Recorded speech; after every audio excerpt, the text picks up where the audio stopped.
Chapter 1. The screams faded, completely overpowered by the shrieking metal, the crunch and crash of metal impacting stone. A heavy scraping sound came from the right side of the passenger car. Moments later, the entire subway car flipped over, spinning once before impacting the ground with a dull thud. Koji's head spun, or maybe it was the room spinning. Milky white, thin fingers rubbed at his temples to stop his head from hurting so much. The cries of pain and pained shouts that filled the small passenger car did not help. By the time Koji had come back to reality, others were already standing. Around him, discussions began, the jumble of words making little sense to his scrambled brain, yet Koji could still understand the nervous energy and recognize the frantic note in the raised voices. Struggling to stand, Koji found a delicate hand thrust in front of his face. Reaching up, his hand took the offered one, and as the helping hand pulled him up, he tried to assist by pushing off the ground. It was a bad idea. Almost immediately, he stumbled and swayed. A mop of black hair slid under his arm, and the delicate, warm hand squeezed down on his, demonstrating surprising strength as the young woman it was attached to slung his arm over her shoulder to steady and support him. "Are you all right?" The soft, angelic voice that fluttered into his right ear stunned Koji for longer than it should have. His mind still reeled and his body still rebelled, both refusing to stay still despite his best efforts. The thing that truly delayed his answer, however, was not the beautiful voice.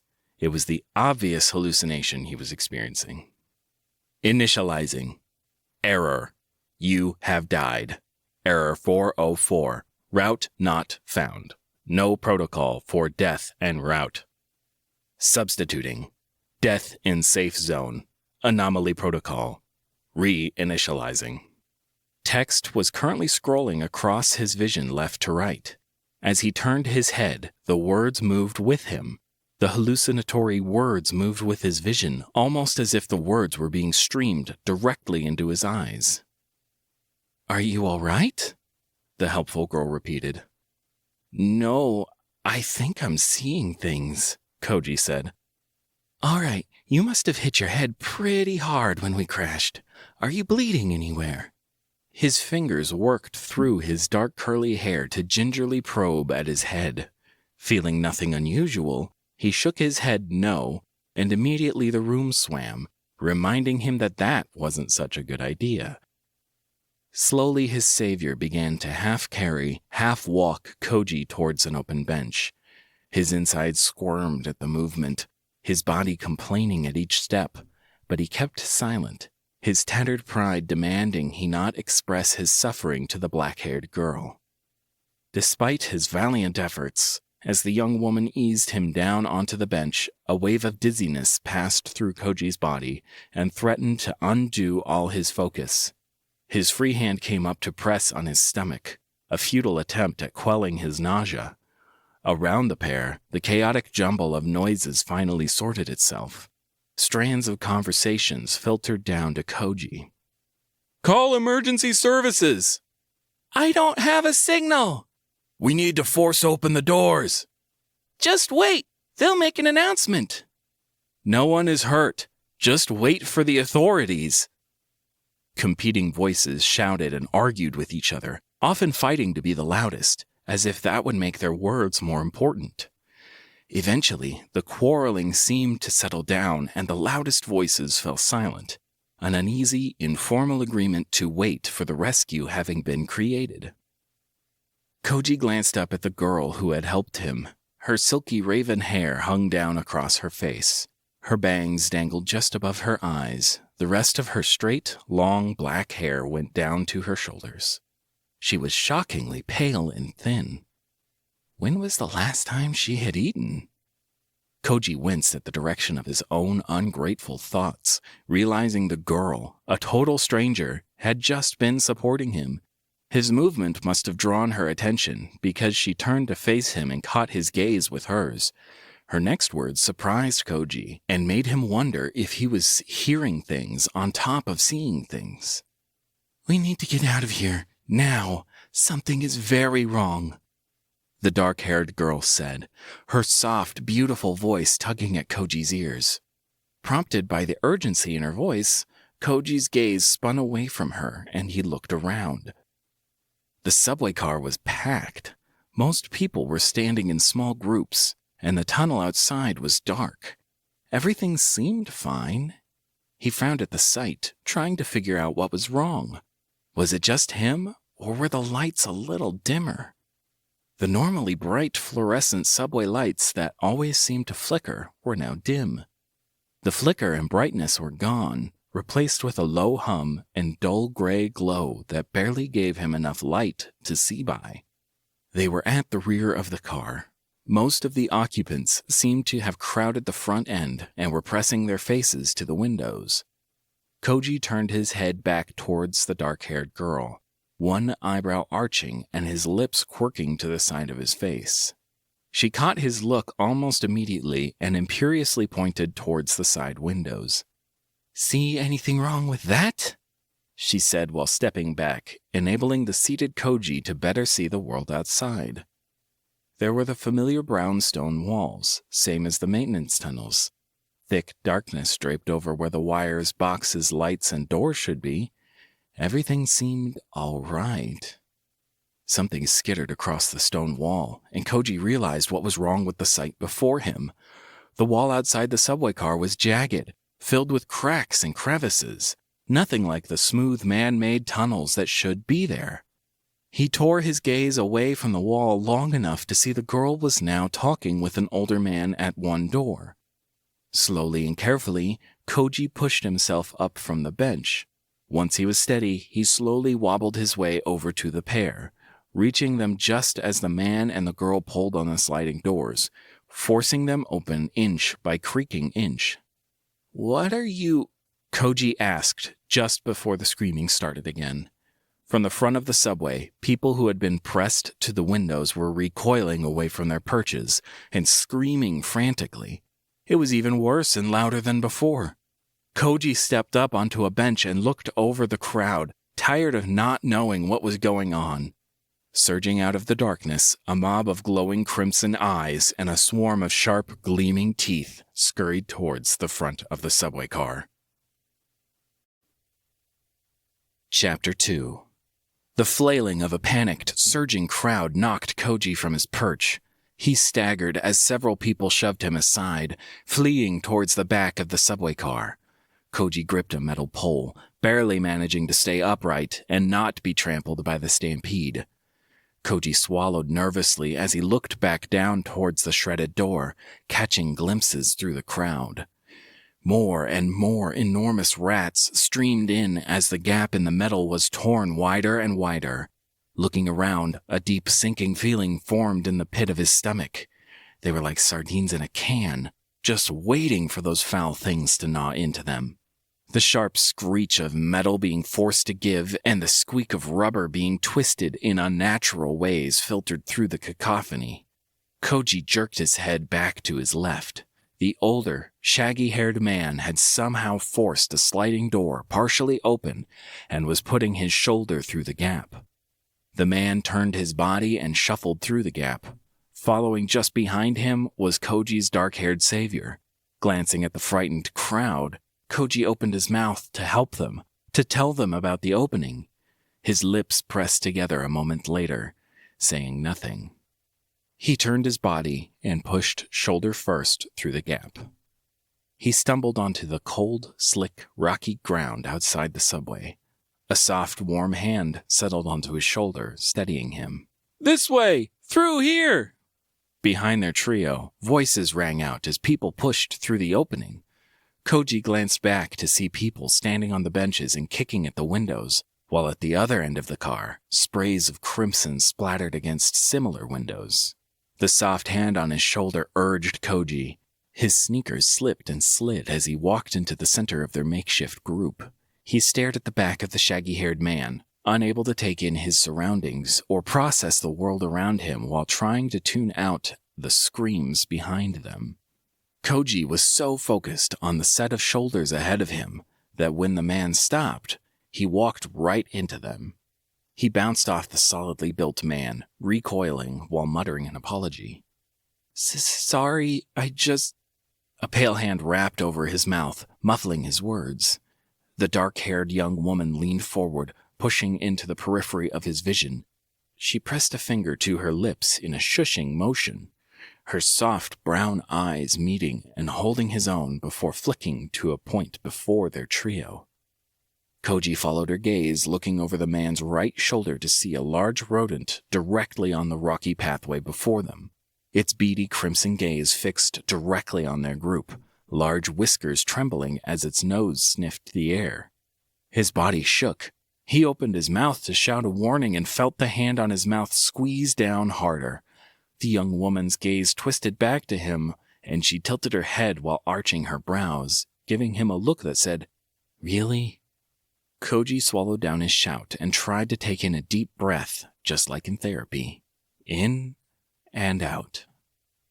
The process was made more difficult by the hand over his mouth, and Koji couldn't help but crack a faint smile at the thought of telling his know-it-all therapist how his stupid breathing technique doesn't work when someone is covering your mouth. A pinch on his cheek and a tug on his shoulder from the dark-haired woman brought Koji back to reality. She gestured back with her head, and Koji nodded in understanding. When her hand came away from his mouth, they both backed away from the massive rat. Koji had expected the shaggy-haired man to back away with them, but to his surprise, he found the man crouching down to pick up a small rock. Before he could reach out to stop the man, the rodent moved. It lunged its grotesque, oversized body off the ground and hurtled through the air directly at the man's chest. Koji's head tilted to the side and his eyes partially closed. Through squinting eyes, Koji peeked out at the expected carnage. The results were different from Koji's expectations, though. At the last second, the man's body arched and bent away. His feet stayed planted on the ground as his waist and upper body bent into the shape of a half-moon, avoiding the blow. Just as the rat was about to sail past, the man's body sprang forward, his hips twisting as his hand lifted. A moment later, he brought his elbow down onto the back of the rodent's neck. His entire body stepped into the blow, so that as the rat was struck to the ground with a thud, the man's body followed just behind, landing directly on the beast's back. The rodent's head came up, and Koji saw its sharp, vicious teeth gnash in the air as its hate-filled eyes glared at him. The man's leg came up, and a moment later, his knee came crashing down into the rodent's head, slamming it to the ground and pinning it there with his body weight. He drove the sharpest end of a rock into the rat's right eye. Clear ocular fluid and blood splattered the ground again and again as the rock was driven deeper and deeper into the rodent's skull, only stopping once the creature lay completely still.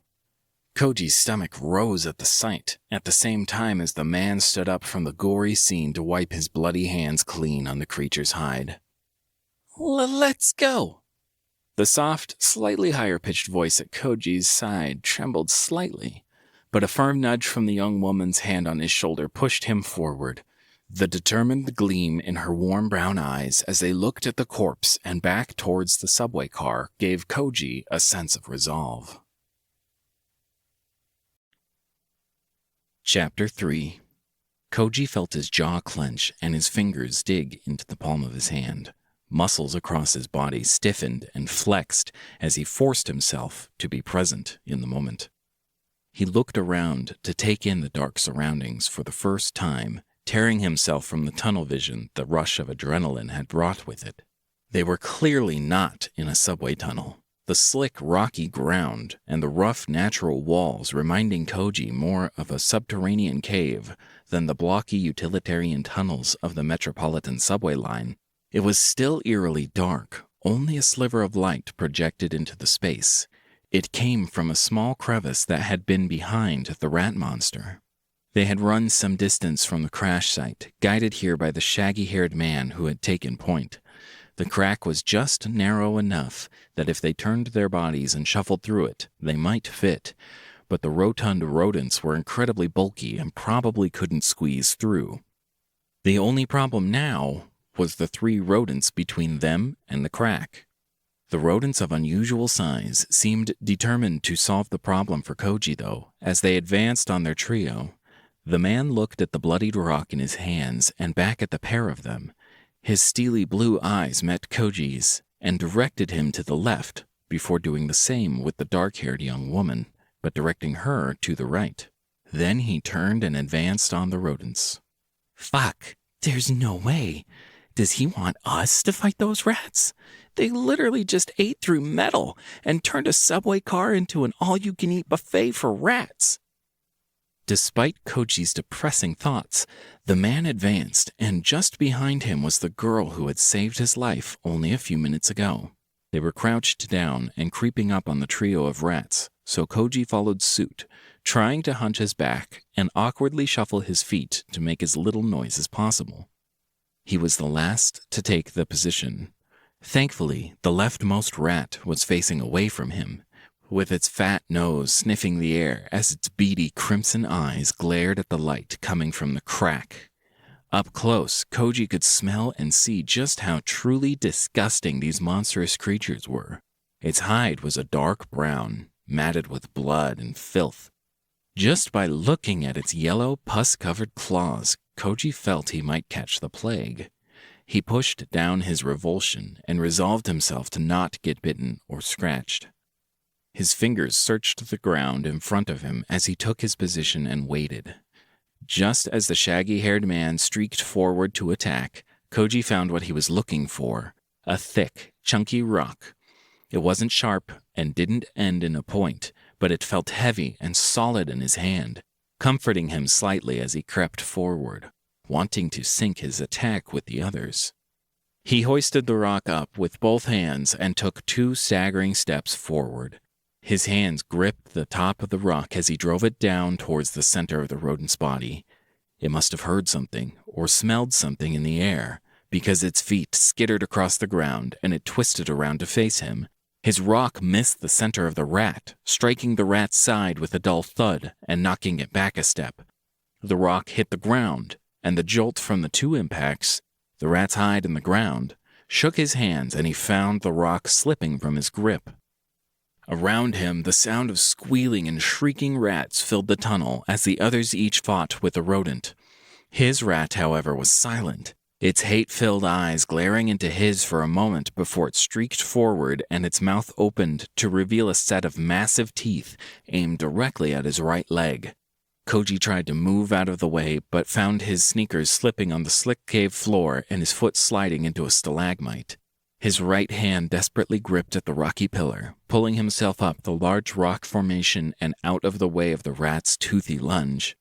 His fingers slipped a moment after the rat's attack missed, however, and he gave into the fall, sliding down the large rock. He landed feet first on the rat's back with a crunch. Beneath him, the monster shrieked and hollered in anger and pain. He jumped off the rat and lashed out awkwardly with his right foot, driving the sole of his shoe into its skull, exactly where he had seen the shaggy-haired man use the rock to hit.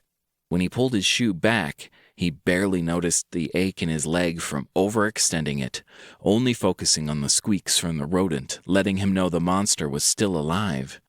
He looked around, ready to back away and rejoin the others who had finished their own fights and were moving towards the crack of light, when the monster's mouth opened and its head snapped around to bite at his feet. He barely leaped up once again, landing unsteadily on its back. Koji drove the sole of his shoe down into its skull again and again until the squeaking menace ceased and its threatening mouth went slack.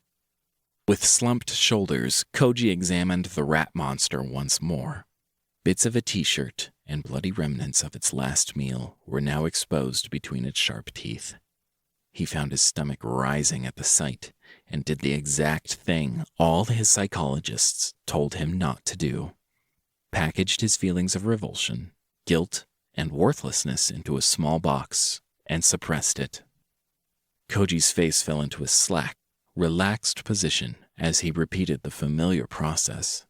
His eyes went empty and his lips parted slightly as he emptied his emotions and turned to cold logic. His now bloody sneakers carried him over to where the others waited at the crack. Chapter 4. The man looked back at the pair of them for a moment before stepping into the small crack in the wall.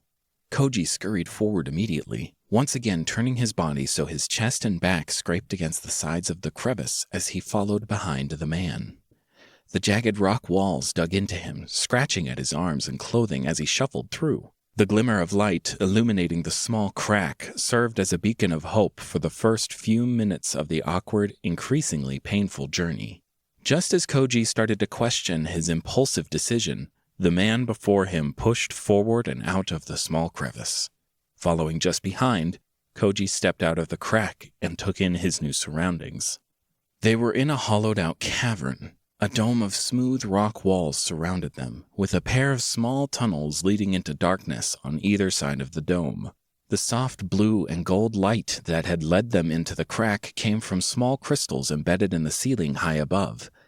In the center was a small pond of clear water, perhaps 12 feet across. A pillar rose from the pond, marking the middle point of the dome, and on that pillar sat a small pedestal. Koji barely had time to take everything in before a hand shoved him to the side. He twisted around to give them a piece of his mind and realized he had been standing in front of the crack, gawking out at the cave while the girl who had just saved his bacon waited in the cramped crevice. His cheeks flushed as, without the immediate danger, he realized he was now alone with two complete strangers and did not know where he was. "Should we rest here for a moment? At the very least, in a survival situation, the manuals all say we should prioritize water. Does anyone have a canteen or waterproof clothing we could use to make a water skin?" the dark-haired girl said.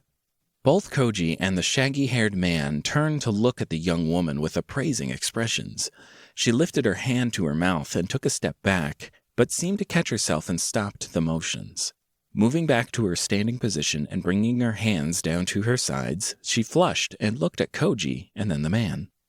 "We should introduce ourselves since the immediate threat has passed. Then we can discuss what just happened and what we can do to get out of here." She spoke calmly, her hands moving in the stiff, formal gestures that they had taught Koji about in speech therapy. They were supposed to make people listen to you more. Or was it like you better? No, that can't be right. What was it? "All right, I'll go first. I'm Melissa. What are your names?" As she finished speaking, she gestured towards Koji to continue. "Oh, I'm Koji. I'm Koji. It's nice to meet you, Melissa. Thank you for earlier." Koji spat out his name with only one mistake and minimal stuttering, but realized after the fact that he had somehow frozen his entire body and stood stiff as a board while talking. "Oh, it's no problem. I'm sure you would have done the same." Melissa flashed Koji a warm smile before turning to the shaggy-haired man with an expectant look. "And your name?" "James." It was the first time Koji remembered hearing the man speak, and it surprised him by how quiet, yet focused and intense James's voice sounded. When the shaggy-haired, slightly unkempt, blood-covered James said nothing else, Koji turned his attention back to Melissa. It was pretty clear James wasn't a huge fan of conversation, and Koji, well, he didn't really like the stuttering, shaking sound of his own voice. Melissa seemed to agree with Koji's thoughts as she nodded her head after a few seconds and looked around the room while muttering her thoughts out loud. "Water, some kind of man-made structure. Probably ruins from a previous civilization. It's been about 5 minutes. The authorities have probably started looking for us by now. We should prepare for short-term survival. Koji, James, do either of you have any food or any way to transport water?" She fixed the pair of them with a serious gaze as she finished speaking, scrutinizing their pockets and hands.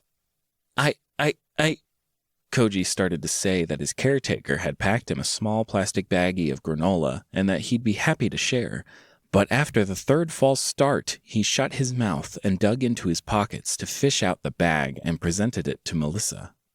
"Wow, we really lucked out. Granola is one of the best survival foods.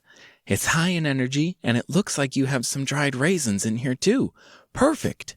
I wish there was more of it, though. We'll need to ration it out amongst the three of us, Melissa said as she plucked the bag from Koji's outstretched hand and examined its contents. When the pair looked over towards James to see if the quiet man had anything to share, they found him crouched by the edge of the pool. Koji watched as the man scooped up some of the clear, clean-looking water and sipped at it. A second later, the man's steely eyes grew vacant and distant, staring off at a far wall. "We don't know if that water is safe to drink, I think," Melissa said upon seeing James's expression. James's all too serious and intense voice interrupted Melissa as his eyes turned present and focused, his words either a worrying sign of how dangerous the water was or something far worse. "Drink the water. It's magical." Chapter 5. Koji crouched down beside the man and formed both hands into a small cup. Scooping up some of the water with his makeshift cup, he closed his eyes and drank greedily. The water was chilly and tasted almost sweet. It washed away bits of dust and slaked a deep thirst he had been unconsciously suppressing with all the adrenaline and new things. After gulping down the water, he opened his eyes and was surprised to find a translucent blue screen floating before his face. He twisted his head, wanting to see the other's reaction to seeing the blue screen, and the screen moved with his vision, bobbing and weaving in front of him as his gaze did.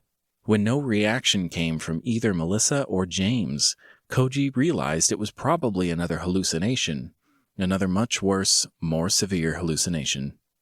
"It's probably best not to drink any more water for now.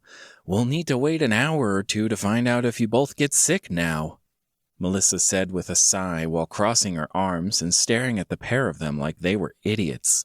Koji was too busy to notice, though, distracted by the hallucination's blue panel as the text appeared. Traveler entity recognized. Checking against the current registry. Check failed. Accessing secondary registries. Check failed. Accessing tertiary registries. Check failed. Launching assessment tutorial protocol. Please wait while the system compiles user's data. Anomaly detected. Redirecting. Koji stared at the stream of text, feeling a sense of dissatisfaction grow within him as his own hallucination filled with lines of failed and used terms like anomaly and assessment. Those were terms he'd read often enough in his own psych evaluations and release reports. He tried to peer around the blue screen, using the periphery of his vision to watch as Melissa walked around the room and surveyed their situation while talking to herself. James was crouched beside him, arms draped over his knees. Occasionally, Koji would see him reach out with a finger and probe the air in front of his face. A deep breath left Koji's chest then, a stress he hadn't known he had carried evaporating away, as he realized it was probably the water causing the hallucination and not his own troubled mind. The hallucination chose this moment of relief to reassert itself. Redirection complete. Welcome to Agilgea, traveler. You're a long way from home, and you'll find some of the local eccentricities can be difficult to adapt to. This assessment tutorial number 37X4A is designed to help you learn about all the differences between your last life and this one. For example, foreign cuisines, new clothing, your death, strange languages, magical powers, brand new animals, dungeons, untold wonder, and an ever-expanding uncharted world. All this and more can be yours for the taking. Press O if you understand. Press X if you do not understand. Koji read the words to himself in the voice of an infomercial announcer, sweet, overly cheery, and definitely about to sell you something that'll break a day after you receive it. With a resigned sigh, he reached out and pushed his finger through the O button that was currently floating in the center of the screen. The world blurred around him. The cavern, the pond, Melissa, and James, all gone. In their place, an unending sky-blue sky stretched as far as the eye could see. Beneath Koji was a floor of glass, through which he saw 4 copies of himself, each in their own sectioned-off cube inside the building he stood on. The first Koji was slowly lifting weights in incrementally larger amounts. Arms, legs, chest. Every muscle group seemed to get some kind of pressure. The second Koji was surrounded by books and papers, reading through them furiously. When the books and papers vanished into nothing and a single test paper floated down to a table before him, he switched to rapidly scribbling down answers before the test vanished and a different set of books appeared to begin the cycle of studying and researching anew. The third Koji had been running on the same stretch of unending land, his basic brand sneakers eating up the ground while he struggled to take in deep breaths and stagger around the occasional obstacle. The fourth version of Koji was in the strangest position of all. He stood in the center of his cube, a small cylinder of light shining down on him from above and casting the rest of the room in darkness. From out of the pitch-black room, foam baseball bats struck at his chest, then rubber, and softer types of wood. The material of the strikes got denser and harder, and when a metal bat struck the fake Koji's stomach, the real Koji turned away, not wanting to watch the violent scene any further. One by one, the false Kojis failed at their tasks, and their cubes turned dim beneath his feet. First was the running Koji. He staggered and stumbled forward, drawing deep, gasping breaths of air as he crashed into the ground, unable to get back up. Next was the weightlifting version of himself.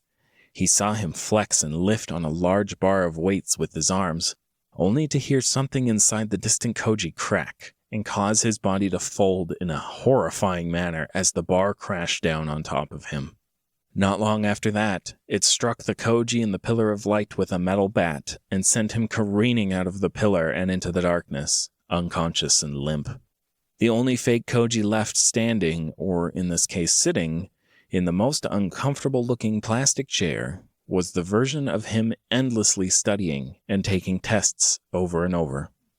Koji walked over to that cube, staring down and watching the rather dull process play out over and over.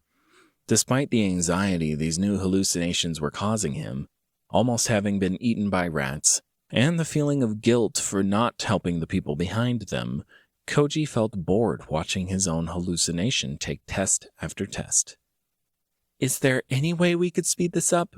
he asked into the empty sky, hoping his subconscious projection of these hallucinations would take the hint. Sure enough, the scene sped up beneath him, running faster and faster until the pages and books flew every which way. The postal mayhem only ceased its papery flurry when a dull thunk sounded out from within. When the papers drifted down to the floor, they revealed a passed-out pseudo-Koji with his head against the desk and blood trickling from his nostrils. The blue screen appeared before his vision once again, blessedly masking the sight of the 4 dead copies of himself. Reading what it had to say, however, didn't exactly make him feel better. Attribute assessment complete. Attributes confirmed. Checking for survival skills. Failure. Checking for mercantile skills. Failure. Checking for heritage skills. Error. Checking for magical skills. Failure. Checking for psionic skills. Error. Checking for combat skills. Failure. Calculating the best tutorial for traveler. Creation of basic grade Try Not to Die tutorial complete. Chapter 6. Once more, the world around Koji blurred, and when his surroundings settled, he got even more worried. He was pretty sure that the doctors had said that having both visual and auditory hallucinations was incredibly rare, and that normally there were other signs and warnings. So he was really hoping that water was some crazy strong psychedelic water, because the hallucinations were becoming increasingly complex. He was standing just outside an actual log cabin, like the kind you saw in old-timey movies. The rough-hewn wood felt strange and almost too real as he reached out and touched it. His fingers dragged over the large pieces of wood, coming away with bits of wood and a sharp splinter attached to his fingertips. The sharp spike of pain that erupted in his finger as he tugged the splinter free both reassured and made Koji feel worse. Actual pain was supposed to wake up the sleeper, right? That's how it worked in the books, at least. A small wooden sign in front of the tiny house cemented the reality that this was, in fact, still a hallucination, because he was pretty sure the words on it were written just for him. Think status screen or menu to bring up your personal traveler screen. Koji felt his eyes roll slightly at the wooden sign that looked like someone had taken a thin stick, drove it into the ground, slapped a piece of bark and some string together on it, and started writing about status screens. It was rather jarring and incongruous, but still Koji focused on the words, and sure enough, the translucent blue screen popped into place just in front of him. This time, however, the words were a little more targeted towards him. Traveler number A8002738255K. Koji Athame. Attributes: Strength 3 asterisk, Agility 4 asterisk, Vitality 6 asterisk, Intelligence 9 asterisk, Luck 5 asterisk, Luck 5 asterisk, Rank F asterisk, Level 0, Karma 0. Was it creepy if your own mind called you out by your last name?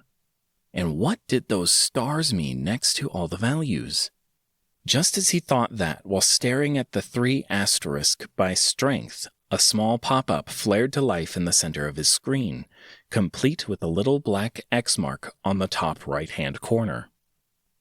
Strength. You've been recently assessed by the Traveler system and deemed to have a below-average score of 3. Great. He was subconsciously calling himself weak now. When he pressed the X to close the window, the star besides the number disappeared on the main menu.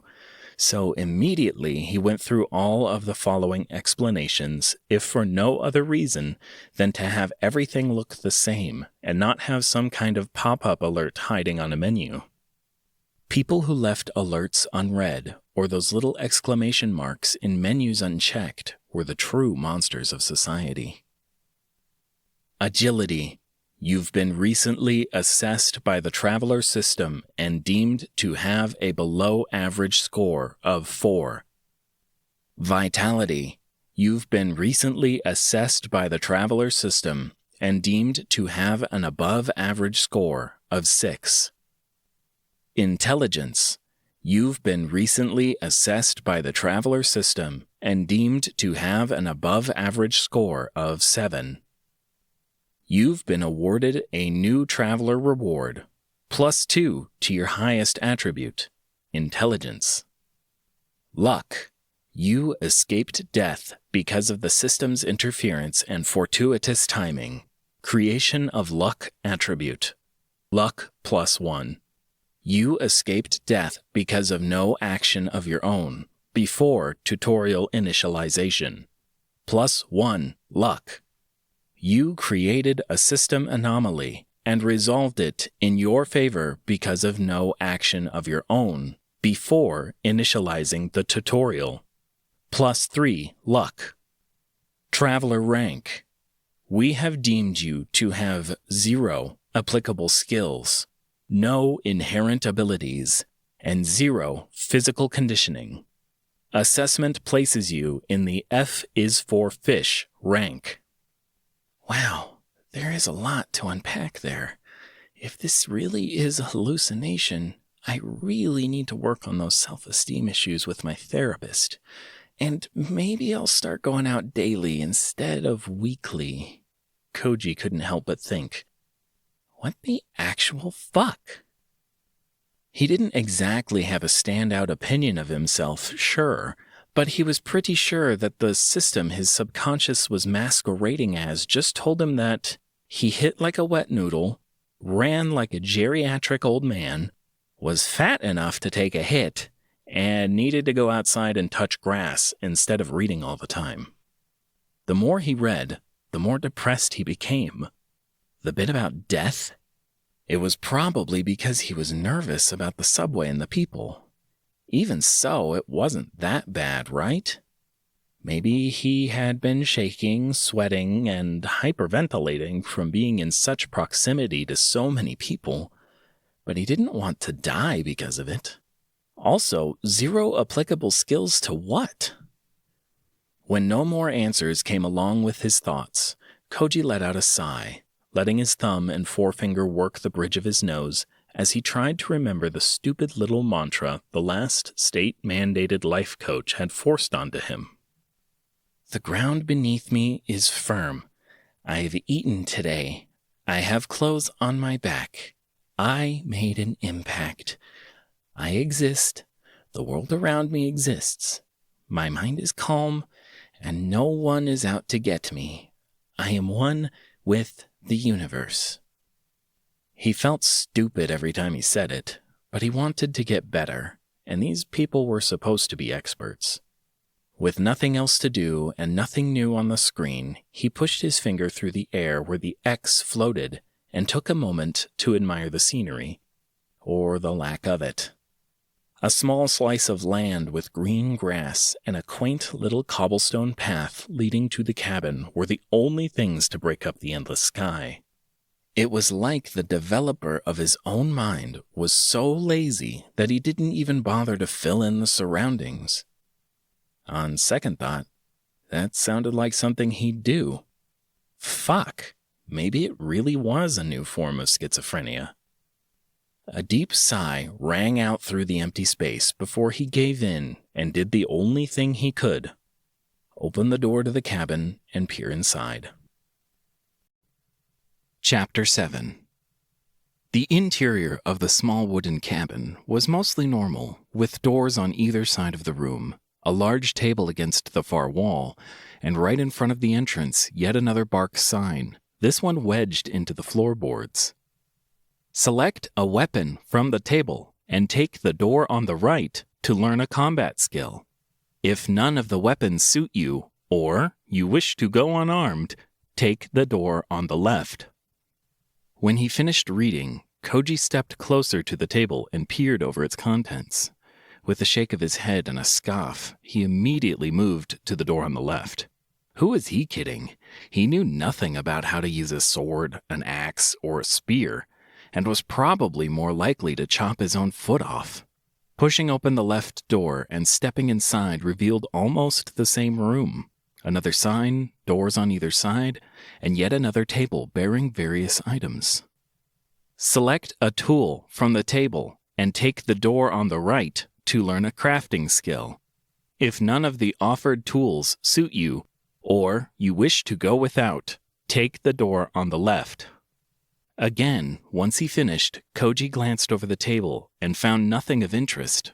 Several large needles laid across a bundle of thread, a hammer, and a paintbrush weren't really things he wanted to use. He detected a common thread, though, as he walked through the left door, several memories surfacing in his thoughts. Long forgotten, distant, happy memories of painting with glue and stuffing macaroni onto a paper, while someone sewed an all-too-familiar patchwork blanket. He pushed through the door and slammed it shut behind him, a hand rising to rub at his face before he read the waiting sign. Select a tool from the table and take the door on the right to learn a harvesting skill. If none of the offered tools suit you, or you wish to go without, take the door on the left. He barely glanced at the table this time before stepping off to the left. The only item of any interest was a rusted and worn scythe he felt he was more likely to cut himself with than any wheat. Into the next room he moved. He ignored the sign this time and moved to the table, only to find it bare. Confused by the change, he walked back to the door and read the sign, only to look back at the table and let out a sigh. Even in my subconscious, on some crazy trip, I can't be special, huh?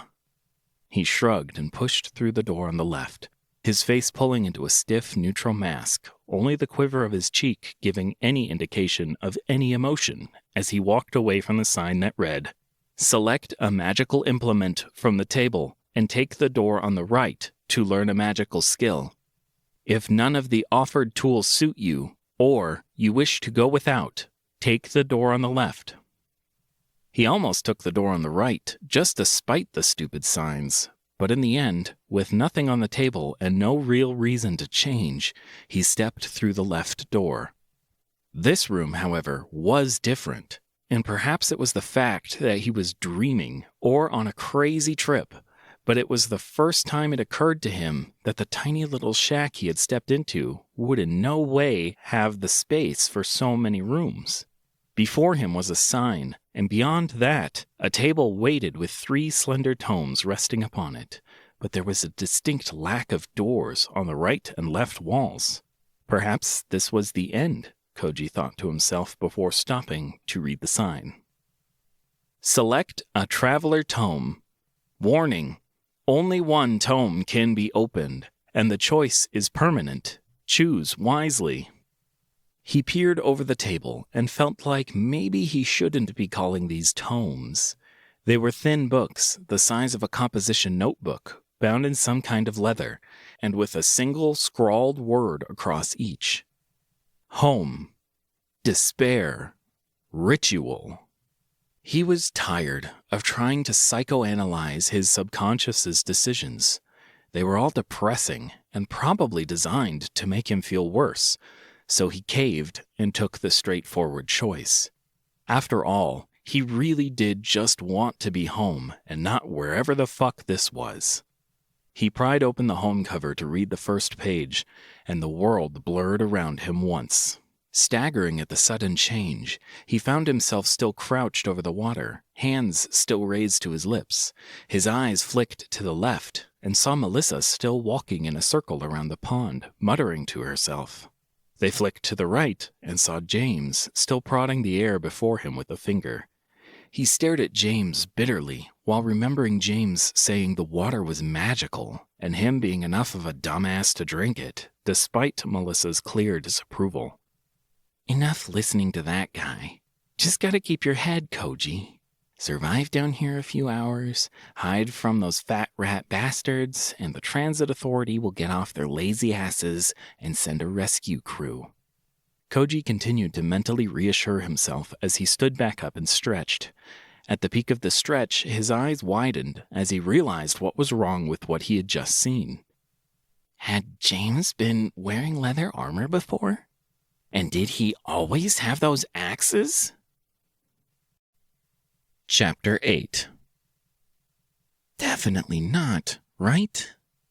Walking over to the only person who hadn't drunk from the water, Koji waited till there was a break in her nervous muttering before he interjected.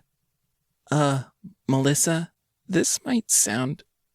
well, it's gonna sound nuts no matter how I say it, but did James always have that outfit on? What? What does that have to do with surviving for a week? I'm sure he's... Melissa turned around as she responded, only to stop speaking and let her mouth hang open as she gawked at James.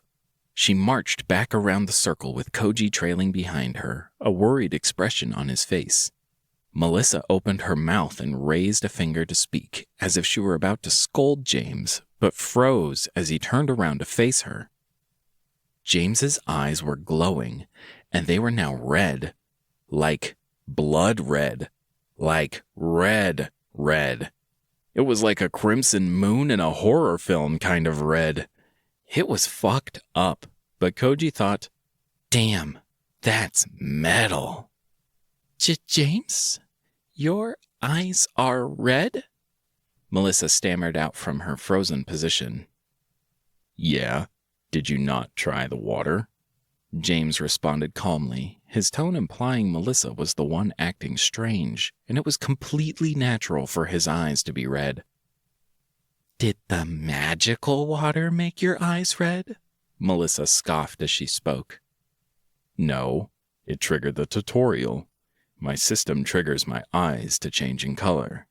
James shrugged as he explained, before angling his gaze off into the space just before him. Koji had a pretty good idea of what James was probably looking at, as his eyes grew distant and seemed to focus on the empty air. It was a blue screen. His lips pursed, and his right hand came up to rub at the old scar on his left shoulder while he thought. Melissa caught him like that, staring off into space, just like James. Koji, you drank the water too. Do you have any idea what he's talking about? Koji blinked away the surprise at being called on, having enjoyed the brief show of Melissa prying into the taciturn James, and then trying to balance what James had said with what he had seen inside the cabin and its tutorial. He must have taken too long to answer, though, because before he could formulate a reply, Melissa tugged on his shirt and spoke again. Earth to Koji. I think James might have gone crazy after drinking the water. Don't space out on me. I need at least one other sane person. Koji opened his mouth to respond and made a short, affirmative noise as he looked at Melissa and then back at James before he had an idea. James, could you show us some magic? He said it while meaningfully glancing down at the axe strapped to James's waist. What? Oh, sure, I guess. I haven't tested any of my skills outside of the tutorial yet. James agreed once he realized what Koji had asked, and withdrew the rusty-looking familiar axe. He held it in both hands and raised it above his head.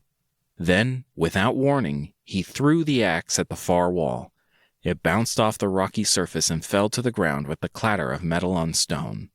There had been no lights, no fancy glowing energy, or overt magical signs.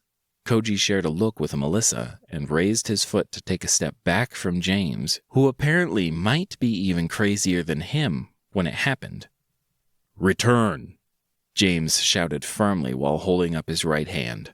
From across the room, the rusty axe streaked back towards James, and for a moment Koji thought it was going to hit him in the face. The axe twisted in midair, however, so its handle was perfectly lined up with James's hand, and just before impacting his hand and probably tearing off his arm, it came to a complete halt.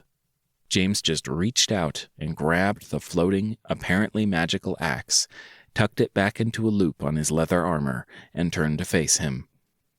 I have another skill, but it'll have to wait. So what did you get? James asked Koji. I got nothing like that at all. Koji didn't know what to say. He definitely hadn't received any skills, weapons, or armor. What system did you get? James asked with a skeptical look spreading across his face. System?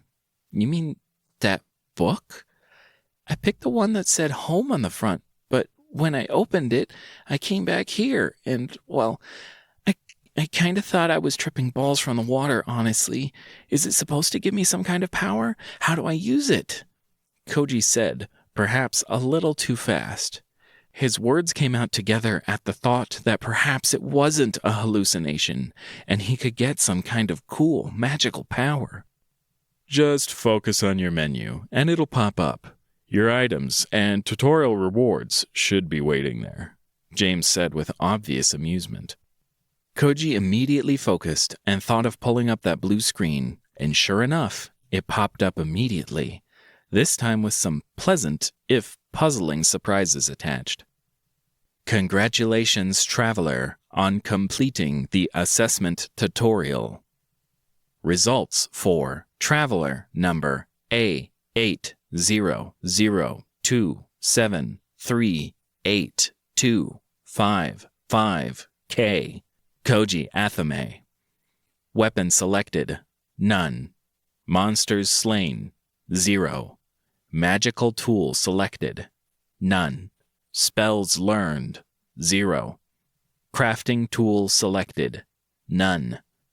Items crafted, 0.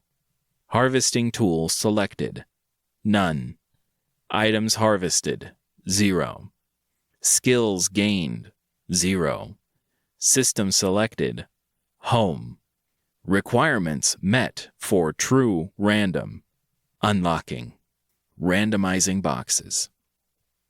Congratulations, you've received 1 Ritual Dagger, uncommon, 1 Skill Book, Slice and Dice, uncommon, 1 Alchemist's Gloves, rare, 1 Spell Book, Thunderdome, rare, 1 Carving Knife, common, 1 Knowledge of Wood, oak, 1 Iron Hoe, common, 1 Bag of Tulip Seeds. He blinked slightly as the text on the screen faded and was replaced by another panel. Koji leaned around the screen to make eye contact with James, only for the annoying screen to move with him. He ended up talking to James through the screen rather than dismiss it and have to call it back up. James, what do all the designations behind the items mean? Seems pretty self-explanatory. Common is common, and uncommon is uncommon. Do you always need everything spelled out for you? James said without taking his eyes from the space in front of him. Oh, I guess that makes sense. Koji felt more than a little stupid for asking, but he was still curious just what the difference meant. He opened his mouth to defend himself, to explain what he meant so that James couldn't brush him off like that, but he shook his head and closed his mouth instead. Koji's eyes lingered on James for a moment longer before flicking back to the blue floating screen. Welcome to the Home system. We've now added a Home tab to the main page of your menu. Congratulations on being the first traveler to select the Home system option. We have awarded you 1 Spell, Hearth Key, unique, 1 Heart's Glow Lamp, rare, 1 Tome of Guidance, rare, 1 Yamantaka Tapestry, legendary, 2 Karma Splinters, uncommon. Note, because of the nature of your system, we have placed these rewards and your previous tutorial rewards inside your home. Please summon the doorway via the Hearth Key spell and enter to claim your rewards. That was interesting. Was it a good thing to be the first person to select that option? And why did that last note read so much like a scam email? Please sign on the bottom line, and we'll send you $10,000. Just don't forget to put all your personal information, banking information, and credit card information down first. Koji turned and opened his mouth once again, about to ask James how to cast the spell, and if he should, when he noticed James was walking away from their group and toward one tunnel. Melissa, meanwhile, was crouched by the water's edge, a pensive look upon her face. Koji shook his head and instead pulled up the menu. Sure enough, there was a tab there labeled Home, and just beside that, there was a tab labeled Spells. Pushing his finger through the air where the Spells tab hovered, brought up a new blue screen pop-up with a single spell written in the center. Hearth Key. With nothing better to do, he pushed his finger through the word Hearth Key and felt the world spin around him. Blinking cleared his vision for a moment and allowed Koji to understand that the world hadn't spun or vanished. A sense of dizziness had swept over him, almost bringing him to his knees as something was drained and pulled from his body. It was like staying up all night and staggering into class the next day, only to be hit with a gut punch surprise test. Thankfully, the effect wore off moments later, and when it ended, a simple wooden door stood in front of him. It was an unvarnished, unpainted, plain brown oak door with 2 upper panels, 2 lower panels, and a matching door frame with a simple worn brass lever for the handle. Koji checked if anyone else was seeing this. Still not convinced this was all real, Melissa was preoccupied staring at some water she now held in cupped hands, while James was walking around the edge of the pond towards one tunnel. With a sigh and a shrug, Koji pressed down on the handle, opened the door, and stepped through before he could second-guess his decision. Chapter 9. Through the door was a small, cramped room, with the door clicking shut behind him. Koji felt a serene sense of safety for the first time since he had left his house that morning. It was the feeling of finishing a long day at school, walking through the front door with heavy, tense shoulders, dropping off your bags, and collapsing face first onto the couch. The feeling of home. The two piles of clutter were perhaps the only thing that didn't fit. Koji crouched over the pile closest to the door and found it was the rewards from the tutorial. There was a thin, deadly-looking dagger in a soft black leather sheath, with a matching wrap for its handle. He tucked the dagger into his pocket while thinking, "If I have to see those rats again, anything would be better than using a rock or my sneakers." Next was a small, sharp, curved knife, with a hook on the back end, with a rough sheath made of hide. It was presumably the carving knife the blue screen had spoken of. He gingerly slid that into his back pocket, wary of the protruding hook. A thin pair of white gloves with strange circles and writing in a foreign language went into the other back pocket. He didn't want to put the clean-looking gloves on his currently incredibly dirty hands. A trio of books awaited him next. Interestingly, the first book was a thin, dusky manual with the words "Slice and Dice" written in a dark ink on the spine in a zigzag scrawl of letters. The second was a bright blue book with a stormy cloud centered on the front, with text inside the cloud labeling it the Thunderdome. The third book seemed to be made of bark and rough, thin sheets of wood. It had a certain heft to it as Koji picked it up to read the boldly written title, Oak. The only items left on the floor were a small bag of what he was pretty sure were tulip seeds and a rusty-looking hoe. He gently pushed those two items into a corner he promptly designated the probably not junk corner of his new room. Then he examined the second pile. It was a little less impressive. The first item was a pair of slender crystals the size of his thumb, which were tossed into the probably not junk corner. Next, a small bronze oil lamp that gave off a soft, warm glow, illuminating the room. There was another book for his growing stack, this one with a deep brown binding and the word Guidance scrawled across the cover in gold. Last was a large, soft, blue cloth bundle about his arm's length. Unraveling it and laying it on the floor, Koji found it must have been the tapestry that was mentioned. It was incredibly soft and stunningly beautiful. Koji stood beside it, looking down into the eyes of a three-eyed deity. His skin was a deep golden color, his eyes a soft burning orange, and the light of the world behind him was displayed in dim colors, as if this being, with his many hands, was the only source of light. When he finally tore himself from the vision, Koji glanced around the room, taking it all in now that he had sorted out his rewards. The floor was made of thin, wooden planks that creaked and bowed as he walked. The room was a perfect square, and the walls all being around 12 feet long, with the ceiling being out of Koji's reach at around 8 or 9 feet high. It was more spacious than some of the shitholes Koji had lived in before. He glanced at the door, idly wondering if the others would knock on the door soon. In the end, though, he took the tapestry and the small stack of books to an empty corner of the room and laid down on the floor. Curling up under the tapestry and finding the softest book to rest his head on wasn't that hard. He thought about what Melissa must be going through back in the cavern, about James walking towards an unknown tunnel, and wondered if it would be the right thing to do to go back through the crack and back into the cave system beyond to find any survivors from the crash and rat attack. Koji stared at the door for a long time, the thoughts swirling inside of his head as his hands gripped the tapestry desperately. Finally, when he could take it no more, he pulled the makeshift blanket over his head and closed his eyes, trying his best to drift off.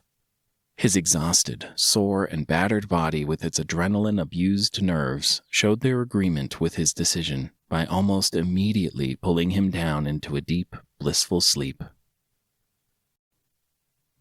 Chapter 10. Koji woke up some time later with a stiff back, but feeling better. He glanced over at the closed wooden panel door, surprised no one had come in to bother him or ask what the deal with this random door in the middle of a cave was.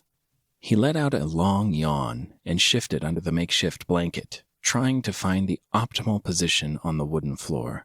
What felt like hours passed in that sleepy state, eyes half opened as they dreamily gazed at the door, his mind going in and out of lucidity. Finally, he shifted his body into a new position, found he didn't like it, and tried to find that optimal sleepy, warm state once more, only to discover that it was lost for now. With a sigh, he sat up and stretched, while letting out another yawn. The door was still there, waiting for him. James and Melissa were probably wondering what was going on by now. How would he explain it to them, though? What it felt like to stay inside, safe, where nothing could get in. He certainly hadn't been able to explain it to his foster mom, or anyone else before. They wouldn't be any different. His eyes fell, and his lips pursed as dark thoughts spiraled out of that line of thinking. His arms wrapped around his knees, and his fingers accidentally brushed against the only distractions he had available. The stack of books he had been using as a makeshift pillow. He reached out and dragged the lamp a little closer, so the light played across the stack of books. His fingers gently traced over the soft blue book he was the most interested in reading, Thunderdome.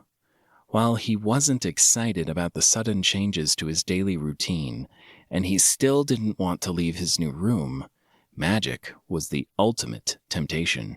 Koji's fingers gently pried open the cover, and he pulled the blanket tighter around him as he read the spellbook.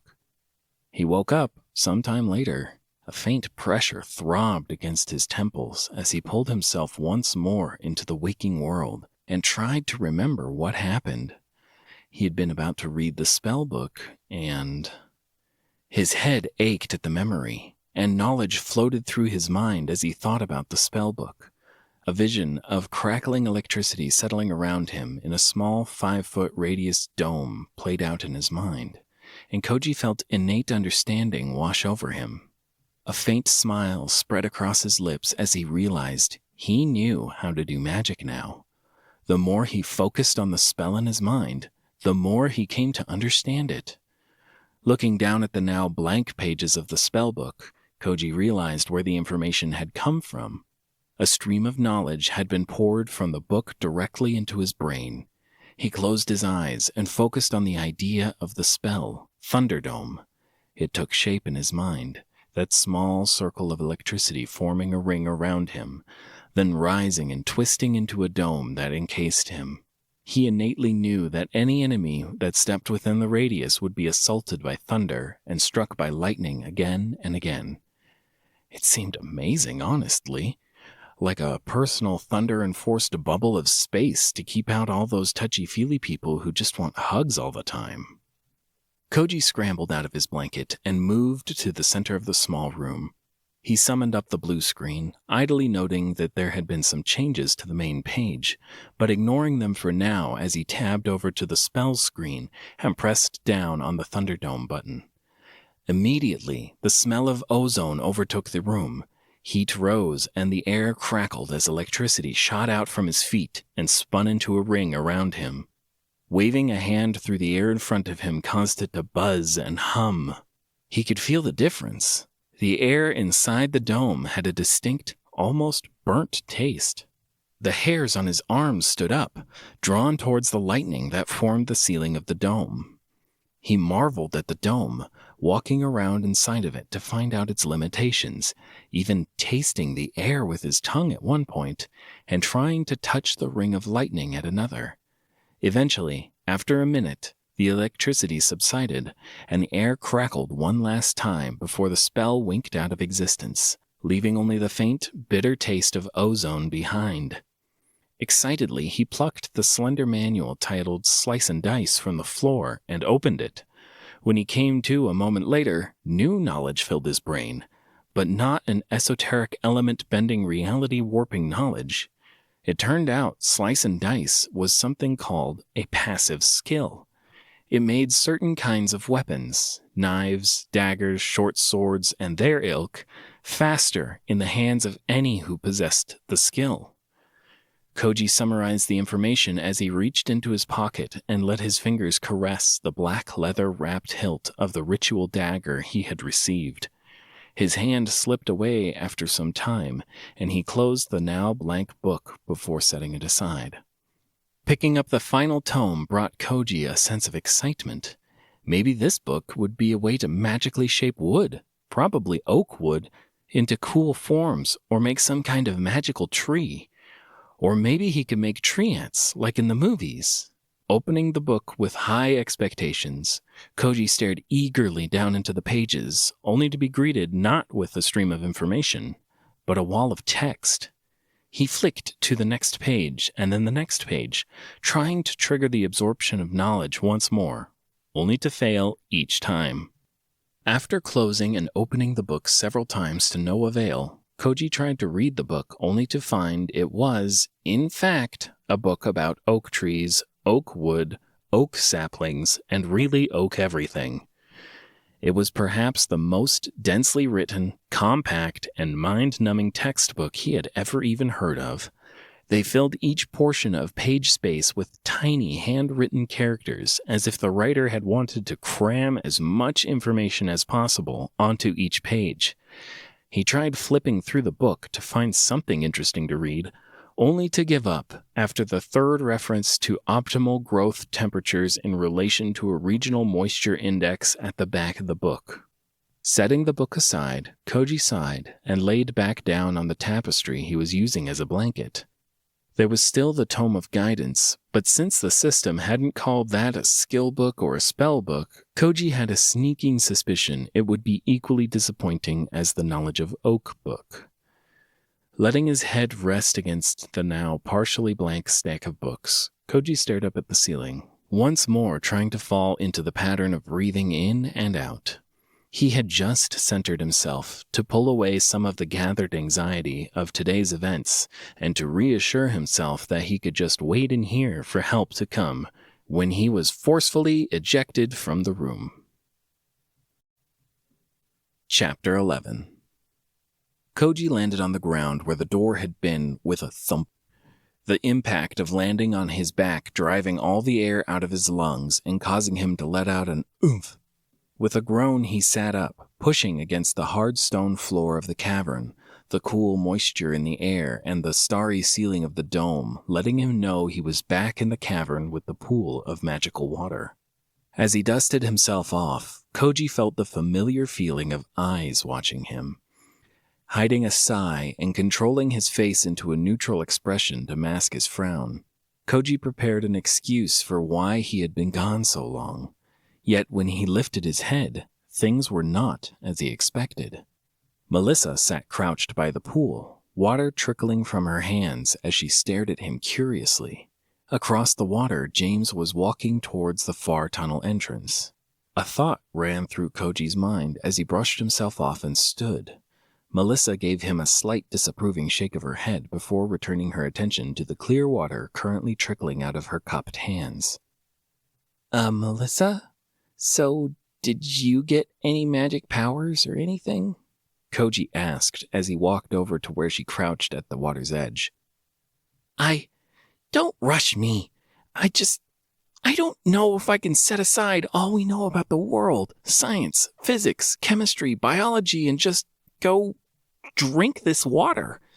You can summon a door, and James can exert his own electromagnetic field on an axe. What was with that door, anyway? Did it do anything besides dump you on your ass? It popped into existence, you opened it and vanished, then appeared like a second later on your rear. Melissa said in a nervous, quick voice without tearing her eyes from the water. Koji was thankful for how intensely she was staring into the pool and the water in her cupped hands, so she missed the visible relief that washed over his face as she mentioned nothing about him being gone for what had been to Koji's mind a minimum of 10 hours.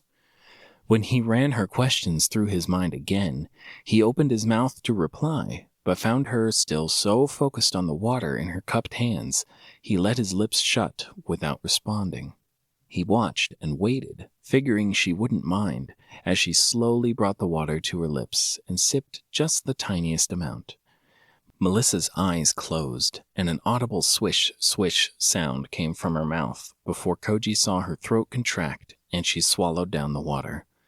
Upon opening her eyes again, Koji recognized the now familiar vacant stare of someone who is staring at a screen only they can see. She went through a familiar but quick set of actions. Her finger pushed through the air in front of her once and then twice. She froze for a second or two, and there was a faint pulse of light. Before the light receded, and even a second passed, Melissa's appearance shifted. She was now wearing a set of thick brown linen trousers, a padded white cloth chestplate, and had a pair of swords sheathed on her right side. He blinked and tugged out his cell phone, checking the time and wondering if it had been so quick for him, while also wishing he had measured how long the entire process had taken from his point of view. "How long have I been gone? It must have been hours. Did you wait for me the whole time, Koji?" Melissa's firm voice broke Koji out of his trance of staring at his phone and its lack of signal. No. I mean, yes. I waited, but you didn't go anywhere, and it took like 5 seconds. Koji answered while risking a glance at her waist, curious about her new swords and armor. That makes sense, Melissa nodded while replying. What? How does any of this make sense? Koji said while he tore his gaze from her swords to stare into her eyes. Was this the same woman who only a second ago had been talking about science while nervous about physics and textbooks? The one who had been so cautious about drinking the water and planning their survival? How did any of what had just happened in the apparently last 30 minutes make any sense? He felt the mother of all headaches coming as these angry thoughts built up inside of him. Yet he swallowed them down, closed his eyes, and took a deep breath. When he opened his eyes to the world once more, it surprised him to see Melissa had walked away from him toward James, without bothering to answer. "Where are you going?" Koji said, while feeling torn between happy to be alone again and worried about the monstrous rats returning. "To farm monsters, of course. I need more karma so I can level up my system. Are you coming?" Melissa said, her tone implying that was completely natural. Koji rubbed the top of his nose just between his eyes and slowly counted to 3 before jogging over to catch up with Melissa. Why did it feel like he had received completely different treatment from the system? Melissa had changed a lot in seconds, while James had stayed the same, quiet, dark, and brooding. The guy still hadn't bothered cleaning the dried blood from his hands. It was gross. Upon reaching Melissa's side, Koji found her suddenly looking at him suspiciously. "What system did you get? Did you find out what system James has?" She whispered to him softly while shielding her mouth with her hand, her gaze darting towards the tunnel James had entered. "I don't think so. I'm not sure he shared what system he has," Koji said with a grimace. "Oh, that's a pity. And you? What system did you pick?" "Home, I guess." Chapter 12. Home? What's that supposed to be? What kind of traveler system is home? Melissa asked, her brow furrowing and lips pursing as she regarded Koji's clothing and the dagger handle sticking out of his pocket. "I mean, I don't know if it's... That's what I got. Why? Did you get a system?" Koji tried not to show how nervous he was at her question. He knew exactly why he had selected the home system, and he had a pretty good guess why it had been one of his options. "Yeah, I got the surgery system. Apparently I'm only the 3rd person to ever receive such a system. I got an extra spell because of it." Melissa turned back towards him and pressed a finger to her lips as she mentioned the spell. Koji wasn't sure why she wanted him to be quiet or who she thought he was to tell about her new spell, but he still gave her a nod and asked his more pressing question. "So, why are we hunting monsters now?" "Karma," Melissa said, as though that explained everything. "Yes, but what does that mean?" Karma, like the stuff religions preach about? Doing good unto others to have good happen to you? Koji responded, unable to keep the sarcasm from his voice. Silence followed for the next few steps as Koji followed Melissa, and she followed the path a barely discernible James was taking. The only sounds were their footfalls and echoing steps. As they reached a fork in the tunnel, Koji saw James was already headed down the right tunnel and expected Melissa to follow behind him. Instead, she whirled around and stared into his eyes with a serious expression. "How many waves did you survive in the tutorial?" Melissa questioned him while placing both her hands on her hips and squinting at him, as if she was just now seeing him for the first time. "Waves? I don't know what you're talking about." Koji shook his head while he admitted to being completely clueless about what was going on. "What exactly happened in your tutorial, Koji?" Seeing no reason to lie, and tired of feeling in the dark, he explained. He told her about the assessment of the fake Kojis performing until they collapsed, and she nodded, seeming to agree. Then he explained about the log cabin, about how he had gone inside, found a bunch of weapons, read the sign, and took the door on the left to leave. Melissa held up her hand and called for him to stop. Wait. You get transported to a magical tutorial, offered a super cool weapon skill, plus a starter weapon, and you opted out? Melissa said, the pitch of her voice growing higher as she spoke. I kind of thought it was like a bad acid trip, or that I had finally developed hallucinations, Koji said while trying to mask his instinctual wince at the mention of his own deteriorating mind. I guess that makes sense. It explains why you didn't get any armor either, and don't have a starter weapon. All right, follow me, and I'll give you a quick tutorial. I can't have one of my team members die on the first day, Melissa said before stepping into the dark tunnel on the left, gesturing with a hand for Koji to follow behind. Okay? Koji still had a lot of questions, and Melissa's words seemed to hint at something more than just surviving till the rescue team came, but he swallowed them down and followed behind her. They didn't have to walk long before they encountered their first monster. Koji didn't know how else to describe it, and a single glance at Melissa's face told him she had expected this, or something like it. Crawling on all fours, its two long arms and the dirty matted fur across its body were the biggest indicators it wasn't quite a human. It sniffed the air as they approached and immediately turned to face them, displaying perhaps the biggest difference between it and them. Rows of sharp teeth filled the creature's mouth, and a long, winding tongue with a needle on the end sent shivers down Koji's spine. Looking over at Melissa for reassurance, Koji caught her swallowing down disgust as she drew her swords from her sheath and awkwardly shuffled her feet into what seemed to be a stiff position. Just as he was drifting off on thoughts about where she had learned that and what she was doing, the creature attacked. It leapt through the air directly at the weakest target, him.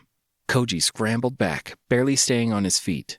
His arms flew up in front of him to block the creature's oncoming claws. He braced for pain, for his arms to be shredded. Thoughts of what life would be like without the use of his hands flashed through his mind for a moment. Trying to pick up a toothbrush, or use his cell phone, or even eating would become almost impossible. Just as fear gripped Koji's heart, and he prepared himself for the worst, a pair of blades slashed down onto the man-thing's side, tearing through its brown hide. Melissa's body glowed a soft blue for a moment, and streams of wind poured off her body as she stood between him and the creature. Watch out for its tongue. It looks venomous. Be careful, Melissa said as she charged forward. This time, however, the creature parried her blows. Sparks flew through the dim cave as her short swords impacted the claws again and again. As they exchanged more and more strikes, Koji realized Melissa was on the losing side. The creature's claws perfectly blocked her swords, while she had no answer for the thing's darting tongue. Its sharp, needle-like tip darted between her guard and threatened to pierce her armor again and again, causing her to falter and step back. Koji started running forward before he knew what he was doing. He tugged free both of his blades, the small carving knife and the ritual dagger. Neither felt particularly suited to this fight. He got within 10 feet before the thing noticed him and lashed out towards him with his tongue. Koji flung both blades forward. One bounced handle first off its tough hide, while the other sunk into the creature down to its hilt. The hiss of pain and momentary distraction were just enough for Melissa to step forward and sweep her blades down on the creature's head in an X shape. The first blade battered away its guard, while the second blade landed on the back of its head and severed its spine. Only when the creature slid off Melissa's blade and dropped to the floor dead did both of them let out a deep sigh of relief, and the adrenaline faded. Chapter 13. Laughter rang out through the cave, and to Koji's surprise, it was coming from him. He stood over the dead half-beast, half-human body and stared down at it while he laughed. It smelled of death and decay, of the sweet rot and bitter earth. He gagged suddenly, not at the sight of the smell, but at the realization he had just killed something. Meanwhile, Melissa knelt by the monster's side and plucked Koji's dagger from the creature's body. She tossed the dagger over to him and then repeated the process with his fallen knife as she gave him a considering look.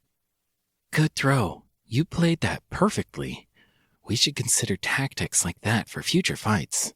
Melissa paused there, glanced down at the corpse, and then back up at Koji before continuing. "I have a skill that will let me gain permanent bonuses if I dissect a creature. Do you want to watch or stand guard?"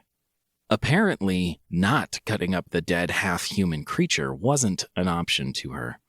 Koji just backed away, shook his head, and brought both hands to cover his mouth and nose as he went to stand guard at a spot where he could see both the entrance and the rest of the cave. It thankfully didn't take long for Melissa to finish her dissection, but the squelching and splattering sounds Koji had heard during his watch, and the gory scene he had accidentally seen when she had told him she was ready to go, would haunt him for the rest of his life, he was sure of it. They took the leftmost tunnel out of the cave, Melissa insisting on marking the tunnel they had come from and having a method of knowing which way they had gone. Koji just kept silent and kept his lips shut, not wanting to open his mouth and accidentally unleash his nausea onto the tunnel floor. It was only about a minute later, down another tunnel, barely lit by occasional glowing mushrooms or faint minerals emanating soft, starry light, that Melissa broke the amicable silence. "So, how much karma did you get for the fight?" I still don't know what that is," Koji asked, confusion plain both on his face and in his voice. "It's how you level up your stats and one requirement of leveling my system.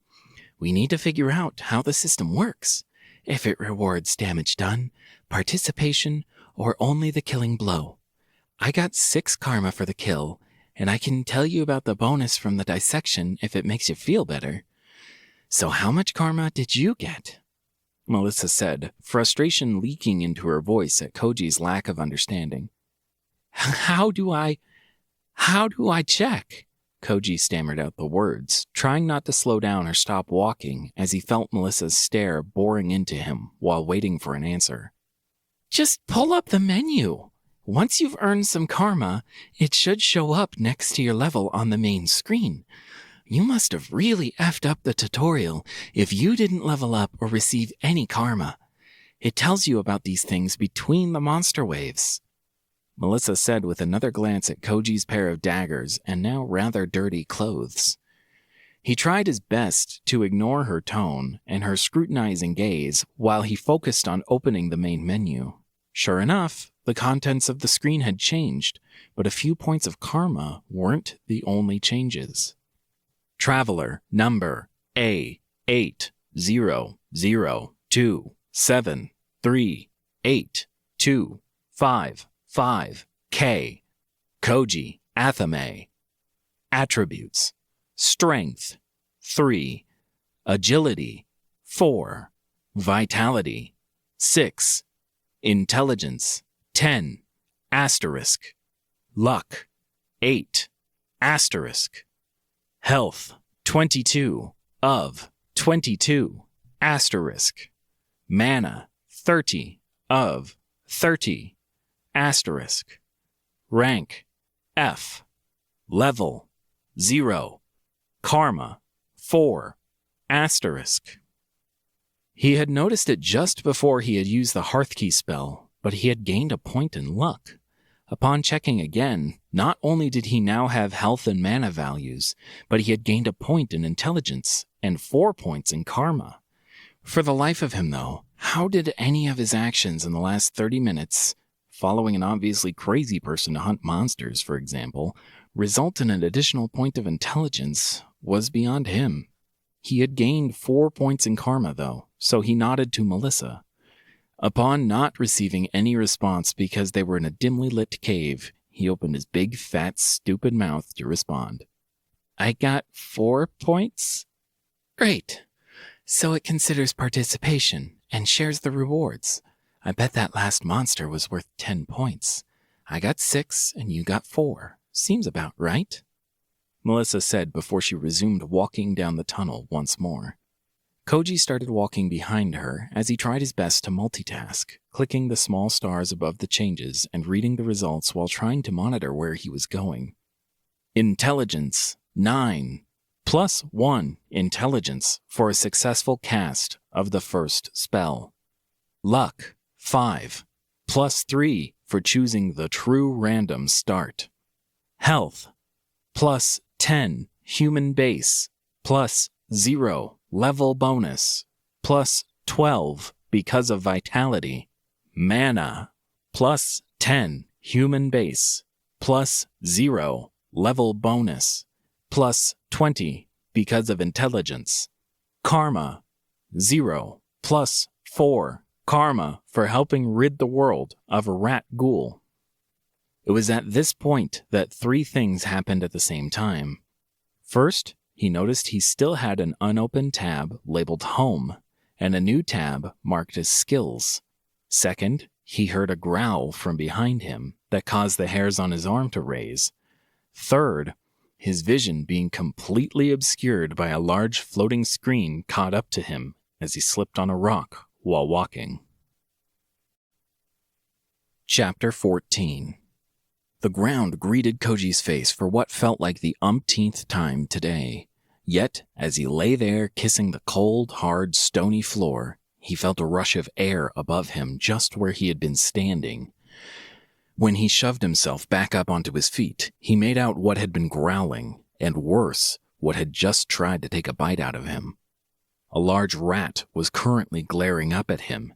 Its yellow eyes were the first clue Koji made out that it differed from the swarm of monstrous rats he had encountered on the subway.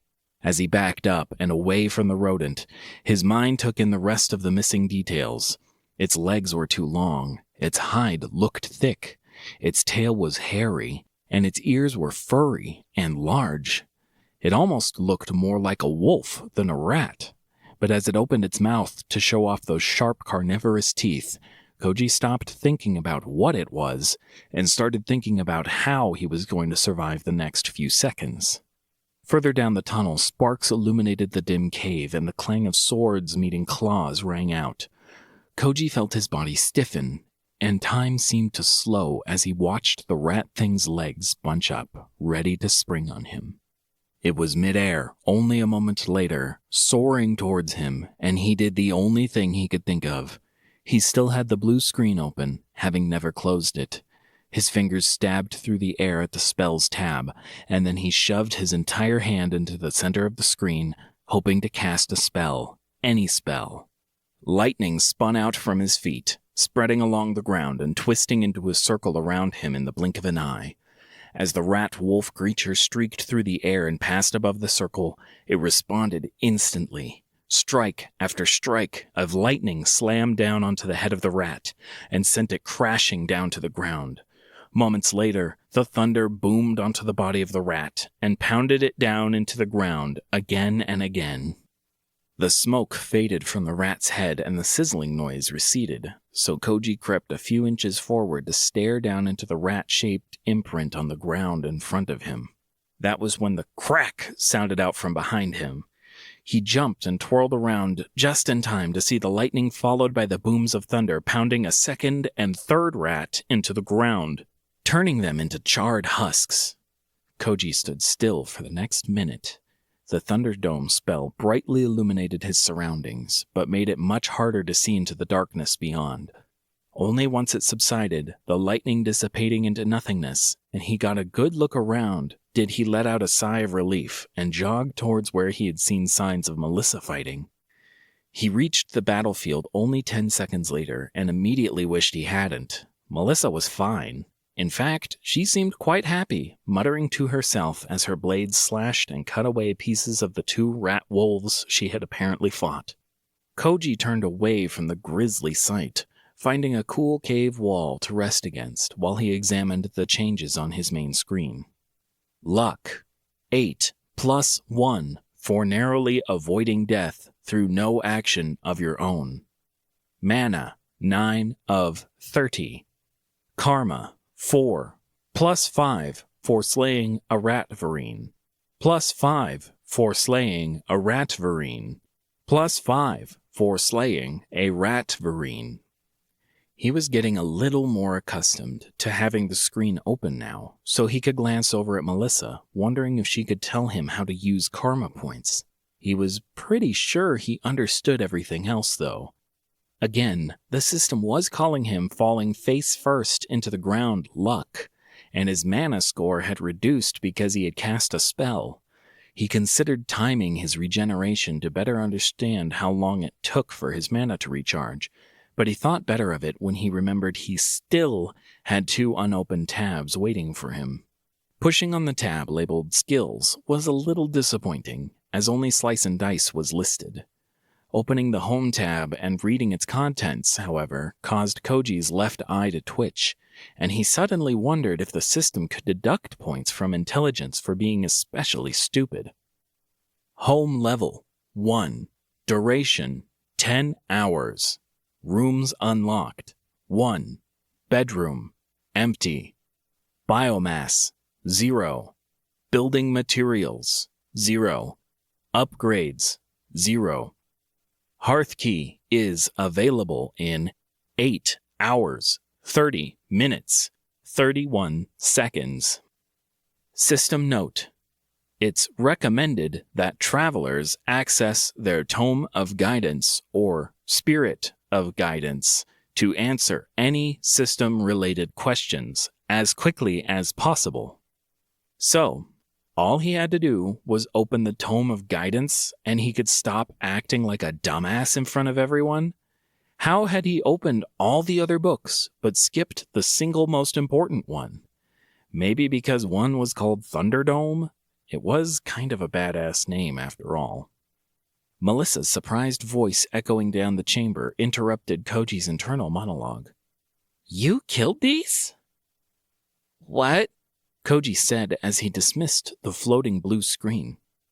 "You killed all of these ratvarines?" Melissa said the name the system had assigned the creatures with obvious distaste. Yeah. They were worth 5 karma each, if that's what you wanted to know.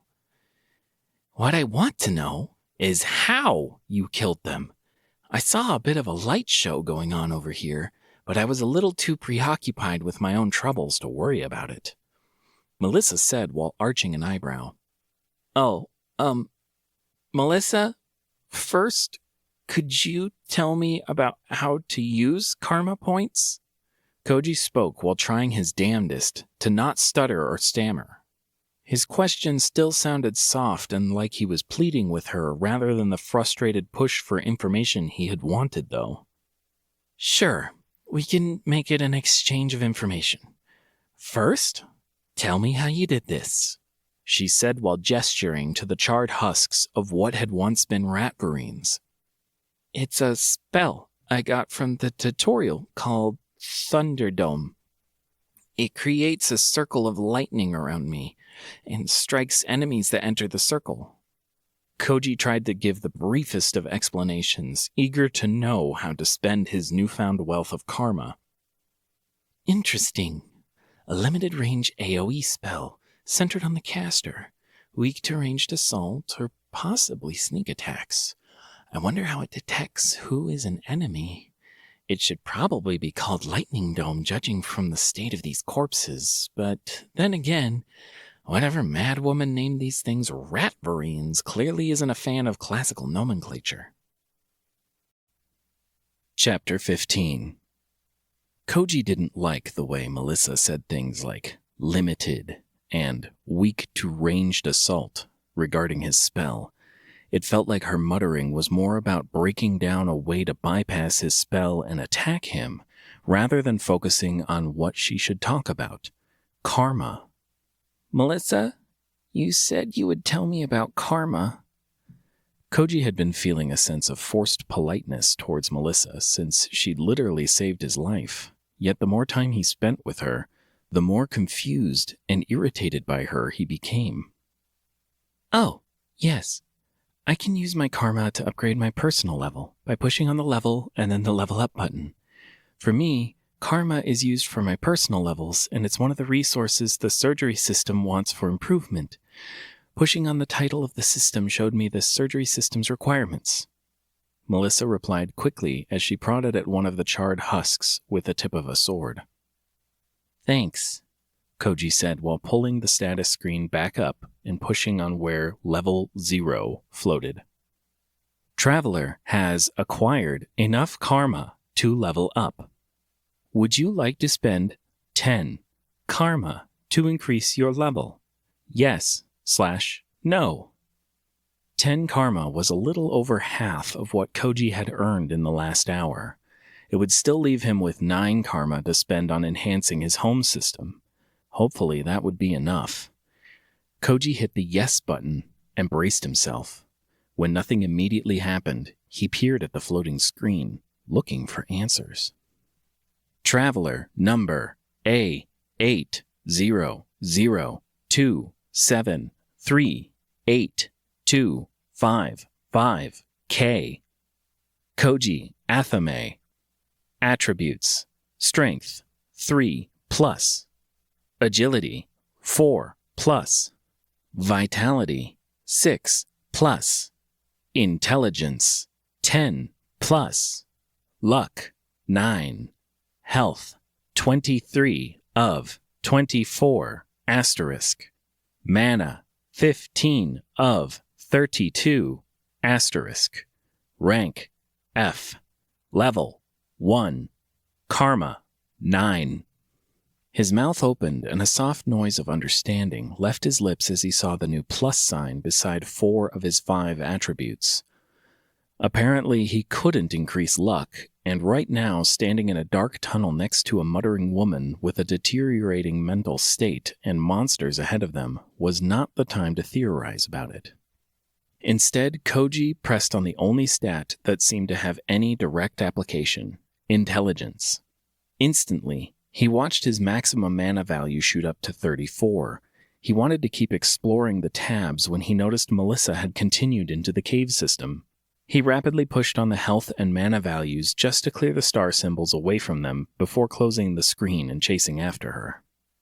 It was another slow walk, made worse because Melissa now insisted on stopping every few minutes to make sure they weren't being followed or about to be ambushed. Koji took these moments to check the countdown on the hearth key spell, wanting to be warm under his blanket once more, rather than trudging through cold, hard tunnels. The considering looks Melissa continued to throw his way while they explored weren't exactly helping either. So when they found themselves on the threshold of a small cavern overlooking a small nest of 6 Ratverines, Koji was almost excited to have something else be Melissa's focus. She insisted on doing recon, sneaking up to make sure there weren't any hidden dangers. Upon her return, she pulled Koji's shoulder and brought him back to the darkness of the tunnel. We need to come up with a plan. I might take 2, at most 3, not 6. So, we'll need to use that spell of yours again, Lightning Dome, Melissa spoke while gesturing and counting with her hands. Thunderdome, Koji corrected automatically, not caring if he was being rude as his patience had worn thin. Ah yes, that's what I said. So, I'll sneak in, I'll try to maim 1 or 2 of them, and then kite them back to the tunnel entrance. When I get behind you, I'll shout, now, and you cast the Thunderdome to fry them. Melissa had an excited smile on her face, but spoke in a calm, professional tone, like she was planning a class presentation rather than plotting to kill half a dozen mammals. Koji thought about Melissa's plan, wanting to give some kind of feedback or help construct their battle plan. But before he could say anything, Melissa crouched and crept back down into the cavern. Unsure of what else to do besides wait, he pressed himself against the tunnel wall and drew his ritual dagger from its sheath while he watched Melissa. She moved in a crouched, quick, shuffling step, making almost no sound. One hand would brace against the ground, rocks, or stalagmites, while the other stayed on the hilt of a sword as she moved.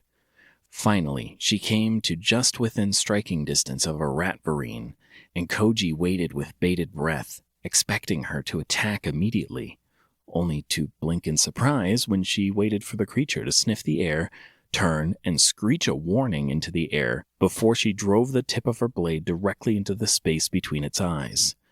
She abandoned stealth. Then, in a fluid motion, she turned, sprinted back up to the tunnel entrance, and leapt to the top of the slope. Once there, she slowed and began to slowly jog towards Koji while monitoring the pack of rats charging up the slope. When Melissa reached Koji, she lightly patted him on the shoulder as she stepped behind him and said, "Go for it!" The blue screen already floated in front of Koji opened to the Spells tab. He trudged to the tunnel's exit and waited for the final rat to scurry into the radius of his spell. With a deep breath, he pushed his hand through the spell screen and triggered the circle of lightning. When the booming peals of thunder ceased and the constant strikes of lightning faded, 5 very dead, very burnt rat corpses were smeared on the threshold of the cave before him.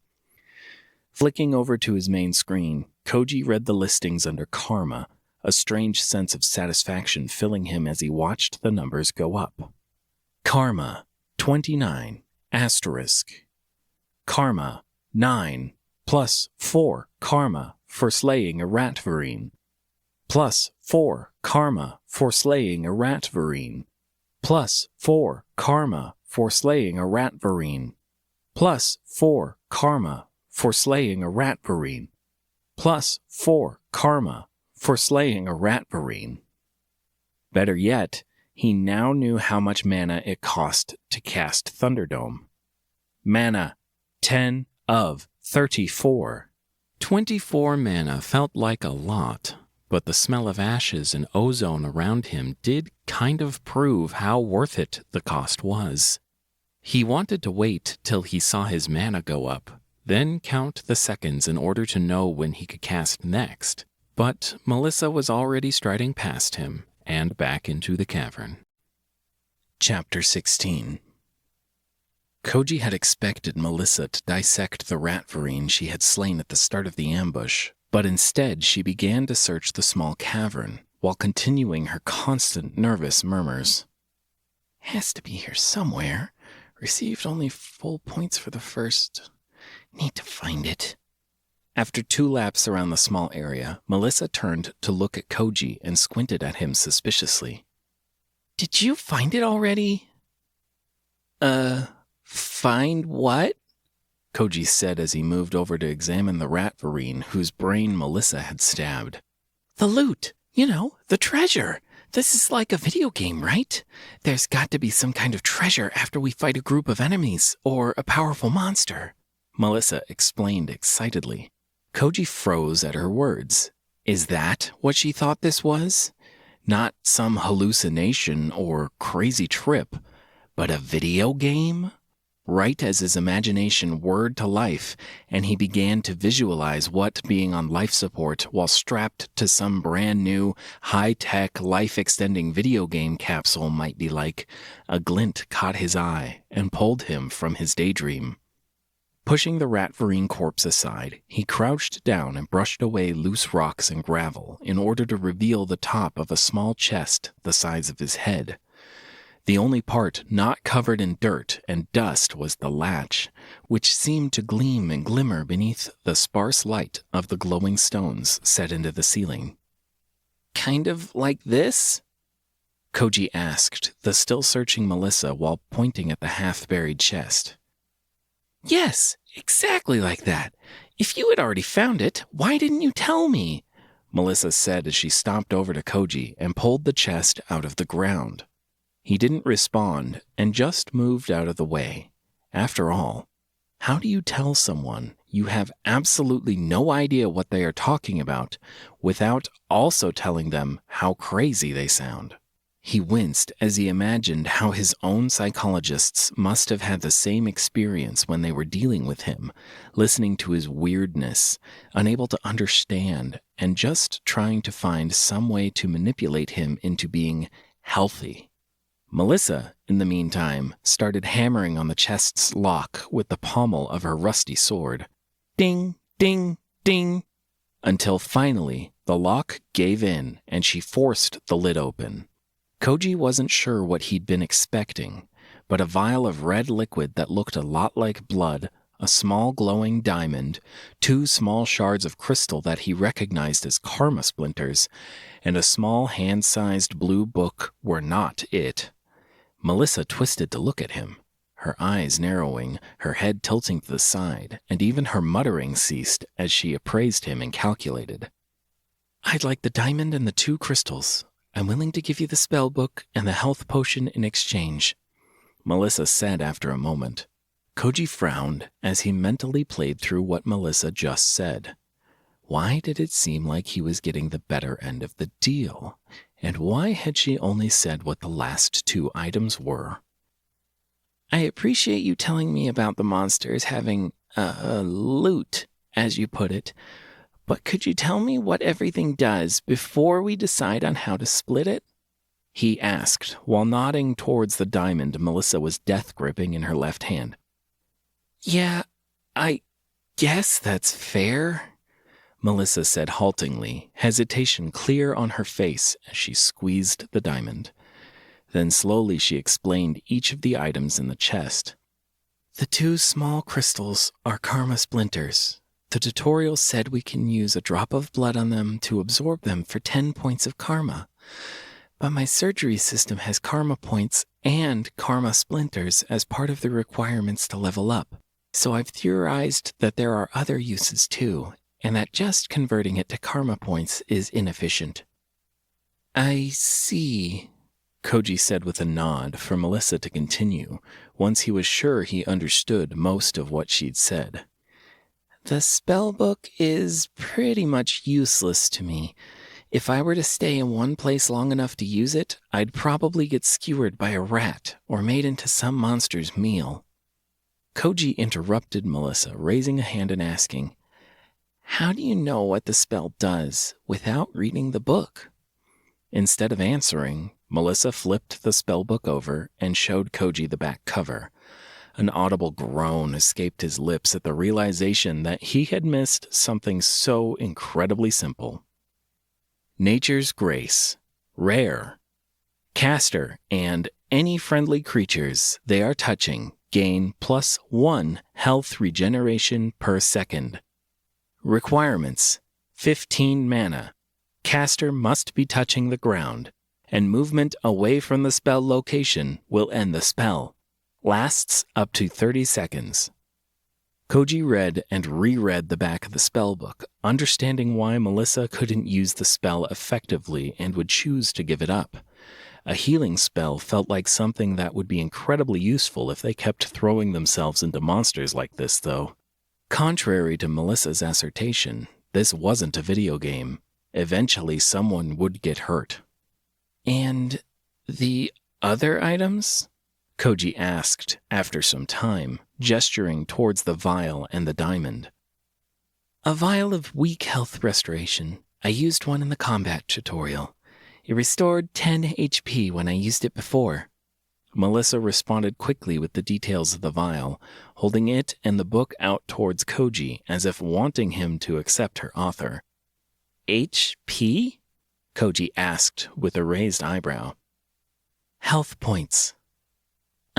I guess that makes sense.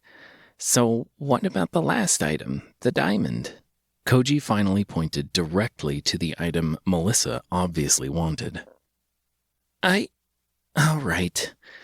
It's not that I didn't want to tell you, it's just, I was going to tell you after I used it. There was a rare reward for defeating Wave 5 in the assessment. It looked the same as this and gave me a blank attribute point. I'm pretty sure this is an attribute crystal. Melissa explained with a grimace on her face. Koji nodded in understanding. A permanent attribute point seemed useful, but there was only a single diamond for now. Looking at the small group of items, Koji gave Melissa a reassuring smile and made a counteroffer. How about I get 1 karma splinter and the spellbook? You get the vial, a karma splinter, and the attribute diamond. When Melissa opened her mouth to speak, Koji raised a hand to cut her off so he could complete his offer. Next time an attribute crystal pops up, though, I get it. We'll switch back and forth. Also, it makes little sense for me to take the healing spell and the vial. If I can heal myself with the spell, I don't need the vial after all. All right, Melissa said gleefully before shoving Koji's share into his arms.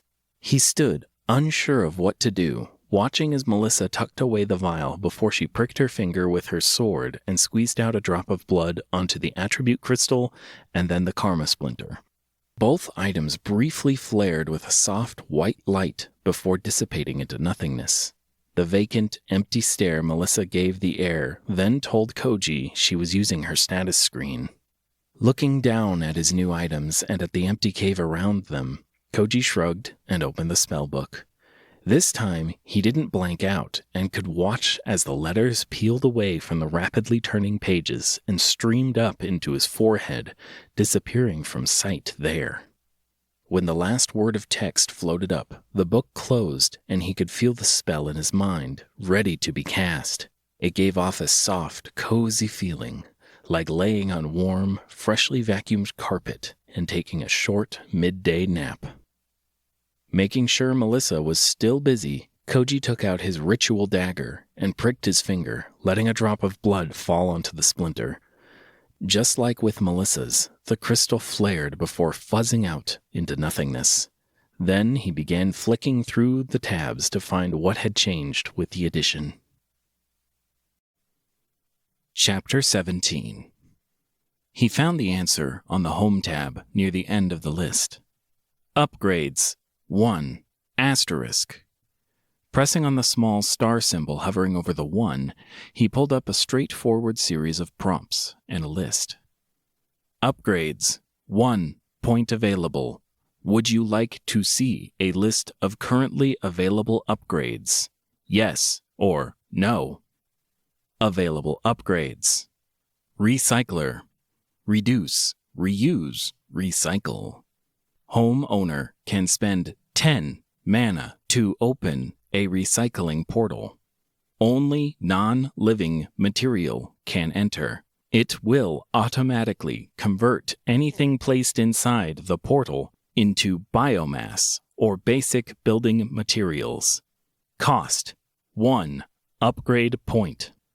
Bed padding. Sleep tight. Don't let the bed bugs bite. It will create thin bed paddings in the room. An hour of rest will cure some status ailments and fully regenerate the homeowner's health and mana. Cost. 1 upgrade point. Watering hole. Drink, rinse, wash, repeat. It will create a small hole in the floor. This watering hole will connect to a source of clean water that spawns 2 liters of water per hearth key activation. Cost. 1 upgrade point. Door to ... The angle of entry always matters. It will create a door to another room. It does not create a new room, only the connecting door. Cost. 1 upgrade point. System note. Level up your home or gather more biomass, building materials, or upgrade points to unlock more options. Pressing yes had pulled up a litany of options, but with just over 6 hours to go until he could cast Hearthkey again, only one option had any current use. Pressing on the recycler option, he was once again greeted with a yes or no, and after confirmation, a small option beneath upgrades appeared. Recycler, Level 1. Koji looked over at the rat farine Melissa had slain, and, after some consideration, he instead walked up the slope to the tunnel where they had come from, where the charred husks he had electrocuted lay. Walking up to the first corpse, he pressed the word recycler, only to have nothing happen. After several more failed pushes, he checked the main tab and then the spells tab. Recycler, 10. Thunderdome, 24. Nature's Grace, 15. Hearthkey, 6 hours, 2 minutes, 21 seconds. A single press of where the spell recycler floated in the air opened a portal on the far wall. Another failed attempt, where he opened the portal on top of a stalagmite, and, going down to single digits in his mana, caused Koji to realize that the portal opened wherever he was looking when he pressed on the window. Behind him, in the cavern proper, squelching and splattering sounds began. Koji started to turn at the noise, but caught himself mid-motion. He knew what those sounds were. Melissa had started her dissection. Controlling his nausea and keeping a hand on his stomach, he waited until his mana had regenerated enough and cast the recycler spell directly on one of the dead rat farines. The gaping black void opened directly beneath the dead creature, and Koji watched as the corpse contacted the surface of the portal, only to immediately vanish. Stepping closer, he peered down at the portal. It was maybe 4 feet across, circular and pitch black. He was half tempted to put his head in it, but something, maybe the extra points of intelligence he had earned today, told him that wasn't a good idea. Rather than wait for his mana to regenerate, he kicked, shoved, and rolled the remaining husks into the hole. Once all 5 rat farine corpses were disposed of, the small tunnel smelled a lot less like burnt hair and more like greasy charcoal. It was a small blessing, since the rather sickening sounds coming from the center of the cavern made him loath to return. Instead, he opened his screen and tabbed over to Home to check the results. Biomass, 5. Building materials, 5. Just as he was about to press the upgrades option and see if anything had changed, he realized the sounds had stopped and Melissa was trekking back up to him. He gave her a wave and glanced over her shoulder, wondering if he should use his new recycler spell on her dissected rat farine. A sickening shudder ran down his spine at the mutilated mess of flesh and organs, causing him to promptly decide it was definitely not worth the trauma. So, are you ready to go? We can rinse and repeat that plan over and over. I got a karma point for each kill and full credit for the first one. With the loot, that makes it not a bad haul, and fast. Can you cast that lightning dome again? Melissa asked while surveying the distant exit. Thunderdome. Yeah, I can cast it again in a few minutes, Koji said as he checked his mana. Perfect, let's go. We only have a single exit here, and the fights have been getting harder. Judging by the curve of the tunnel and the angle of our descent, we've been going down and inwards for some time now. I bet most of the tunnels down here connect to a central chamber. It's like... Melissa's voice trailed off as she walked away, and she dragged a thumb across her pale jaw in a pensive motion while her brow furrowed. Koji just shrugged and followed behind, carefully trying to avoid looking at the gory center of the cave as they left. Chapter 18. Once safely ensconced inside a dim, cramped tunnel, Koji and Melissa fell back into their routine of mostly silent walking. Mostly silent, meaning Koji stayed completely quiet, and Melissa muttered to herself in such a low voice that he could only hear 1 word out of every 10. They were making even slower progress than before, with Melissa being so distracted. Still, she insisted on stopping every few minutes to bunker down and make sure they weren't being followed or stepping into an ambush. So, when after 2 hours of this tortuously awkward march, the tunnel led out into a bright, well-lit cave teeming with monsters, Koji was almost thankful. This cave was nearly twice the size of the previous one, and Melissa's predictions had once again proved true.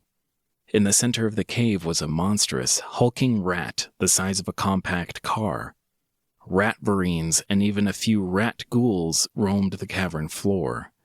The only small blessing was that, with plenty of large boulders and even a few small plants, there was plenty of cover. Melissa and Koji hid in the relative darkness and safety of the tunnel. Koji slumped against the cold stone wall and looked out over the wildlife, finding a strange beauty in the blue stone, brown dirt, and purple flora that decorated the basketball court-sized cavern floor. Melissa was muttering something about zerging and choke points. He really was wondering what had happened to the serious, straight-laced young woman from just a few hours ago. The older one, with the long blonde hair almost going gray, would say something like, "A rapid personality shift such as yours is almost certainly the result of an unspeakable trauma." Koji let out a faint smile at the memory of the doctor saying the same thing to him. He pulled himself out of the funk that accompanied that early session with the PTSD therapist and tried to find something to distract himself. Deciding it was best to help Melissa come up with a plan, Koji looked out into the cave below, and to his surprise, saw a shaggy-haired man step away from the wall to the left and swing into their tunnel. "Hi, James," Koji said as he waved while silently reminding himself to never let the oblivious Melissa be any sort of lookout. "James? Oh, James, you're here. Perfect. That makes things much easier. We were just discussing how to efficiently wipe out this cave's monster population. Would you be interested in cooperation? I can offer you a third of the loot, but Koji currently has priority on the next attribute crystal." Koji found it rather impressive how rapidly she had moved from being surprised to trying to rope in the quiet stranger. James looked from Melissa to Koji and then back. His blood-red eyes were even more unsettling in the near darkness of the tunnel, and Koji glanced at the man's hands. They were still covered in a viscous red. A shudder ran down Koji's spine, and he rubbed his own hands together, trying to clean them as he thought of what the sensation of dried, flaking blood must feel like on James's fingers. Neither Melissa nor James seemed to notice his moment of tactile disgust, however, as Melissa took James's silence as agreement and narrated a plan. "It's a threefold plan. You are going to pull some rat varines with an axe throw. We'll repeat that until you can kite them between those two rocks." Melissa paused here and pointed to two large bluestone boulders a few feet into the cavern. "You'll hold here, and when the rat ghouls separate from the pack and charge you, I'll sneak attack from above while you attack from the front. It'll be a perfect two-part pincer. Then, whether or not we get them all, we retreat here and let Koji fry the wave once it's built up. In most games like this, a tank-type boss like that will have a serious health pool or magic resistance, so once the ads are taken care of, we'll need to wear it down slowly with DOTs if possible." Koji had absolutely no idea on earth what Melissa was talking about. Pincer? Like on a crab? Pull on what? Where did a kite come into play? Was she even speaking the same language anymore? He folded his arms into what he knew from that damned therapist telling him all the time was a defensive posture and waited for James to say something. Surely he wouldn't accept the plan without complaint. Melissa needed to explain all the crazy words and terms she had just used. He was exhausted from being wrong all the time. James just gave Melissa a nod and started walking into the cave, asking nothing. The brighter light on James revealed the fact that not only were the man's hands still covered in blood, most of his once brown leather armor was now stained a deep rust-red color. Koji moved to stand beside Melissa at the mouth of the tunnel and whispered softly to her. "What exactly am I supposed to do down there while you kite and pincer them?" "Nothing. We can't let the squishy get in the line of fire. Glass cannons need to be in the back after all. Don't worry about the first phase of the fight. Just stay here and wait until James and I come running back. When the monsters following us get in range, cast Lightning Dome. Melissa said as she sheathed and unsheathed her swords, checking and testing them before giving him a last nod and sliding down into the cavern below. Koji just stood there, stunned. Did she just call him squishy? Was that a weird sex thing? And what did glass cannon mean? That sounded horribly impractical. Chapter 19. Koji had a front row seat to the mayhem caused by Melissa's plan and got to experience a saying his foster dad had liked to repeat at least once a week. No plan ever survives first contact, son. Always have a backup. A bitter half-smile spread across his face at the memory. James chose this moment to strike at a rat ghoul. So caught up in the past, Koji almost missed the flash of gray as the axe streaked through the air, but there was no way he could miss the explosion of crimson and black blood that came from the man-shaped rat's body upon impact. The edge of the axe bit perfectly into a rat ghoul's skull, and almost immediately flew back across the room to settle into James's hand. Again and again, he threw the axe, targeting almost exclusively the larger, deadlier rat ghouls. On the fourth monster, however, the axe bit into its shoulder rather than its skull, and the resulting shriek of pain filled the cavern and alerted its occupants to the intruder's presence. A horde of beady red and yellow eyes suddenly fixed onto the offending noisy ghoul, just in time to trace the axe as it ripped from the monster's shoulder and flew back into James's hand. The shaggy-haired, red-eyed man just calmly walked backwards as a literal wave of rat monsters streamed towards him. Melissa's plan held true, though, as the faster rat ghouls led the charge and piled in between the boulders to get at the waiting James. When half a dozen of the gangly, dirty, hide-covered creatures with their needle-like tongues crossed halfway through the boulders, Melissa slid down from above into their midst.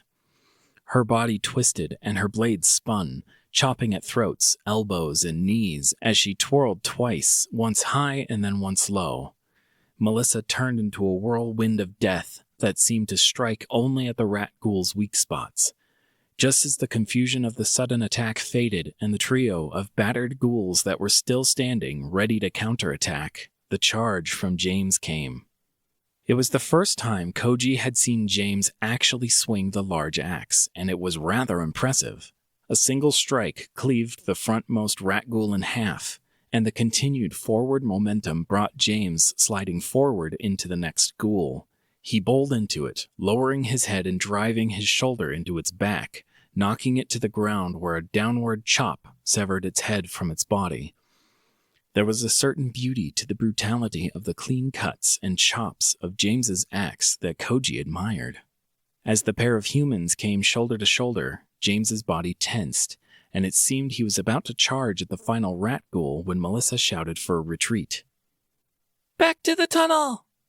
Koji sighed as he heard those words, even over the hissing and shrieking rat horde.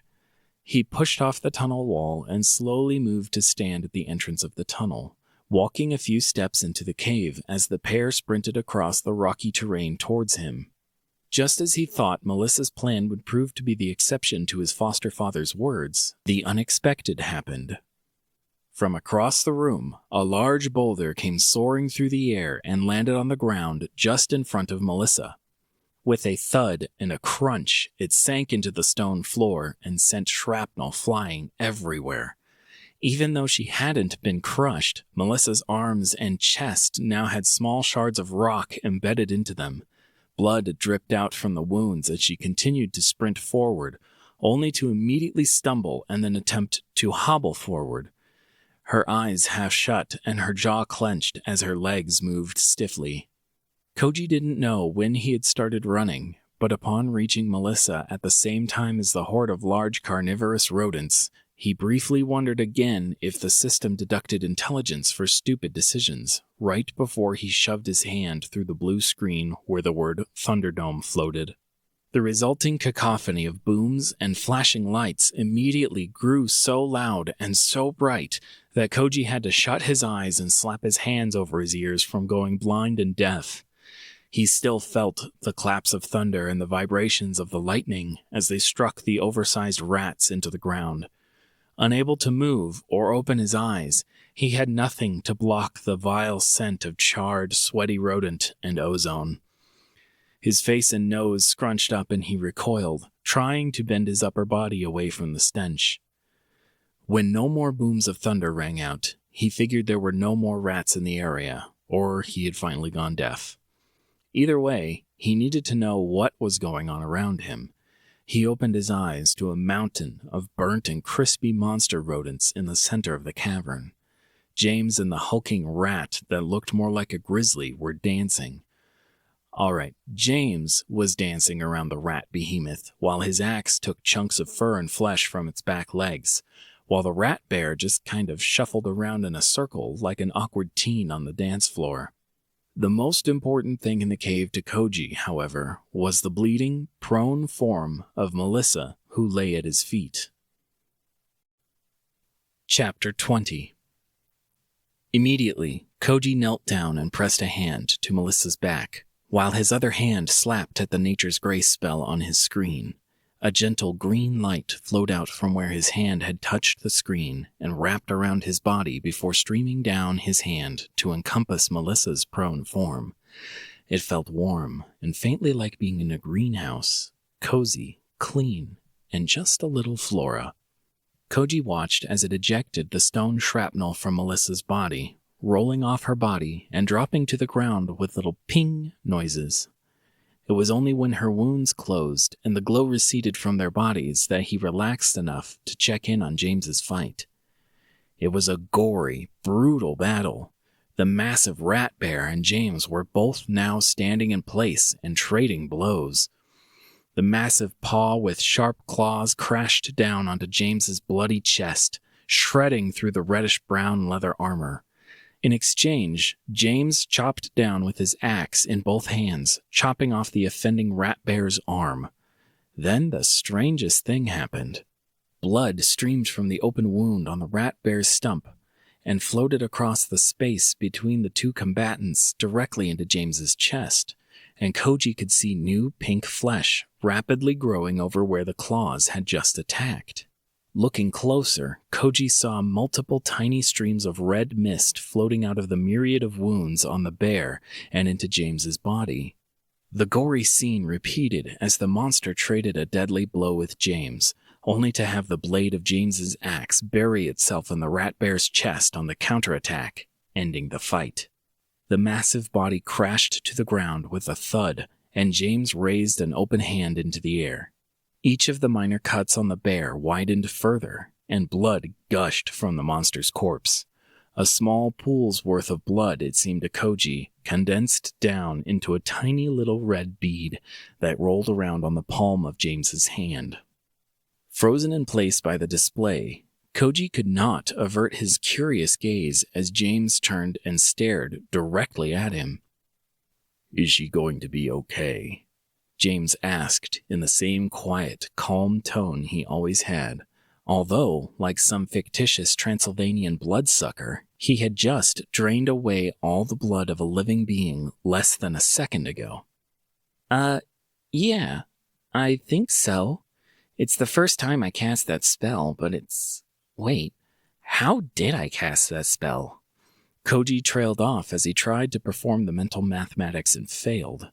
Silently, he cursed himself for never attending math classes and flicked over to the main menu, not sure what he was expecting to see. Traveler number A8002738255K. Koji Athame. Attributes: Strength 3, Agility 4, Vitality 6, Intelligence 11, Wisdom 5, asterisk, Luck 10, asterisk, Health 24 of 24, Mana 11 of 49, Rank F, Level 1, Karma 364, asterisk. Seeing several new stars, an entirely new attribute, and an absurd amount of karma, Koji quickly pressed all the buttons and watched the prompts stream across his screen. Wisdom, 0, plus 5 wisdom awarded for Magical Mayhem achievement.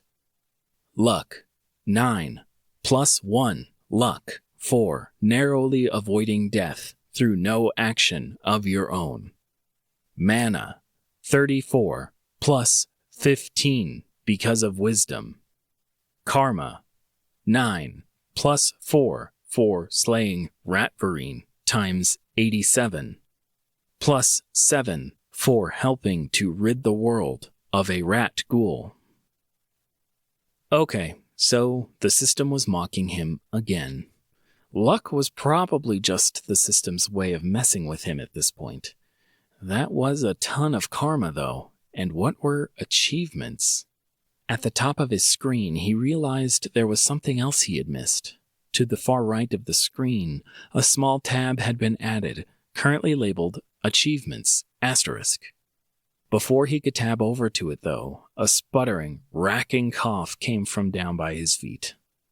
Bits of phlegm, clots of blood, and several other unmentionable substances sputtered out of Melissa's mouth as coughs racked her body.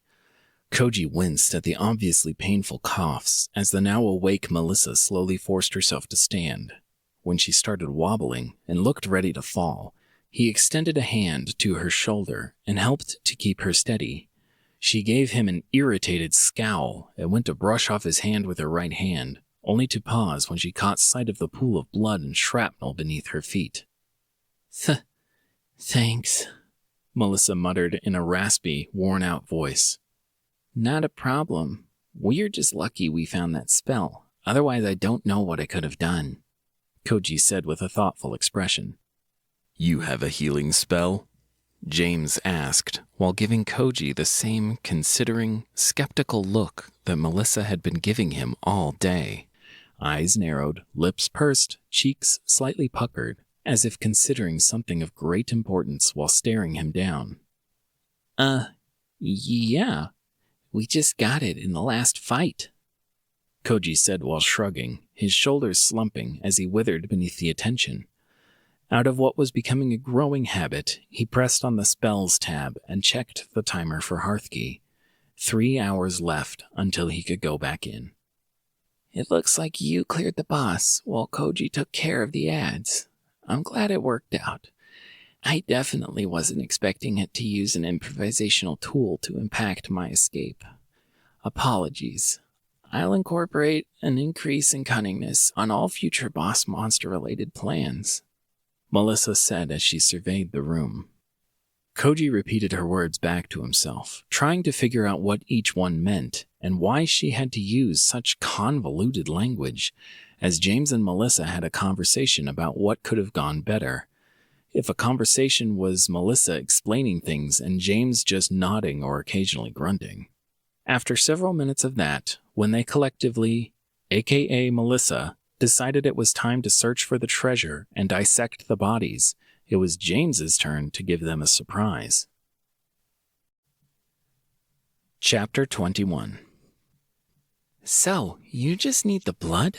That's so illogical, Melissa asked with astonishment when James explained what he needed. Koji had seen it firsthand.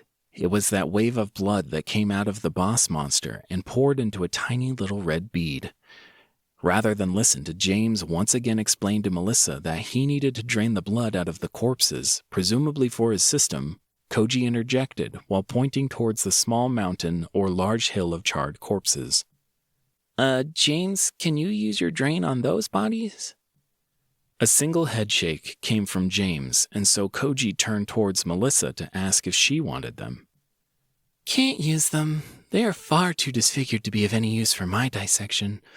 I really wish you could go just a little easier with that lightning dome spell, Koji. I'm losing permanent gains each time we use that spell. Well, I suppose the pace at which we are gaining karma and hopefully some wonderful treasure will outweigh any lost benefits.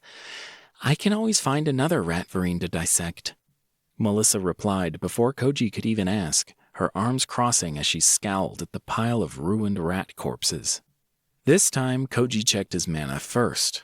Once he was certain he had over 10 mana, he cast Recycler while pointing at the enormous pile of rats that had formed in front of where he had cast Thunderdome. A hole quickly formed in the small mound of corpses, and Koji kicked, pushed, and shoved rats into the hole. By the time he was done, Melissa and James had divvied up the remaining corpses, with Melissa experimenting on the boss to find her dissection did, in fact, work after James's blood drain. Perhaps because of the extraction of most of the monster's bodily fluids by James, the splattering and squelching sounds that normally accompanied Melissa's post-battle routine were almost non-existent. Once the pair were finished with their respective debauchery, Koji cast Recycler beneath the hulking rat bear, only to find it wouldn't fit. After recruiting James's help, Koji could get the monster into the recycler portal piece by piece, and then dragged the rotten-smelling rat ghouls into the hole as well. As he was finishing with the monster cleanup, Melissa and James began their search of the cave. Both of them headed directly to a large purple and green plant where the rat bear had made its nest and began dragging out the items they considered loot. Several small white stones, 6 karma splinters, an attribute crystal, a pair of light blue books, a dark velvet red book, a pair of gray boots that definitely were not going to fit the larger James, a pair of hide gloves that looked suspiciously similar in color to the dark brown fur of the rodents they had just slain, and last, an onyx silver-trimmed earring. Koji knew exactly what he wanted, the small stack of books invoking both his curiosity and a glint of greed that colored his expression. Melissa and James immediately went over each item and separated them into 3 piles. At the sight of the books being tossed around and the attribute crystal ending up in a small pile directly in front of him, Koji opened his mouth and tried to calmly but firmly convey that he wanted to know what the books did before any decisions were made. "Explain the book first!" The inarticulate shout that left his mouth was not exactly his best or most nuanced moment of communication, but he hadn't stuttered, and they had stopped sorting out the loot in order to stare at him. The longer they just stood there looking at him, the redder his cheeks grew, until finally he could bear it no longer, and he snatched up a light blue book and twisted it around to read the summary on the back, coincidentally bringing it up high enough to cover his face at the same time. Loria's Misty Strike, Uncommon. Weapons the caster wields inflict a dazed debuff to enemies. Debuffs last 5 seconds. Requirements: 10 mana. Lasts 5 minutes.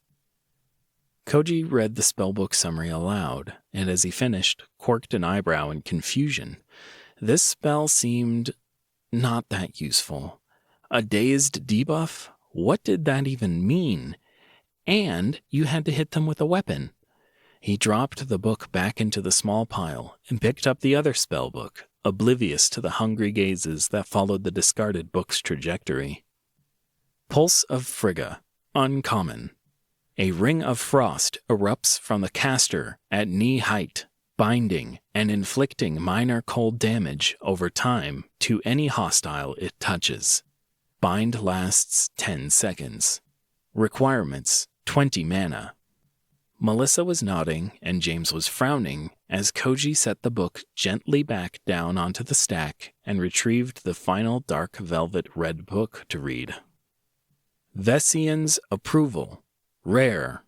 Reduces the caster's maximum mana and increases their strength and vitality attributes.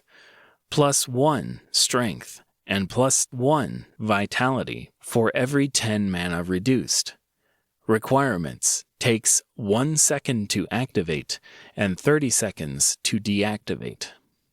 Koji set the last book down with a disappointed look. He had been hoping for something better. Perhaps in this case, the unknown, the possibility of the books being anything, had been better than reading them and finding out how lackluster they truly were. "I suggest each of us select a book that we are most interested in, and if there are no complaints, start the division of treasure from there," Melissa suggested as she looked between the two. Once finished, she placed her hand down on the cover of Loria's Misty Strike. James immediately followed suit and placed his hand on the red book, Vessian's approval. Koji just shrugged and picked up the last book.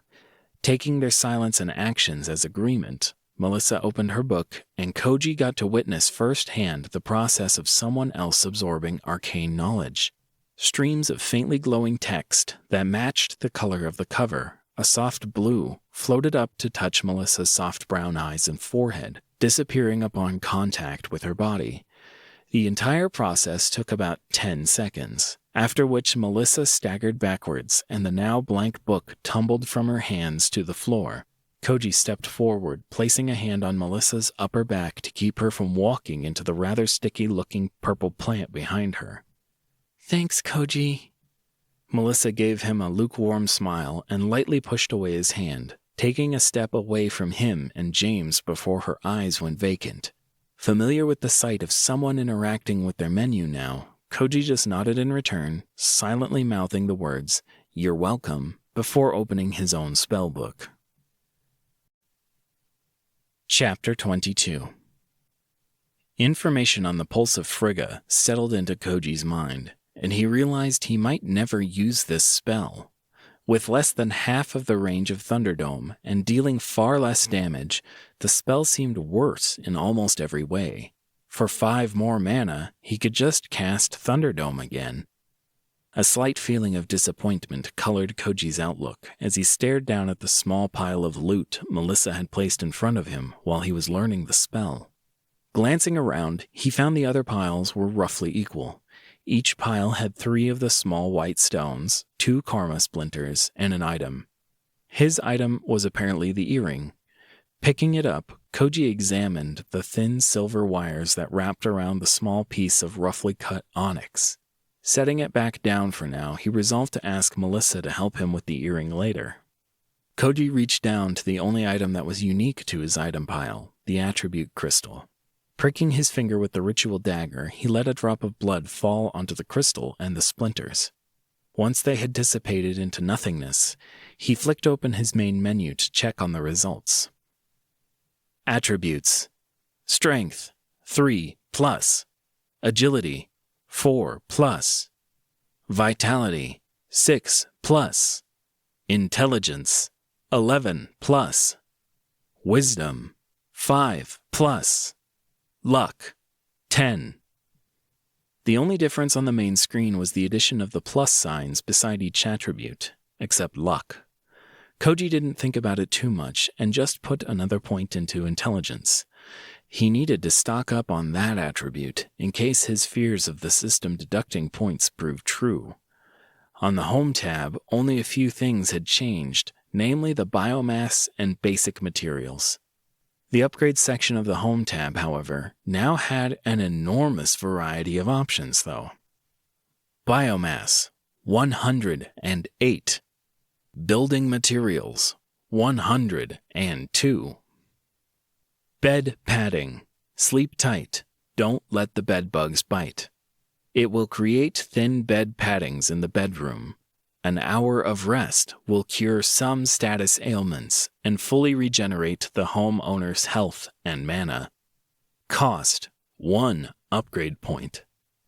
Watering hole, drink, rinse, wash, repeat. It will create a small hole in the floor. This watering hole will connect to a source of clean water that spawns 2 liters of water per hearth key activation. Cost, 1 upgrade point. Door to ... The angle of entry always matters. It will create a door to another room. It does not create a room, only a connecting door. Cost, 1 upgrade point. Recycler, level 2. Reduce, reuse, recycle. Recycler Portal now has a tiny chance to harvest uncommon resources. Cost, 2 upgrade points, 10 biomass, and 10 building materials. Training room. Train like your life's on the line. Creates a new room visitable once per rest. survive waves of enemies in the room to unlock upgrades and rewards. Costs 1 upgrade point, 50 biomass, and 50 building materials. Shoddy bookcase. 10 penny dreadfuls to make a masterpiece. Creates a small, flimsy bookcase in the home bedroom. Placing many empty spellbooks on the bookcase generates a complete spellbook. Placing many empty skill books on the bookcase generates a complete skill book. Costs 1 upgrade point and 30 building materials. Wall mount. Ordinary mount for your extraordinary taste in decorations. Costs 3 building materials. Dread bread box. Don't ask where it came from. Creates a small wooden bread box. It will create a single piece of inferior quality bread per hearth key activation. Cost 30 biomass and 5 building materials. Elf on a shelf. Currently missing 1 elf. Creates a small wooden shelf. Costs 5 building materials. System note. Level up your home or gather more biomass, building materials, or upgrade points to unlock more options. That was a lot. Also, apparently the upgrades could be upgraded. Who knew? Koji rolled his eyes at his poor joke as he rubbed his face out of habit. The rough texture of his unwashed, grimy, dirt-covered hands made the first decision for him. Those same fingers pushed through the watering hole option, followed by the dread bread box. After some further consideration, he closed the screen and saved the last point. Only a few hours till he could go back inside, rest, and clean himself. He still needed to check the tome of guidance for any useful information he had missed now that he had the necessities taken care of. When he pulled himself out of the menus and screens, Koji noticed for the first time how drained and tired Melissa looked. Her eyes had deep bags beneath them. Her cheeks were taut, and she constantly licked her lips to keep them dry. James wasn't much better, as Koji caught him with his eyes closed and deep circles beneath his eyes as well. "Should we go back to the pond for a rest?" Koji asked as everyone got ready. Both heads turned back towards him, but only Melissa responded. "If we continue, we'll probably encounter a stronger monster, but it'll be more difficult to reap the other passage's rewards the deeper we go. It makes sense to rest and consolidate our strength for the moment. We still have 3 days left after all." With that said, and without waiting for anyone else's response, Melissa set off back into the tunnels towards the starting cave. James just shrugged, stifled a yawn, and without a word of complaint, followed Melissa, leaving Koji alone in the large cave. He quickly turned and hurried after them while wondering how he could ask why it would only be 3 more days. Chapter 23. They had only been walking for around 20 minutes, according to Koji's hearthkey countdown, when he finally asked the question. "How do you know there are only 3 days left? Is that when the rescue team is coming? I guess I thought this was something else."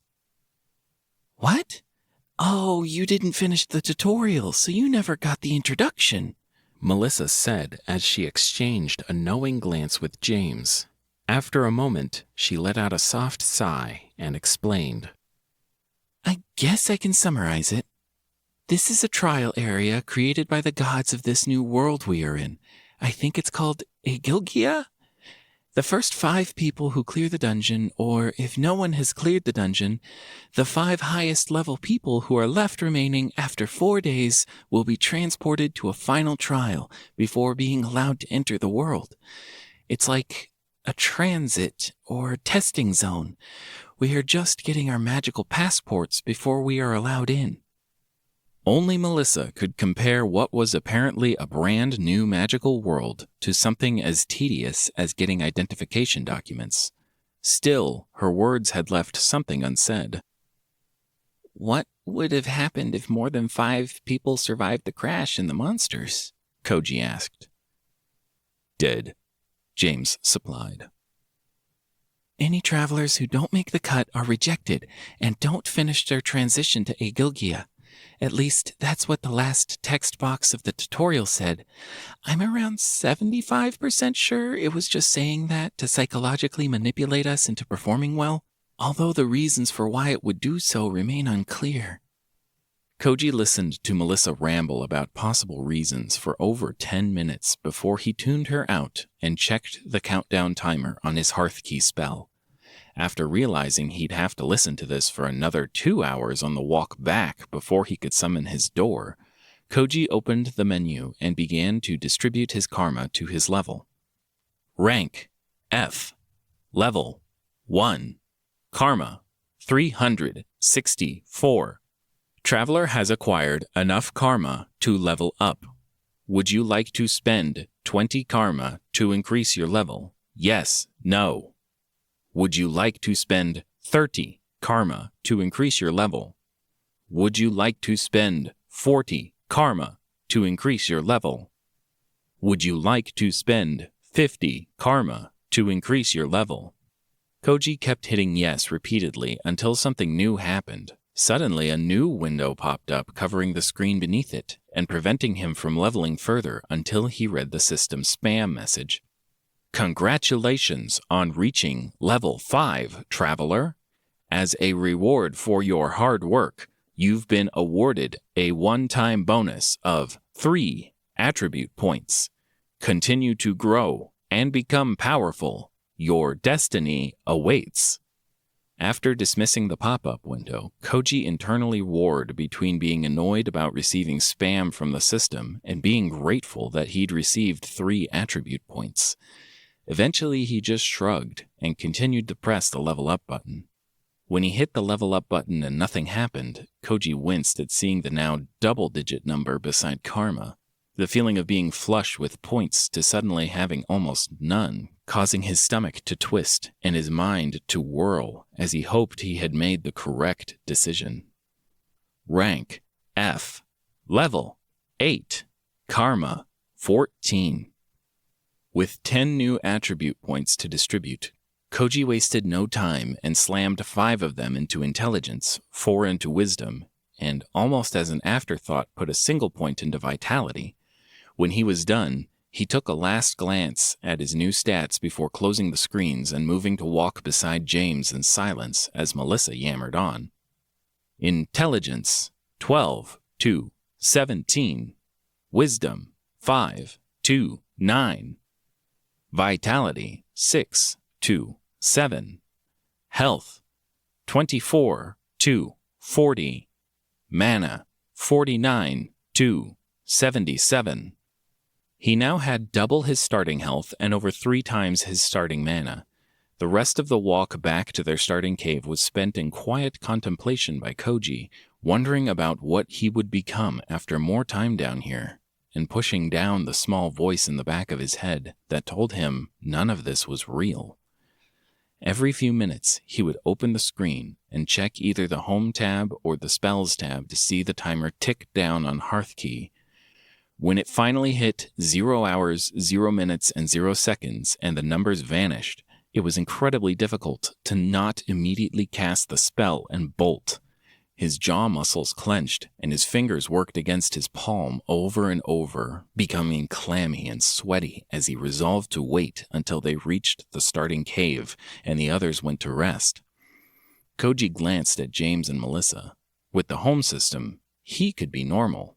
They didn't need to know how much being out here, around people, around them, made his skin crawl and his irrational anxiety spike each time they looked at him or asked him a question.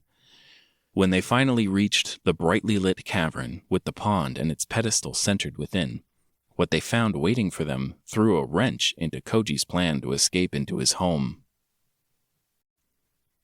Chapter 24. Gathered around the edge of the pool was a small group of 7 people. As their trio pushed out of one of the side tunnels and back into the light of starry stones set in the cavern's ceiling, a hush fell across the room as all the occupants turned to look at their group. Koji tried to imagine what their group looked like to these clean-faced strangers. Even before the system's changes, the magical pond water giving him crimson eyes, and the bulky leather armor, James had been intimidating. Yet now, covered in blood and with his armor permanently dyed a rust red, he looked more like a serial killer going on a massacre than a normal person. Melissa's armor had been shredded. Even with Koji's healing, she now had scars running up and down her arms, shoulders, and side. Her brown eyes definitely had moments of softness. Koji had seen them. But now, like most things since they had their first battle, they held a calculating, distant gleam, as if she was appraising the cost of your life. Koji knew he wasn't exactly immune to this phenomenon of looking terrifying. Transporting charred monster husks and being the center of a constant lightning storm in battles had left him covered in a thin layer of soot, with his dark hair standing up at ends, and the dirt building up on his clothing and hands giving his skin an unwashed, greasy feeling. In contrast, the group sitting around the edge of the pool had some familiar rusty weapons and even a few pieces of armor or unfamiliar trinkets, but looked much cleaner, and only a few people laying down on jackets in the back of the cave showed any sign of injuries. Melissa? Melissa Sato? A clear, masculine voice broke the silence that had settled in the gap between the two groups. A young man with dark hair and a pale almond complexion separated from the pack, his gray-blue eyes fixed firmly on Melissa as he walked towards them. Jake? If the note of astonishment held within Melissa's voice made Koji blink in surprise, the young man rushing across the distance and wrapping Melissa into a massive hug nearly sent him into shock. When they detangled after a few long moments, several of the other group members had approached, their faces now a little friendlier, despite the distance they kept. Koji gave the 2 men and 2 women what he thought was a respectful nod of acknowledgement before turning his focus on Melissa's conversation. I'm so glad you made it. When I didn't see you amongst the survivors, I was really worried, Jake said as he clutched at Melissa's shoulders and shook her. Worried you? How could you be worried about anything? Melissa said with a playful, teasing voice as she gently pushed away Jake's hands. Are you kidding? This isn't some uni exam or raid. Of course I'd care if you went missing, Melissa. We're friends. Jake ended his speech with a bitter smile and a moment of hesitation before he stared into Melissa's eyes. Did you drink the water? Melissa said after a long pause in the conversation. Yeah, Jake said as he lifted the rusty sword the tutorial provided with one hand while gesturing towards their battered trio with the other hand. I can see you guys all drank the water. So what did you get, Mel? Did you go the classic full heels with wheels? At the mention of the name Mel, Koji saw the hairs on the back of Melissa's neck stand up, and as Jake continued to talk about heels and wheels, Koji noticed Melissa's posture stiffening, so he was unsurprised when she snapped back at Jake. No, I did not pick a healer class. You know there wasn't one presented in the tutorial. There aren't even classes. Melissa hissed out the last few words before turning back to James and Koji. She gave them a nod and pointed out a small, unoccupied space on nearly the opposite side of the pond. Let's get some rest before we go. James nodded and started walking almost immediately, oblivious to the mounting drama before them. Koji gave Melissa a worried look, which she promptly ignored, and turned back to face Jake. It was good to see you. I'm glad you made it. Talk to you later.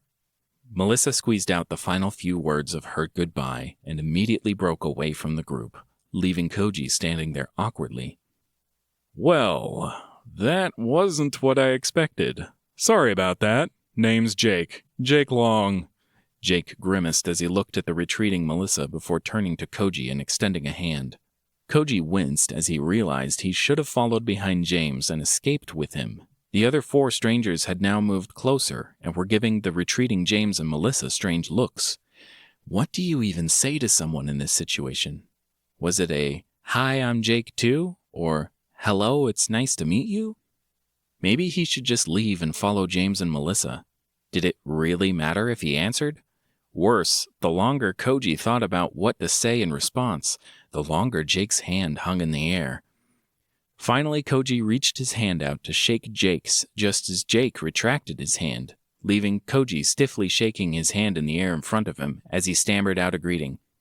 Hi, I'm Koji.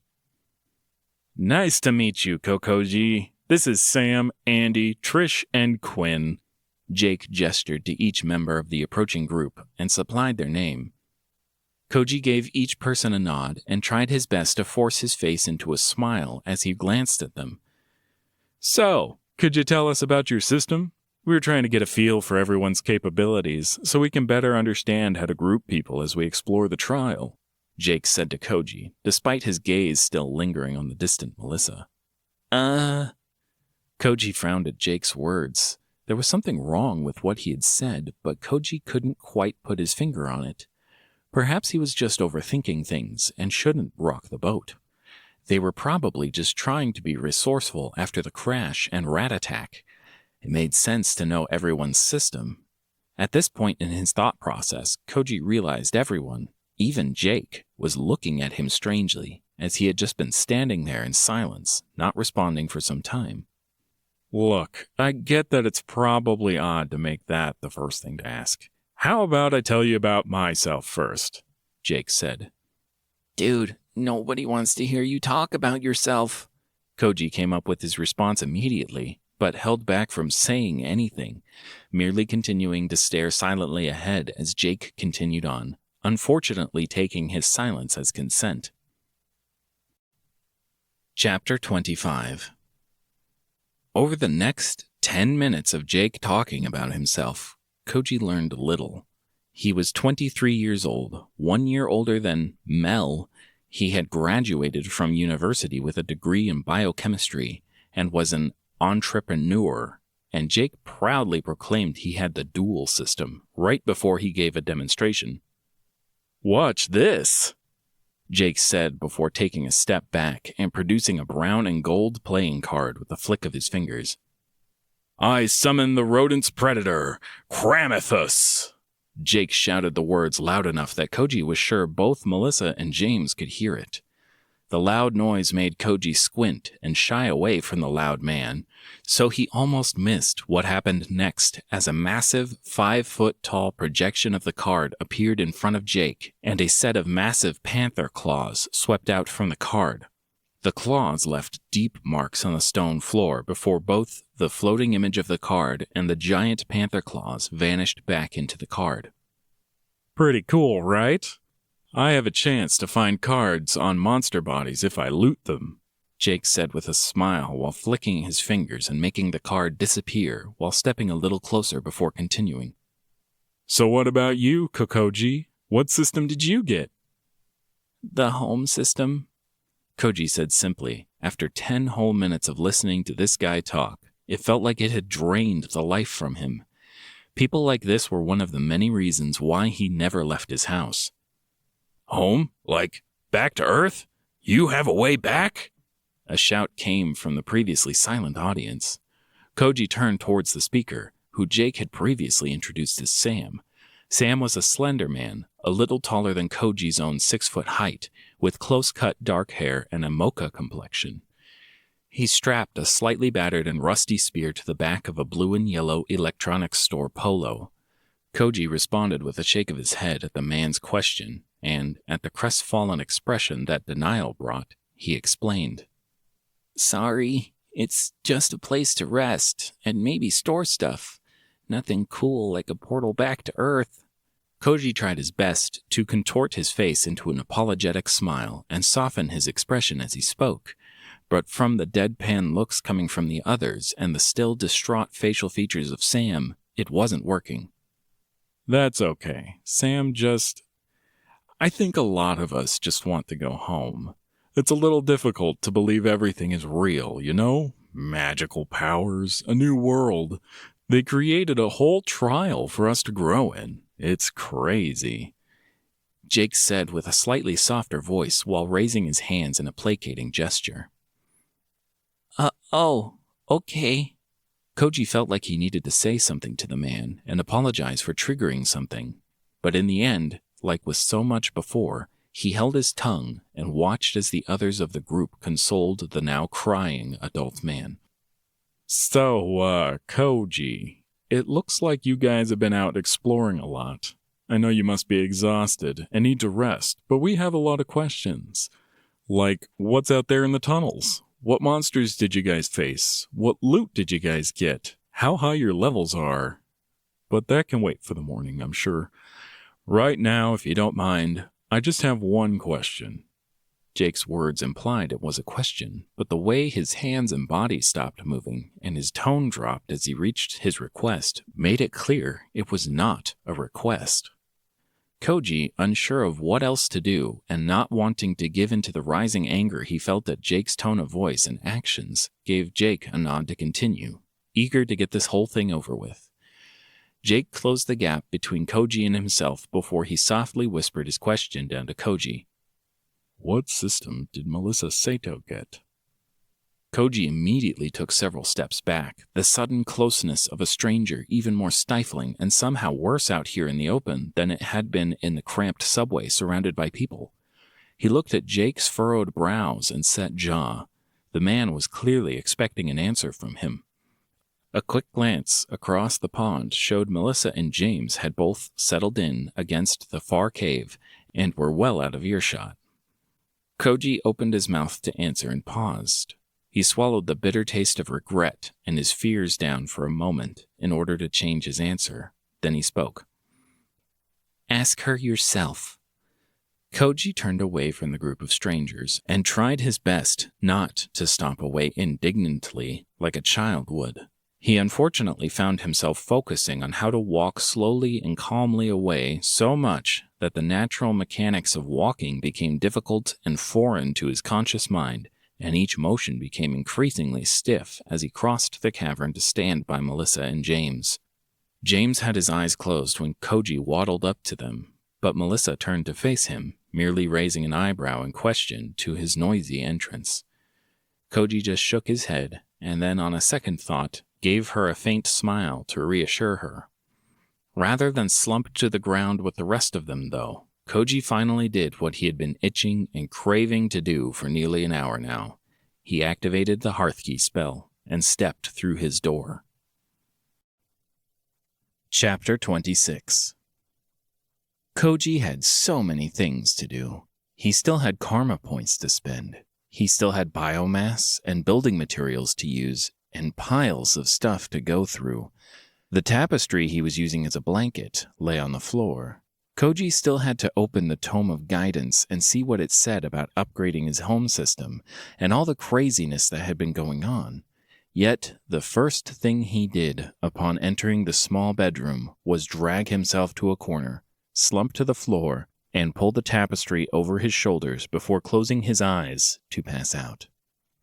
When Koji woke up, he felt better.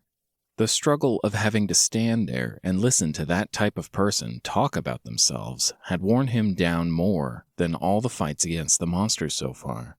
The only thing wrong was the greasy, dirty film that had coated him after not washing for nearly 2 days, if he counted the time inside his new home. It didn't take long for him to find the watering hole he had purchased. The system had set the small hole in the ground into the center of the room, and thankfully, it came with a cup. After several long drinks, he stripped, and after rinsing his clothes on the floor, wiped most of the filth off of himself. The dread bread box was next. It was near the entrance, sitting on the floor, a rickety little wooden box with a small round handle on it. Tugging on the handle caused a drawer to slide out and reveal several hard, blackened slices of dense, dark bread. Koji, in his hunger, devoured the first 2 slices without tasting them. Upon reaching the third and final piece, he tucked it into his now mostly clean pocket. Then he laid out on the hardwood floor and stared at the ceiling, watching as the faint light of the heart's glow lamp fluttered across the wooden beams. Fuck, today has been a lot. Closing his eyes, Koji drew in deep breaths, then released. Inhale fresh air and exhale your worry with the next breath. In and out, just like that old fool taught me. Mom, Dad, I'm sorry I couldn't make it yesterday, but I tried. I really tried this time. Koji spoke into the empty air of his new home, the hot tears that spilled down his cheeks, forcing his eyes to open just enough to cry as he let everything that he had been holding inside out into the world. He let everything that had happened over the last day and a half wash over him as he sobbed. Some time later, he sat back up and rubbed the inside of his shirt against his puffy eyes before grabbing at the Tome of Guidance. Opening it caused a brief flare of brilliant light, and when Koji could see again, a stream of text was pouring down the first page already. Welcome to your very own Tome of Guidance. I am guidance number 203A204B, but feel free to assign me a name. I have received specialized training regarding the home traveler system and traveler integration to Agilgia. I should be able to answer any of the questions you have left after your tutorial. Great Soul Father! True random? Why? Oh, Night Mother, no! Level 8! How? Why are you just now opening me? What have you been doing for the last day? Answer me, traveler. Give me an explanation. System, I want an answer from you too. As Koji reached the book talking to the system, the scrawling script of the page continued, but it was blocked as for the second time in his short existence here, text streamed across his vision. Guidance number 203A204B. Requesting system examination. Performing cursory examination. Anomalies detected. Performing secondary examination. Traveler's trial. Check. True random. Check. Anomaly. Check. Level 5+. Check. Requirements met for full evaluation. Please wait. The words, please wait, turned out to be mere politeness because almost as soon as they appeared on screen, the world around Koji froze in place, and he felt everything. It was like a rainbow of colors had suddenly wrapped around him. Each light brought its own unique emotion or desire and inflicted it upon him. Just as he thought he might cry, he grew enraged. Just as he thought he might laugh, he grew depressed. Over and over again, the lights brushed against his skin, and slowly his already tenuous hold on reality snapped. When he came to, Koji turned his head so his face was no longer grinding into the floorboards, and wiped the drool from his face before turning to glare at the Tome of Guidance, only to find it was gone. In its place stood a small marble statue of a woman. The proportions of the woman were exaggerated beyond belief, despite being nearly completely hidden by a brown and blue robe that was held together by golden clasps, with a sparkling orange topaz adorning each. The longer Koji stared at the statue, the more he thought it looked more like an action figure or an incredibly expensive figurine. Slumping back down to the ground, Koji couldn't help but despair and overthink. Trading a book that apparently had necessary information in it for an admittedly pretty-looking figurine wasn't exactly an exchange that favored his survival. Oh, you think I'm pretty looking? What an innocent way of putting it. The sultry, husky voice that invaded the silence of Koji's room was filled with mirth and jolted him upright.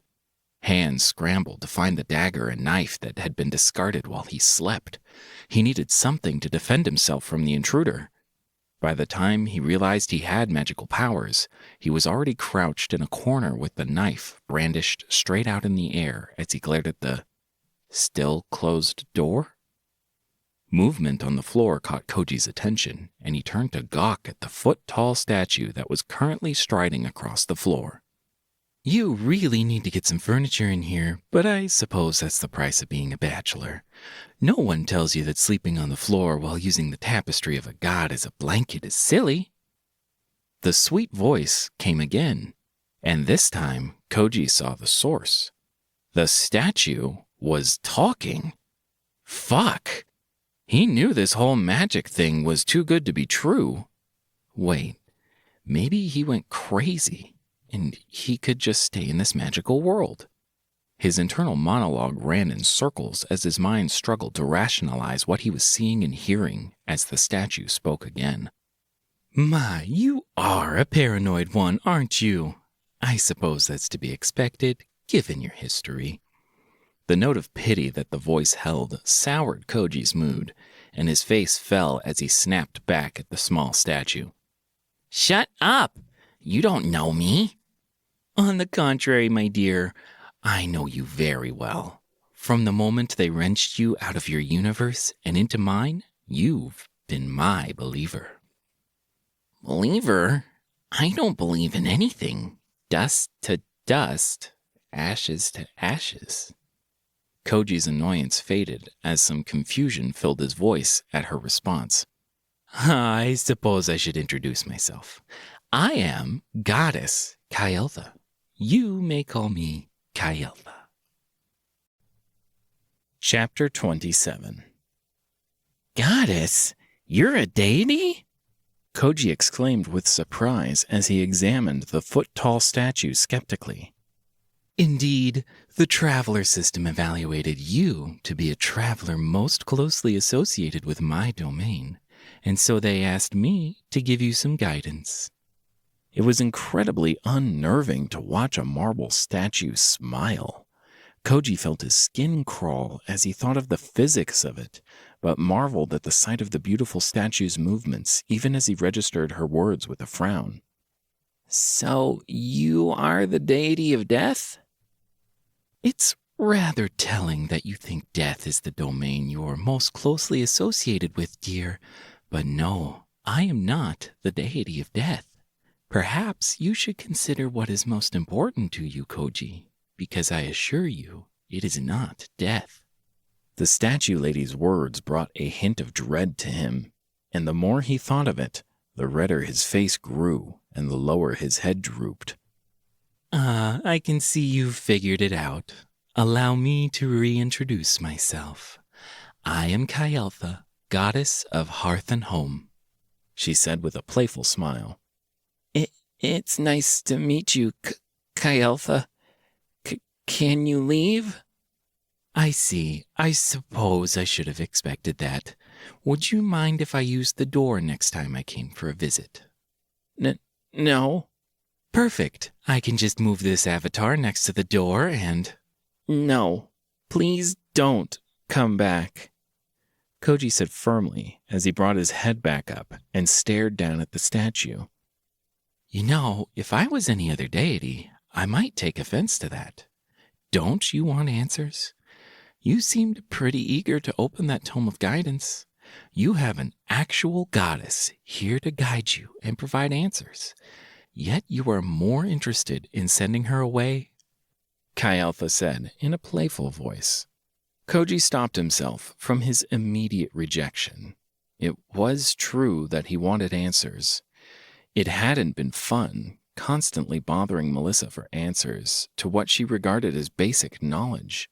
His eyes narrowed with suspicion the more he thought about it.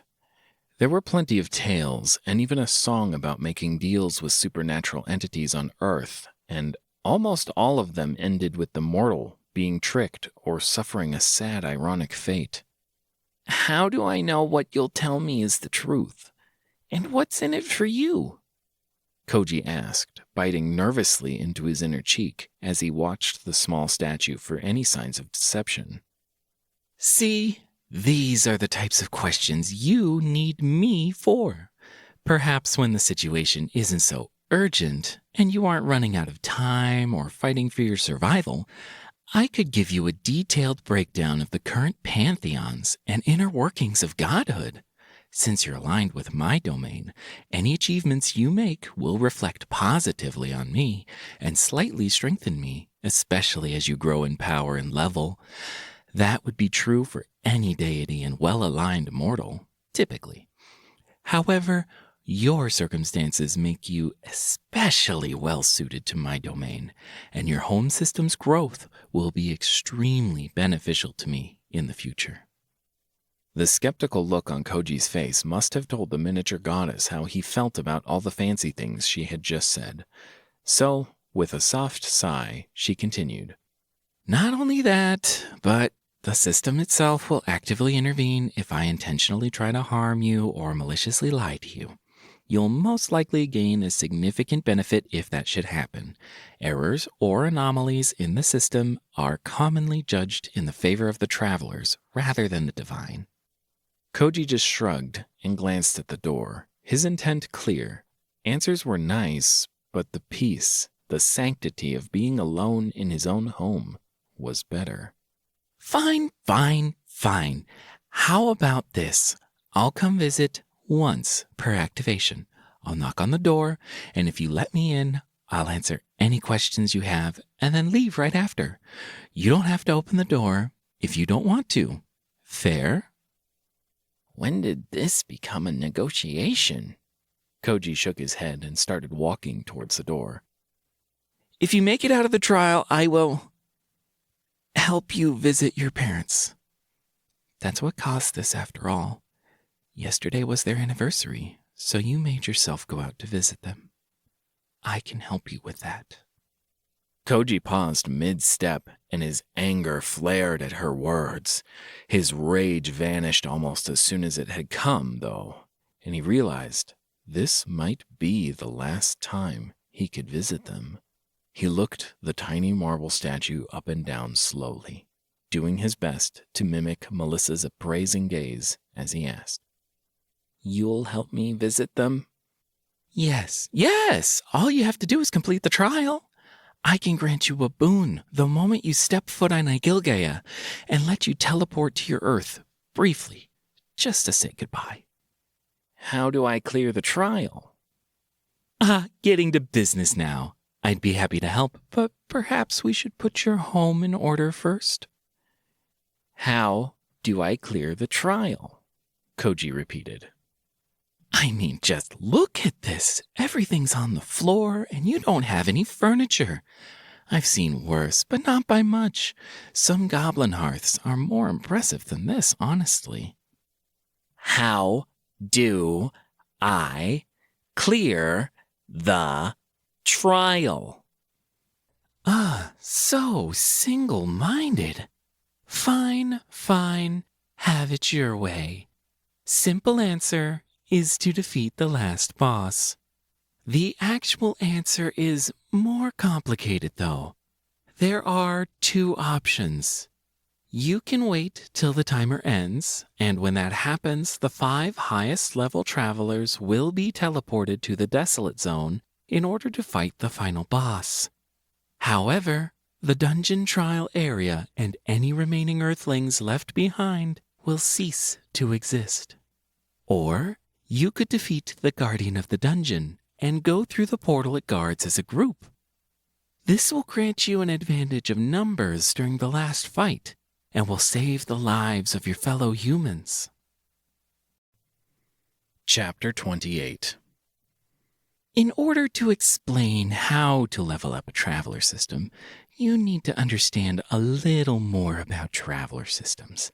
Their archetypes were designed by the ancient Kalmari and are customized by the system for each traveler. Each person from your Earth receives a unique version, however, so no 2 travelers will ever have the same abilities, even if they both had the same system. Are you understanding so far? Kyeltha explained in a soft, patient voice. Koji arched an eyebrow and glanced towards the door. His unwelcome guest did not take the hint, however. Good. So, for example, Your friend Melissa has the surgery archetype. A few others over the years have had that system, but none would have the exact version that she possesses. Now let me ask you a question. How, in your world, would one get better at surgery? Koji was feeling resigned to the fact that this goddess wasn't going anywhere anytime soon. That didn't mean he had to answer her obviously leading questions, though. Yes, exactly that. By going to school and practicing surgery. There are other things true, but experience, knowledge, equipment, and even sometimes awards let us and others know how good we are at something. So the surgery system most likely requires her to perform a set number of dissections to gain enough karma, and perhaps harvest a few rare ingredients for the first level. Koji wondered idly if he just left and came back in 12 hours when the cooldown was finished, if she would still be here. Maybe he could fashion some earplugs. That might help. So open your screen, please. Now, go to where it says Home at the top, and now hit where it says 1 for the level of your home. That should bring up the prerequisites. Kyeltha's marble lips pulled into a smug smile as she revealed all he needed to do was press the right button.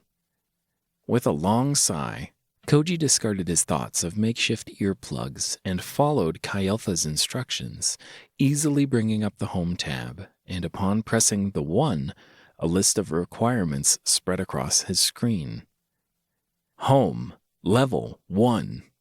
Level Up Requirements. Install 2 permanent upgrades.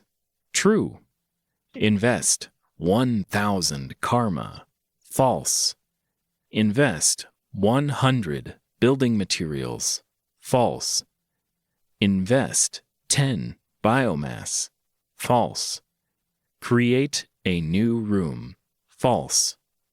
Would you like to invest karma plus building materials plus biomass plus yes, no? When Koji finished reading the screen, he dismissed the panel and fixed Kyeltha with an icy stare. You could have just said, I needed to press the button. Do you really like the sound of your own voice that much? An irritated Koji snapped at Kyeltha. The outrage that played across the statue's face at his words almost made listening to her monologue worth it. Almost. It's important to understand the structure and reasons for things. It will help you grow in the future and enable you to avoid mistakes in the present. Koji didn't know how a statue made of stone made its voice sound so shrill and flat. That was a little impressive. Why does everything you and the system do remind me of a bad infomercial trying to sell me something that's going to cost way too much money and break almost immediately? I hope you guys have a good return policy. The statue's expression fluttered between outrage, shock, and confusion at Koji's retort. When it opened its mouth to complain about mistreatment, Koji raised a hand to cut her off. Don't answer that. I don't want to know. Explain attributes to me. Silence came in response as the goddess possessing the statue closed its mouth and stomped around the room. Watching the small statue climb the tower of mostly blank books that Koji had been using as a pillow brought a rather surreal viewing experience to the entire room. Finally, after she was perched on top of the books and had pretended to smooth out her robe, Kyeltha began to explain. Strength is how strong you are. It measures the physical force you can exert upon the world, your damage. Agility is how fast you are. It measures how you move and react, along with helping with accuracy. Vitality is how healthy you are. It measures your life force, your resiliency to damage, and lifespan. They directly related your health points to this attribute. Intelligence is how much information you can retain. It measures the mental force you can exert upon the world. It will increase your spell potency and mana. Those are the basic attributes for every human. Earthlings start with relatively low scores across the board, but have a high growth potential. You scored well above average with a 9 intelligence to start. Stop. Flattery will get you nowhere. Stick to the facts. I was just... Please explain luck and wisdom. It was almost comical, seeing the tiny action figure of marble cross its arms and glare at him, but Koji restrained his mirth and just nodded for her to continue. I was getting to that. Other stats can be obtained through certain actions, like completing dungeons or certain life-changing encounters, or by encountering something notable. I recommend you check your achievements tab and try to brainstorm any way to gain more achievements as soon as possible. It could be quite the... Wisdom and luck, Koji said dryly as the goddess of hearth and home, in statue form, rambled. Wisdom is how mentally adaptable you are. It measures not your mental force, but its depth and width. It directly affects your mana pool, mana regeneration, and has some positive mental side effects. Luck is debatable. The world's system, your personal level abilities and all that, did not originally have a luck attribute. It was only when the Divines and the Calmari forged a contract to create the Traveler system that... Enough. I think it's time for you to leave, Koji said as he picked up the book the goddess statue was perched upon and carried it to the door. Oh, so soon? But we need to talk about so much more, and just look at this place. This isn't a proper home yet. Come now, there are so many things to talk about. Koji reached the door as the goddess babbled on. Finally, as he reached for the handle, the goddess grew nervous. As he opened the door and tilted the book to let her slide off into the empty void beyond the door, she began to rapidly speak before she drifted out of hearing range. When you reach level 10, you'll have a choice. Don't accept it. Oh, and make the training room first, since you can earn achievements there. Koji slammed the door shut as soon as she was gone and slumped to the floor of his room. He felt like he needed another nap after dealing with that goddess. Chapter 29. After closing his eyes for a few long moments and sucking down several deep breaths, a sense of calm filled Koji again. The invader was gone, and he was alone again with his desired peace and quiet. Her promise had resonated with him, however. The thought of his parents back home waiting for him had been the perfect motivation. He scowled at that thought. She had known that and used his desire to manipulate him. Did it matter, though? Discarding his worries, Koji finally opened up the Achievements tab. He did it not because the goddess had told him to, but because that damn star symbol was still beside it. Magical Mayhem, asterisk. Only a single line of text awaited him on the screen, and Koji quickly pressed it for an explanation. Magical Mayhem. This achievement is earned when the caster has killed 10 or more hostiles with a single spell cast. Plus 5 wisdom. Know when to hold 'em. Know when to fold 'em. Know when to blow 'em up. Koji's eye twitched at the very clear poker reference appearing on the magical floating screen. He quickly tabbed back over to his home tab, not bothering to read any of the text and navigating directly to where the training room upgrade awaited. Training room. Train like your life's on the line. Creates a new room visitable once per rest. Survive waves of enemies in the room to unlock upgrades and rewards. Costs 1 upgrade point, 50 biomass, and 50 building materials.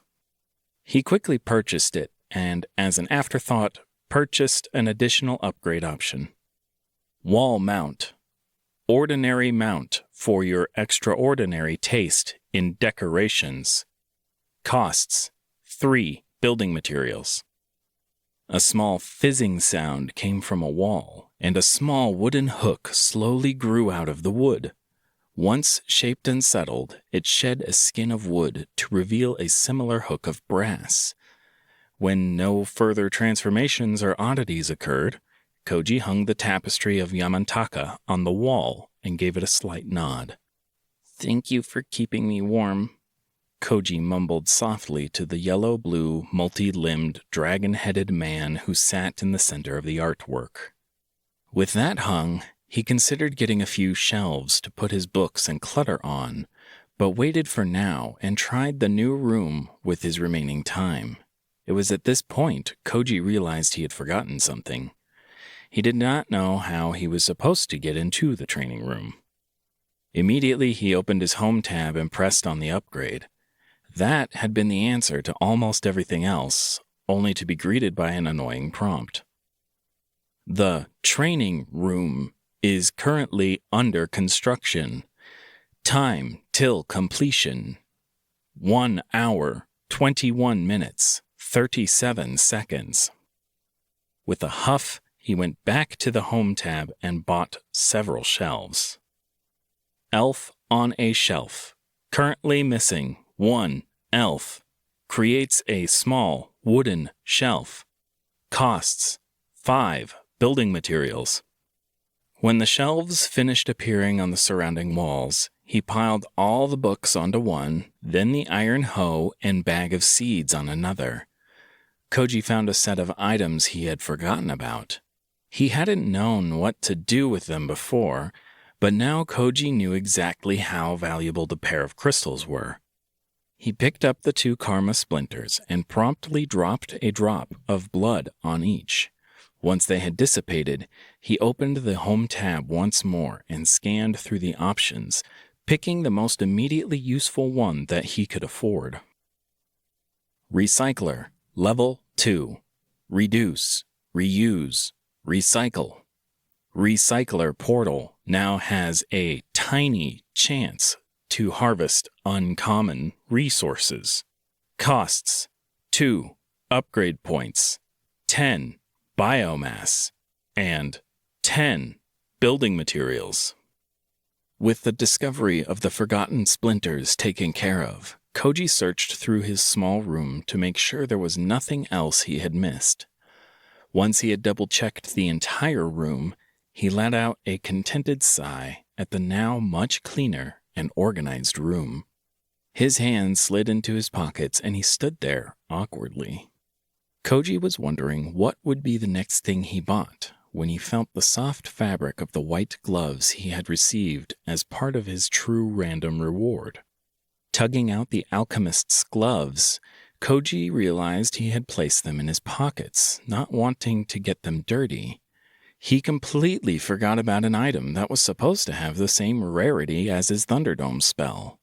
He squinted down at the gloves, turning them over and even checking for a tag or writing on the interior, only to find nothing. With a resigned shrug and hoping that a reward from the system wouldn't actively harm him, he slid the gloves onto his hands and waited, and waited, and waited. Then he did his best impression of a magician pulling a rabbit out of a hat, followed by a flourish of his fingers and a wave of his hands. Koji even tried fluttering his fingers in a poor imitation of jazz hands, to no avail.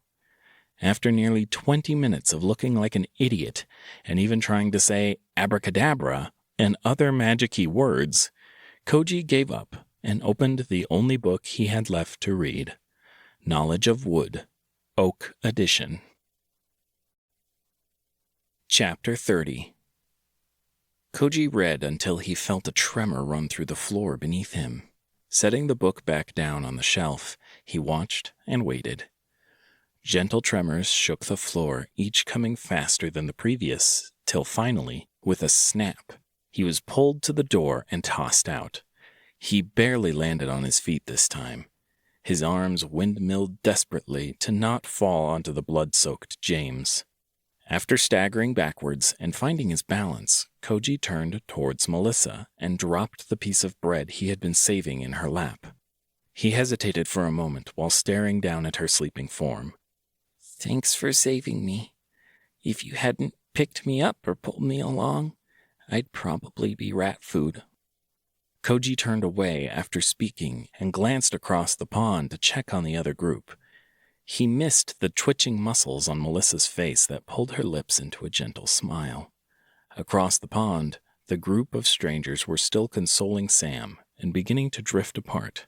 When Koji had previously used the hearth key and came back out, no time had passed in the outside world, and it seemed that today's trip into his home had been no different. The goddess's manipulation had been more effective on Koji than he cared to admit. He trudged away from his sleeping companions and around the lip of the pool. He ended up in front of the left tunnel, peering into the dimly lit stony passageway as he contemplated whether he was really about to do this.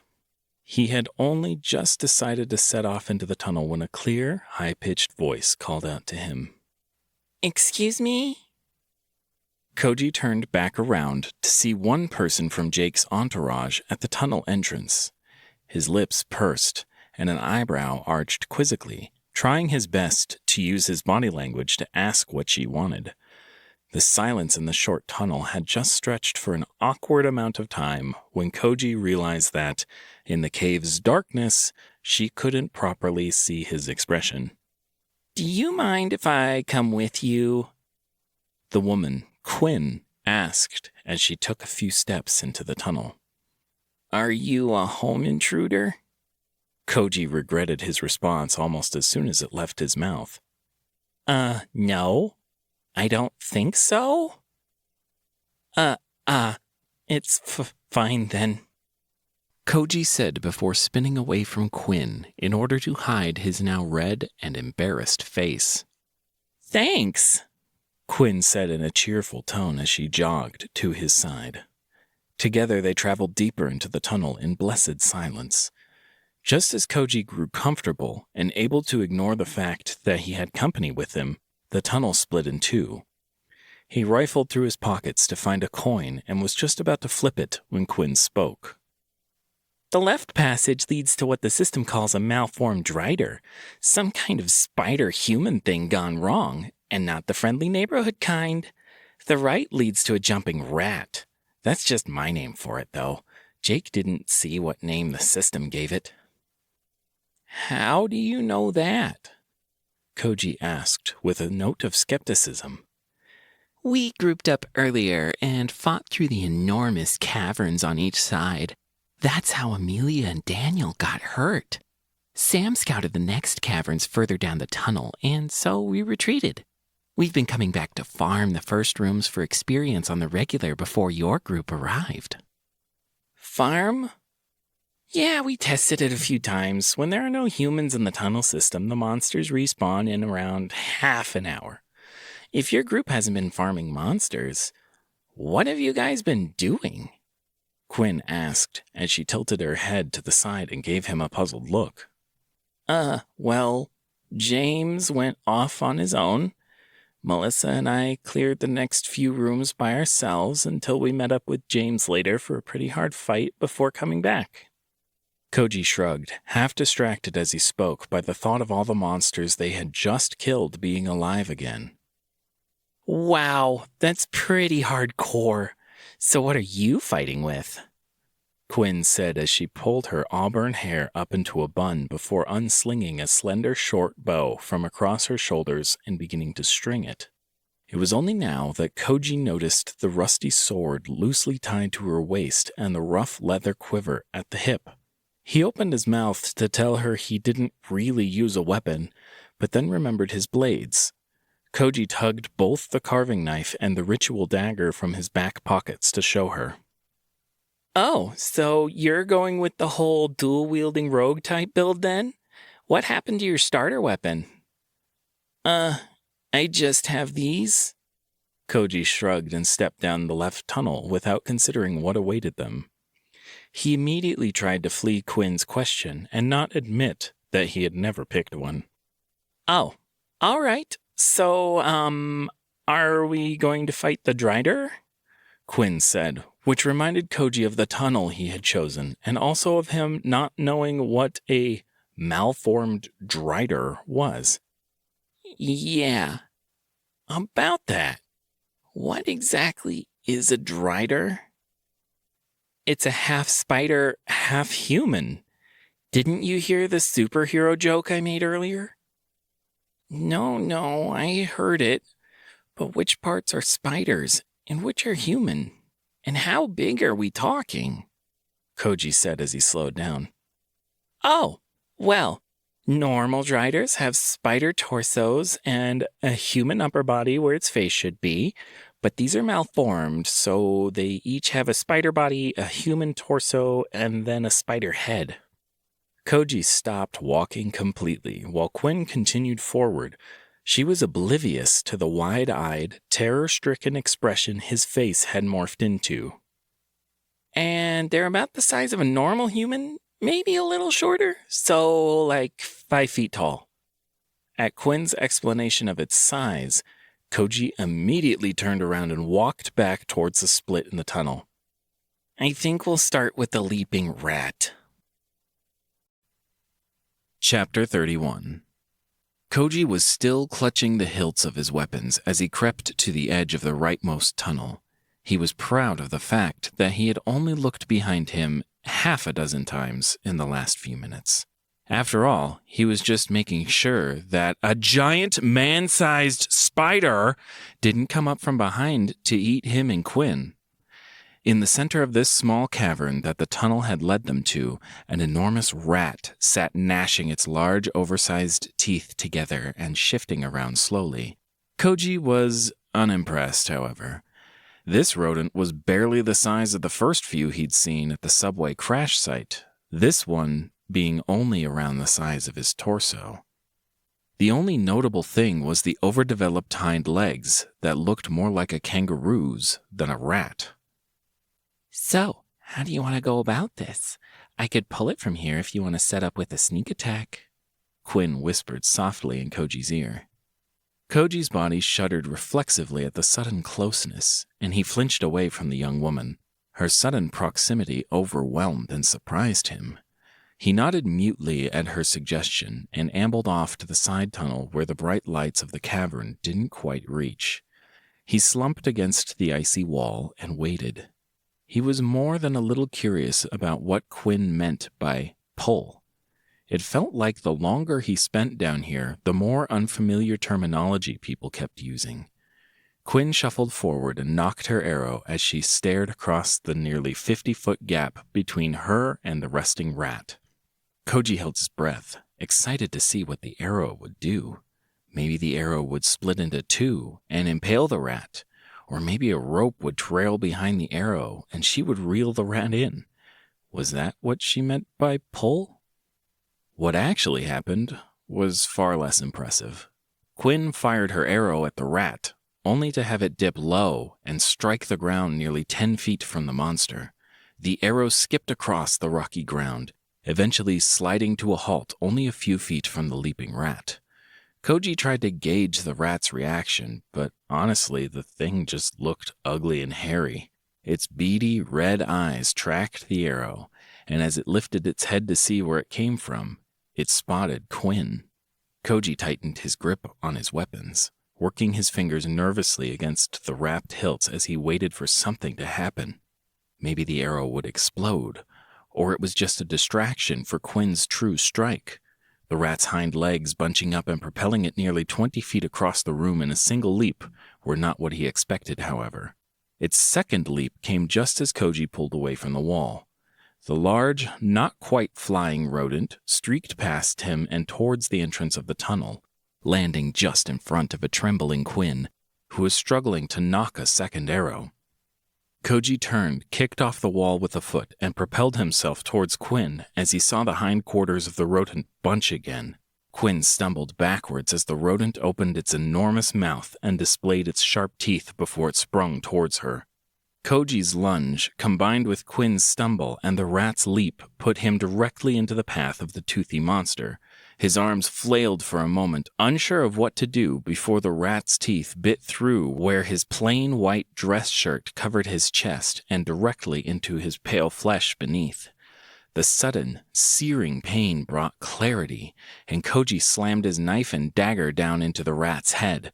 Several dull thud noises rang out as his blades barely impacted the creature's skull, only serving to rattle its brain with each impact.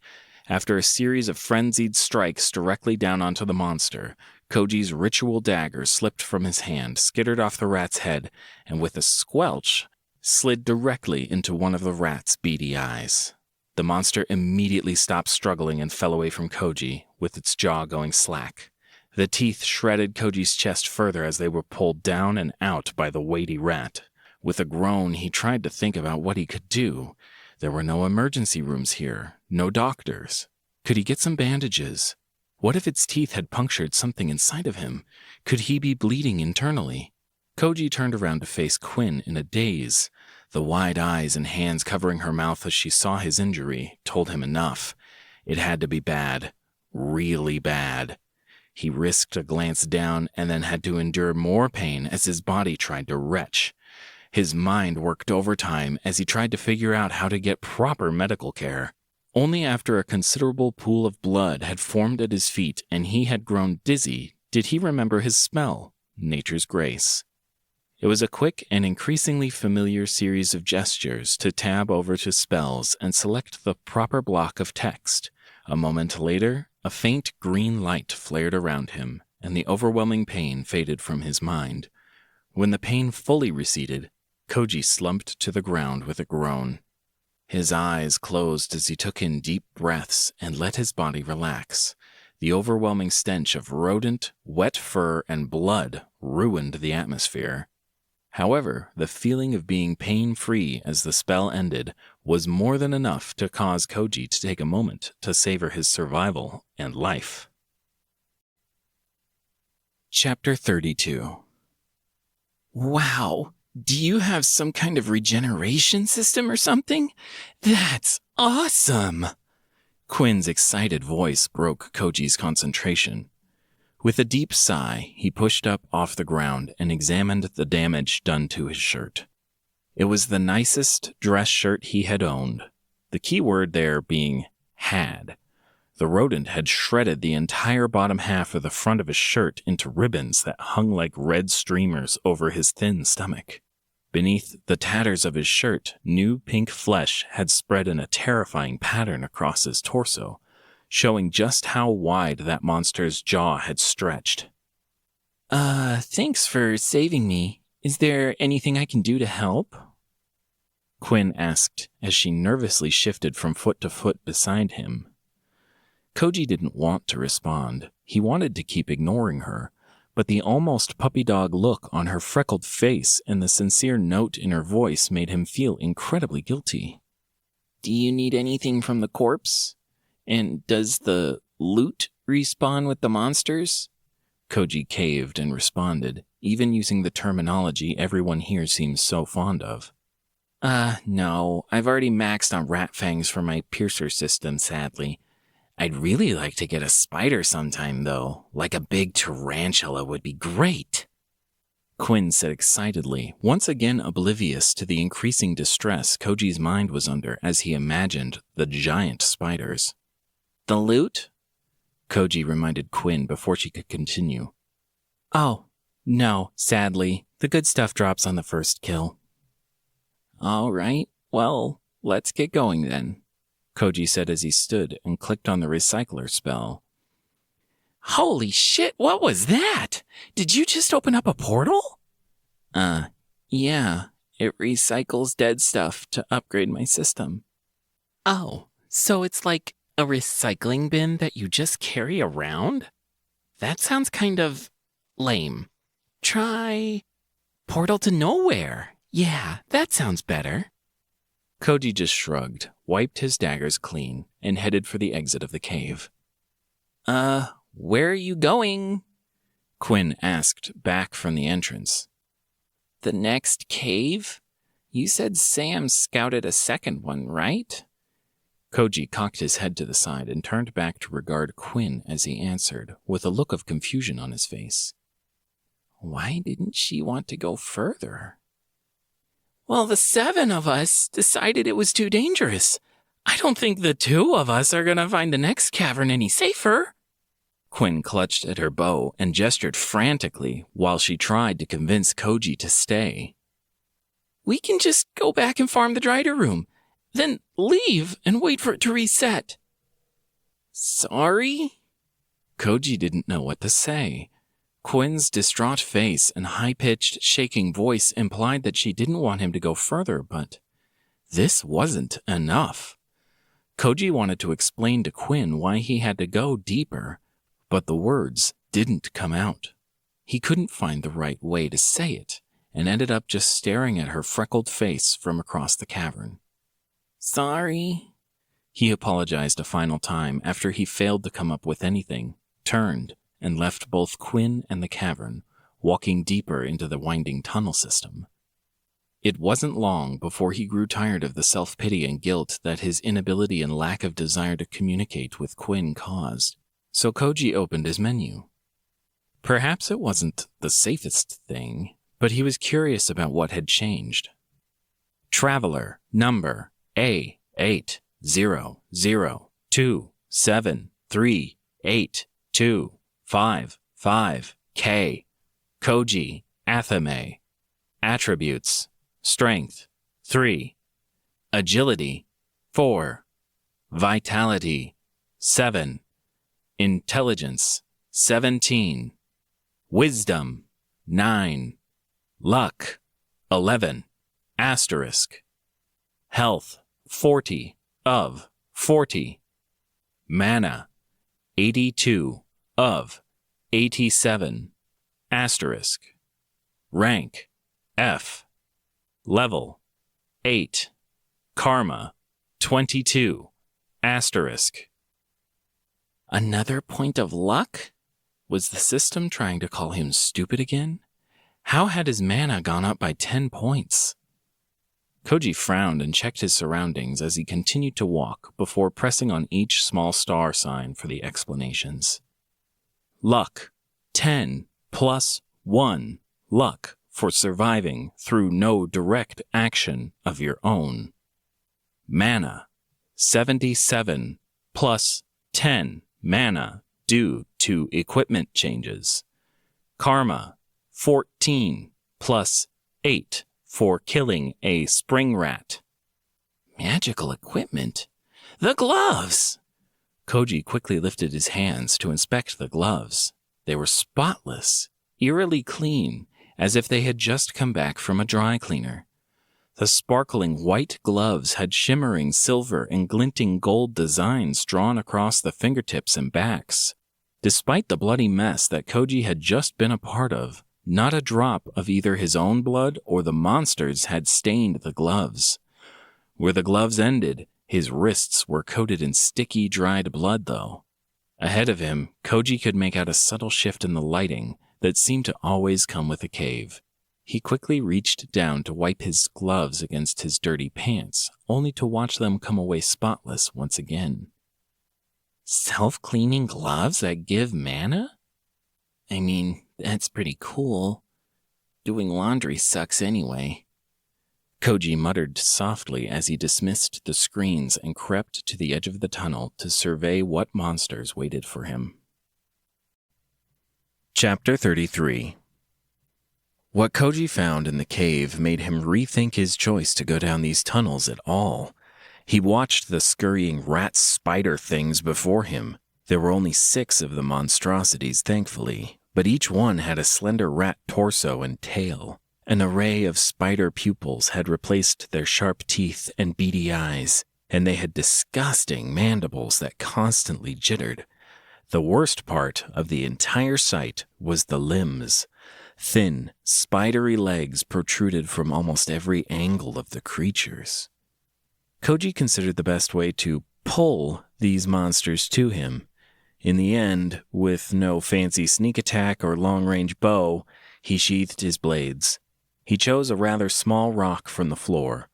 Pulling up his spell screen, Koji slowly strode into the cavern, swallowing down his fear with a false smile and the thought that he was about to turn into a bug zapper. Clack, clack, clack. A flick of his wrist had sent the stone skipping across the ground and into the center of the cavern. The sudden noise caused all of those disgusting spider eyes to turn towards Koji. The spider rats charged at him in a frenzy, each of them rushing forward to be the first to devour him. Koji shivered for a moment at the terrifying sight and pressed the text for his spell a few moments too early, the ring of lightning snapping into place around him as the spiders surged across the ground.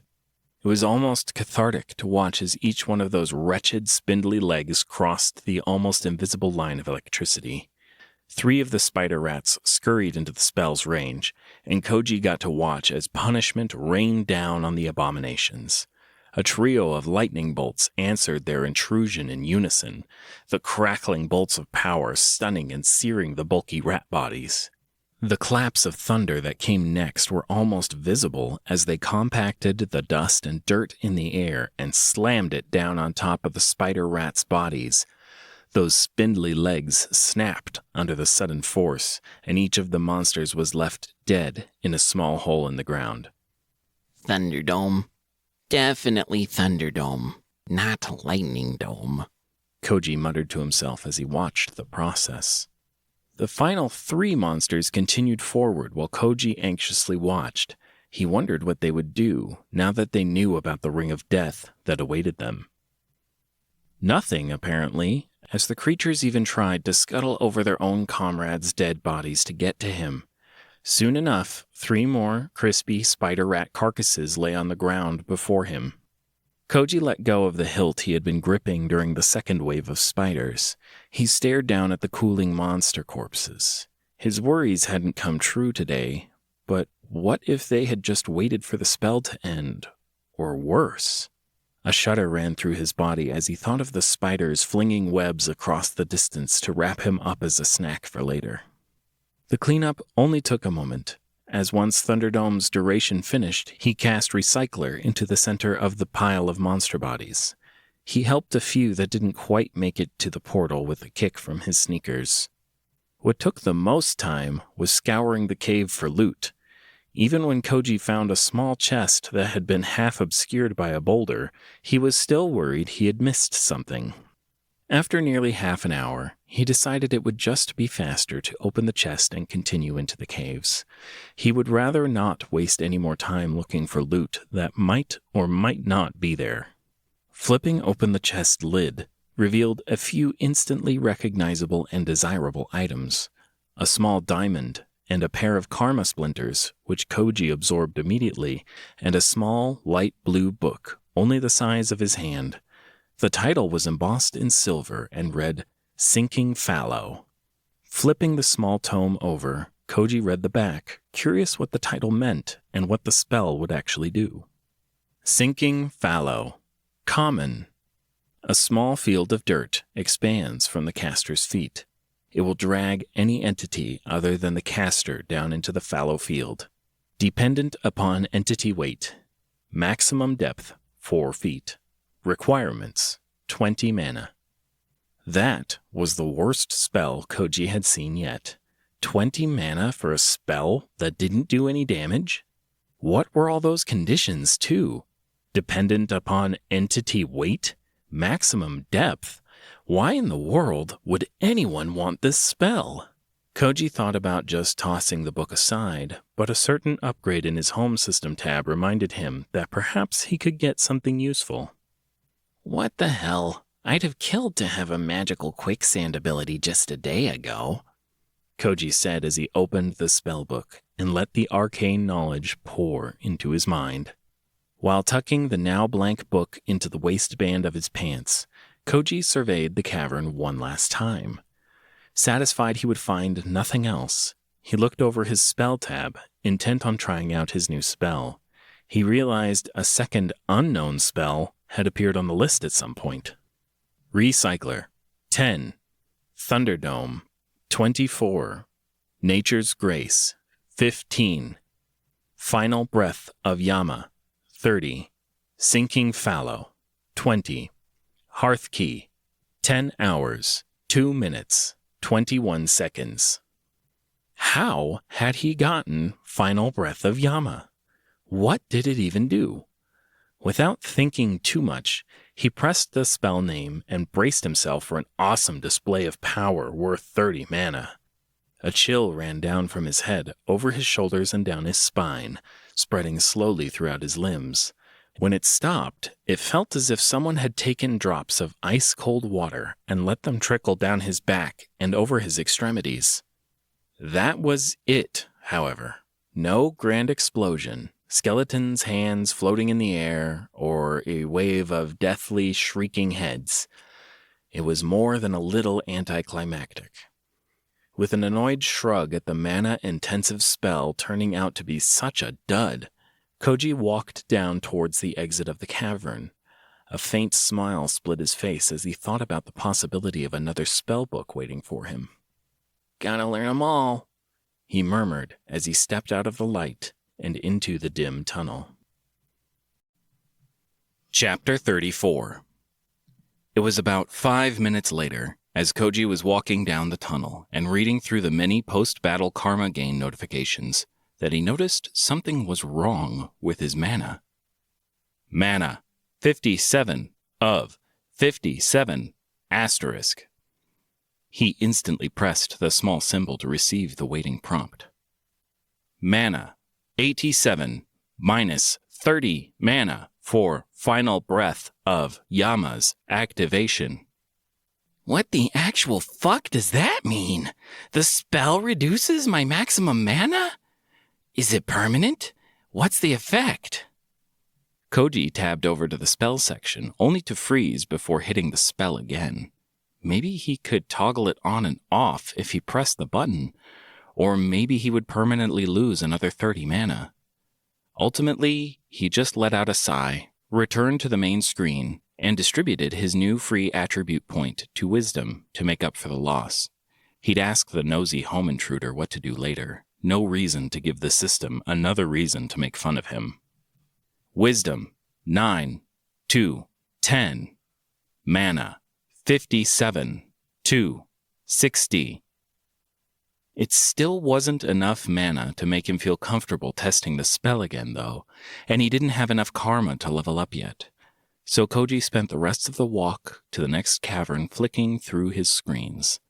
The skills tab was still nearly empty. The spells tab was growing longer in a satisfying sort of way, and the home tab was becoming increasingly complex. The only things that Koji could do on his screens at the moment revolved around his 2 new upgrade points. He saved them until he could check out his new training room. Closing down the translucent blue screen and walking in the dim tunnel, Koji relaxed. He was finally alone and unworried that someone would come over to talk with him or that he'd say something stupid. People just brought with them so much pressure. There were so many terms they'd changed the meaning of, or words that meant something completely different depending on who you talked to. People were exhausting. His shoulders had just lost the tension that had built up over the last day, and his slightly slumped posture straightened when he reached his destination. It was similar in size to the final cavern the group had cleared earlier, around the size of a basketball court. A little darker, though, with the plants here mostly being blue instead of purple, and the hard blue stone replaced with a dark dirt. Koji saw 2 other connecting tunnels in the distance and a tunnel to his right. The monsters thankfully congregated near the center of the cavern. As Koji lurked in the tunnel's darkness amid all the monsters, he could see a large tarantula, nearly the same size as a bear. A stronger monster meant better loot, right? What had Melissa called it before? A boss monster? She had also compared the rat bear to a tank, though. Surely a big furry spider wouldn't be as bad as a metallic death machine on treads, though. Maybe it would only be Mini Coop levels of bad. Koji shrugged, unsure of the specific terminology, opened up his screen to the spells tab, picked up a rock, and stepped into the cavern. Clack, clack, clack. Watching the small stone skip across the ground, Koji was feeling like he had a knack for this whole pulling thing. After the 3rd or 4th bounce, it occurred to him that he was turning into some kind of magician. It would be way cooler to cast a fireball or a badass spell at monsters to attract them instead of a rock. He had a sudden vision of Melissa and James accompanying him. They were expecting to see him pull the monsters with some kind of laser beam or ice ray, only to watch him throw rocks. His cheeks grew red in embarrassment at the thought. His momentary distraction shattered as hissing cries and skittering movement filled the cavern. A flood of monsters streamed towards him then. Unlike before, where Melissa and James had fought to cause the rat monsters to bunch up, these creatures turned from all over the cavern and rushed towards him. The immediate fastest were the spring rats. They leapt ahead of the spider rats and the boss monster almost immediately, and were within 20 feet of Koji after only a few seconds. As they leapt forward and crossed into what he thought the range would be, he pressed the Thunderdome spell. He watched as the bolts of lightning and peals of thunder hammered into the annoying monsters. His other hand lightly touched his chest, where pink flesh still showed beneath a shredded shirt. There was a great deal of satisfaction to be had in becoming a human-sized bug zapper. Koji even let out a rare smile at the scent of ozone as the last spring rat fell, and the horde of spide rats swarmed across the boundary of his spell. His eyes snapped shut as over 24 lightning bolts fell in unison a second later as the claps of thunder rained down. Koji staggered and clapped his hands over his ears as the wave of sound washed over him. Even with his eyelids closed, Koji still saw flashes of light. A ringing played through his head and over his covered ears as more monsters entered the dome just to die. It only ended after what felt like an eternity, both darkness and silence settling on Koji. Soft thuds and vibrations reached Koji's body, different from the booms of thunder. Carefully, he let one eye partially open just in time to see a leg from a massive tarantula thud into the ground just outside of the circle of electricity. Chapter 35. Several large fuzzy spider legs made it into the spell's area of effect. The lightning crashed down upon the leading appendages, searing them and leaving the bitter smell of burnt, wet fur behind. Thunder smashed down onto the same legs, and there were several sickening snap, snap, snap sounds. But the massive tarantula continued forward. Its bulky body crept closer and closer, most of its eyes focused directly on where Koji stood. Strike after strike of lightning landed on the giant spider's body, clearly damaging it. Yet it persisted. Only slowly, slightly after 6 blasts of thunder impacted its thorax. Its mandibles opened to reveal dripping green fluids and sharp teeth that should not be there, as the tarantula staggered to only a few feet from him. Its hind legs bunched and its body tensed, whether it intended to leap and crush him or leap and devour him. Koji didn't want to find out as he triggered the pulse of Frigga. A wave of frost swept out from him. The ethereal light blue ring expanded out and spread across the spider's underbelly and its legs. Ice wrapped around the legs and coated the ground, freezing not only the giant tarantula, but also transforming 10 feet of the cavern floor around him into an ice rink. The boss monster struggled and lurched for a moment, but the spell held it in place, allowing Koji to let out a sigh of relief. It was short-lived, however, as the lightning continued to pound down onto the spider. Boom, boom, boom. The explosions that came from where the tarantula boss had been standing rocked the cavern and sent Koji flying backwards. He slammed down onto his butt nearly 10 feet away from the impact zone, skidding across the ice as pieces of dead spider rained down from above. He sat there on the ice, spinning slowly in a circle. Koji gawked at the destroyed tarantula boss. Where the ice had been covering its legs was now gone. The spindly nubs left had deep burned marks on them and were warped beyond belief. The explosions had pressed the head and body into a sheet of cracked ice and coated it in a thick layer of soot and ash. Koji didn't approach. The ice covered the areas surrounding the gigantic spider and debris. It was slick and smelled terrible. Slowly the ice began to melt and drain into the floor of the cavern. Wanting to know if it was truly dead, Koji opened his menu and scrolled down to where the system would tell him. Karma, 837, *. Karma, 52 plus 300 karma for killing an elite ratantula, plus 5 for killing a spide rat times 81, plus 10 for killing a spring rat times 8. Just below the notifications, a prompt floated, waiting to be acknowledged. With a worried glance at his severely depleted mana, Koji glanced around the cavern while slowly backing into the darkness of the tunnel as he accepted the level up. Traveler has acquired enough karma to level up. Would you like to spend 90 karma to increase your level?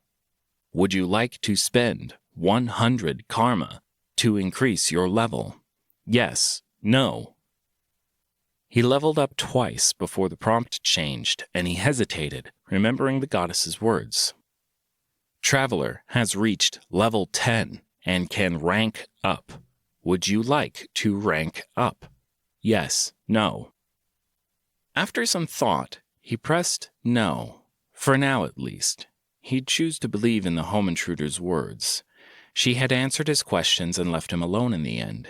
He hadn't exactly been at his most hospitable then either. Traveler has acquired enough karma to level up. Would you like to spend 110 karma to increase your level? Yes, no. Koji ended his next level up spree at level 14. With a glance at his mana, he quickly distributed his attribute points. He only stopped once he'd spent all his points, and his status screen looked a little more rounded. Traveler number A8002738255K. Koji Athame.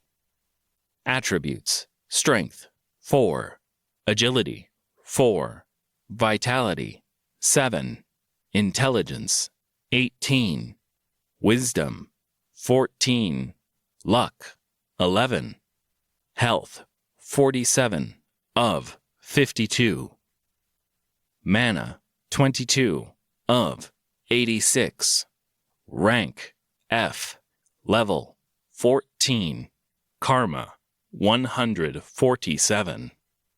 With everything done, Koji searched the room for treasure while monitoring his mana. It was regenerating faster than before. Kael'tha had been honest about that, at least. Wisdom had something to do with mana regeneration. By the time his health was full and his mana was almost up to the halfway mark, Koji had scoured the room twice over and was pretty sure he'd found all the loot he was gonna find. Some of the blue foliage had hidden a large chest in the center of the room. Koji pursed his lips while he tried to remember if Melissa and James really had to search the other boss monster room for so long when everything was just conveniently in one spot. Flipping out the chest, Koji smiled happily at the sight of his favorite items: books. One light blue spell book and one deep red skill book sat at the bottom of the chest. They were just visible beneath a pile of karma splinters, 2 attribute crystals, and a pair of comfortable-looking tan leather boots. Brushing the other objects to the side, Koji hoisted up the 2 books and immediately turned them over to read their summaries. Heavy rain. Uncommon.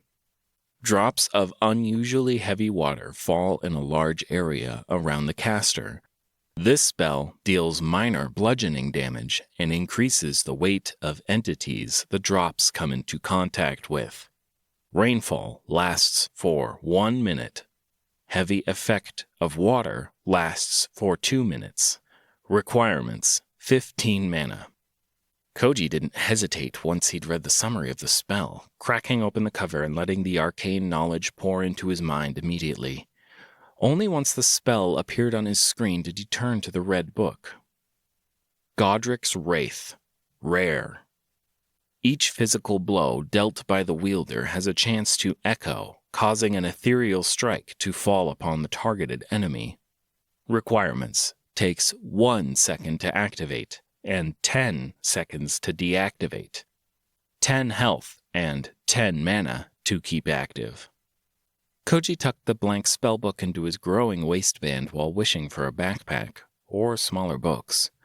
The red book he set aside for now, unsure of how to best use such a skill. Instead, he looked at the other items in the chest. Chapter 36. The 2 attribute crystals were easy. He dropped a point into wisdom and intelligence, respectively. Wisdom, 14, 2, 15. Intelligence, 18, 2, 19. Mana, 86, 2, 91. With that done and double-checked, Koji pocketed the splinters for later and picked up the tan boots. The insides were soft and padded, while the exterior felt hard and sturdy beneath his fingertips. Undoing his laces and tugging off his sneakers, Koji held his nose as he put his feet into the new boots while glancing up at the main screen. Nothing happened until Koji had put both boots on and tied up the laces. Strength, 4, 2, 5. Agility, 4, 2, 5. After a few waves of his hand to waft away the lingering, ripe odor from his shoes, Koji pondered the change in stats. He'd gained both strength and agility on this adventure, but didn't feel any different. He rolled up the sleeve of his shirt to inspect his arm, trying to find any new muscle definition, only to be disappointed. Once he picked up the skill book and cast Recycler around him, Koji tried running to one of the next tunnels. A short jog later, and he was pretty sure, maybe, at least he thought, he was in better shape than before. He slowed as he reached the dimly lit tunnel on the right because he didn't want to trip again, not because of how much he was huffing and puffing after such a brief run. The soft light of the tunnel and the cool sensation that it brought gave Koji a sense of relaxation and calm. His mind sunk into a peaceful rest, as for once he didn't focus on his screen, nor on the carnage he had just inflicted, or that giant spiders existed in this world. Instead, he tried to focus on breathing and what he needed to say when Melissa and James woke up in... He had just taken his phone out of his pocket to check the time when the sound came. Click, click, click. The disgusting noise made Koji's hair stand on end, and he crouched, trying to see through the dim light of the tunnel to find the source. Out of the darkness, the most disgusting creature he had ever seen slithered into view.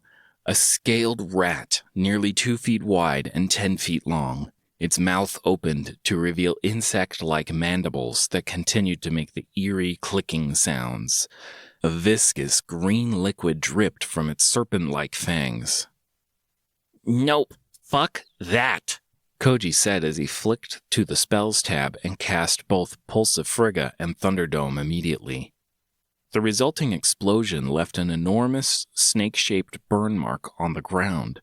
It threw Koji back nearly 10 feet and obliterated the rat-insect-snake monster so thoroughly that there wasn't a large enough piece to use Recycler on. Koji finished emptying his stomach onto the floor and gave up on trying to erase the trauma seeing that monster hybrid had caused. Then he tiptoed around the scorch mark and continued down the tunnel. If he suddenly became religious, maybe there would be a bug killer deity in this world. He'd have to ask Kayeltha next time she invaded his bedroom. The rest of the walk was made in a constant state of paranoia. Koji kept a lookout for more of those unspeakable creatures and repeatedly failed at his breathing exercises each time he saw a shadow. The brightness of the cavern ahead, after nearly an hour of walking at a downward angle, brought with it a sense of relief.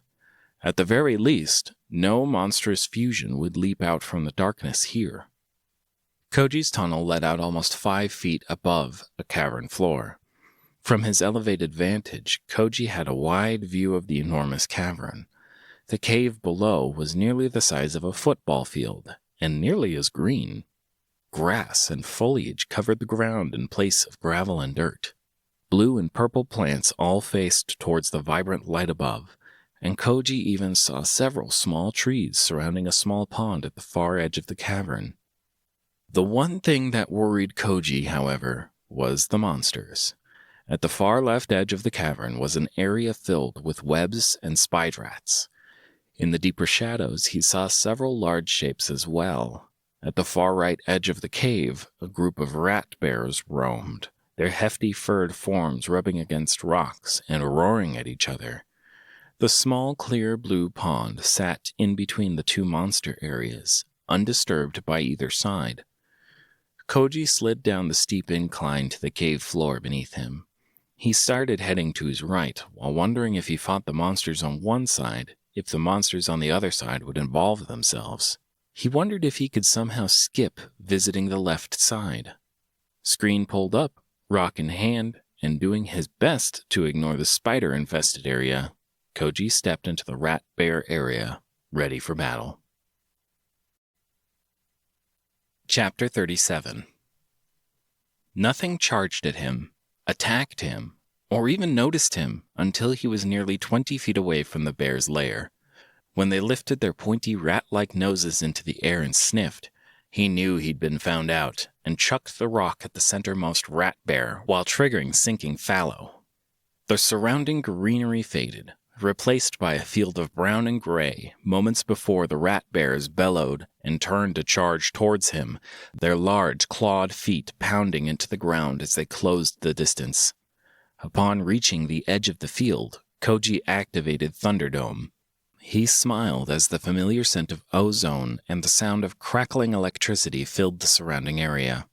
The rat-bear hybrid monsters were hulking masses of fur that immediately sunk into the soft earth. The thunder pounded each monster deeper and deeper into the ground as they went from charging at him to trudging through the dirt, to sinking like a stone, in no time flat. Koji gulped as several rat bears made it to within striking range, weathering strike after strike from the lightning above. They even survived the blasts of thunder before dying just as they reached their goal. It became harder for the rat bears after the first few deaths, though. More and more of their charred carcasses fell before Koji and formed a barrier, preventing the other rat bears from charging at him directly. It forced them to go around the bodies to reach him, which caused them to spend more time taking damage from the Thunderdome.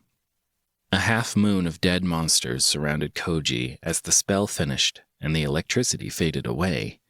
He quickly checked his surroundings for other enemies. His fingers hovered above the Thunderdome spell as he tried to make sure there would be no eight-legged surprises. Satisfied with the distinct lack of monsters charging at him, he cast Recycler and began shoving all the bodies into the portal. Once finished, he found a rock to park his rear on where he could monitor the spider section of the room while going through his newfound wealth of karma. Karma, 147, plus 150 for killing an Ursa rat times 31. Karma, 4,797. Traveler has acquired enough karma to level up. Would you like to spend 150 karma to increase your level? Yes, no. Koji glanced at his rapidly refilling mana before hitting the yes button 3 times, bringing him to level 17. He added 2 more points to intelligence and an additional point to vitality, just in case.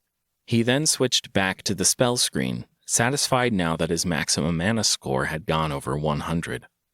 After a session of deep breathing and flicking through the tabs of his system to check for anything interesting or new, Koji found his eyes drifting closed. Pushing off the ground, he gave himself a slap across the face to wake up. He had procrastinated long enough at this point and began the slow walk towards the area the spiders had claimed for themselves.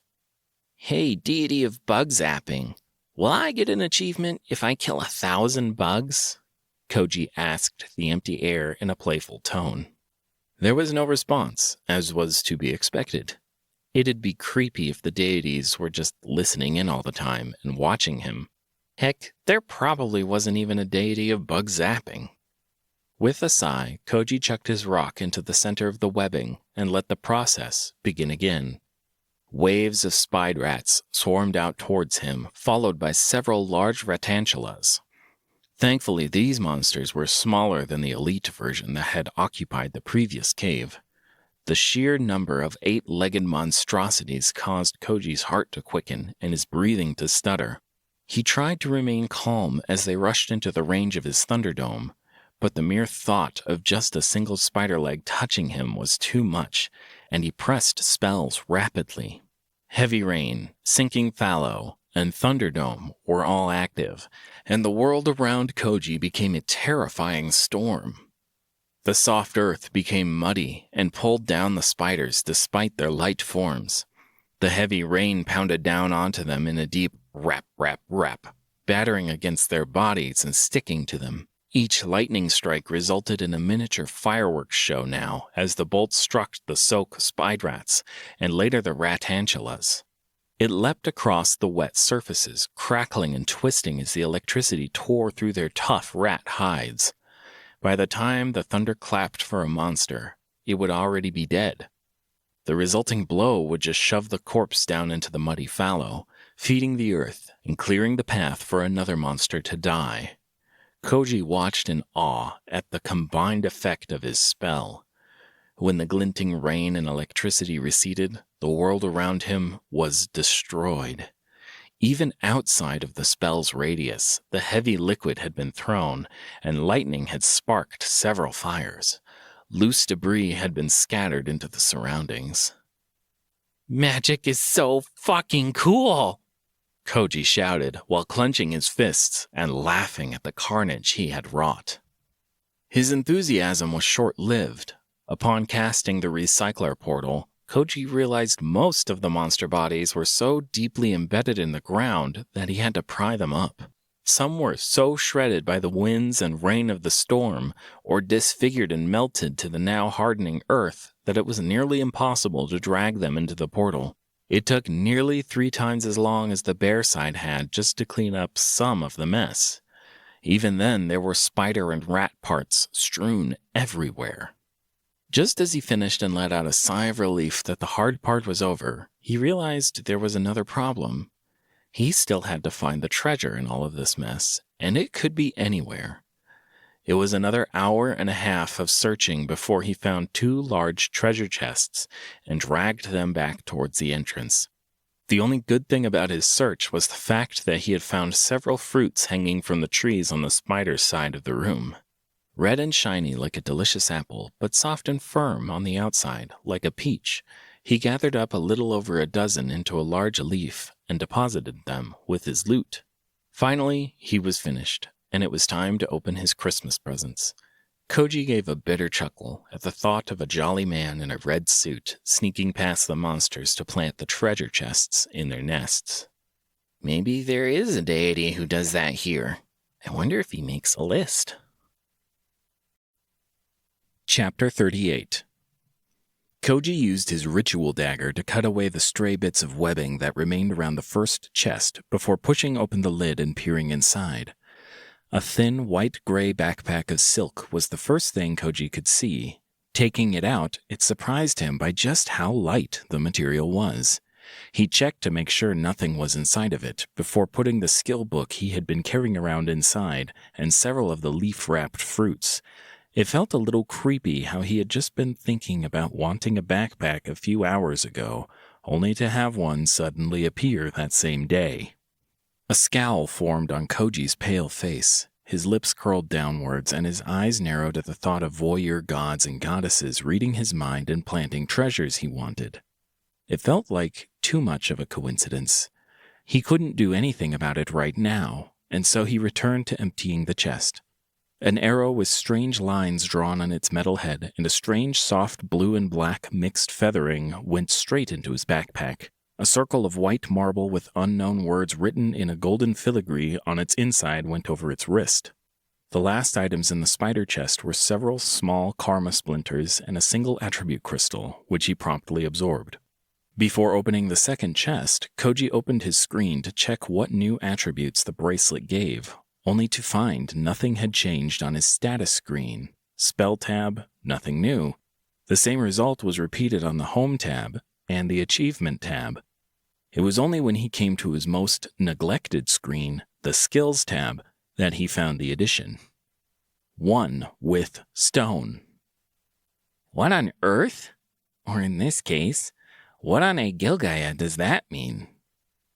1 with stone sounded super cool, but several presses of the text on the screen gave no reaction. After several futile attempts at finding out what it did, which included running around, waving his arms, throwing rocks, and even licking a boulder, Koji gave up and decided to ask the home intruder the next time he saw her. The bracelet went back into his pack, and he moved on to the second chest. The loot within was both disappointing and exactly what he had wanted. Books. Books stacked on top of each other and crammed together to fit inside. One by one, he pulled them out and read their summaries. Orbs of Odyssey. Rare. Caster creates a small bay of electricity that orbits around their person and discharges if any hostile entity enters within 5 feet of the caster. Each sphere has a maximum of 3 discharges and does a major amount of lightning damage to the target. Requirements: 30 mana per orb. Gust of Tornadus. Rare. Caster creates a 5-foot wall of wind that can push a medium-sized target for up to 10 seconds. Direction is determined by gesturing with caster's hand after triggering the spell. Requirements: 10 mana. Blade of Hinter. Uncommon. Caster sacrifices a portion of their mana to apply a coating of frost to a weapon. Strikes with said weapon will now apply minor frost damage and a minor slowing effect. Enchantment lasts for 12 hours. Requirements: reduce caster's maximum mana by 15 for the duration. Aura of Styx. Epic. A small blanket of mist is created around the skill user. Each attack received while the mist is active gives the user a stack of Styx's water. Triggering the skill a second time will inflict psychic damage directly to a target you can see. Damage increases according to the number of Styx water stacks spent. All stacks are used upon the second trigger. Requirements: 100 health and 100 mana to create the initial blanket. Reduces maximum mana by 50 while awaiting second activation. Reduces maximum health by 10 while awaiting second activation. Bloody Reliquary. Uncommon. Skill user's health regeneration is sacrificed in exchange for half as much mana regeneration. Requirements: takes 5 seconds to activate and 1 second to deactivate. After reading the summaries of the 3 spellbooks and 2 skill books, Koji was rather shocked. He immediately opened Blood Reliquary, Gust of Tornadus, Orbs of Odyssey, and, after some thought, Aura of Styx. Tossing the final skill book into his backpack, Koji's greed was then slightly disappointed by the lack of karma splinters or attribute crystals waiting for him at the bottom of the chest. At least he had gotten his first epic rarity skill, though. He stood up as he stuffed his pockets full of the last bits of fruit and shoved the few blank books he'd been carrying around into his backpack.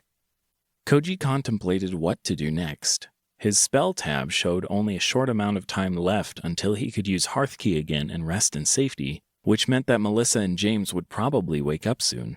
He'd rather be alone, but Melissa had saved his life and explained pretty much everything to him. If she hadn't pulled him along to explore, he'd probably still be sitting by the water. He would have likely freaked out about what to tell his therapist, or pondered what kind of schizophrenia he was developing. He put those thoughts aside with a tired shrug and surveyed the enormous cavern once more before beginning the trek back to the starting room. Chapter 39. The first 30 minutes went by in relative silence, and once Koji felt secure in the dim tunnel, he opened his menu to check just how much karma he now had. Karma, 4,317, plus 150 karma for killing a ratantula times 10, plus 5 for killing a spydrat times 55. Karma, 6,072. That felt like a lot, but each level kept increasing in cost, and worse, he needed 1,000 karma just to upgrade his home once. Hopefully he'd be able to upgrade the duration and stay there longer. Hunting monsters hadn't been so bad, except for the bugs. However, dealing with Quinn and having to listen to other people talk about things he was clueless about was getting annoying. A soft sound from the cavern ahead drew Koji's attention, and he immediately tabbed over to the spell tab to prepare for an ambush. What he found as he turned the last bend in the tunnel and stepped into the bright cavern lights was worse. People. In the center of the cavern, gathered around a conspicuously scorched circle of stone, stood Jake, Andy, Trish, and Quinn. They seemed to be having a rather heated discussion, with lots of pointing towards the tunnel that led back towards the pond. Found him, a gruff voice coming from Koji's right said. Using his own trick of peeling away from the cave wall, Sam's darkly complexioned form resolved into view. His spear was no longer strapped to his back, however, the glinting rusty iron tip looking somehow more menacing now that he pointed it at Koji. Koji felt weirdly relaxed with the spear being pointed towards him. Violence was quickly becoming preferable to social interaction. For a second, a small, insidious voice inside his head whispered that perhaps he would get karma from killing a human. He quickly dismissed the thought as the others approached. Hey, Koji, how are you doing? Jake said while giving Koji a friendly wave. Koji flushed at the stuttered pronunciation of his name. It wasn't the first time someone had mocked his stutter, and it wouldn't be the last. Still, his cheeks burned as he gave Jake and the others a slight nod of acknowledgement. His right arm tensed as he prepared to shove it through the floating spell tab in front of him, if it turned out to be necessary. You're alive! A warm shout from Quinn severed some of the tension building in Koji's muscles, and her bow being slung over her shoulder helped further. You're alive too? Koji said, while trying and failing to return the beaming smile Quinn was giving him. I was really worried when you went ahead with no backup, so I went and got the others, Quinn said as she gestured to the surrounding group. Everyone aside from Quinn had a hand on a weapon. Sam had his spear, Jake held a card between his fingers, Andy kept a hand on the hilt of his sword, and Trish had what looked like a piece of rope in her hands. Koji merely arched a brow in response to Quinn's words being so contrary to the current situation. When Quinn told us Koji was in danger exploring the cave system by himself, we immediately marched out to help. But from the looks of your new threads, you're doing just fine. Maybe even better than fine. Perhaps we should discuss benefits for the entire group, Jake said as the card between his fingers disappeared.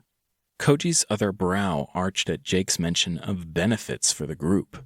His face was still stuck in his poor approximation of a smile, while his eyes stared blankly at Jake. Have you ever played any MMORPGs, Koji? Or maybe you're more of a basement-dwelling D&D player? Jake asked, while his eyes continued to run over the obviously new pair of boots, the still clean white gloves, and the bulging gray backpack. No. Ah, that's a shame. You're really missing out. The important part to take away from those games is the situation in which we find ourselves is not dissimilar to the characters in those games. A magical world that is set against us, and we need to survive, thrive, and escape. In order to do that, though, you need to understand a single person's strength is limited. No single person can learn all the spells, or all the skills, or have all their attributes maxed. There is always a limit. Do you follow me so far, Koji? Jake asked his question with a sly smile that made Koji's stomach twist. No. Great. It's like mastering a trade. A blacksmith needs muscles, stamina, and great temperature control. It can take years to become a master blacksmith. A leather worker is much the same. They need a different set of muscles, a terrible sense of smell, and stamina. It just takes time and effort to make a masterpiece. Learning both crafts at the same time makes things exponentially harder, just like trying to do everything here. There's just not enough time. It'll always be better and easier to have two people working separately on different tasks than one person doing both tasks. Jake's hands constantly windmilled and shifted as he talked, mimicking the actions of the trades as he described them. So what do you want? The words came out colder than Koji had intended. It had only been a few minutes, and already his patience for this interaction was growing thin. Hey, he's just trying to explain. How about you? An angry, gruff voice came from the spear-wielding Sam. That's enough. Jake's shout cut over Sam's outburst before he could go any further. Jake gave the man a frustrated glare and a small shake of his head before turning back to Koji and answering his question. Sorry about that. What I wanted was to invite you to join my party. But maybe we can circle back to that discussion another time. I think we are all a little on edge right now. Now that we know you are safe, I heard from Quinn that you have a healing ability, and we have 2 members back at the base camp that are injured. I can try it. Koji responded honestly. Healing people seemed fine. The more people who survived, the better their odds of passing the trial and completing his deal with the goddess. Chapter 40. Koji spent the walk back to the starting cave trying to imagine himself somewhere else. Anywhere other than surrounded by unfriendly people who he had somehow upset. Around him, scowls and side glances were directed his way during the group's journey. The constant scrutiny only ceased each time they passed by an eerily regular circle of scorch marks. Jake and Quinn both spent the walk trying to ask him about what he had seen in the deeper caves. The tension from earlier remained. The others kept their hands on their weapons, leaving Koji unsure if they were getting ready to use them on him or defend against an ambush. When they came back into the bright light of the starting cavern with its clear pond and central pillar, Koji held in his breath of relief at seeing Melissa and James both awake and mid-conversation. He moved towards them to see if they would be ready to go soon, but was halted by Jake's outstretched arm. I know you must be tired, but could you look at our friends first? It's rather time-sensitive. They don't seem to regenerate, Jake said in a slightly softer voice than he had used before. Koji gave him a nod and followed their group to a pair of prone, resting figures. They had laid the 2 injured people upon a makeshift bed of coats and sweaters that clearly weren't theirs. As Koji moved to kneel beside the closest person, a smaller woman with brunette hair, Quinn, took position beside them and spoke. "This is Amelia. When we were fighting the Drider, she took a direct hit through the stomach. We thought that her health regeneration would kick in and fix it after some time. It's supposed to be like a video game, you know?" "I guess?" Koji did not know, but even he knew it wasn't the moment to bring up his lack of a childhood. Instead, he placed his left hand down on the woman's forehead while pressing his right finger through the block of text that read, "Nature's Grace." Soft green light flowed down from his hand. For the next 30 seconds of the spell's duration, Koji knelt there, watching as a healthy tan color returned to the woman's cheeks. He then repeated this process with a man who he was promptly informed by Quinn was named Daniel. When the green light faded for a second time and a healthy pink color filled the man's cheeks, Koji stood and checked his mana. He was just considering how much biomass, building materials, and karma it would take to level up the home system more than once when she attacked. Quinn's arms wrapped around his waist and squeezed. She pulled him to her chest and gave him a warm hug while shouting into his back, "Thank you, thank you, thank you." You're welcome. Now please let me go," Koji said as he extricated his arms from Quinn's hug and gently tried to push her away. "Oh, yeah, of course. Thank you so much." Quinn dropped the hug and stepped back, allowing Koji to see that her eyes were, in fact, on Daniel and not him. Heavy tears were sliding down her face as she looked at the still resting man. The soft smile on Quinn's face and the way her red puffy eyes looked tugged at something inside of him that Koji had thought long dead. "Let me know if they get worse," Koji said as he slipped away from the group. He had thought for a moment that Jake, who had been observing nearby, was going to stop him, but it was, in fact, Sam who moved to block Koji's way. A glance at the floating screen, visible only to him, reassured Koji and helped his breathing stay calm as he stared at the slender spearman. "I wanted to apologize for my outburst last night.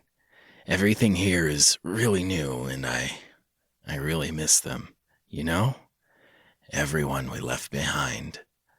My little sister just got accepted into First Metro University. I'm supposed to get married in the spring, and my mom is... It's just I have a lot going on back on Earth. Sorry, mate. I'm rambling. Sam paused and gave Koji a sad smile as he composed himself to continue. I didn't mean to go off on you about having a portal to Earth, or anything like that. I know it's irrational. I was just acting a fool, I suppose. Once Sam finished, he gave Koji a nod and rejoined Jake's congregation, leaving Koji alone with his thoughts. Halfway across the cave, Koji finally had a response to Sam's heartfelt apology. It was far too late, not enough, and no one was in hearing range, but he said it. It's okay. To be irrational is to be human. People make mistakes, have outbursts, and do things they regret. It's not foolish to hope for a way back. Chapter 41. Upon approaching Melissa and James, Koji realized they were not conversing as he had originally thought. It was really just Melissa talking to a blank-faced James, who occasionally gave a shrug or a nod. For a split second, James's face displayed what could only be a look of relief as Melissa noticed Koji's arrival and turned her attention to him. Koji, did you sleep well? What did Jake and the others want? Are you ready to go deeper today? Yeah. Stuff? The first question was simple enough to answer. Yes, he had slept all right on the floor of his little bedroom. The second question, though, was complicated. He was pretty sure that Jake wanted more than just a heal or two. The long, slippery, convoluted way that the man talked made Koji unsure of what he had wanted, and worse, how to respond to Melissa's question. The vague answer that came out after much internal deliberation didn't satisfy Melissa either, as Koji watched her head tilt to the side at his response. Worse, he now did not know what her third question had been. What was the last thing? Are you ready to go deeper? Melissa repeated slowly. Oh. Koji checked his screen before giving a yes or no. Seeing the countdown finished on Hearth key, he continued. I'm ready to go, but I need a second. All right, take your time, Melissa replied with a shrug, glancing over his shoulders to peer at the other group across the pond. Koji took several steps away from the duo, activated Hearth key, and stepped into the safety of his private room. Once inside, with the door shut behind him and the outside world sealed off, he slumped against the door and let his eyes drift shut for several long moments. He woke almost 20 minutes later to a soft knocking. When he ignored the noise coming from outside the door and let his eyes close once more, it almost instantly became louder, harder, and more insistent. With an annoyed sigh, Koji stepped away from the door and pulled it open. Kayeltha, goddess of hearth and home, waltzed into Koji's bedroom. Or at least, a small marble statue with unrealistic proportions did. Koji's lips pressed together at the sight of the small avatar, and he felt his brow furrow at the intrusion. I thought you were going to visit after I slept. Oh, well, I just wanted to stop in and make sure that you remembered some minor details. Kayeltha answered with a smile that would have been called warm by anyone besides Koji. Uh-huh. Things like upgrading your home and upgrading your bed rather than passing out on the floor or reminding you to use your points before you zone out for a few hours in a self-pity party. Sure. Koji tugged things out of his backpack and pockets. Then he tiredly sorted through everything and absorbed the large amount of stored-up karma splinters for upgrade points. Finally, he looked at his home tab. Home, level 1. Duration, 10 hours. Rooms unlocked, 2. Bedroom, watering hole, dread bread box. Training room, level 1. Biomass, 779. Building materials, 838. Spirit stones, 3. Asterisk. Upgrades, 17. Asterisk. Recycler, level 2. Hearth key is available in 12 hours, 0 minutes, 0 seconds. Koji felt like he should have more biomass and building materials than that. As he thought about all the pieces that had flown off to who knows where during certain explosions, he realized it was probably an appropriate amount. What truly called his attention, however, was the new line just under them, Spirit Stones. Spirit Stones, 0. Plus 1 Spirit Stone for triggering Recycler's Uncommon Salvage Effect, times 3. Kael'tha, what are the spirit stones used for? Koji asked, while staring at the unexpected boon. An interesting question. We consider spirit stones to be the pure essence of our universe, the building blocks of reality, distilled down into a solid form. They are created when... The statue's eyes went wide as she rambled. Koji immediately tuned her out. He was happy to be putting his preferred social skill to so much use, with first Melissa and now a home intruder deity. His fingers danced across the screen, pushing back to the Home tab and pulling up the leveling requirements. Home, Level 1. Level Up Requirements. Install 2 permanent upgrades. True. Invest 1,000 karma. False. Invest 100 building materials. False. Invest 10 biomass. False. Create a new room. True. Would you like to invest? Karma. Plus. Building materials. Plus. Biomass. Plus. Yes. No. It was simple to press on karma, building materials, and biomass, and to invest the necessary amounts before quickly pressing the yes button. The world around Koji went black. Even the statue, who had been monologuing on the history of spirit stones, went silent as darkness wrapped the room. The only thing Koji could see in this new void was the blue screen floating before him that read, Loading. Loading. Loading. Home, Level 2, Installation, complete. You heard nothing I just said, did you? Kael'tha's voice was the first thing to return as the installation completed. Around Koji, the room expanded, growing to nearly 20 feet across, and the ceiling even lifting by half a foot to make the bedroom feel more spacious. Excitement battled exhaustion as Koji went back to the Home tab to find any recent changes, only to suffer disappointment in the 3 minor changes. Home, Level 2, Duration, 11 hours. Artifact, 0 of 1. He gave Kael'tha a dry, unamused glance before opening the upgrade options, ignoring the plethora of new options and hitting the bed upgrade twice. Bed padding. Sleep tight. Don't let the bed bugs bite. It will create thin bed paddings in the bedroom. An hour of rest will cure some status ailments and fully regenerate the home owner's health and mana. Cost 1 upgrade point. Second-hand cot.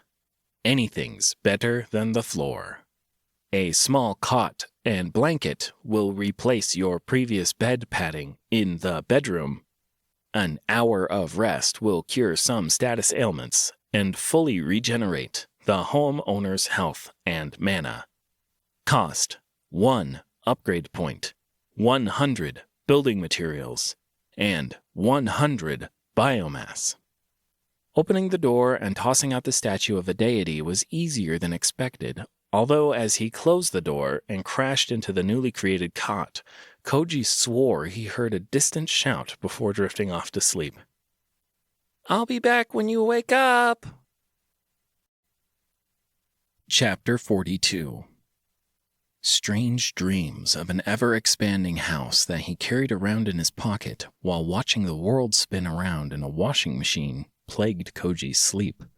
He woke to both hands clutching the side of his cot just before he tipped himself onto the floor. Sinking back into the soft fabric, Koji let out the deep breath his body had been holding as the washing machine released its grip on his psyche and faded back into the dream. He had barely pulled off the blankets when the knocking started once again. Knock, knock, knock. Knock, knock, knock. "All right, I'm coming," Koji shouted at the door and pulled himself out of the cot. Fortunately, the knocking stopped at his outburst. Koji avoided his backpack booby trap and staggered across the room to yank open the door, all while unleashing a long yawn. The small marble goddess statue hopped into the bedroom the moment the door opened. For a second, as Koji brushed sleep from his eyes, he thought he saw the marble-skinned figure shiver. "So, where were we? Ah, yes, the formation of natural spirit stones. So..." Kaieltha's chipper tone made Koji scowl and consider if she was perhaps a dreaded morning person. "Stop. Not in the morning," Koji said as he slumped down onto his cot. His hands dug through his backpack as he relaxed. Blank books, fruits, skill books, a bangle, several attribute crystals, and finally an earring from his pocket were sorted out into piles on the ground. The small statue inspected each item that came out from his backpack with oohs and ahs. When his backpack was finally emptied, Koji fixed the tiny goddess with a still sleepy stare, held up one of the small red fruits, and fought off a yawn as he asked, "Are these safe to eat?" "Perium fruits, of course, they are safe to eat. Why would there be poisonous fruit in a trial?" Kaieltha answered warmly. "There is a rather famous story on Earth about people eating a poison fruit that looks quite similar to this perium fruit," Koji said as he examined the fruit in his hand. "Ah, I see. That's good to know for the future. Now, is there anything else you want to ask before we discuss what you need to do today? Remember, you only have a limited time here, so please hurry." Koji glanced at the miniature goddess as he rubbed the last of the Sandman's dust from his eyes. His lips pursed and his eyes narrowed as he scowled at her before saying what was on his mind. "What do I need to do today? I'm pretty sure our deal was you could visit after I've slept, answer any of my questions, then leave. And when I find my way to Agilgaia, take me to visit my parents." His foot tapped as he realized just how far she had deviated from their arrangement on the first day. His arms crossed as his scowl turned into a full-blown glare at the thought that she had taken advantage of him. "I can see you're getting upset, Koji. Perhaps give me a chance to explain before you toss me out into the cold again?" Kaieltha raised both hands and gestured with her palms down for him to remain calm. Koji grunted, and after some time, nodded for her to continue. "I will not make you do anything you don't want to do. I want to help you succeed after all. All I was going to say is that you should check if you can level your home system again, select any upgrades you can, and check out the training room today. Your traveler system makes you so incredibly unique and important. I just want to encourage you to grow it and use it." Kaieltha's voice turned soft and placating as she gestured to the surrounding room. Koji sighed and opened up the Home tab to see if he could level it up again. It was hard to be angry at someone who was supposedly just trying to help. Home, Level 2. Level Up Requirements. Install 3 permanent upgrades. True. Invest 2,000 karma. False. Invest 200 building materials. False. Invest 20 biomass. False. Install a 3rd level upgrade. False.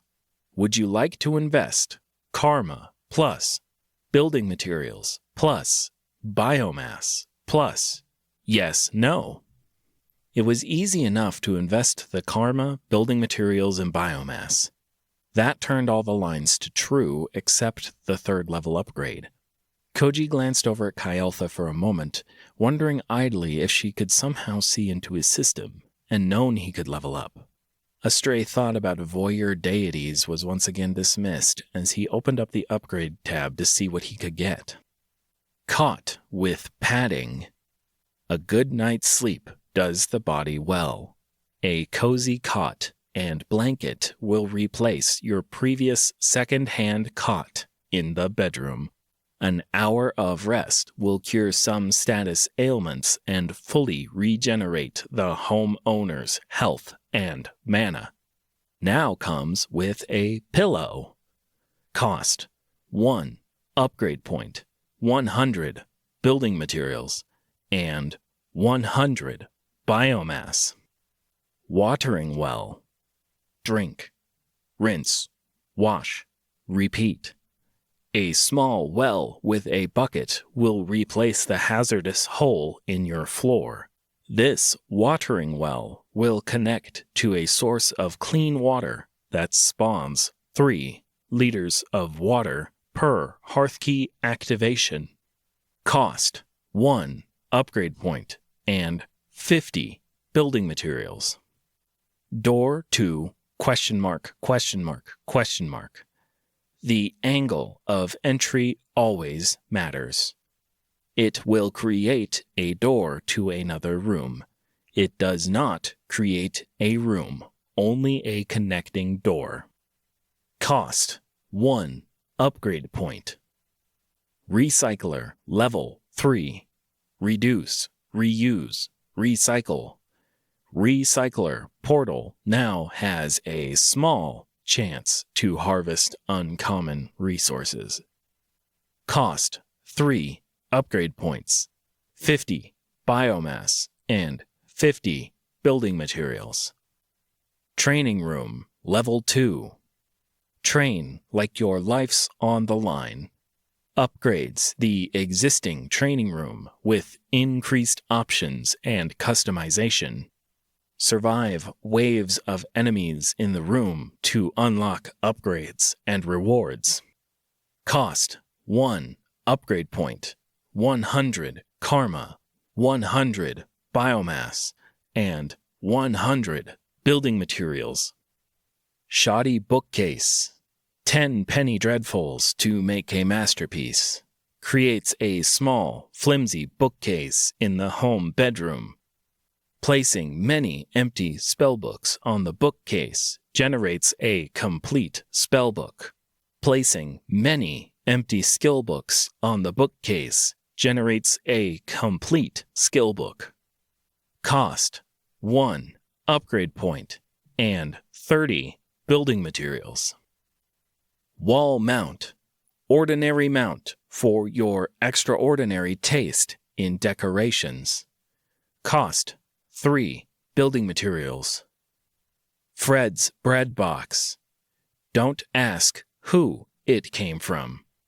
Replaces your dread bread box with a wooden bread box from Fred's bakery. It will create 2 pieces of bread per hearthkey activation. Quality may vary. Eater beware. Cost: 1 upgrade point, 50 biomass, and 10 building materials. Elf on a shelf. Currently missing 1 elf. Creates a small wooden shelf. Cost: 5 building materials. Delaney's laundry box. Clean clothes and a clean mind. Creates a sturdy wooden box. Open the lid and deposit dirty clothes. Deposited clothes will be returned clean in 5 hours. System warning. Socks have been known to go missing in this upgrade. Cost: 1 upgrade point and 10 building materials. Hard rock heater. Sizzling and scorching, grilling and chilling. It will create a small flat stone Mana can be injected into the hard rock heater in exchange for increasing the temperature. Cost: 1 upgrade point and 50 building materials. Hallway 2 ? Don't ask where it ends, and we won't tell you where it came from. Bedroom door will now lead to a hallway where connecting rooms can be accessed. Cost: 1 upgrade point and 50 building materials. Shrine 2 ? Everyone's suddenly a skeptic. Creates a small wooden shrine. ? Cost: 1 upgrade point and 1 spirit stone. Artifact display. How will people know it's important if it's not on display? Cost: 10 upgrade points, 1 spirit stone, 100 building materials, and 100 biomass. Shoddy weapons rack. Handles nicks, dings, and scratches, but not rashes. Creates a small wooden weapon rack that will slightly repair wear and tear on a weapon. Cost: 1 upgrade point, 10 building materials, and 10 biomass.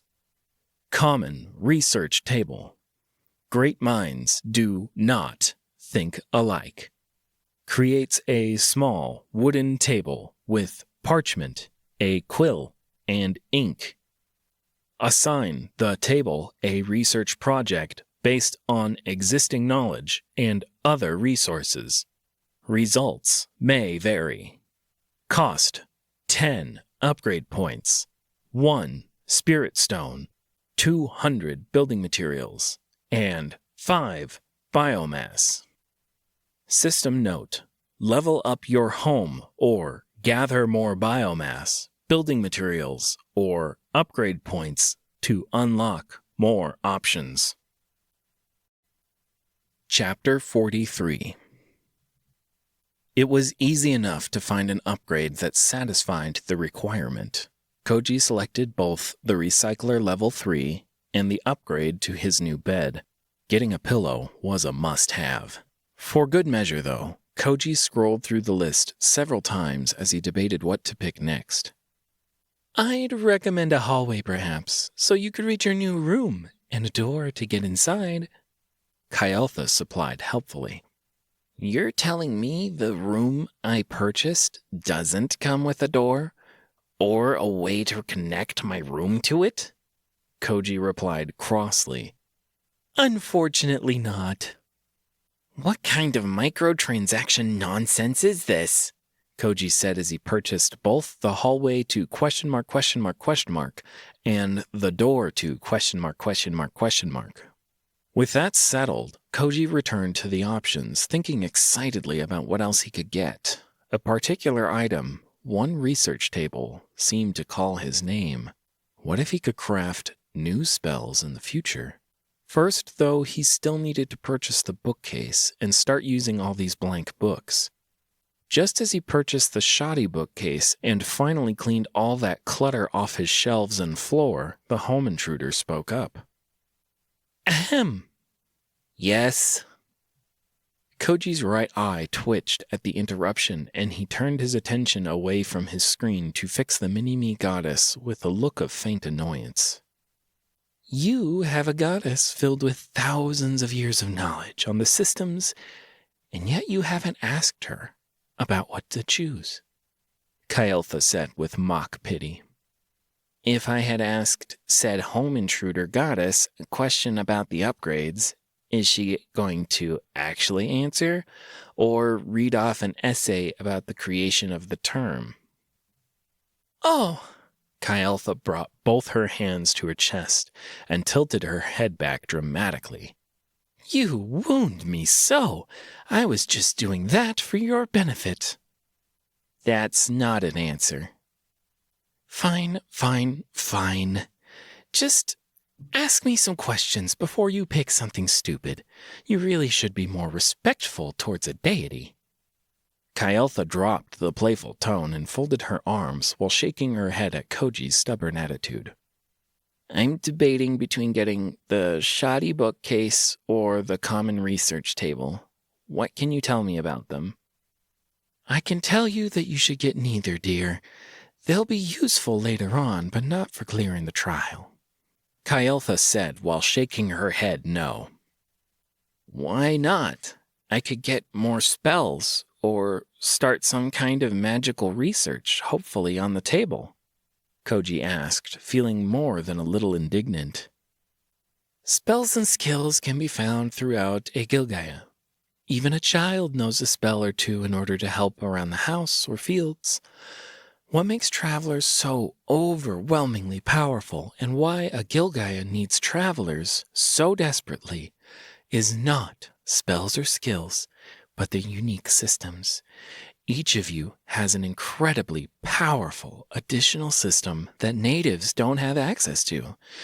You need to improve what makes you unique in order to survive, not find more spells you may or may not use. Kyeltha's brief speech was rather impassioned by the end. She was pounding her fist into her palm excitedly. Have you seen Thunderdome? I combined it with a pulse of Frigga and a monster exploded in my face.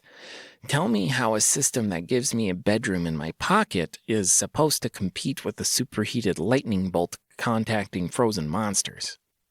Yes, I saw that. It was quite the combination of spells.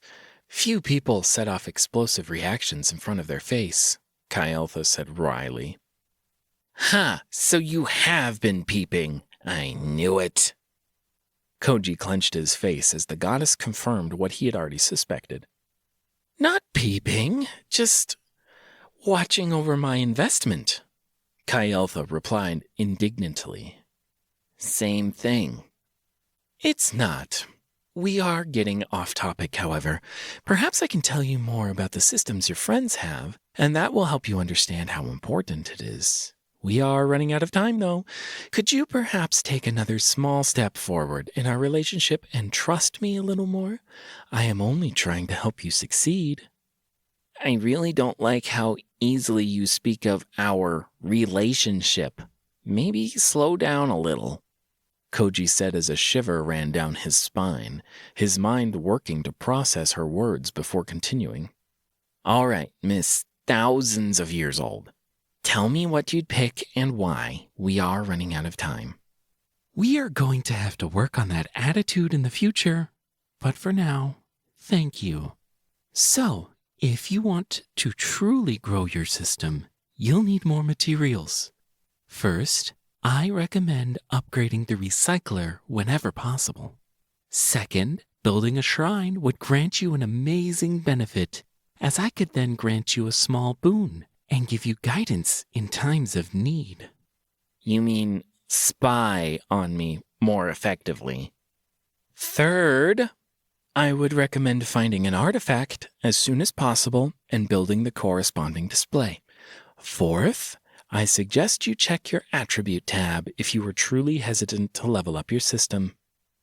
Kyeltha had pushed forward without even addressing the fact that apparently deities in this world just sat around peeping on mortals. There is some weird 1984 type stuff going on with you deities, huh? Koji said as he tabbed off his home screen to check out what she was talking about.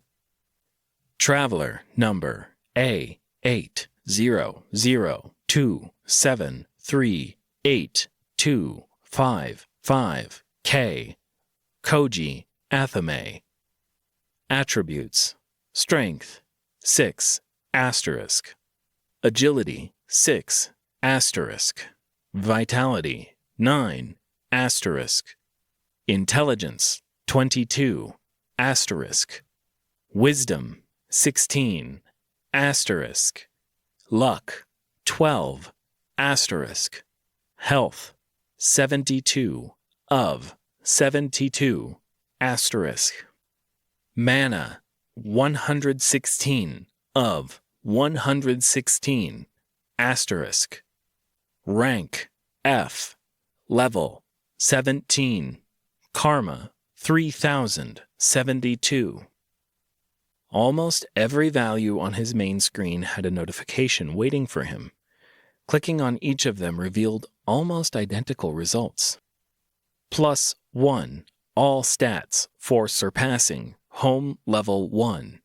+10, health for surpassing, home level 1. +10, mana for surpassing, home level 1. All right, I can see how leveling my home system might be more valuable in the long run. Koji capitulated. Chapter 44. Good. So you'll get the shrine and recycler upgrades. Kael'tha continued to press Koji. His admittance that there was some usefulness to the upgrades only further fueled her confidence. What exactly do I get for installing the shrine? Koji asked between the leftover yawns. Well, I'd have to give you a boon. What kind of boon would you like? Benefits of being friends with a goddess. Kael'tha responded with a wink. I'd like to stay here, Koji answered without thinking, and immediately regretted it.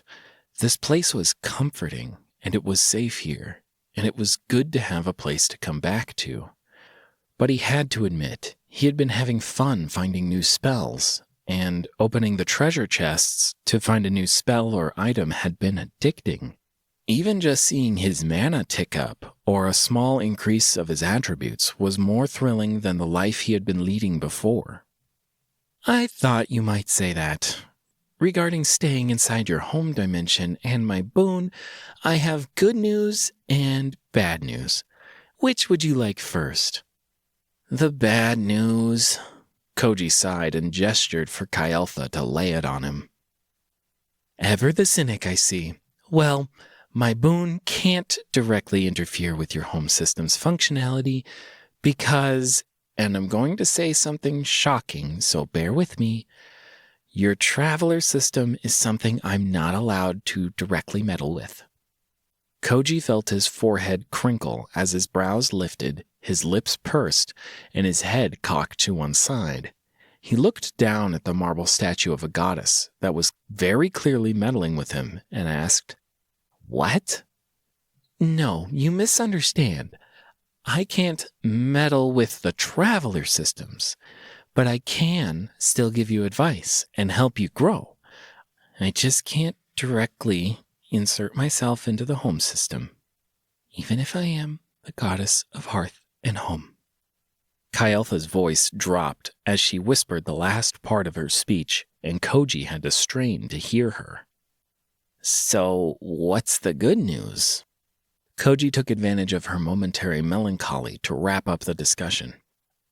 Well, merely having a shrine and dedicating it to a deity will probably award you benefits from the home system itself, on top of receiving my boon, Kael'tha replied after she composed herself. All right, why don't I get the shrine, the recycler level 4, and the shoddy bookcase? If you must, get the bookcase. I will caution you once again, however, spells and skills are not as important to a traveler as their unique system, Kael'tha said with a faint note of disapproval. Koji didn't bother addressing the disapproval. He finally got down to business, promptly purchased the shoddy bookcase, and with some hesitation both the 4th level in recycler and the shrine. The massive bookcase that appeared on the left wall of Koji's bedroom did indeed look shoddy. It seemed to be made of particle board, or some other flimsy magical world equivalent, and worse, by Koji's count, it would fit nearly 50 books. The small marble pedestal that appeared just beside the bookcase didn't exactly ease Koji's concern. He stacked all the books he'd gathered so far, only to not even fill an entire shelf of 6. Taking a step back and appraising the bookcase, Koji thought about what he could do. Use other people's blank books trade for books? What if he learned to make a blank book and put it here? Ahem! Kyaltha's soft, polite cough interrupted Koji's musings and pulled his attention back to the statue that was now standing beside the knee-high pedestal shrine. Yes, home intruder. Koji didn't even try to keep the annoyance from his voice. He'd been trying to figure out how to get more magic. Aren't you going to dedicate the shrine to me? Well, what am I going to get as my boon? Koji said as he stared down at Kyaltha. Ah, yes, that. Well, besides extending your stay or something related to your home system, what would you like? I don't know. More magic? What are some things that normal people choose? Koji said with a shrug. Well, normal people don't get boons from the deities, and normally people don't get a choice in what boon they receive. I just pick what I think suits them. Oh? Koji, I think it might be for the best if you stop comparing yourself to what a normal person does or doesn't do. You will be a traveler. That's the furthest thing from normal in a Gilgaya. And let's be honest for a second. You were never normal, Koji. Not for one moment on Earth were you ever just normal. Kyaltha said in a soft voice. Koji's first response was shock and outrage, but the faux emotions faded quickly and his head drooped. His eyes closed so that he could hold back the natural buildup of liquid, and his lips quivered. I'm normal. Koji, dear, there's nothing wrong with... I'd like you to leave. He was suddenly grateful that the room hadn't expanded too much as he marched over to the door and swung it open to reveal a hallway with 2 doors in it. With an annoyed grunt, he stomped down to the end of the hallway and opened a new front door to the empty void outside. Ignoring Kyaltha's protests and pointing out the door, he told her to leave. Chapter 45. When the door slammed shut on the still protesting statue, Koji slumped down to the ground in the empty hallway. For the remaining 20 minutes, he brought his knees to his chest and wept. He thought of all the times he had wished to be normal, wished to be average, and wished to hide away from everyone's expectations, schemes, and plans for him. A shudder ran through the floorboards, and this time Koji recognized it. His stay in his home was running out. He stood and wiped the heel of his palm beneath his eyes, wiping away any evidence of the last breakdown. Then, as the shudders came faster and faster, he trekked back into his bedroom. He piled the Perium fruits, magical gear, and extra skill book into his backpack, then slung it over his shoulder before giving into the pull of his home. Koji was becoming accustomed to being ejected from the front door of his home. His feet landed on the ground and he wobbled for a moment, but after a few windmills with his arms, he stayed upright. Both Melissa and James were looking at him with wry amusement at the display. Ignoring them, he pulled off his backpack and pulled out several Perium fruits. The duo's expressions immediately perked up as he pushed a fruit into each of their hands. Koji had thought that Melissa would have 100 questions about the fruit, but she was the first to take a bite. The sweet smell that wafted from the fruit as Melissa consumed it reminded Koji of just how hungry he was. In all the hustle and bustle inside his home, he had forgotten about the dread bread box. By the time he had fished another fruit out of his backpack, James had already devoured his fruit as well. "Where did you find these?" Melissa asked as she wiped her chin clean of the sticky fruit juices. Deeper in the cavern, on the side we didn't explore," Koji said as he gestured towards the tunnel he had taken earlier.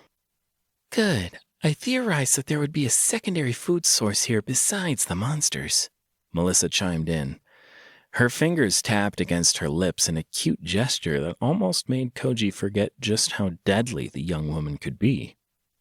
"Thanks," James said with a nod of acknowledgement before he turned and walked back towards the leftmost tunnel they had been exploring yesterday. I wondered about the logistics of trapping people down here without food, but when I woke up, I found a piece of bread in my lap, and now we have a source of food. So we won't starve or atrophy, Melissa said as she walked. Koji followed behind while trying to find the right words to explain that he had given her the bread. He had just found a mostly correct combination that didn't sound too creepy about putting hard bread in an unconscious Melissa's lap, when a voice reminded him it was no longer just their trio. Excuse me? Koji, Melissa, and even James turned back around to face the speaker, Quinn. Her auburn hair had been pulled back into a ponytail, and her fingers worked in a pattern that Koji was intimately familiar with. She was squeezing and flexing her fingertips into her palm as if she was holding an imaginary stress ball. Those small motions only grew more frantic and rapid as both Melissa and James fixed Quinn with hard stares. Yes? Melissa broke the silence that had settled over the cavern. I'd really like it if you could take me. And Sam, with you guys as you explore today. Quinn started her speech slowly, but as she reached the halfway point, her words blurred together as she accelerated her speech. We can bring a lot to your team. As you know, there will only be 5 people making it out of here. Sam and we would like to be a part of that final 5. You've gone further than Jake's group, and your levels are doubtless much higher. Koji alone cleared more rooms than our entire group of 7 people. Please take us with you. Both Melissa and James turned towards Koji as Quinn finished speaking. Their interest peaked at the mention of what he had been up to while they slept. I don't mind 2 more people joining our group. You'll need to follow my instructions during combat. I'll need to see a demonstration of your capabilities before we set any terms on loot distribution. The entire time Melissa spoke, she had stared at Koji, looking up and down, appraising him as if seeing him for the first time.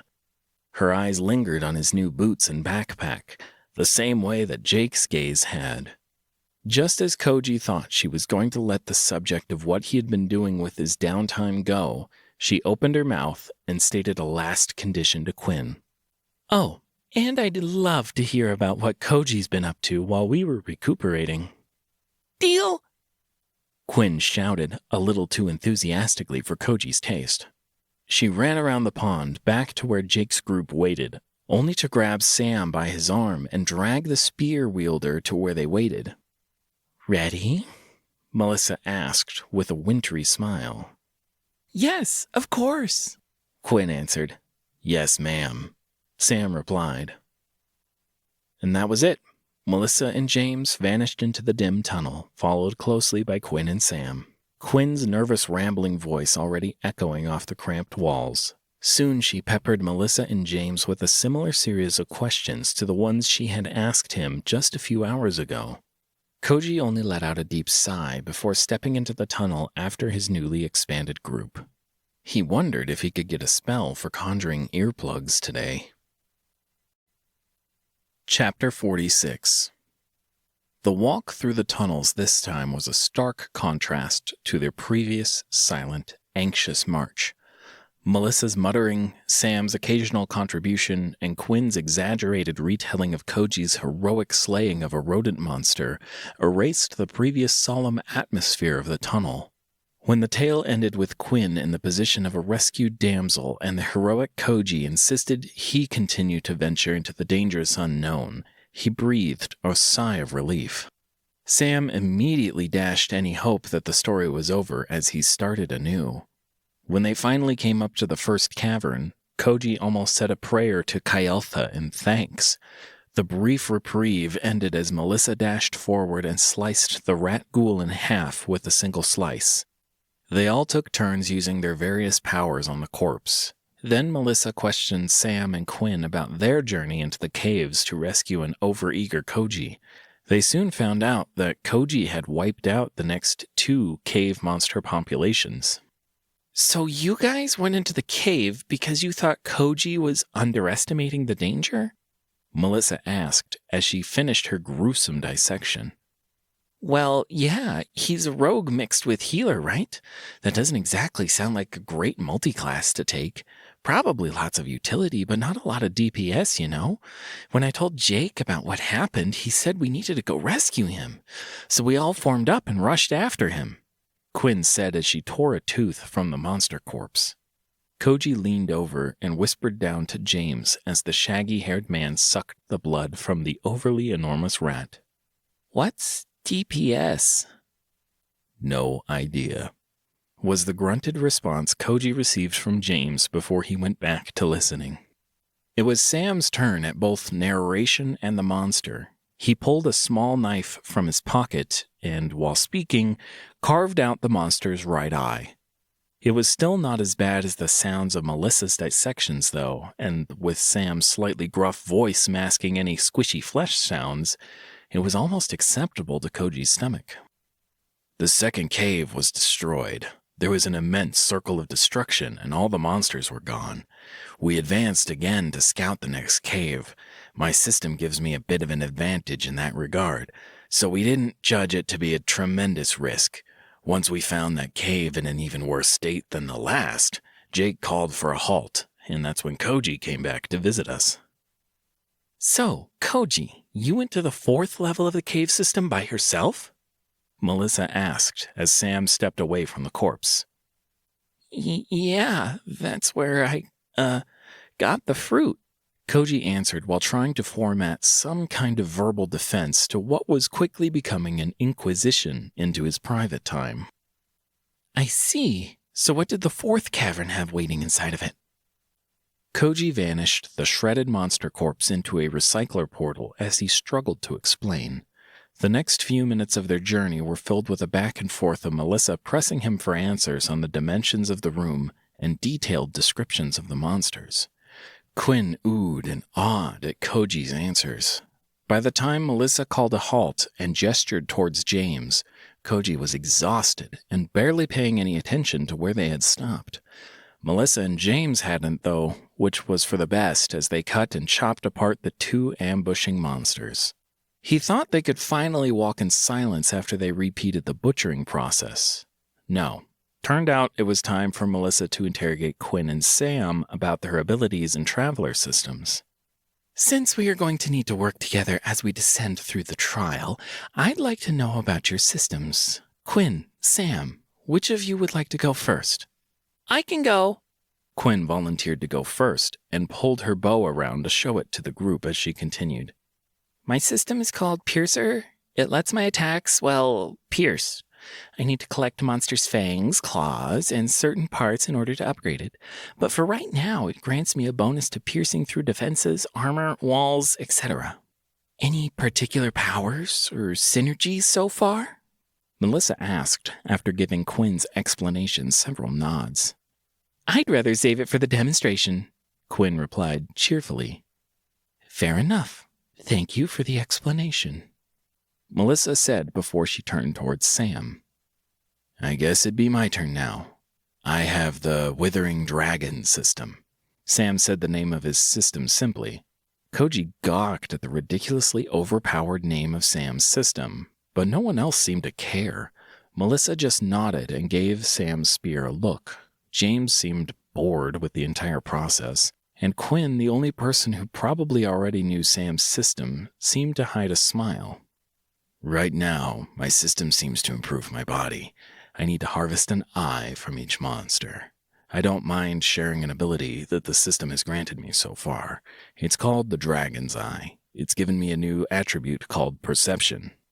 Koji walked a little quicker, trying to see if he could spot any physical changes in Sam's dark brown eyes. Perhaps it was the dim lighting of the tunnel, or he was just imagining things. But for a split second, as Sam turned to meet his gaze, Koji thought he saw a flash of yellow. Sorry. Quinn chose this moment to bring the conversation back to something Koji had forgotten about. What fruit are you talking about? Chapter 47. After a brief explanation, Koji gave each of them a perium fruit and apologized for not thinking about it previously. Once the spotlight was off him and on the cavern of monsters that awaited them, Koji slunk a little away from the group. While they discussed the monsters within, He couldn't help but wince at the realization of just how hungry they must have been. Koji thought about how much of a jerk he had been for not offering some food to them and the others back at the pond. His self-reflection was the start of a long, downward spiral of thoughts, and he quickly found the home intruder goddess's words replaying in his head. "You're not normal." Even if he didn't want to talk to them or be around them, he didn't want anyone to starve. The painful feelings that accompanied starvation while your body consumed itself were things Koji was intimately familiar with. He wouldn't wish it, even on his greatest enemy. Koji was so caught up in his increasingly morose thoughts that it startled him when Melissa set a hand on his shoulder. Something inside of him snapped, and he found his body reacting before he could consciously process the touch. His already pale skin grew cold as his immediate surroundings heated up. He didn't let it go any further, though. His control snapped back into place before anything could happen. Staggering away from Melissa, Koji turned and regarded her with questioning eyes. "It's time for the demonstration," Melissa replied to the unspoken question easily. Her charismatic facade was gone, however, and that appraising, intrusive gaze was once again focused on him. Koji gave something approximating a shrug and moved to stand at the entrance to the cavern. He was curious what the pair of newcomers could do, and was eager to move the topic away from the suddenly warm air of the tunnel before anyone could comment on the abnormality. The others seemed to take his arrival at the entrance as a sign to start demonstrating their skills. Sam moved several steps ahead of Quinn and let his spear swipe through the air in front of him as he took a ready position. It was predictably Quinn, the archer, who made the first move. Pulling was quickly becoming the standard way to start these fights, and this demonstration was no different. Quinn inhaled before nocking an arrow and taking aim at a distant rat-varine. Koji wasn't sure if the twang of the bowstring or the soft breath Quinn released came first, but unlike his first experience with the archer, this arrow flew true. It struck one of the disturbing monsters in the side and pinned it to the ground. The metal tip of the arrow pierced through the rodent's hide and into the stone beneath it like a nail through a board. Its dying, screeching form had the perfect desired effect as the monsters saw their comrade first and then the two travelers standing at the entrance to the cavern. The rest of the monsters surged forward across the ground. Koji watched, feeling a sense of detachment as Quinn's fingers shook as she knocked another arrow and fired once, then fired twice more before the diminished wave of rats crashed into her defense. Sam was that defense. He moved to cover the archer as the three uninjured rat-varines scurried towards the obvious threat she posed. The spear in Sam's hand sliced through the air, right, left, and down. Each flick of Sam's wrist twisted the spear tip into a new strike. 3 rapid-fire downward thrusts left 3 rat-varine bodies in their wake. From his vantage in the tunnel, Koji could barely make out the small puncture wound on each monster's neck where the spear had ended them. By the time the final rat-varine had made it to Quinn and Sam, it was already on its last breath. An arrow punctured its right hind leg and brought its speed down from a rapid scurry to a slow stagger. The monster ignored its fellows' corpses and reared up to bite at Sam's legs. Only for Sam's head to tilt down, and out from his eyes burst a beam of golden light that seared through the skull of the rodent and killed it almost instantly. With the fight now officially over, Melissa clapped softly and congratulated them. "Well done, Quinn. You'll make a great addition to our back line, and Sam, you'll fit in perfectly besides James in our formation." "Thank you," Quinn said, her face beaming at the praise. "Would you be so kind as to give us a demonstration, so that we know how to better position ourselves in group fights?" Sam's question and response came as he wiped his spear tip clean on the final lobotomized rat-varine. "I suppose that makes sense. Let's wrap up here, then James and I will take the next room," Melissa replied with an amused smile.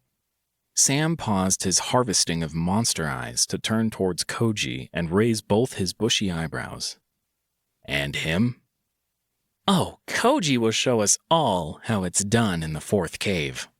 Melissa's cheery response caused Koji's stomach to sink at the realization he'd be performing in front of everyone. Chapter 48.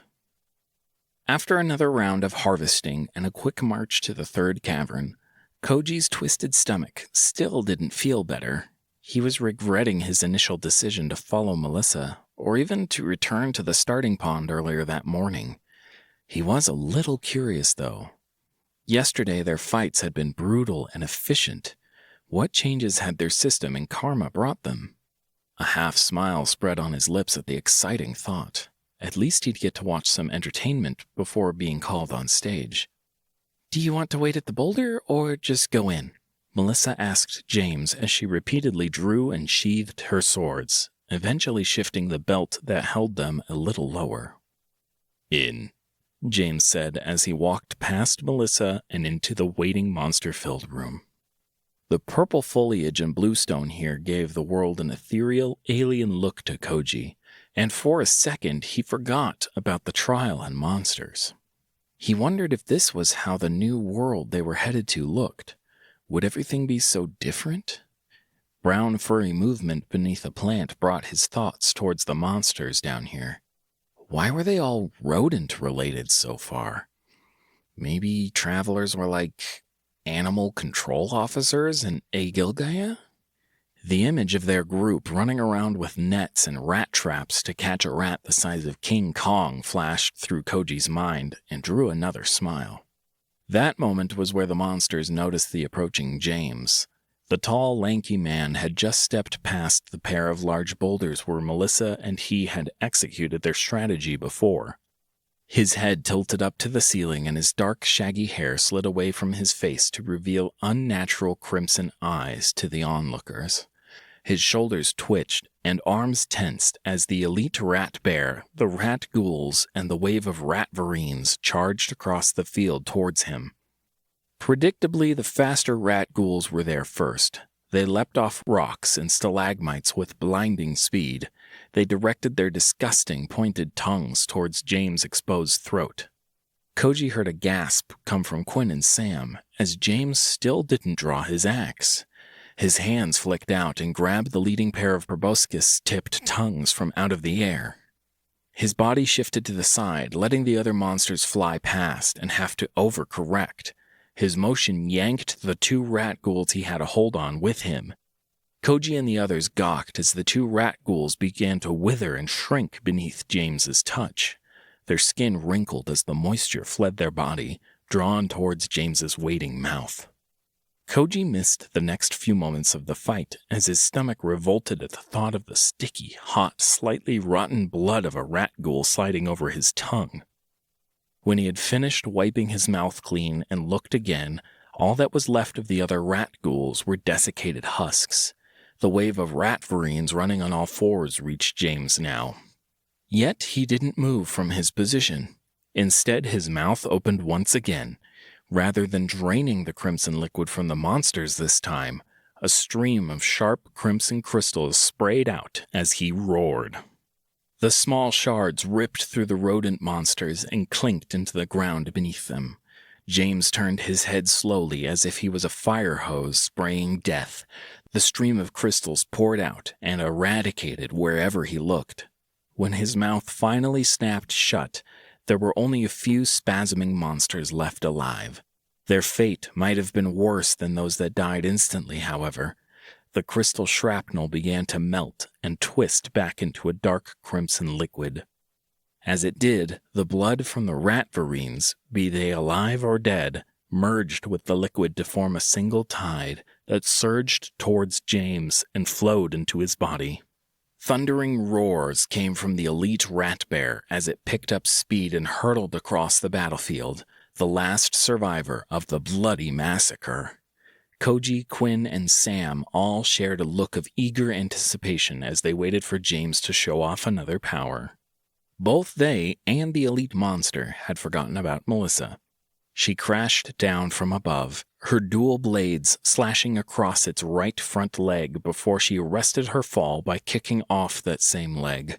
The hulking monster bellowed in pain as its momentum was shattered, and Melissa's kick sent its now unsteady form tumbling away. When the dust cleared from where the rat bear settled, it was getting back to all 3 of its usable limbs. Melissa's attack had somehow shorn through its tough hide and rendered its right front leg useless. It limped forward to where it had been attacked, but Melissa was already beside the rat bear, her blades now cutting into the back left leg of the monster. The same process occurred again and again, with each of Melissa's attacks landed on critical areas for the Ursa rat and pierced through its defenses. The fight quickly became a display of precision as Melissa kept the monster alive while she disabled each limb systematically. With a last flourish, she drove a blade under its broken jaw and cut the elite's throat. "Well, that was a good warm-up," Melissa said with deliberate nonchalance as she wiped her blades clean on the few patches of hide that weren't covered in blood. "Fuck! That was awesome!" Quinn squealed in excitement once the show was over and rushed over to ask Melissa questions. Melissa spent a few minutes answering questions on what had happened and demonstrating where to hit on the elite monster body to cause the most damage before she pulled their group into a line for harvesting. She'd do a quick dissection, James would drain, Sam got an eye, Quinn got a tooth, and finally whatever was left went into Koji's portal. The entire process for the over 50 dead monsters took yet another hour.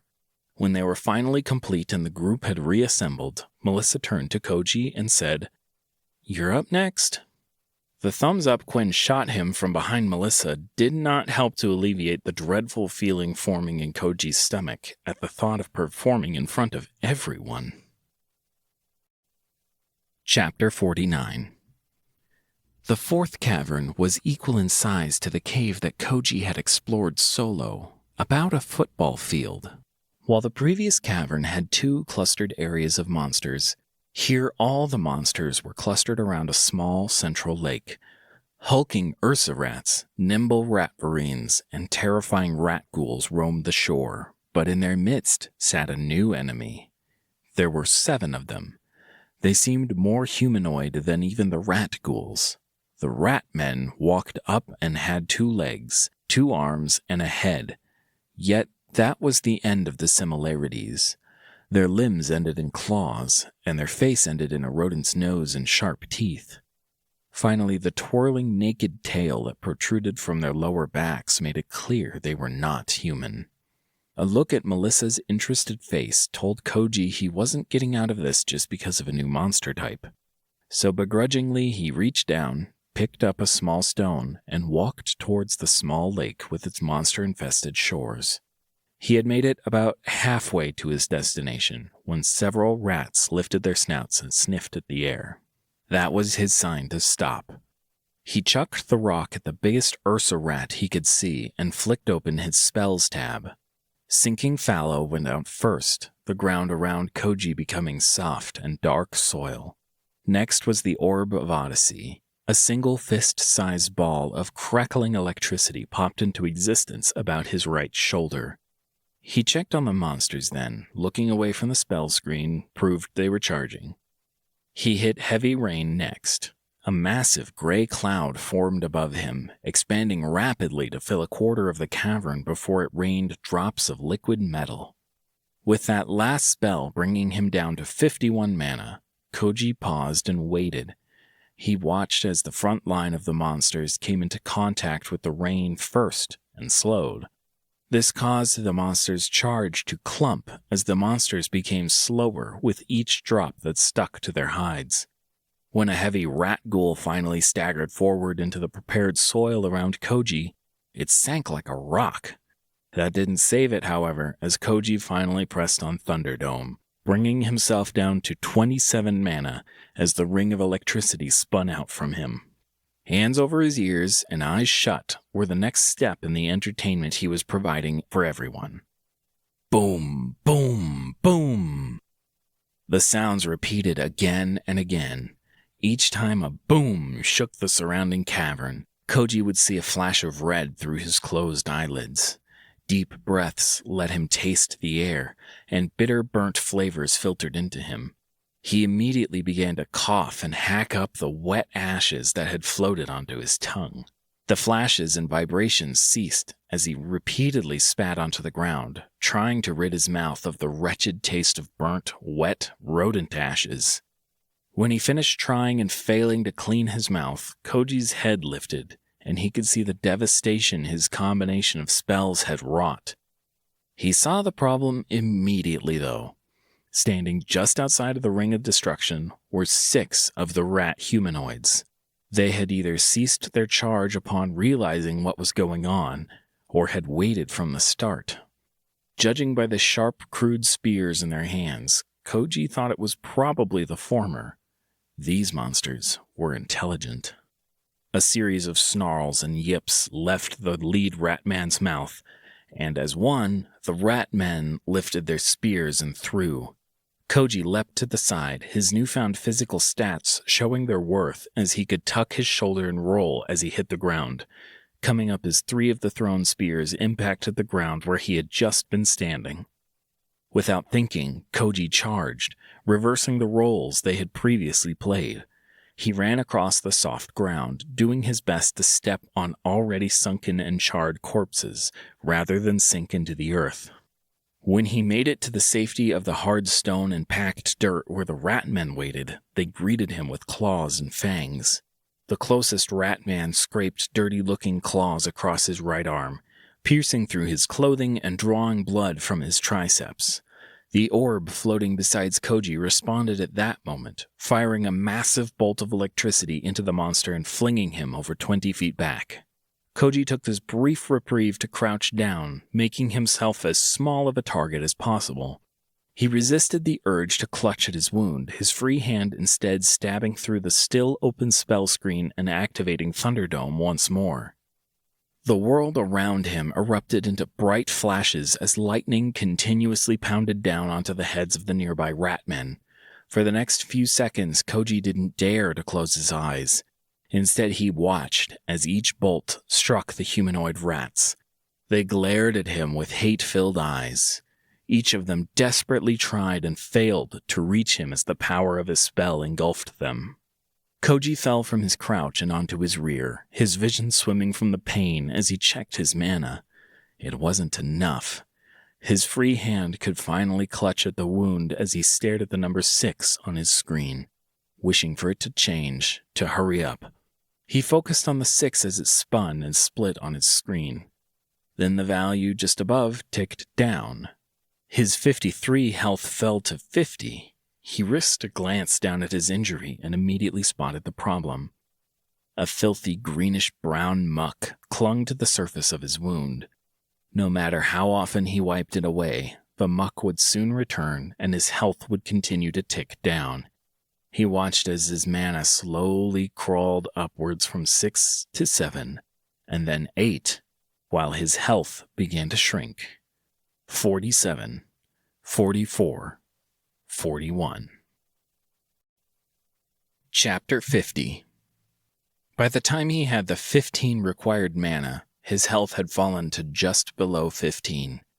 He pressed Nature's Grace the instant his mana had ticked from 14 to 15, and sighed in relief as the green glow wrapped over his body. A murky green liquid oozed out of his wound as the spell did its work. When the oozing, viscous liquid finally ceased, the wound sealed and formed into a faint pink scar seconds later. The others hadn't been idle while Koji had sat waiting for his mana to regenerate. Around him, dissected, dismembered, and drained corpses lay. Koji's mana pool was so empty, however, he couldn't even bring up a single recycler. A feeling of exhaustion washed over him as he considered trying to find the treasure chests of this cavern. Instead, he found something else useful to do: pull up his main menu and see what rewards he had reaped. Traveler number A8002738255K. Koji Athame. Attributes: Strength 6, Agility 6, Vitality, 9. Intelligence, 22. Wisdom, 21, asterisk. Luck, 12. Health, 31 of 72. Mana, 3 of 131. Rank, F. Level, 17. Karma, 6,217. Since his mana was still recovering, Koji spent a little time upgrading and investigating why his wisdom had spiked. Wisdom, 16, plus 5 wisdom for Magical Massacre achievement. Karma, 3,072, plus 5 karma for killing a ratvarine times 137, plus 10 karma for killing a rat ghoul times 21, plus 150 karma for killing an ursa rat times 10, plus 300 karma for killing a lesser scavling times 7. Another achievement and less karma than he'd thought the battle had been worth, definitely. He flicked over to the achievement tab to clear the notification, inspected it, and quickly tabbed back to his main menu to level up. Magical Massacre. This achievement is earned when the caster has killed 100 or more hostiles with a single spell cast, plus 5 wisdom. Traveler has acquired enough karma to level up. Would you like to spend 180 karma to increase your level? Yes, no. Koji hit the level up button again and again, spending a total of 1,720 karma, only stopping when the prompt changed to something new. Traveler has reached rank F, level 25. Please wait while the system checks your spent karma. Compiling data. Rewards loading. Please select your reward type. Evolution. Creation. Static. Was this why Kayeltha had asked him to wait? A reward for leveling up? This was probably a sign that she had been telling the truth about other things too. His lips curved downwards at the memory of how he had just recently treated her. She definitely knew what had happened before, how hard he had tried to be normal. With a soft sigh, he pressed evolution and forged onwards with the prompts, unwilling and unable to confront those memories. Evolution options. Bloody Reliquary, uncommon. Nature's Grace, rare. Pulse of Frigga, uncommon. Koji tried to push out of the tab, willing it closed and pressing on the air as he tried to go back to the reward type screen. Each of these spells and even the skill were useful, and ones he'd rather not test a new evolution on from a fickle system. The screen, however, had other ideas. It remained in place no matter what he did. After some consideration, Koji regretfully selected the only skill option, Bloody Reliquary. The screen went blank for a moment, and Koji was suddenly worried. What if the system crashed? Did it ever need to be reset or turned off and on again? For the next few seconds, it felt like his heart stopped beating until finally a new text appeared on the screen. Evolution complete. Bloody Reliquary, uncommon, evolved into Crimson Reliquary, rare. Skill user's health regeneration is sacrificed in exchange for mana regeneration. Requirements takes 5 seconds to activate and 1 second to deactivate. That was the same skill, right? Koji tried to remember what the summary on the back of the book had said. Wasn't there supposed to be a ratio? It was something like every 2 health regeneration had given 1 mana regeneration, right? Was it just a 1-to-1 ratio? Closing the prompt and checking his main screen, Koji grunted. His pitifully low vitality score and health regeneration would not give him much either way, even with a better ratio. Glancing down the menu, though, a large amount of karma still sat waiting for him to use. The feeling of waiting, watching his life totally tick down before his eyes, hoping that he would have mana in time, spurred him to action. It might have been reactive rather than proactive, but Koji emptied his karma pool down to 337, leveling up 13 more times, and only stopping once he had run out of karma to spend. With everything spent, he hit the plus sign besides wisdom 8 times, then did the same for intelligence before giving the final 5 attribute points to vitality. His level ups now spent and his mana partially regenerated, he glanced over his stats once more before standing to assist with the cleanup. Traveler number A8002738255K. Koji Athame. Attributes: Strength 6, Agility 6, Vitality 14, Intelligence 31, Wisdom 29, Luck 12, Health 73 of 124, Mana 41 of 212, Rank F, Level 38, Karma 337. Chapter 51. Nearly 30 minutes later, Koji had finished pushing the last of the monster carcasses into the recycler portals. The others had long since finished satisfying their system demands and had searched for the loot. Koji figured he'd join them shortly, right after a quick wash of his hands.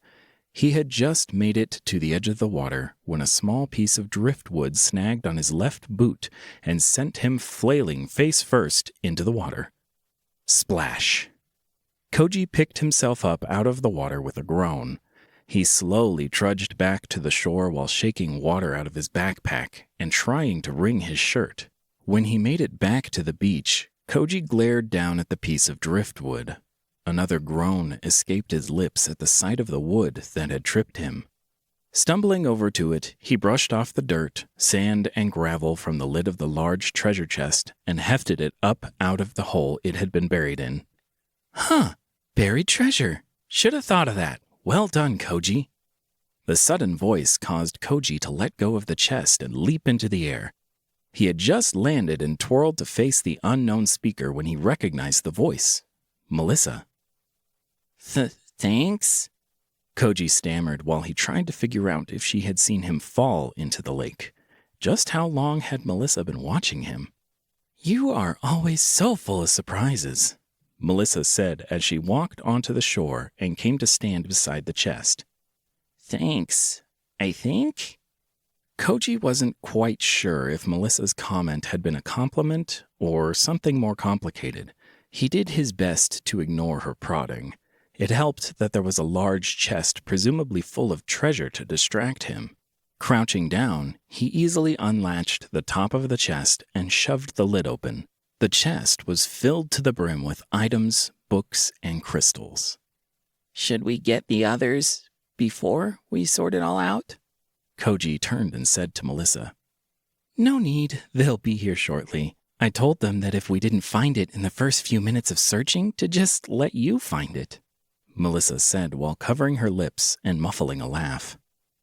Koji just scowled and glanced up from the treasure chest to find Melissa was, in fact, correct. The others were already heading in their direction. It took little time for everyone to crowd around the chest, and Melissa began to lay out each of the items for them to see. A sturdy hide pauldron with a series of ivory horns adorning it, an emerald ring, and a small wooden statue of a man holding a trident were some of the first sorted. Next was a silver amulet with a sparkling sapphire set in the center, a silver-edged tomahawk, a stack of books, and a small pile of crystals. Just as Koji reached towards the top soft blue spell book to see the summary, Quinn's pale, freckled hand snaked out and touched the top of the book. He turned to her in surprise, and she withdrew her hand shyly, a flush spreading across her cheeks. Koji narrowed his eyes in confusion at Quinn's reaction. He turned back to the books, taking each of them, laying them out and flipping each upside down so that everyone could read them at the same time. Minor mending, common. Upon casting, the next touch of the caster's left hand will attempt to reconstruct a tiny area. Material strength, linen and below. Requirements, 20 mana. Cure minor poison, common. Upon casting, the next touch of the caster's left hand will attempt to cure any minor poisons or below present at that location. Requirements, 15 mana. Stride of Shadow Foe, uncommon. After casting, the caster's next step will carry them forward in a straight line towards the next largest shadow they can fit in, up to 30 feet away. Requirements, 30 mana. Roar of Grarm, rare. Skill user lets out a frightening roar, inflicting minor force damage, a minor stun, and pushing enemies up to 20 feet away. Cooldown, 20 hours. Deft Touch, rare. Skill user gains +5 dexterity and increased control over short swords, blades, and other light weapons. Requirements, takes 5 seconds to activate and 1 second to deactivate. The books were interesting. Both Deft Touch and Stride of Shadow Foe seemed intriguing, especially if Koji was understanding Deft Touch correctly. A new attribute was nothing to sneer at, plus it would synergize with Slice and Dice. He was sure of it. Stepping through shadows, though, that had to be the dream spell. It would be like leaping from the couch to the dining room chairs to avoid the metaphorical lava the floor had turned into. He could zip across the battlefield with the Stride of Shadow Foe and rain down destruction with his other spells. It wouldn't even matter that he didn't have long range. Well, there are 5 books and 5 of us. Seems pretty convenient that we'll each get an upgrade. I have a question, though. Do any of you, besides Koji, have enough mana to use the spells repeatedly? Melissa said, breaking into the silence that had filled their small, huddled group as everyone had read. Koji didn't like the way Melissa had excluded him from her question. Ever since they started out this morning, she had been acting strange towards him. In response, only Quinn raised her hand and Melissa gave a curt nod, acknowledging that she had seen it before continuing to speak. I thought as much. I could cast the Stride of Shadow Foe twice at most, but it would leave me unable to do anything else. Here's how I propose we divide the books.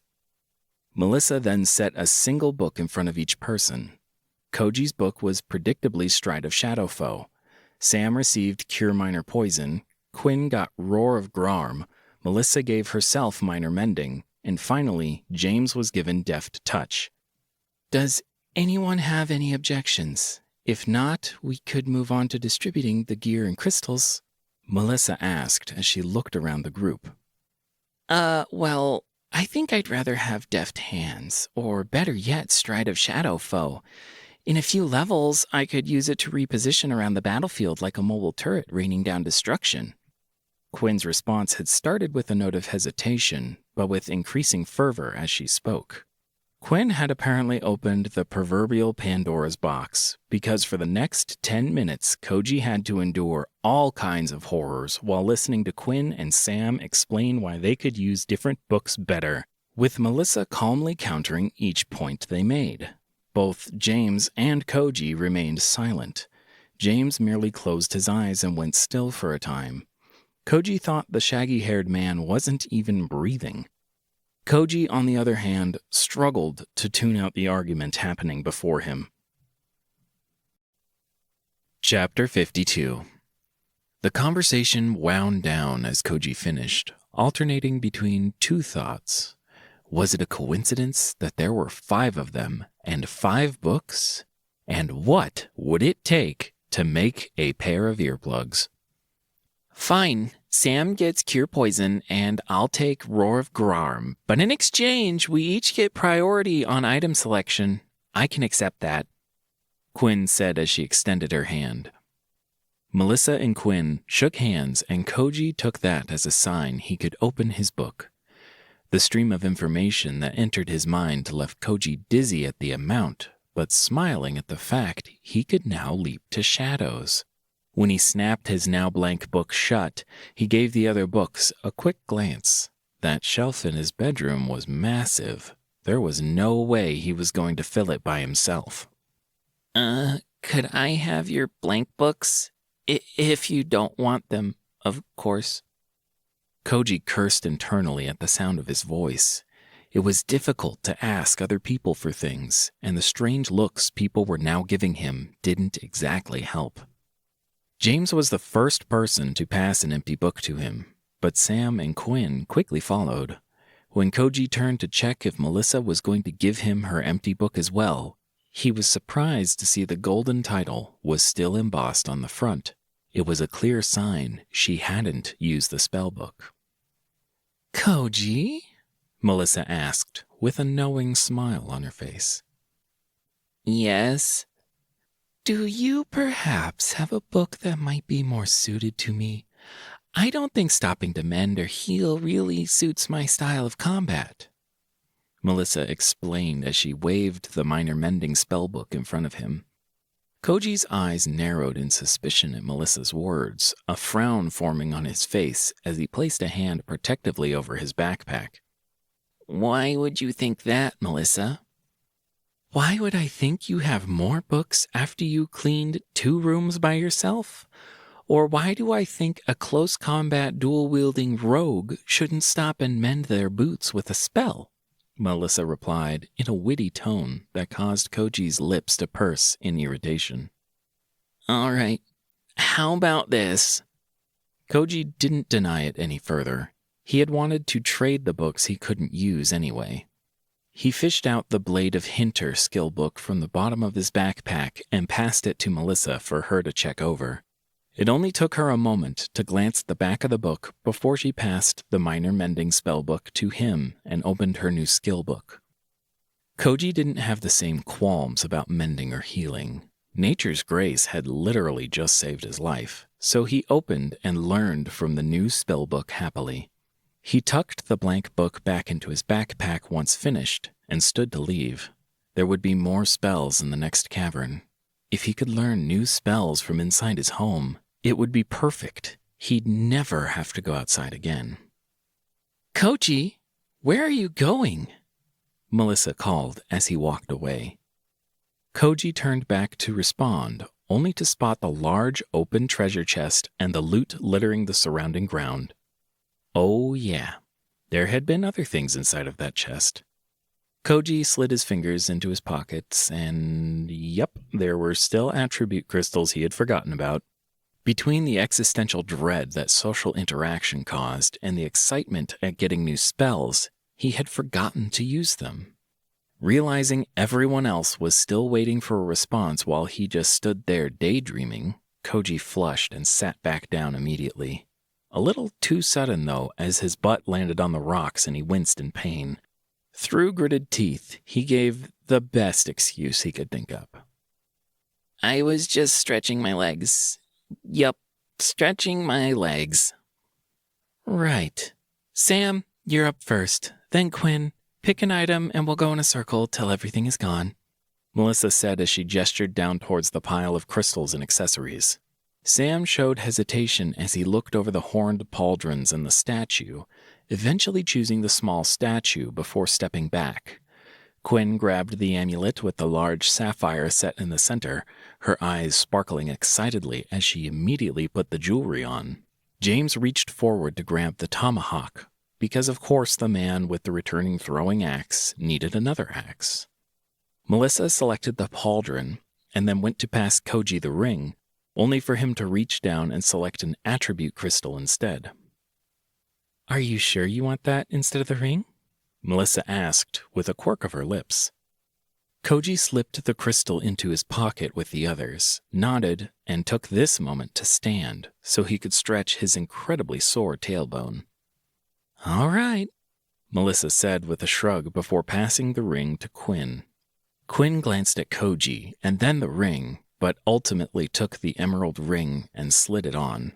After that, it was a simple distribution. Everyone got one more attribute crystal, Koji included, and 4 karma splinters. While everyone around him absorbed their splinters and crystals, Koji glanced at the tomahawk now tucked into James's leather belt. It was an oddly specific item to find down here. What were the odds of someone who specifically used throwing axes finding it in that chest and being able to immediately use it? Not a single item or book in any of the rooms so far had been useless or hadn't fit a member of their group. There was definitely some divine voyeurism fetish going on here. Chapter 53. It was only 30 minutes later that their group was crouched at the end of another dim tunnel, peering out at yet another monster-infested cavern. Koji knew it had been 30 minutes because he had been checking his hearth key cooldown every few seconds.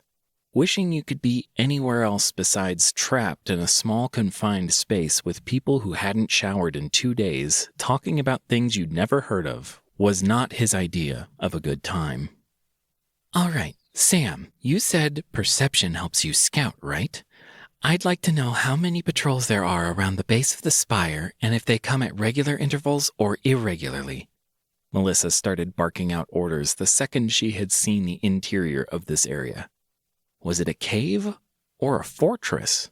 Koji wasn't sure what the giant tower that dominated the cavern before him should be considered.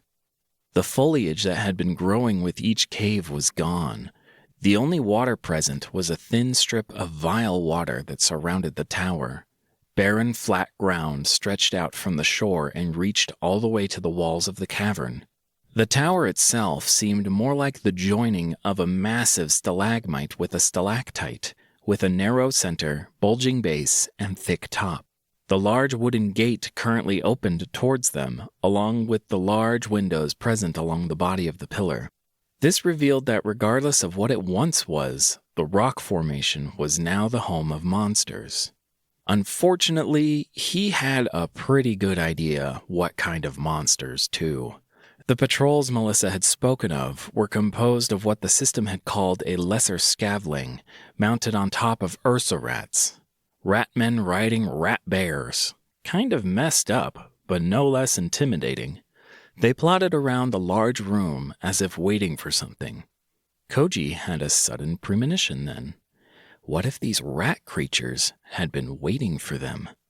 This whole place seemed to be tailored towards growing travelers and getting them used to magical combat. So they could do what? Fight in the new world? The conversation going on around Koji was in stark contrast to his darkly spiraling thoughts. "So you got accepted to Hopkins, right? Isn't that so exciting? You must be crazy smart. I bet you'll be some kind of doctor in the new world, maybe cure magic cancer. Oh, I wonder if magic cancer is a thing in Agilgaia," Quinn said excitedly as she moved to stand beside Melissa. Yeah, I did get accepted to Hopkins. That doesn't matter anymore, though." Melissa only responded after some time had passed, her typical stern expression and hard mannerisms absent. "Yeah, Jake said your family is like uber famous in the medical world. Did your brother really win a Nobel Prize in medicine at age 25? Quinn asked with an eager expression on her face. Melissa's normal Spartan demeanor returned at the mention of her family, snapping back into place like the shield of a warrior deflecting a blow. "We should focus on improving our systems right now. Take this downtime to optimize your level and do any min-maxing needed." Melissa immediately followed her own advice, and Koji watched her eyes go distant as she became absorbed in her screen. "Oh, well, what about you, Koji? Are you a university student?" Quinn was undeterred by Melissa's response, however, and had merely moved on to another target. "No," Koji answered coldly as a feeling of dread took a hold of his chest. Oh, you already graduated? Wow, you look awfully young for someone who has a degree already, Quinn exclaimed cheerfully. No, I don't have a degree.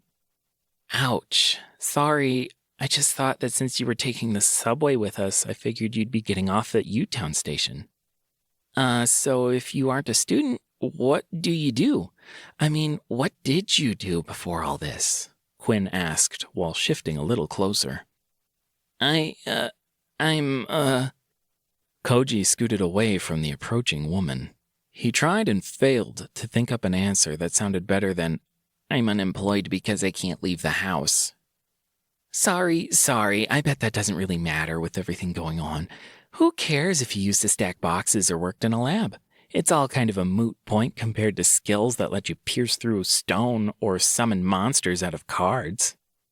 Quinn changed her tactics upon seeing Koji stuttering and stammering on repeat. So, what are you going to miss the most about Earth? That was certainly a question Koji hadn't expected. They were going to a world where magic was real. What was there to miss? On second thought, however, Koji found something. My house. I'll miss my house. I had just gotten it how I liked it, Koji said passionately. Your house? You own real estate in the city? Wow, you must be uber rich. Damn, I'm jealous. First Jake and Melissa, now you? I really need to find myself a silver spoon and make a wish. Quinn spoke playfully and even gave Koji a wink at the end of her sentence, yet Koji did not know what she was talking about. Thanks, I think? Koji picked a safe answer and nodded in Quinn's direction while trying to figure out how to leave. They would be all right fighting a bunch of rats without him, right? So, what were you doing on the subway then? Headed to visit someone special? Quinn gave him another wink to accompany her words. Thankfully, Sam returned from scouting before Koji could answer and saved him from the social interrogation. Chapter 54. There is basically no cover and no advantageous terrain. The patrols come at irregular intervals, and there are definitely guards at the tower. Does anyone have any suggestions before I explain our plan of attack? Melissa completed the grim summary of Sam's report with a thin smile and a serious voice. A soft chorus of no's rang out, and Koji figured Melissa would lay out some detailed plan. Instead, a slightly louder response came out before she could speak from beside him. Why do we need a plan? They're just monsters, right? It's the same as any old dungeon from a game. We could just treat it like Ragefire Crevice. Pull the Pats away from the gate before we confront them. This is supposed to be a trial, right? It's the starter zone. It will not be that hard. Do we need to overthink it? Quinn's impassioned voice filled the small tunnel and brought all of their group's attention to her. I see, Melissa acknowledged Quinn's statement before turning to look each member of their party in the eyes one at a time. Do any of you feel the same? Well, I don't think she's wrong. We are pretty powerful and getting stronger all the time. If this was back on Earth, I'd be shitting my pants right now. But here and now, I feel like I could rip one of those big rat bears apart with my bare hands. So I just don't see the point of spending a bunch of time planning for such an easy encounter. Maybe we get to that last trial. We'll need that kind of strategy. But for today, we are up against a bunch of rats, and we got a vampire that'll suck 'em dry, and a guy who literally shoots lightning from his hands, Sam replied. Melissa turned to Koji and James. After hearing Sam's opinion, Koji saw something on her face. She wanted them to say something. James, however, stayed silent, and Koji didn't know what to say. He agreed with making a plan first. Those rat men terrified him. Sitting there, watching your life tick away, was not an experience he wanted to repeat, but he held his tongue. The stress of speaking out against the others outweighed his assumed social obligation to speak for Melissa. When she turned away from the pair of them, Koji felt a sense of disgust. Was it so hard to just say something? It would be better when he could hunt alone. These types of situations wouldn't happen then. With Melissa's go-ahead, Quinn arranged their party with Sam, James, and Melissa in the front, and Koji alongside herself at the back to pull the monsters. The tension Koji imagined everyone felt right now at the sudden changing the group dynamic vanished as soon as Quinn fired an arrow into the shoulder of a scavling that was part of the closest patrol. The entire dozen of mounted ratmen gave roars of outrage at the sight of their injured comrade and turned their mounts to face the direction the offending arrow had come from. The patrol spotted the frontline trio almost immediately. The centermost ratman lifted a crude horn to his snout, blew a short blast, and the patrol was off directly towards their waiting defense. From just outside the cavern, concealed by the dim lighting of the tunnel, Koji was able to immediately spot the problem. Not only had that single patrol charged them, but at the horn blast, every patrol had turned to charge them. He didn't have time to worry about that for long, though. The first dozen problems were hurtling towards them at speeds Koji had never thought a rat bear could reach. The scavlings drew crude spears, braced them against their shoulders, and aimed down towards their front line. Melissa reacted by leaping up, her sword slashing down as she somersaulted over the rat man's head. Sam swung to the left, dodging between 2 Ursa rats and 1 spear. The second spear tip, however, scraped across his back as he counterattacked by driving his spear tip into an Ursa rat's front leg. James took a slightly different approach, throwing his tomahawk forward at the massive hide and teeth that were barreling towards him. The blade of the tomahawk bit into the right eye of the Ursa rat, and its legs faltered. Its head crashed into the ground as James controlled the tomahawk to rip free of the monster's head and fly back into his hand. The momentum and mass of the Ursa rat carried it forward even as it tumbled onto the ground. In the chaos that ensued, the scavenging rider was thrown from the Ursa rat's back and launched through the air. It screamed and screeched as it fell towards James, bringing its spear up towards his chest, clearly intending to impale the man as it landed. James merely slapped the spear out of the air with one hand while decapitating the scavenging with the other.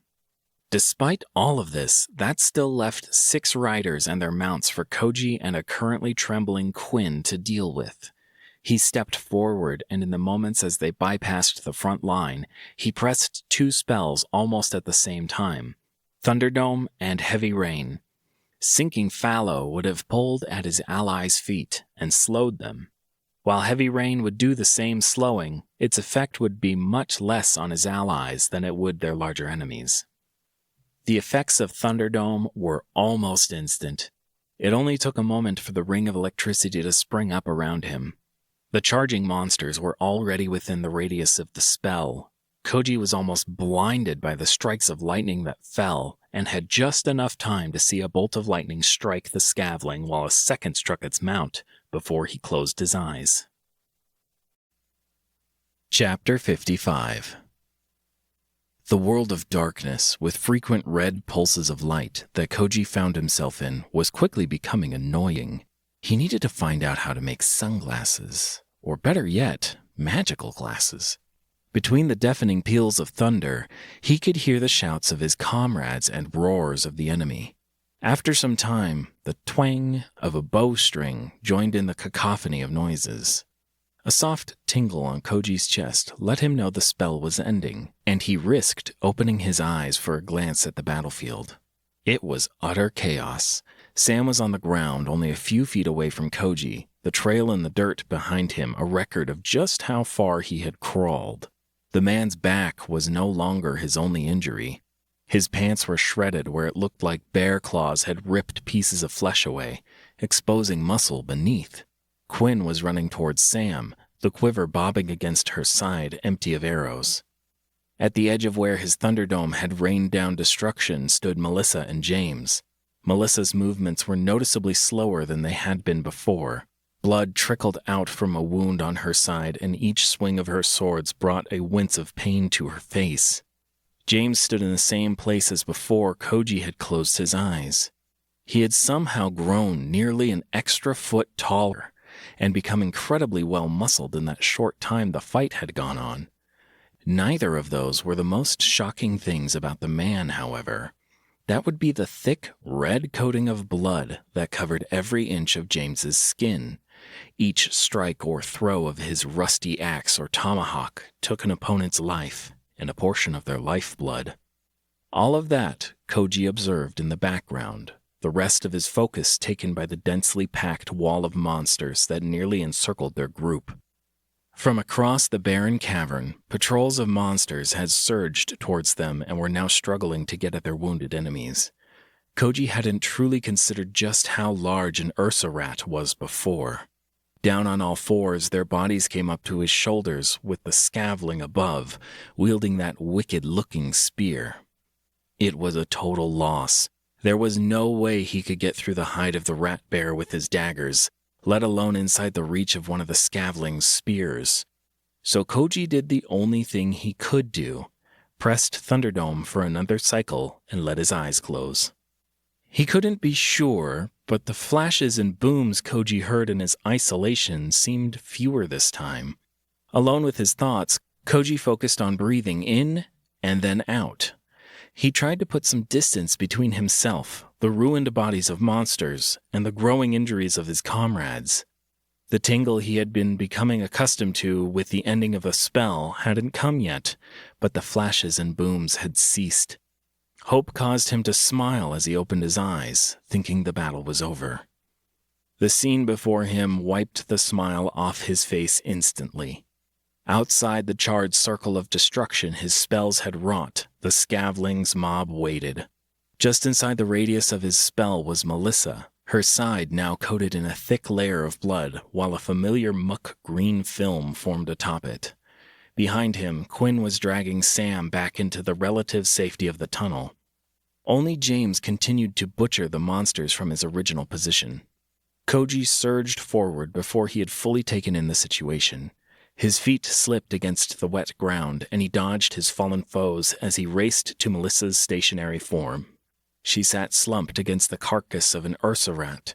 Her eyelids fluttered open, and her right arm rose, blade in hand, to defend herself as Koji slid to a noisy halt in front of her. Wordlessly, he activated nature's grace and set his palm down on top of her head. The soft, emerald glow that poured out from his hand down over her body elicited a sigh of relief, and Melissa let her arm fall back down as the healing began. Growls and roars came from the nearby Ursa rats, who were being restrained by the scavlings on the other side of his Thunderdome spell. Up close, the slobbery mouth and sharp teeth of the Ursa rats were even more intimidating. The scavlings, who constantly chattered and chittered back and forth above them, were all staring down at Koji with hate-filled eyes. They were waiting for the spell to end. Koji felt a cold dread settle over his throat at the realization. They could just keep waiting out there, no matter how many times he cast the spell. Koji's throat tightened, and he tried to swallow, but he couldn't as he tried to think through his options. The emerald glow faded, signifying the end of nature's grace, and a second tingle across his chest let him know Thunderdome was about to fade. At the very least, he could buy some more time with another cast. Koji's muddled thoughts led to him pressing Thunderdome on the floating screen once more. The resulting circle of electricity that spun out from his body passed through the edge of the previous Thunderdome and engulfed the waiting, leering monsters. The spell activated less than a second later, and as he closed his eyes, to avoid being blinded by the lightning, he glimpsed the two overlapping rings of electricity. Chapter 56. Koji sat with eyes closed, with ears deafened from the nearby booming thunder. His mind raced and whirled, still panicked and focused on how to escape, how to reach the others and get everyone out alive. Would Sam and Quinn be within the range of his new Thunderdome? Would James be able to survive on his own? Koji's heart felt like it would beat out of his chest as worry after terrifying worry spun out of control in his imagination. This was exacerbated by the roars of nearby Ursa rats and chittering of scavlings that let him know more were still waiting. A soft, warm hand slid onto his shoulder and Koji recoiled, his eyes snapping open as he leapt back from the sudden touch. Melissa gave him a wry smile, her hand still outstretched to where his shoulder had been. His eyes were now open and his mind jolted out of its spiraling downward thoughts. Koji turned away from Melissa and towards the monsters that waited outside his second Thunderdome. The first had subsided completely by now, and the second was quiet except for a faint crackling in the air. The remaining 30-plus monsters were waiting outside his spell's radius once again. Koji glanced behind him to confirm his suspicion. Then he knelt down beside Melissa, one hand on the ground, his legs tense and ready for the action to come. "Can you make it to the tunnel?" Koji asked in a hoarse whisper. "Yes." "When I start running, head to the tunnel," Koji said to Melissa while trying his best to sound confident. "What are you—" Melissa started to say. "Now!" Koji burst forward, running not towards the tunnel behind him, but forward and to the left, directly at the waiting jaws and spears of the monsters. The rat men aimed their spears at his seemingly suicidal charge, and, at the last moment possible, pressed his hand to his system screen and triggered his new spell, Stride of Shadow Foe. He appeared behind the group of monsters emerging from one of the many twisted shadows spreading from the central pillar. Koji cast his Thunderdome directly onto the left half of the monster's forces. As the first few lightning bolts fell, Koji fixed the next location in his mind and moved once again. He reappeared almost instantly from another shadow that seemed to part around his figure. Now behind the second half of the Ratman army, he activated another Thunderdome. Then he collapsed to the ground and retched repeatedly. For the next few minutes, Koji didn't really care about the life-or-death battle that had just taken place, the repeated booms, or the painful cries of his dying foes. The only thing he could bring himself to care about was trying to hold back the waves of nausea and soothe the burning sensation in his throat. By the time all the partially eaten fruits and a small piece of bread were ejected onto the ground and he had nothing left to throw up, Koji finally stopped heaving long enough to realize the battle was over and to hear a call for help.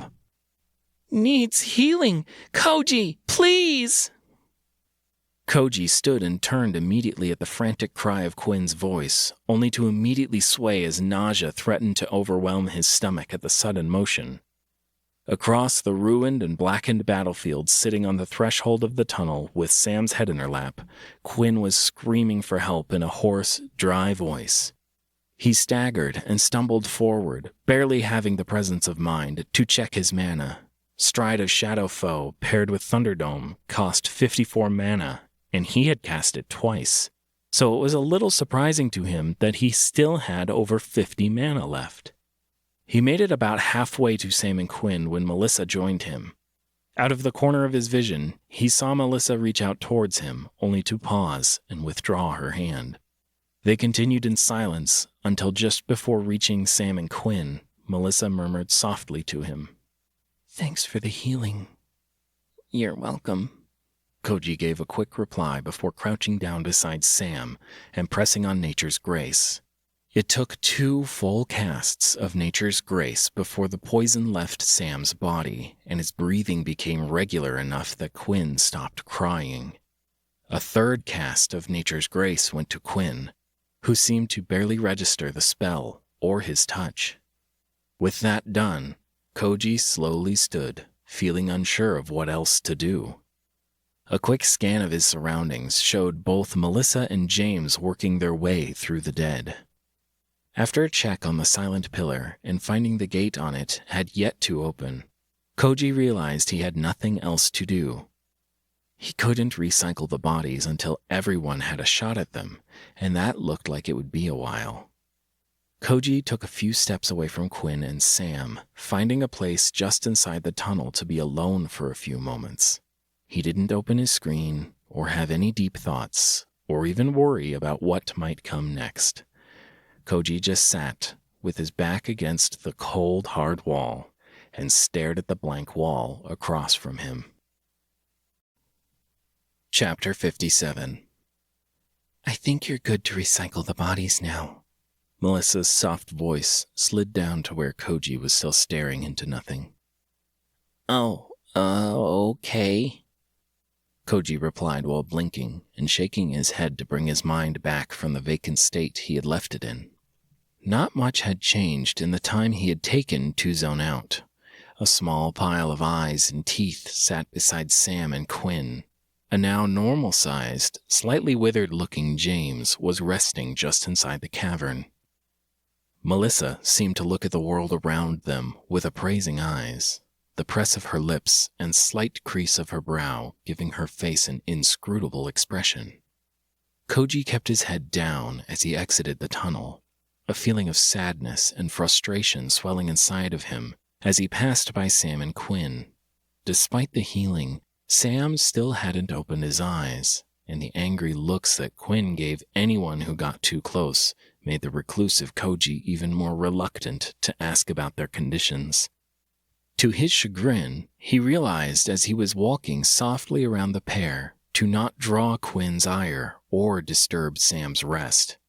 The results of the battle were the same as before. A field of charred bodies revealed their victory. The pit in his stomach and the way it felt like his mouth was constantly full of cotton let Koji know how he felt about this battle, though. Their first attempt at teamwork had gone poorly. They'd all survived somehow, but the increasing intelligence the monsters had displayed did not bode well for the future of their trial. Koji, unsure of what else to do, cast Recycler beneath each pile of monster bodies, sucking them down into the void and reaping what his system required. Once finished, he moved to stand just inside the tunnel to check his home system statistics and not to avoid Quinn or Melissa. Home, level 2. Duration, 11 hours. Artifacts, 0 of 1. Rooms unlocked, 2. Bedroom, watering hole, dread bread box, caught with padding, shrine to ? Shoddy bookcase. Training room, level 1.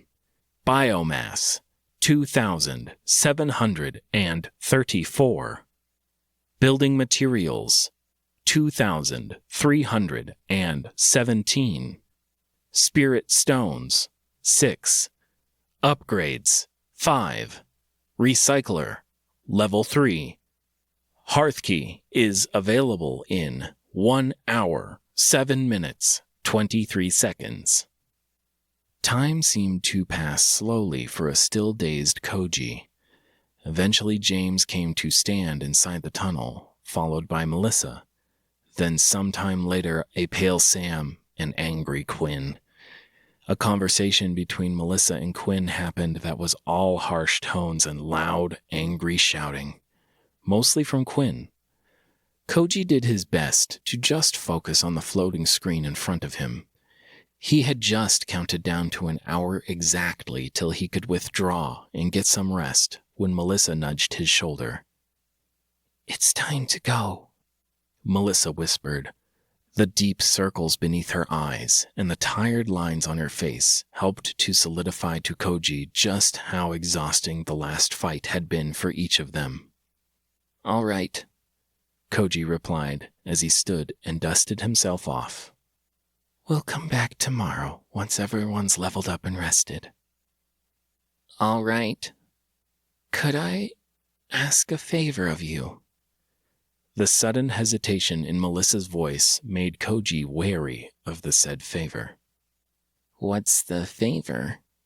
Koji said as his eyes narrowed in suspicion. "Could you cast that mending spell?" Melissa finished her question by pointing to the gaping hole in the side of her shirt. "Oh, yeah, I could do that," Koji replied with a note of surprise. It was a little difficult at first, trying to match his pace to Melissa's while focusing on the spell screen. Koji kept his hand on the torn fabric so that the spell activated where he wanted. Once he got the trick, though, it only took 2 casts of minor mending for the rip to disappear. Koji spent some of the next walk repairing minor holes and rips on his own clothing next, marveling at the effects of the spell and wondering exactly how it worked. Was it creating new material and tying it together? Was it stretching the material already there? Or was it rewinding time to a previous state? Thanks. I didn't think I'd need to ask for you to cast the very spell I traded away so soon. A dark chuckle accompanied Melissa's wry voice. Koji stayed silent, unable or unwilling to comment on her decision, and unsure of what she was getting at. Did she mean he had ripped her off and gotten a better end of the deal?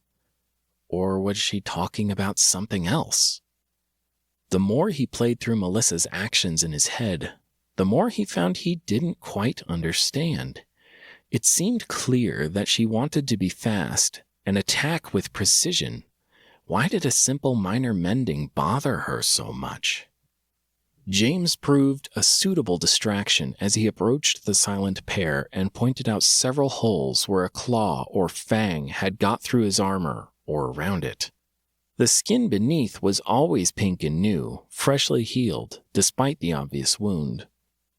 Koji spent the next 10 minutes of their walk patching up minor rips and holes in James's clothing.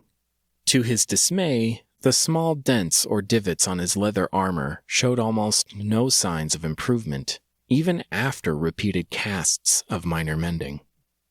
Somewhere between the third and second caverns, Koji frowned and glanced over to the silently fuming Quinn and stoic Sam. After thinking out his approach and realizing that he felt guilty about not having offered them a mending, he turned back towards them. Would either of you like me to use minor mending on anything?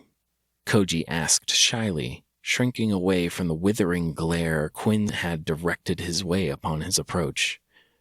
For a moment, he thought Sam was going to open his mouth to speak, but Quinn's rapid response came first. I think you've done quite enough, Koji. The barbed, sour way Quinn said what seemed like normal enough words left Koji puzzled. He gave a nod and took a few extra quick steps away as the group continued the rest of their journey back to the starting cavern. Chapter 58. When the hearth key countdown ended, an itch spread over Koji's skin. He constantly checked the spell tab, making sure that hearth key was ready to go. They were in the last stretch. Quinn had finally stopped glaring at Melissa. Koji had long run out of things to tinker with on his home screen, and he was waiting to spend his karma points. Only a few more minutes until they'd be back at the starter cavern. But the more he stared at the screen that would let him go to his own little personal space, the more Koji wondered why he was waiting. Mel, you're safe. Thank goodness. We were worried when we didn't see you come back after so long. Jake's voice carried down the tunnel to reach them. With a great deal of squinting, Koji could make out Jake, Andy, and surprisingly Daniel, the man who he had healed yesterday, all coming down the tunnel towards them. Sam and Quinn, upon seeing the trio, immediately broke away from their group and quickly walked towards Jake's party. Jake could just barely make out the frown that formed on Melissa's face in the dim light of the tunnel, but he could definitely hear the disdain in her next words. "What do you want, Jake?" Whoa, what's with the hostility? I just came to check on you, to make sure you are all right. Jake stopped and held up both hands, gesturing with them as he spoke. How about you focus on yourself instead of worrying about me? There's only a day left, and only the top 5 levels get to move to the final round. Spend a little less time trying to care for me, and more time worrying about whether you'll make the cut, Melissa said as she stomped past Jake and his group. Mel, don't say that. I'm sure I can make a spot for you in my group, and we can face the last trial together, Jake shouted after Melissa.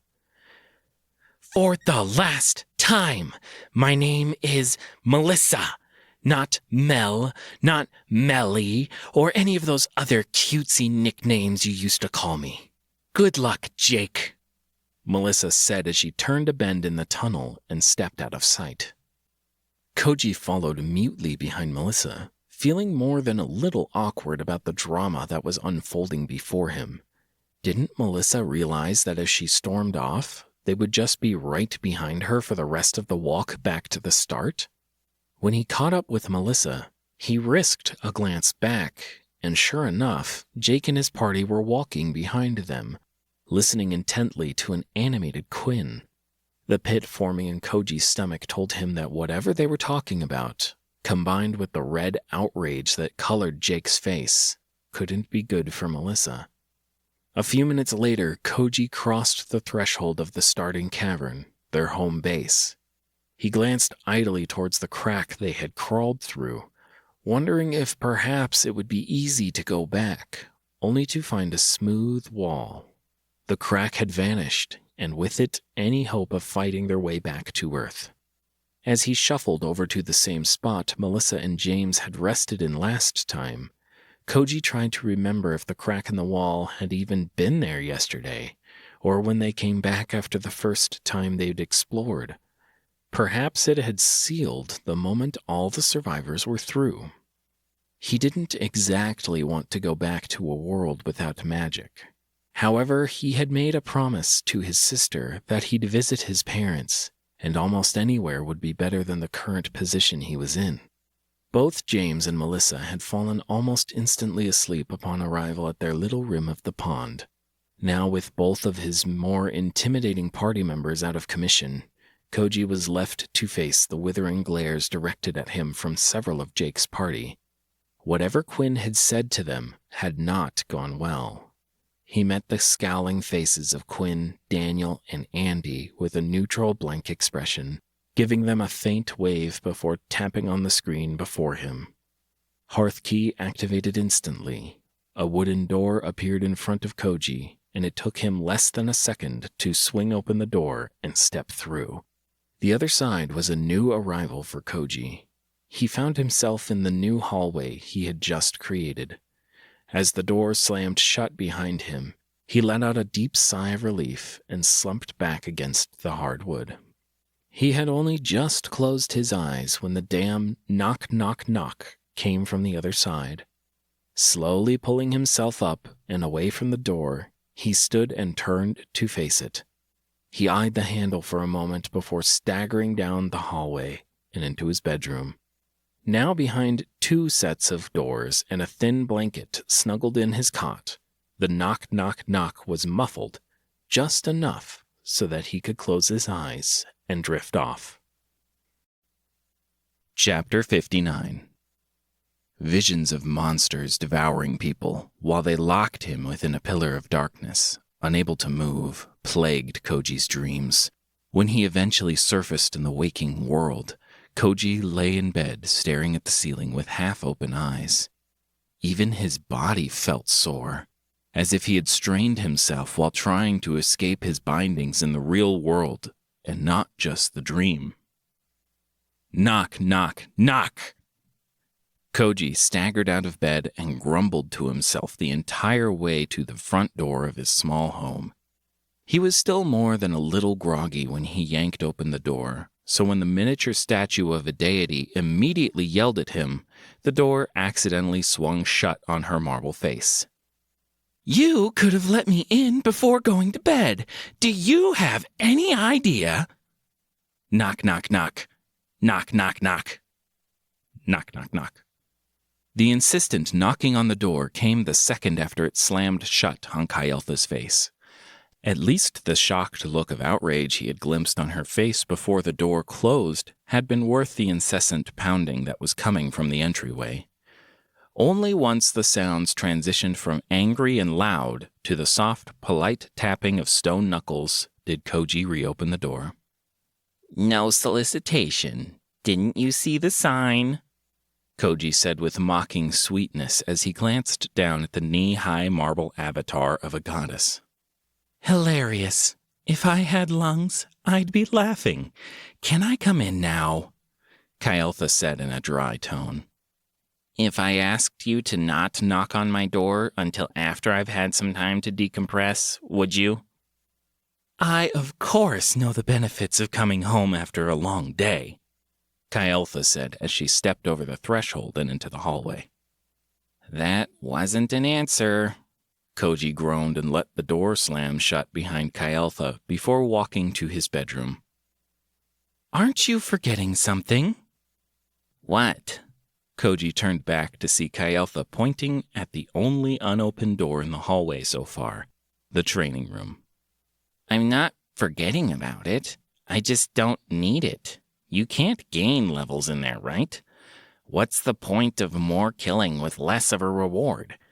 If I'm going to spend my time and energy on something, it should be on something useful. Time and energy, huh? All right, well, I have a few ideas about what you should level up or purchase with your newfound wealth. Let me guess. The shrine, Koji replied as he glanced over at the vacant pedestal. Why do you have to be so prickly towards me when you are so nice to everyone else outside? Kyeltha crossed her arms as she spoke, her vacant marble eyes fixed not on him, but on the shrine. I'm not nice to everyone else. I don't want to talk to them about their problems, their families, loved ones, and all the other stuff. I get it. It's important to them. But can't they just focus on the important things? Like magic, superpowers. There is literally a fantasy world waiting for us. Why does it matter what my career is, or what school I went to? Koji flushed as he finished venting out his frustration. Is it because you don't want to talk about those things, or because you are worried what their reaction would be to the answers? Kyeltha replied wryly.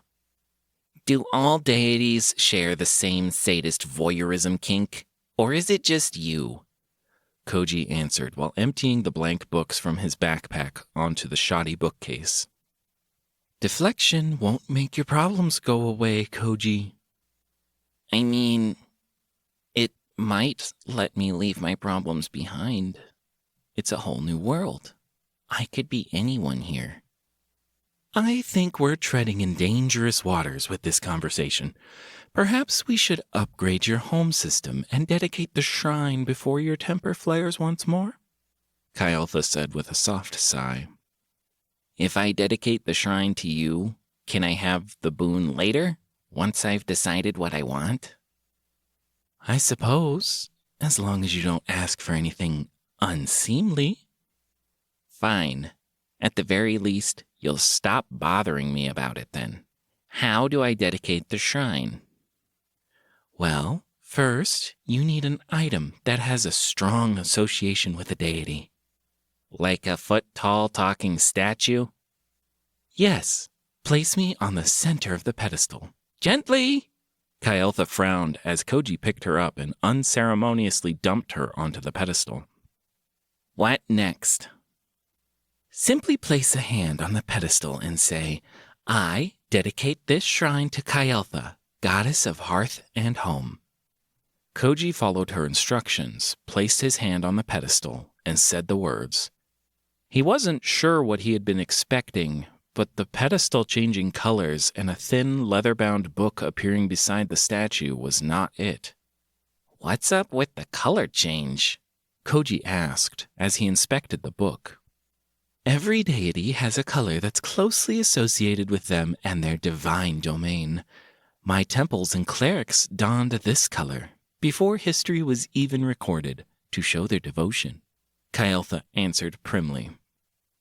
So you're telling me that for the rest of eternity, your color is eggshell white. That's great. Koji said between laughs while struggling to wipe at the wet corners of his eyes. The miniature marble woman frowning and stomping her foot on the eggshell white pedestal didn't exactly help him stop cackling.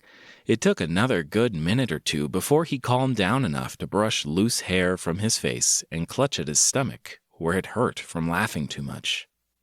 So, what's next? Koji asked, with a mad grin on his face. Nothing. That'll be quite enough. It should be listed in the home section of your system as Shrine to Kyeltha now.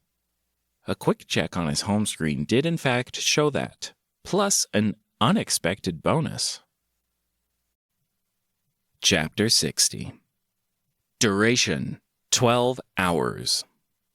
I thought you said deities couldn't interfere with the traveler system, Koji said, arching an eyebrow down towards Kayeltha after reading the screen. We can't directly interfere. It just so happens, however, that you dedicated a shrine to the goddess of hearth and home inside your personal pocket dimension's bedroom.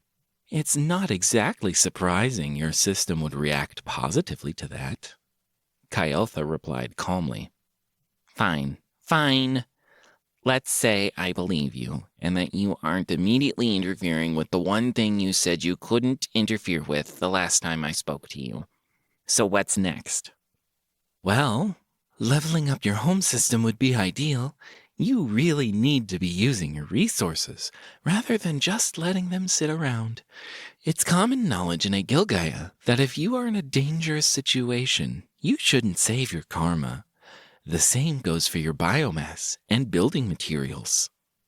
Koji didn't reply to Kayeltha. He just opened the leveling requirements for his home system and pressed yes. Home, level 2. Level up requirements. Install 3 permanent upgrades. True.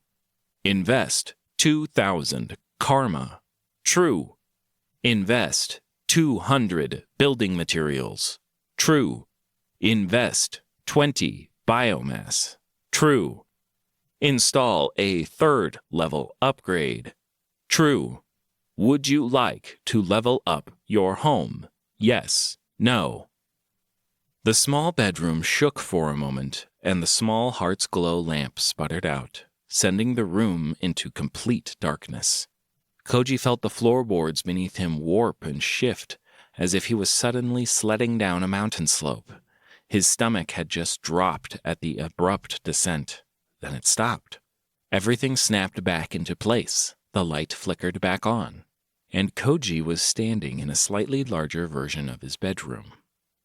It's not as bad as the shadow teleport, at least. All right, are you happy now? Koji said as he turned back to Kayeltha once the transformation finished. Very. Now, can you level it up again? Kayeltha asked, while wearing an infuriating smile. I'm assuming that if you are asking like that, I can. Despite saying that, Koji pulled up the prompt. Home, level 3. Level up requirements. Install 4 permanent upgrades. True. Invest 3,000 karma. False. Invest 300 building materials. False. Invest 90 biomass. False. Install a 4th level upgrade. False. Reached personal rank F, level 25. True. Would you like to invest karma plus building materials plus biomass plus yes, no? With a groan, Koji dumped his karma, building materials, and biomass into the panel, watching as one by one they turned from false to true. I suppose you have some opinion on what I should choose for the upgrade. I think you should look at the upgrade options first and stop assuming I know everything. Kayeltha harumphed and turned away from Koji as she finished speaking. Isn't omniscience part of being a deity? Another harumph filled the small bedroom. Taking that as the only answer he was likely to receive, Koji opened up the increasingly long list of upgrades. For the first time, Koji saw the prompt run out of view on the screen. He had to drag his finger through the side of the screen to get it to scroll down so he could skim past the previously read upgrades to get to any new ones. Watering well. Door to ... Training room, level 2. Wall mount. Fred's bread box. Elf on a shelf. Delawny's laundry box. Hard rock heater. Hallway 2, ? Artifact display. Shoddy weapons rack. Common research table. Recycler, level 4. Reduce, reuse, recycle. Recycler portal now has a slight chance of harvesting uncommon resources and increased efficiency when processing organic matter. Cost 4 upgrade points, 150 biomass, and 150 building materials. Crude mattress. You pay for what you get. It's a twin that has terrible springs. Replaces the cot with padding with a crude mattress. An hour of rest will cure most status ailments and fully regenerate the home owner's health and mana. Now comes with a thin blanket and a small pillow. Cost 2 upgrade points, 10 biomass, and 200 building materials. Crude bookcase. 10 penny dreadfuls to make a masterpiece. Replaces the shoddy bookcase with a crude bookcase. Placing many empty spellbooks on the bookcase generates a complete spellbook. Placing many empty skill books on the bookcase generates a complete skill book. Cost 2 upgrade points and 60 building materials. Welcome mat. Who are you trying to impress? Generates a small rectangular mat outside the entrance. Removes dirt and debris from the soles of any shoes that enter.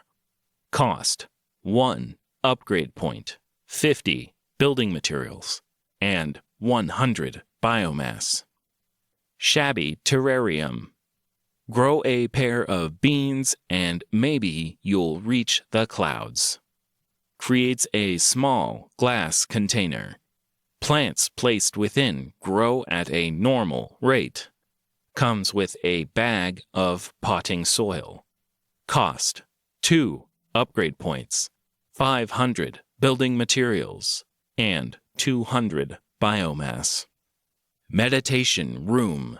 Center your mind, lose yourself, and seek nirvana. Creates a small circular room. Increased mana regeneration by 50% while inside. Comes with a tattered mat.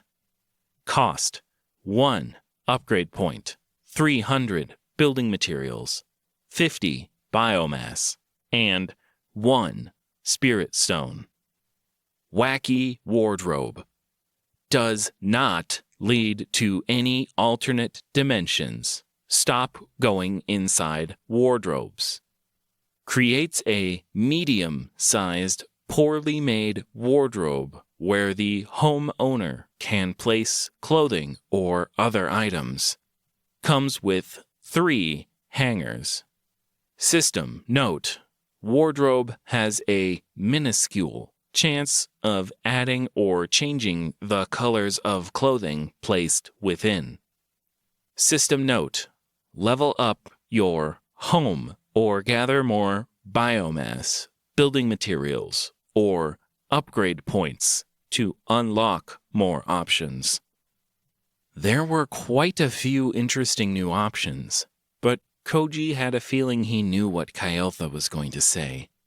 She had been insistent on long-term growth so far, and the recycler was the obvious choice for helping him gain more resources. Even knowing that, he waited. He had a miniature goddess with thousands of years of knowledge to give him advice before he picked anything. What kind of idiot wouldn't listen to her advice? He smirked and glanced down at Kael'tha as he finished that thought, then pressed on the crude mattress and hit yes. Now that I've got a nicer bed, I'll probably be more amenable to home intruders when they come knocking while I'm trying to sleep. Oh, do you have any advice on what I should pick now that I've seen the list? I have a few thoughts, Kyotha answered with an amused smile. Chapter 61. So, you want me to pick Recycler Level 4, Koji said as their conversation ended. Recycler Level 4, Artifact Display, and Meditation Room, Kyotha corrected. Sure, I'll get those, and you'll be done here today, Koji answered almost cheerily at the thought of being alone again. Recycler was a straightforward choice. Increased efficiency had to mean he would get more basic materials, which meant he could afford more upgrades. After selecting the upgrade and spending his points, however, Koji realized he was running out of upgrade points. A quick jog over to his backpack and a few drops of blood was all it took to bring him back up to a healthy 9 upgrade points. But that still wasn't enough. Oh, look at that. I don't have enough points to get the display for an item I don't own yet, Koji said sarcastically as he rechecked the price of the display. Artifact display. How will people know it's important if it's not on display? Cost 10 upgrade points, 1 spirit stone, 100 building materials, and 100 biomass. Hilarious. Just make sure that you get it as soon as possible. Kyotha's answer was surprisingly nonchalant. Koji narrowed his eyes in suspicion, but still purchased the meditation room, and in a moment of spite, purchased Fred's bread box. Fred's bread box. Don't ask who it came from. Replaces your dread bread box with a wooden bread box from Fred's Bakery. It will create 2 pieces of bread per hearth key activation.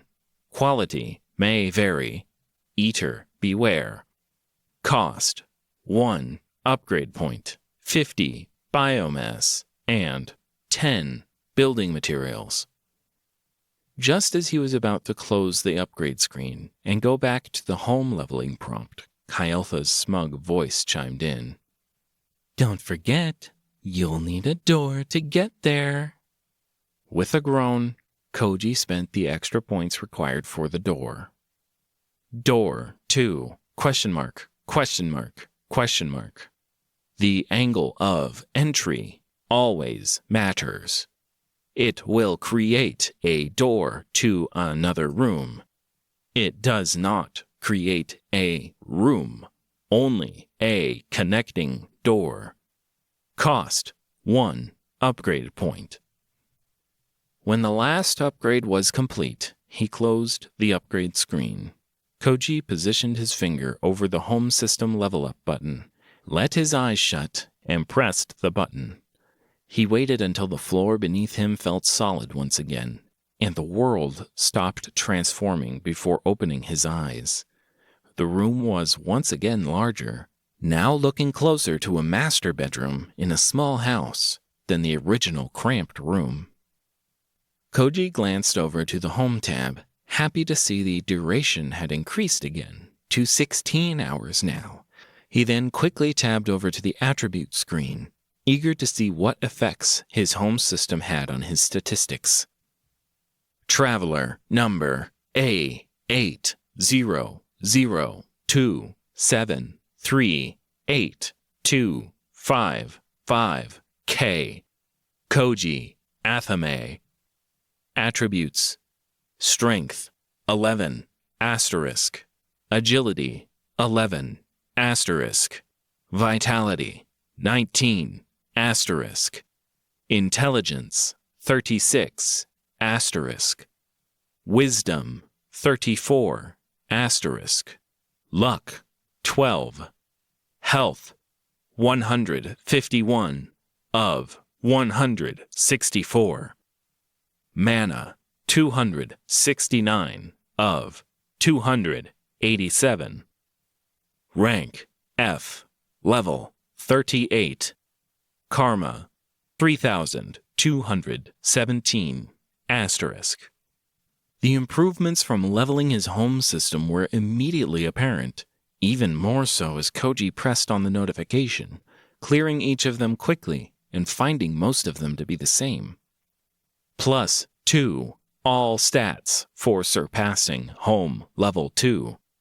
+3 all stats for surpassing home level 3. +20 health for surpassing home level 2. +30 health for surpassing home level 3. +20 mana for surpassing home level 2. +30 mana for surpassing home level 3. So if I level the home system to level 4, I'll get +4 to all stats and +40 mana and health? That seems ridiculously strong. Koji gawked at the changes as he spoke to Kyeltha. Judging by past traveler systems, no. You are actually quite weak and are getting less direct upgrades to your power. Even in your batch, you don't actually have the most powerful system. You merely have one with a lot of potential. Imagine what you'll look like with all the upgrades and customizations unlocked. You'll have more time than other people, too. Just look at how not needing to sleep has affected you and let you pull ahead of the others. You might not be the strongest now, but if you live long enough, someday you could be incredibly powerful. Kyeltha gave an impassioned reply, and for a moment during her encouraging speech, Koji thought he saw her eyes glow with a soft golden light. Was that supposed to be a pep talk? Do you start all conversations with, "You're really weak"? Fine, let's put it in simple Earthling terms. No mage or caster build is going to be strong at the start of their journey.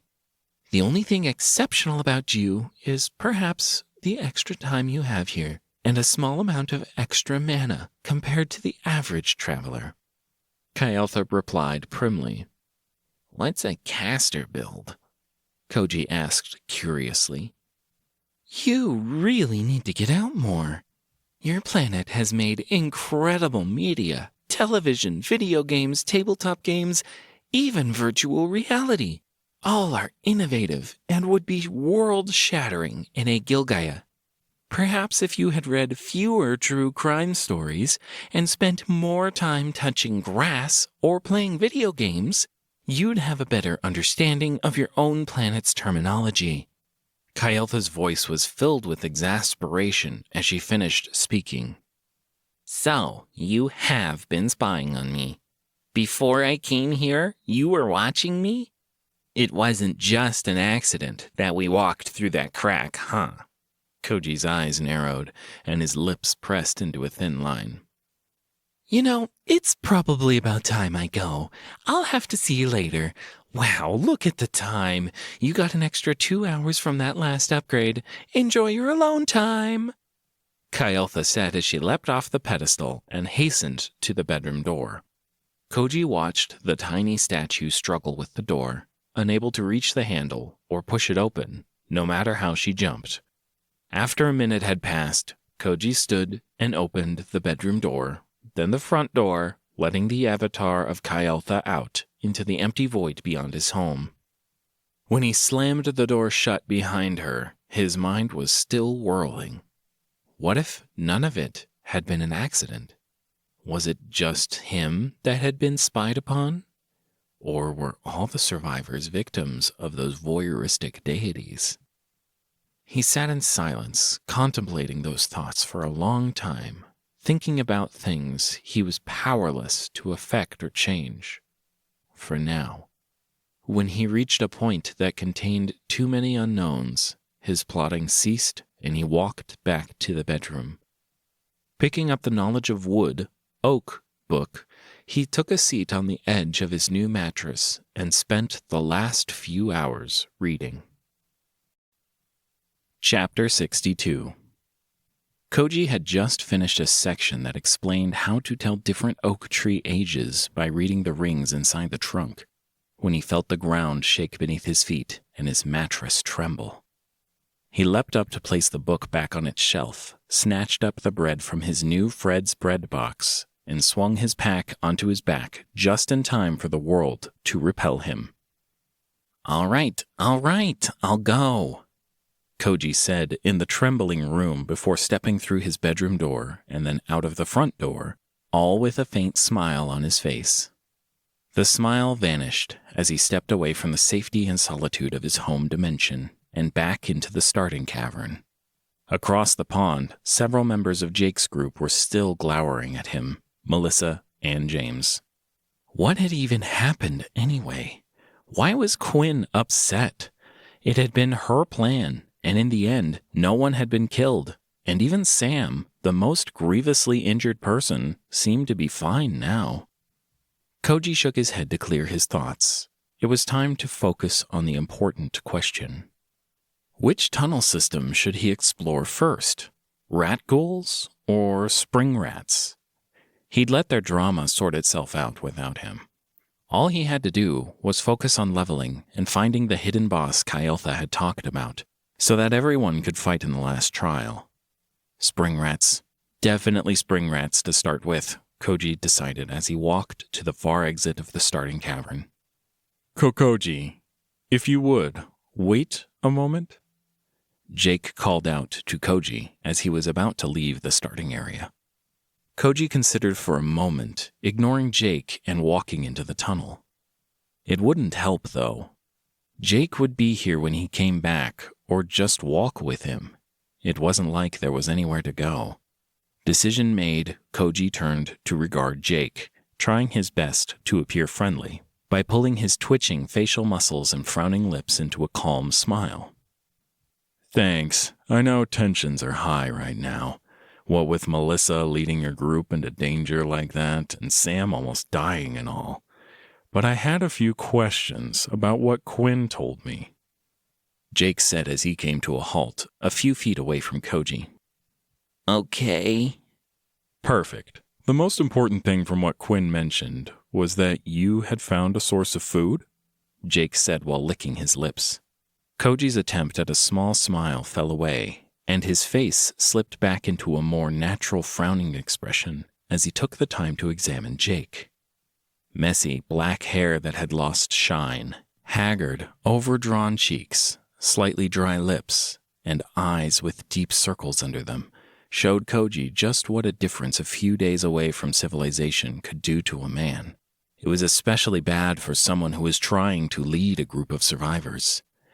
His teeth sunk into his lower lip, and he softly worked it against his teeth as he considered the situation. Ultimately, it wasn't that hard of a decision. He needed everyone as strong as possible for the last trial. He produced the last 5 perium fruit from his backpack, passed them over to Jake, and after a moment of hesitation, a slice of still warm bread. Jake, with his arms now full of food, sported a surprised and slightly salivating expression. After a moment, he looked up at Koji and spoke. Thanks. This means a lot. There is one more thing, though. When he didn't continue, Koji nodded at him and glanced towards the tunnel meaningfully, hoping Jake would get the message. So, we'd like to buy gear from you. I'm hoping that you'll understand by clearing out those rooms and taking the loot that you're putting us in an awkward, under-geared position. There are only so many resources. I'm sure not every book or piece of gear you find is well suited to you, though. Perhaps I could trade you information, assistance from one of my group's members, or something else. You know, I think Amelia would be happy to show you how grateful she is for you healing her before. Jake said as he cast his eyes back towards the rest of his group. Koji's frown deepened at Jake's words. He wasn't suited to these types of negotiations, nor was he particularly skilled in understanding hidden implications. But as he realized the meaning behind Jake's last words, bile built in his throat, and he looked at the suddenly disgusting man.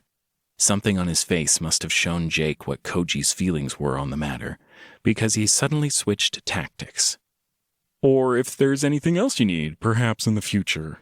Jake spat out the words rapidly as Koji struggled internally with whether or not to leave. I need empty spell books, empty skill books, attribute crystals, or karma splinters. Koji finally answered, the image of the large, still half-empty shelf in his bedroom prompting him to make the offer. Empty books? Yeah, I could do that. I think we have a few right now. I'll ask the others if they have anything they want to trade as well. Thanks for being willing to share with us. Jake, having said his piece, turned to leave, and Koji took that as his sign to quickly flee the starting cavern. Chapter 63. The first 2 caverns were simple enough. Experimenting with casts of Orb of Odyssey showed Koji how to properly position the balls in order for it to strike his enemies before they could hit him. It seemed to all come down to line of sight for the floating balls of electricity.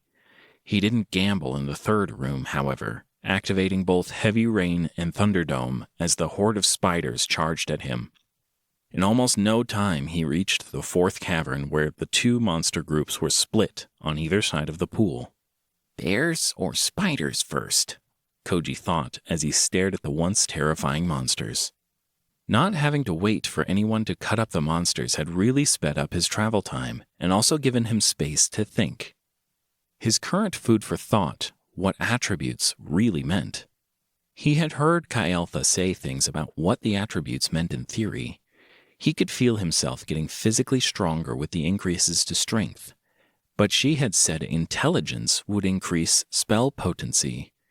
The only spell he had a good idea of on its baseline was Thunderdome. There had only been 1 monster so far that needed more than a single cycle of lightning and thunder, the hulking Ursa rats. Koji went with the tried and true tactic of pulling that he had learned from Quinn. He picked up a rock, and after walking until he was 30-odd feet away from the rat bears, he chucked the rock into their midst. Their reaction was the same as before. They turned, spotted him, and charged with a roar. Koji stood with one finger extended, waiting until the first Ursa rat stepped into range. The second a monster stepped over that imaginary line, he triggered the spell and forced himself to keep his eyes open. He remembered how the lightning had to strike the large Ursa rats again and again, searing their limbs as the thunder pounded them down into the ground. So Koji was surprised to see the first bolt of lightning strike down and literally melt a hole through the first Ursa rat's shoulder as it passed through it. The boom of thunder that followed shortly after only shoved the already dead monster deep into the ground. The scene repeated again and again, destroying any doubts Koji might have had about the first bolt being a lucky strike. After the 4th monster fell, Koji let his eyes close, unable to withstand the constant bright flashes of light. Even then, he only had to endure the darkness for half a minute as the rest of the Ursa rats threw themselves into the Thunderdome. When he opened his eyes again, a sight that proved Kael'tha's words greeted Koji. Intelligence improved spell potency. Or at least each strike from the Thunderdome, now that he'd reached an impressive 36 intelligence, did way more damage than when he was just starting out with 9. The spider side of the cavern wasn't much harder. A simple cast of Thunderdome cleared out the monsters. He spent most of his time in the 4th cavern, pushing monster corpses into recycler portals. When all was said and done, he found he'd only been farming monsters for a little over 4 hours and had earned a mammoth amount of karma. Karma, 3,217, plus 300 karma for killing an elite ratantula, plus 5 for killing a spide rat times 142, plus 10 for killing a spring rat times 9, plus 150 for killing an Ursa rat times 31, plus 150 for killing a ratantula times 10. Karma, 11,667. Koji whistled as he saw the new total. That was a lot of karma. Although with every new level increasing in cost, it would be gone pretty fast. Koji glanced back towards the entrance of the cave, now that he had finished cleaning it up. It took him only 15 minutes to jog back to the third cavern and another 10 to search for the hidden passage. He found it behind a strange plant that grew in one section of the cavern wall. He had subconsciously known about the connecting passageways since the first day when James had appeared from inside the third cavern on his and Melissa's route. However, he hadn't truly thought about them until Melissa had brought it up during their idle chatter with Quinn earlier that day. It was only a quick 5-minute walk for Koji to push aside a large purple leaf and step into a monster-infested cavern. It was surprisingly similar to the previous caves. Several large ratantulas sat placidly in the center of the room, and the majority of monsters here Koji recognized instantly. Only a single smaller spider with a segmented tail that curled up behind it like a scorpion was new. Koji considered it for a moment, wondering what it was called. Scorpider, maybe? Was it better or worse that its only rat feature was the raggedy brown hide covering its body? He decided ultimately that it didn't matter what kind of monster it was. The system would tell him later when it informed him how much karma it was worth. Picking up a small rock and stepping into the center of the cavern, Koji began the fight. A quick chuck of his pebble across the ground and the monsters came running. Nothing here required more than just a single Thunderdome. The problem began, however, when the unknown Scorpiders reached just outside the radius of the spell and stopped. Koji's heart skipped a beat at the sight of that. Were these monsters smart enough to wait out the spell, like the lesser Scavlings had been? Koji strained to keep his eyes open as flash after flash of lightning struck the monsters scurrying into his Thunderdome. It was between those bright flashes of light that he could barely make out what the Scorpiders were doing. In unison, the half-dozen scorpion-spider-rat hybrids pierced their legs into the rocky ground. They curled back their tails and then snapped their tails up, almost like a catapult, to fling a green glob out from their tail directly at him. Nope. Dunno what that snot bomb is, but nope. Koji thought as he pushed his finger through his new trump card, Stride of Shadow Foe, and placed himself behind the Scorpiders. He emerged from the shadow of a large stalagmite, savoring the sensation of the cold, shadowy liquid as it slid off his flesh. He then ended the fight with a second Thunderdome directly on top of the little artillery monsters. Chapter 64. Karma, 11,667, plus 150 for killing a ratantula times 3, plus 10 for killing a spring rat times 12, plus 5 for killing a spide rat times 21, plus 100 for killing a rat pidion times 6. Karma, 12,942. Had a third-level cavern just given him over 1,200 karma? Also, rat pidion? Who came up with these names? Scorpider was way better. While Koji pushed all the blackened bodies into recycler portals, he thought, what if they had encountered this cavern on the third day instead of the single elite Ursa rat? Would Melissa and James be able to dodge what he now knew were acid balls flung by the rat pidions, or handle 3 ratantulas? He had never seen the impact of Thunderdome on the ratantulas when he still had his starting intelligence score, and back then he'd only been able to cast it once or twice before running out of fuel. Had they come here on the first day, they would have died. Okay, maybe James wouldn't have died. Koji consoled himself with the thought that the quiet, shaggy-haired man who drained blood and was definitely not becoming increasingly pale would have survived. A quick check through the room proved, to Koji's great disappointment, that there was no treasure to be had. It made sense that Jake's group had cleared and looted this room. As he wandered down the tunnel towards the next cavern, he couldn't help but wonder what spell books or skill books they'd gotten. Thoughts of powerful spells that called down ice to freeze enemies, or ghostly hands to suck away their life force, persisted in Koji's imagination until he reached the next cavern. It differed vastly from any of the previous rooms. Jagged crevices had shredded the brown stone floor into ribbons. From his vantage at the entrance, Koji peered down into a nearby crevice and saw what appeared to be dark, slow-moving petroleum. The walls of said ravine were crawling with spiders. Any step or motion he took might put him at risk of falling down into the abyss beneath him. In contrast to his lack of mobility, the spider monsters nimbly moved along their webbing and skittered across the walls, completely unimpeded by the treacherous environment. The one saving grace of the room was that Koji had spotted no elites, no ratantulas, or larger monsters at all. He thought briefly about skipping the room. He could do it now. It would just be a single spell cast for him to appear in the shadow of the opposite wall and take that tunnel deeper. He didn't, though. The thought of leaving behind potential loot or karma was too much for him to bear. The others spoke of it like they'd experienced it before in video games and even tabletop games, but the feeling of getting something new that made your personal numbers go up was addicting. It was even better than opening a present on Christmas. A slight smile spread across Koji's lips before he pressed Stride of Shadowfoe.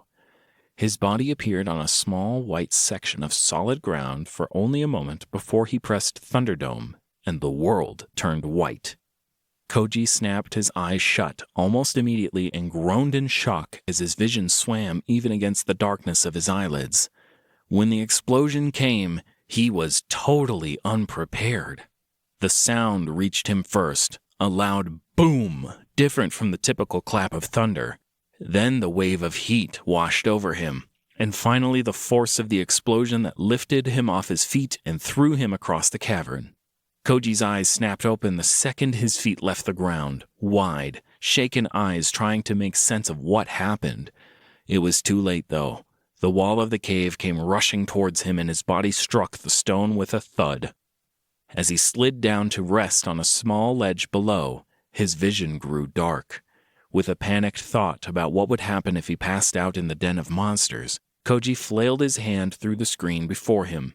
He triggered multiple spell effects as the world shuddered and went black. Chapter 65. Waking up to the trickle of red, sticky liquid that was currently running down his face was not Koji's idea of a good morning. His fingers wiped away the blood before he lightly probed at his scalp. As Koji's vision cleared and the world pulled into focus, he could see the pale green glow, indicative of nature's grace, on his fingers. Around him, the results of his panicked casting and near-death experience lay. Pillars of stone that had been melted and flash-frozen, signs of seared stone and strong winds lay everywhere. A glance down to where the monsters and river of oil had been revealed what had set off the explosion. Koji nearly kicked himself. Of course, sending magical superheated lightning into something that looked like petroleum would cause an explosion. The dark, glossy streams of oil were gone, replaced by winding rivers of fire. The burnt webbing and charred, deformed monster corpses, combined with the sweltering flames, made it look like a scene straight out of hell. A glance at his mana and health told Koji that, despite scrambling his brains against the wall and casting a ridiculous combination of spells, he was going to be fine. So maybe it was the concussion that compelled him to try it. Still sitting down slumped against the wall, he pressed a finger through the screen before him and let out a sharp yelp as he vanished. He reappeared an inch above the ground in front of the exit tunnel and promptly landed on his ass on a hard wooden object. Damn it, that hurts! Koji shouted into the hellscape before him as he slowly picked himself up off the ground and rubbed his sore rear. A glance down showed him the offending object he'd landed on, a large wooden treasure chest. Koji groaned and knelt down to open the chest. A huge grin immediately replaced his frown as he saw the contents. The chest was nearly filled to the brim with books. Koji quickly pulled them free of their container. A greedy, wide-eyed expression colored his face as he stacked up the 3 light red skill books and the 4 pale blue spell books. An enormous smile took over his face as he flipped the first spell book over to read the summary. Grasping roots. Uncommon. Dense wooden roots shoot out from all sources of earth within 10 feet of the caster, in attempt to bind any hostiles within range. Root duration, 30 seconds. Requirements, 10 mana. Smothering Tithe, rare. Creates a parasitic aura around the caster. Heals caster for a tiny fraction of any damage dealt to hostile entities in the aura's area of effect. Duration, 1 minute. Requirements, 50 mana. Celestial's Glimpse, epic. Briefly grants the caster a celestial's vision, enabling them to see necrotic, shadow, radiant, and divine energy. Duration, 2 minutes. Requirements, 40 mana. Compelling Counts Count, epic. The next sentient being touched by the caster will be compelled to stop what they are doing and count to 10 in a foreign accent. Duration varies. Requirements, 10 mana. The spells were a little different from the previous ones Koji had seen. Only Grasping Roots seemed like the kind of spell he'd previously seen. A spell that heals based on damage dealt. A way to change your vision and see energy? And some kind of number mind control? Maybe the skills will be a little more normal, Koji thought as he flipped over the first red skill book. Chthonian Skin, rare. User's body physically changes to gain resistance to necrotic damage, blunt damage, psychic damage, and eldritch damage. User's body develops a weakness to radiant damage, piercing damage, and ethereal damage. Requirements, human. 33.33% of user's maximum health. Warning. Keeping the skill active for too long may cause adverse or permanent effects. Forlorn Whisper, uncommon. User's ears change to accept new frequencies and detect certain vibrations. Grants marginally increased hearing and a slight chance to detect attacks from behind. Requirements, takes 1 second to activate, takes 5 seconds to deactivate. Mercurial's Twitch, rare. Overloads the user's nervous system for a short period of time. Increases reaction speed and muscle speed. Duration, 3 seconds. Warning, may incapacitate skill users when skill ends. Not recommended to be used more than once per day. Were these skills better or worse than the spells? He could certainly use them, but they all seemed so strange. Physically change your body to what and how? Koji balked at the idea of suddenly becoming a monster just to have better resistances or some slightly stronger power.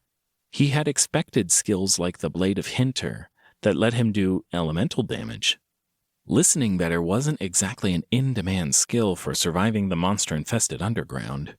Mercurial's Twitch was the only one that seemed interesting, yet even that seemed limited and slightly ominous with its warning about incapacitating its user. The last few items in the chest didn't exactly reassure Koji as he took them out.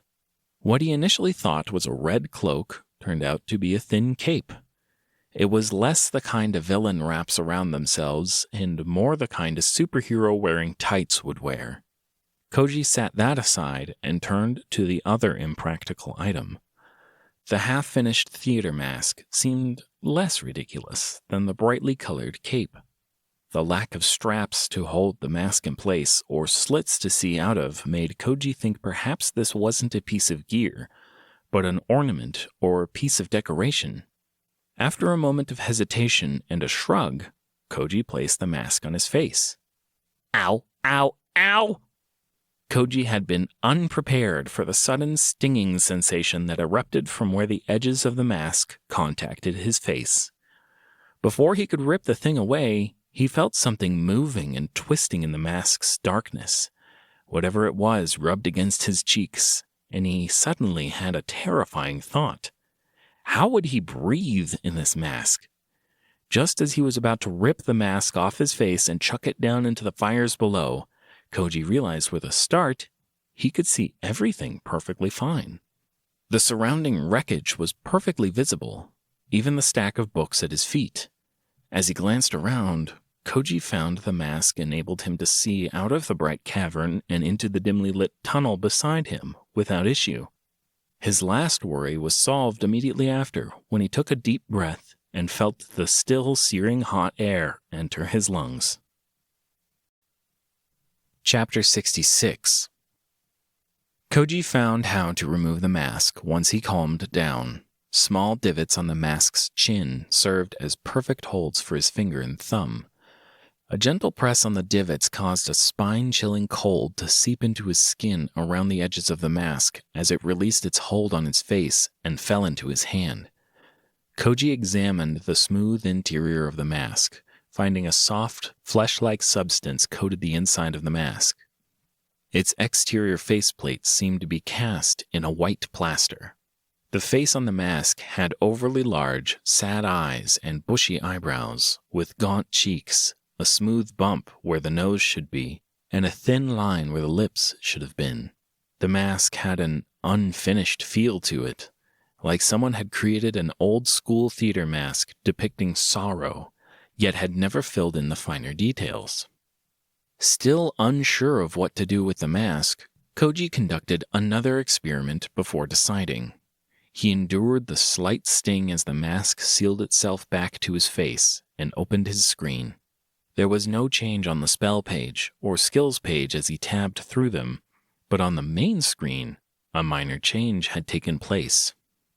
Health, 165 of 174, asterisk. Mana, 288 of 297, asterisk.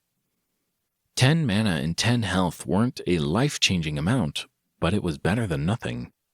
Koji left the mask on for now.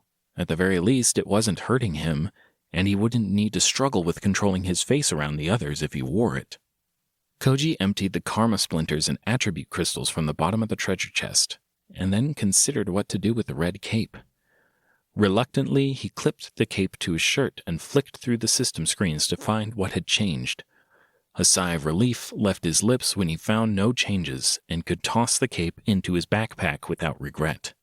Then came the books. For skill books, Koji absorbed the information from Mercurial's Twitch and Forlorn Whisper. For spell books, he absorbed Compelling Count's Count, Smothering Tithe, and Celestial Glimpse. He considered learning Chthonian Skin and Grasping Roots. Ultimately, they went into his backpack, unopened, with the cape and crystals. The blank books were then tossed in for him to add to his shoddy bookcase later. With a last look around the ruined room, then a check on how long he had left on the hearth key cooldown, Koji stepped into the tunnel that led him deeper into the trial. The longer Koji walked, the more the tunnel sloped downwards and the temperature fell. By the time he reached the next cavern, his teeth were chattering, and he had taken out the cape to wrap around his neck and shoulders in a futile attempt to keep out the chill. With a shiver, Koji stepped from the tunnel and out into the massive cavern. The rooms in this trial had been progressively increasing in size, but the sheer scale of this cavern felt like all the previous monster caverns could be shoved inside it, and there would still be room to walk around. The size was not what Koji found intimidating, though. It was the lack of anything. The other rooms had plant life, strange rocks, brightly colored walls, ponds, and monsters. This room had none of that. A small hole of darkness at the very center of the room was the only thing of note in the entire room. It took Koji nearly 10 minutes of walking to reach the hole. Up close, it wasn't that small, at around 8 feet wide. The mask's vision proved a boon here, enabling Koji to see raised horizontal bumps that jutted out from the stone wall on one side. With a groan, Koji lowered a foot into the hole and tested if one bump would support him. Unfortunately, it seemed sturdy and held even when he pressed all of his weight down onto it. Koji knew what that meant. He was going to climb down into a strange hole in the middle of nowhere. Worse, this was the 5th room of the dungeon, meaning it probably had monsters lurking down there equal to that tower and its patrols. His fingers shook at the memory of Melissa laying on the ground, dying. He clambered to maintain his grip on the natural ladder. His shoulders shook as Sam's ashen face swam through his mind. His legs trembled next as a deeply buried memory of melted flesh and tortured screams rose to the surface of his thoughts. Koji's fingers lost their hold first. His feet tried to jam against the wall to stop his fall, but it proved futile. Koji's body hit the hard stone ground, and all the air rushed out of his body. The sudden pain of his ribs cracking, and the sharp spike of agony that drove through his skull as his head impacted the ground with a thud, banishing the memories. The pain had the added benefit of temporarily heightening his senses, which enabled him to hear the soft skitter-skitter that seemed to be growing louder. Chapter 67.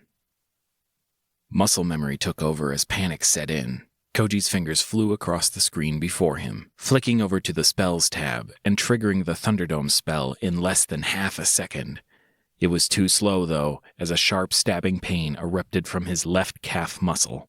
Lifting his head up and pressing his chin into his chest, Koji could see the massive, armored arachnid that stood above him.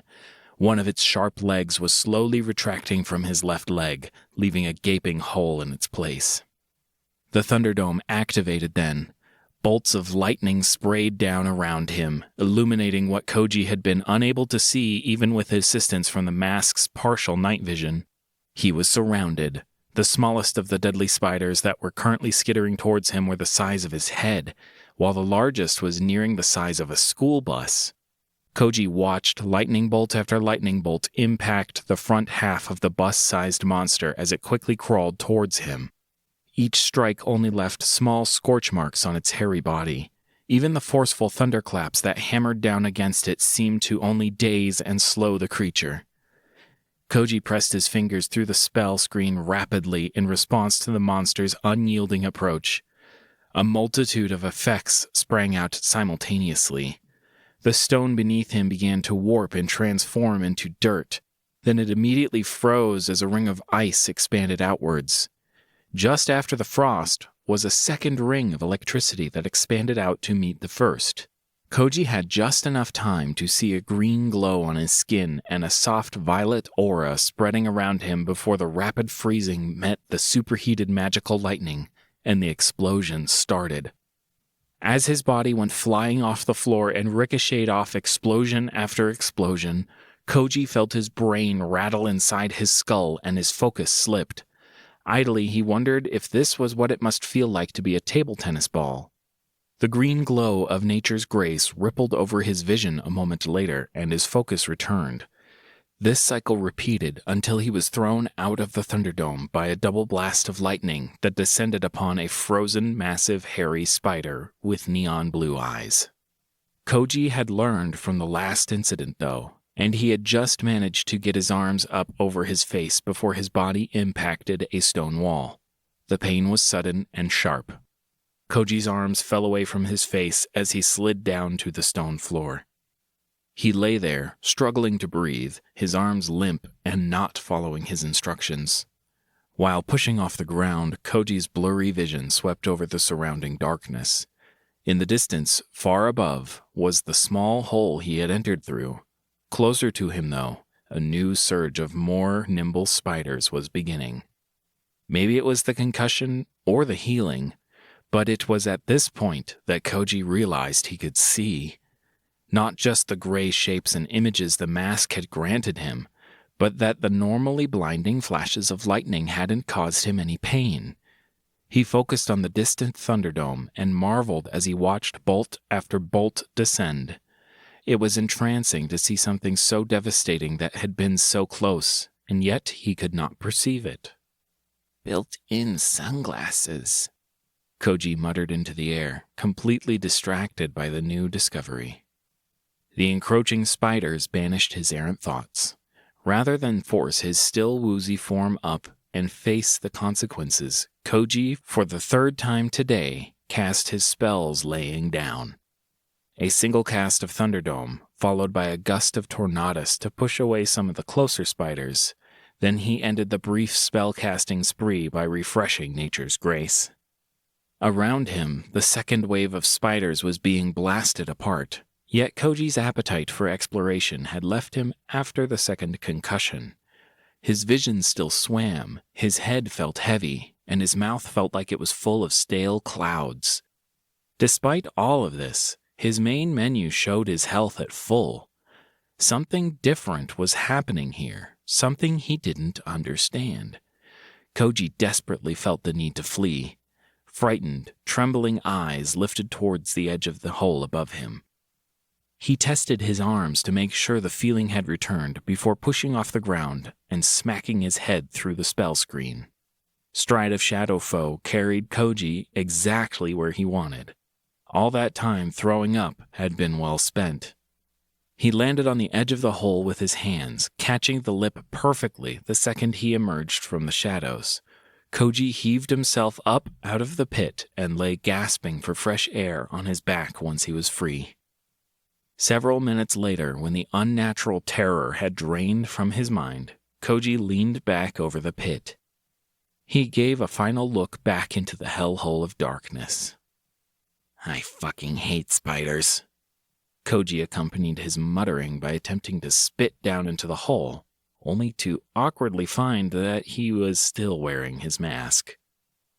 With a low groan of annoyance, Koji checked the hearth key cooldown and staggered back the way he had come. Chapter 68. Koji had spent the first half of the walk back to the starting area with his shoulders slumped and head down. The constant healing of nature's grace earlier had kept his health value maxed out. Yet it had done nothing for the headache chipping away at his skull, nor had it magicked away the bone-deep weariness that plagued his form after being bounced around like a rag doll. The unique combination of ailments led to Koji flicking through his screens, reading every notification. He tried to guess what other system features he could unlock, given enough time. That lasted for about 20 minutes. With nothing else left to do, Koji inspected his growing list of skills. Slice and Dice, Aura of Styx, Crimson Reliquary, Forlorn Whisperer, Mercurial's Twitch. Toggling Slice and Dice off and on while swinging around his ritual dagger and the carving knife gave Koji a clearer understanding of just how fast the skill made his strikes. It was only a small amount, perhaps 5%. Koji's new knowledge of combat told him that even 5% faster made a tremendous difference when it came to a life-or-death struggle. He avoided the Aura of Styx. Activating a skill that drained maximum mana and health, even for a long-term benefit, was not his idea of a good time. Losing 10 maximum health was manageable, but losing 50 maximum mana until he triggered the skill's second activation would put a serious dent in his mana values. Plus, who knows when he could actually unleash the attack? Crimson Reliquary was something Koji just left toggled on at all times. More mana meant more health. There was no reason to turn it off at this point. He could just heal himself faster than he regenerated health anyway. Then came the two new skills. Both seemed interesting, but Mercurial's Twitch seemed to have infinitely more potential. Deciding to save the best for last, Koji activated Forlorn Whisperer instead of Mercurial's Twitch as he trundled down the winding tunnels. The next step he took echoed through his ears with a boom. Tentative and careful steps repeated the pattern, causing loud booms to rattle Koji's skull. It took him a few minutes of carefully experimenting to find the right shuffling soft placement of his feet in order to make the impact of his feet against the ground less deafening. From there, Koji shuffled down the tunnels, continuing his journey back, albeit much slower as he filtered through the unfamiliar sounds. Far behind him, Koji could hear the soft, crackling fires of the hell he'd created. Around him, soft drip, drip noises came from the scattered stalactites as drops of water fell from their spiky ends. Coming from in front of him, Koji heard soft, angry mutters. "Huh?" Koji softly exclaimed, only to immediately wince as Forlorn Whisperer's effect made the quiet noise into a loud shout to his ears. It took Koji several seconds of complete stillness before he could once again filter through the noises and continue walking. The angry mutters returned and increased in volume as he walked towards the second-level cavern.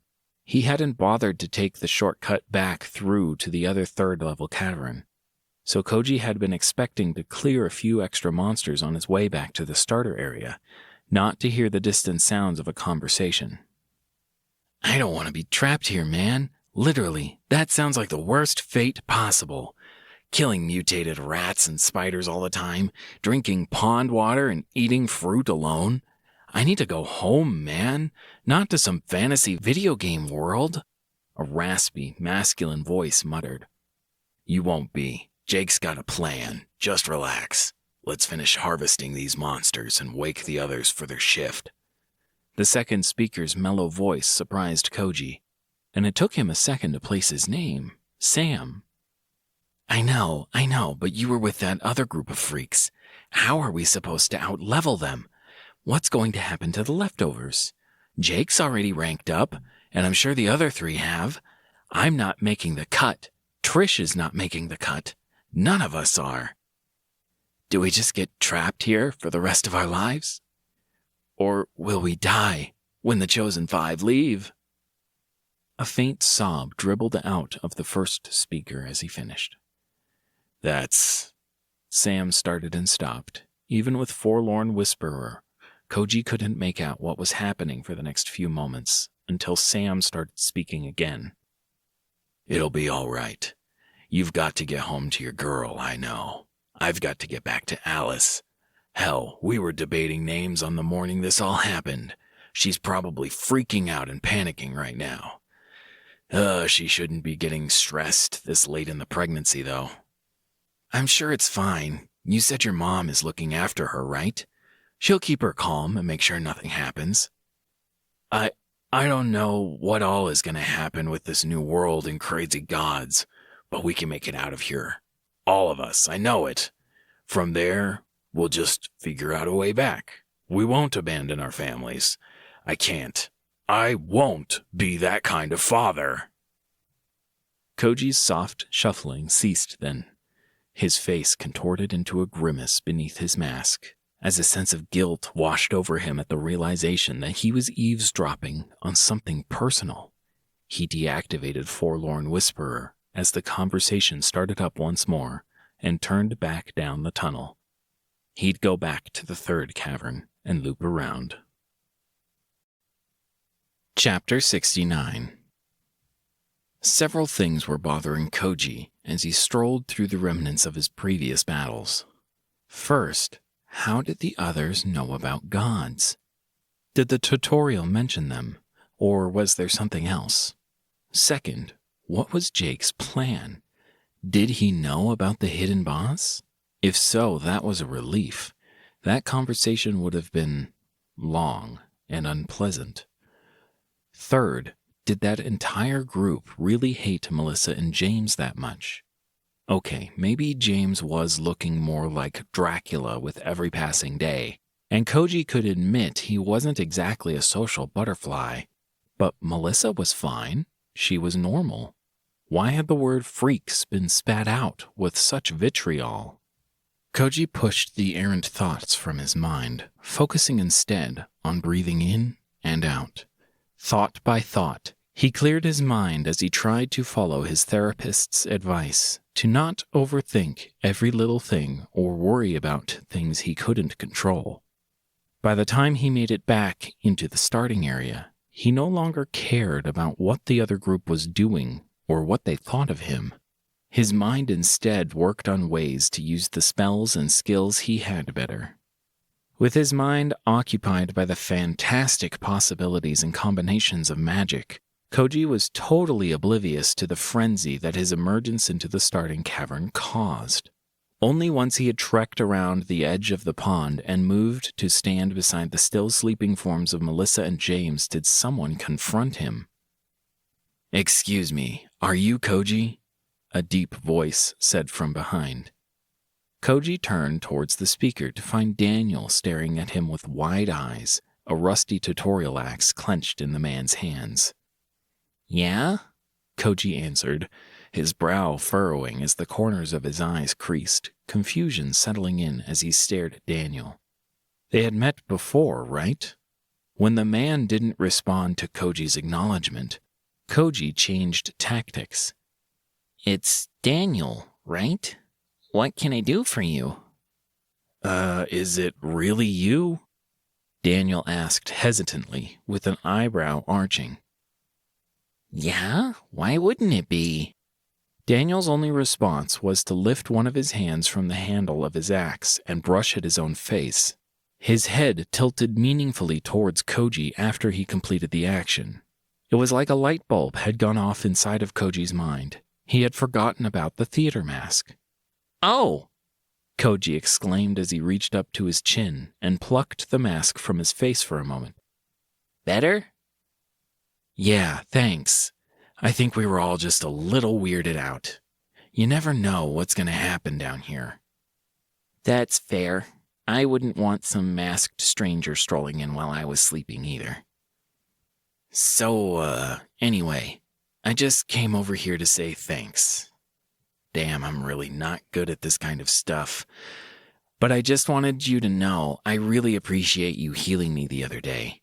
I think I would have died if you hadn't healed me." As Daniel spilled out his emotions in word form, a thick accent and a faint glistening just beneath his eyes accompanied them. "So, do you need anything else? More healing or—" Koji said awkwardly as he pressed the mask back down onto his face, his shoulders filling with tension at the sudden emotional outburst. No, I should ask you if you need anything." "Well, I don't need—" Koji started to deny Daniel's request immediately, only to pause as he remembered there was something he needed.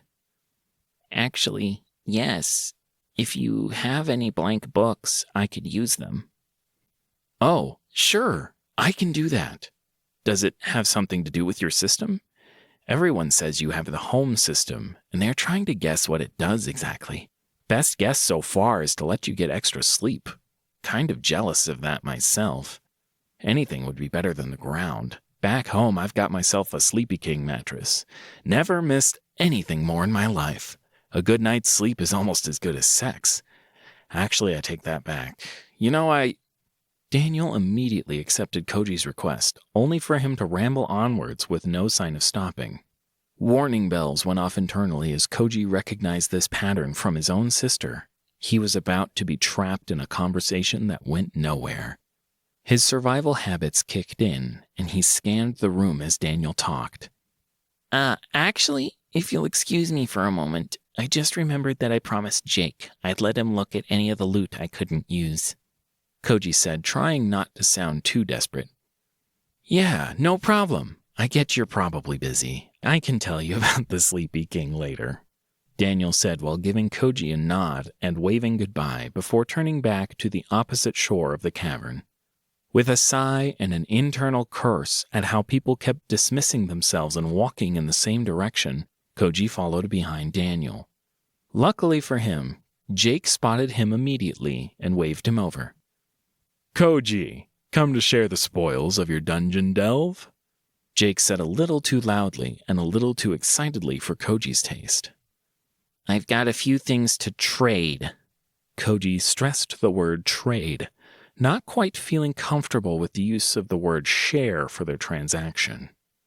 Sure. I bet we have a few things that could interest you." Jake said proudly as he gestured towards a small blanket with several books and a silver bangle laying atop it. Koji frowned as he stared at the baby blue wool blanket Jake had set up. Where had Jake gotten it? It was kind of a weird thing to find in a treasure chest. Koji glanced at Jake curiously, only to realize that the young man had definitely not been wearing that navy blue robe when he'd left. Looking around the starting cavern, Koji could spot several examples of blue clothing that lacked any of the wear, tear, and dirt that had been accumulating on everyone over the last few days. In fact, the only people that weren't wearing something new and blue were the sleeping duo of Melissa and James, and himself. Chapter 70. I appreciate you helping us like this, Koji. The items you trade with me will help ensure the survival of those who are left behind. Jake's smooth voice pulled Koji away from looking at bits of fabric. Left behind? Koji repeated blankly. Yeah, only the 5 highest-leveled travelers will be selected for the last trial. With you, James, and Melissa snatching the first 3 spots, I guess you've never had to think about it. Most of the people in my group are going to be stuck here for the rest of their lives. That's not true. Koji started to defend himself, but Jake cut him off. Sorry, I shouldn't have phrased it like that. It's not your fault that you leveled up quickly. Your home system must be a real boon. Staying well rested in a survival situation is quite the advantage. Does it give you any other perks? No. Yes. Koji wasn't sure which question he was answering, or how they'd gotten to this topic the second he stepped over here. I got a little ahead of myself. None of that really matters. How about we focus on what's important? Loot! The sudden solemnity that inhabited Jake's voice evaporated as he raised his hands and gestured towards Koji's backpack and the laid-out cloth. Sure, Koji said as he unslung his backpack and produced the items he didn't have a use for. The Red Cape and Grasping Roots spellbook were the first onto his side of the blanket. Then, after a little more digging around, Koji produced Godric's Wraith and Chthonian Skin. At the bottom of the pack, he discovered one of his earliest pieces of loot. Koji set the small earring down on the blanket after some thought. He still hadn't pierced one of his ears, and now, as they set off for the last day, it didn't seem like the right time. An awkward period of passing books back and forth began then, with Jake passing Koji the 2 spell books to start. With a nod of thanks, Koji reciprocated the gesture and flipped over his books so that Jake could look at the summaries as he did the same. Storm of Koios. Epic. Farsight brings tragedy to its wielder. Ignorance is bliss. Curiosity strikes down companions before thee deserved. Knowledge has no bounds, only endless abyss. Intelligence oft binds the bold, never thee reserved. Requirements: 300 mana. Can only be cast once per 192 hours.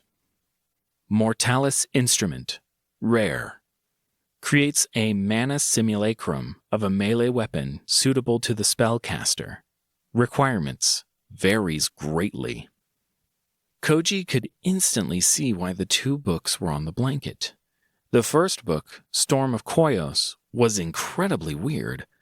Its summary made no sense, and despite its high rarity, the spell itself cost an absurd amount of mana. Mortalis Instrument had the opposite problem. A small amount of concise information, but it made something everyone already had: weapons. Reaching to the last item on the blanket, Koji opened his main menu while slipping the bangle onto his wrist. Nothing changed, even after he tabbed through all the screens. Koji couldn't find what the piece of jewelry did. After a few more experiments, mostly just tapping on the bangle, Koji eventually set the piece of equipment back down and waited for Jake to finish reading. His eyes drifted to an enormous pile of nearly a dozen books that lacked any title or summary. It didn't take long for Jake to flip through the final few summaries and examine the gear. I'm interested in Godric's Wrath and Grasping Roots. Additional damage will be useful to some of our burst DPS, and battlefield control spells are always welcome. I'm sad to say we don't really have a proper tank yet, so I'm unsure who would use Chthonian skin, but I can see its potential. How about, since Storm of Koios is an epic spell, and Mortalis is a rare, I'll trade you those 2 higher rarity spells for these 2 lower rarity skill books if you throw in the Uncommon Grasping Roots spellbook. After that, we can do a 1-to-1 trade on items. I get the cloak, and you can have the bangle. For the earring, we can trade you 13 blank books. Jake spoke rapidly, gesturing to each item as he mentioned them. Koji felt like his head was spinning as he tried to take in everything Jake had said. What was that about a tank? Was he talking about an M1A1 Abrams tank? Or something else? The other terms, battlefield control and burst DPS, damage per second, all made sense once Koji had wrapped his mind around them. Beneath the mask, his eyes narrowed as he mentally replayed the part where Jake was offering him 2 spellbooks of unknown usefulness for 3 books with pretty decent effects. Still, it would benefit people like Sam, Daniel, and even Quinn. More people being strong would only help them get out of here. That's fine. Koji finally murmured his assent after an awkward stretch of time. If you aren't sure, what? Jake's eyes went wide and his lips parted, but no sound came out for a moment. I said that's fine. Sure. All trades are final, though. I hope that if you come to regret this deal in the future, you won't blame me. No, you were just doing the best you can for your group. I wasn't going to use the things I traded. If it makes someone stronger, that gives us all better odds of getting out of here. Koji replied while he packed the newly acquired items into his backpack, thinking the conversation would be over now that their trade had concluded. Jake's next words completely blindsided him and proved how wrong he was. Well, damn, Koji. I appreciate the charity, Jake said, his voice holding a bitter note. Jake turned away from Koji then and gestured towards the other waiting members of his group, ready to distribute the new goods. Jake? Yeah, what is it, Koji? Jake snapped back at him. Koji froze at the sudden sharp tone coming from the man, and Jake's features seemed to soften as he seemed to realize how Koji had been affected by his tone. Sorry about that. I've got to get this stuff to people ASAP before we start off on the final leveling spree. Did you need something else? It's okay. I just wanted to make sure you knew there is a way all of us can leave this place. No one has to be left behind. Chapter 71. Silence reigned for the next few moments as Jake's eyes narrowed and his lips pursed as he stared at the masked Koji before finally prompting him to continue. You can't just drop a bomb like that and not explain, Kokoji. There's a boss monster somewhere down here, and if we kill it, everyone will face the last trial. Koji explained, a feeling of pride swelling inside of his chest as he managed to get through the sentence without stuttering, despite Jake's current icy stare. All right. Say I believe you, and that this isn't some elaborate scheme. How did you come across this information? How did you verify it? Why did you wait till now to say anything? How will it allow more people in? What kind of boss monster? Do you know its location? How sure are you that you can even defeat this monster? As Jake hit Koji with rapid-fire questions, he stepped closer and closer, walking over the blanket until he stood face to face with Koji, arms crossed as his head cocked to the side, his lips settling into a frown as he finished speaking.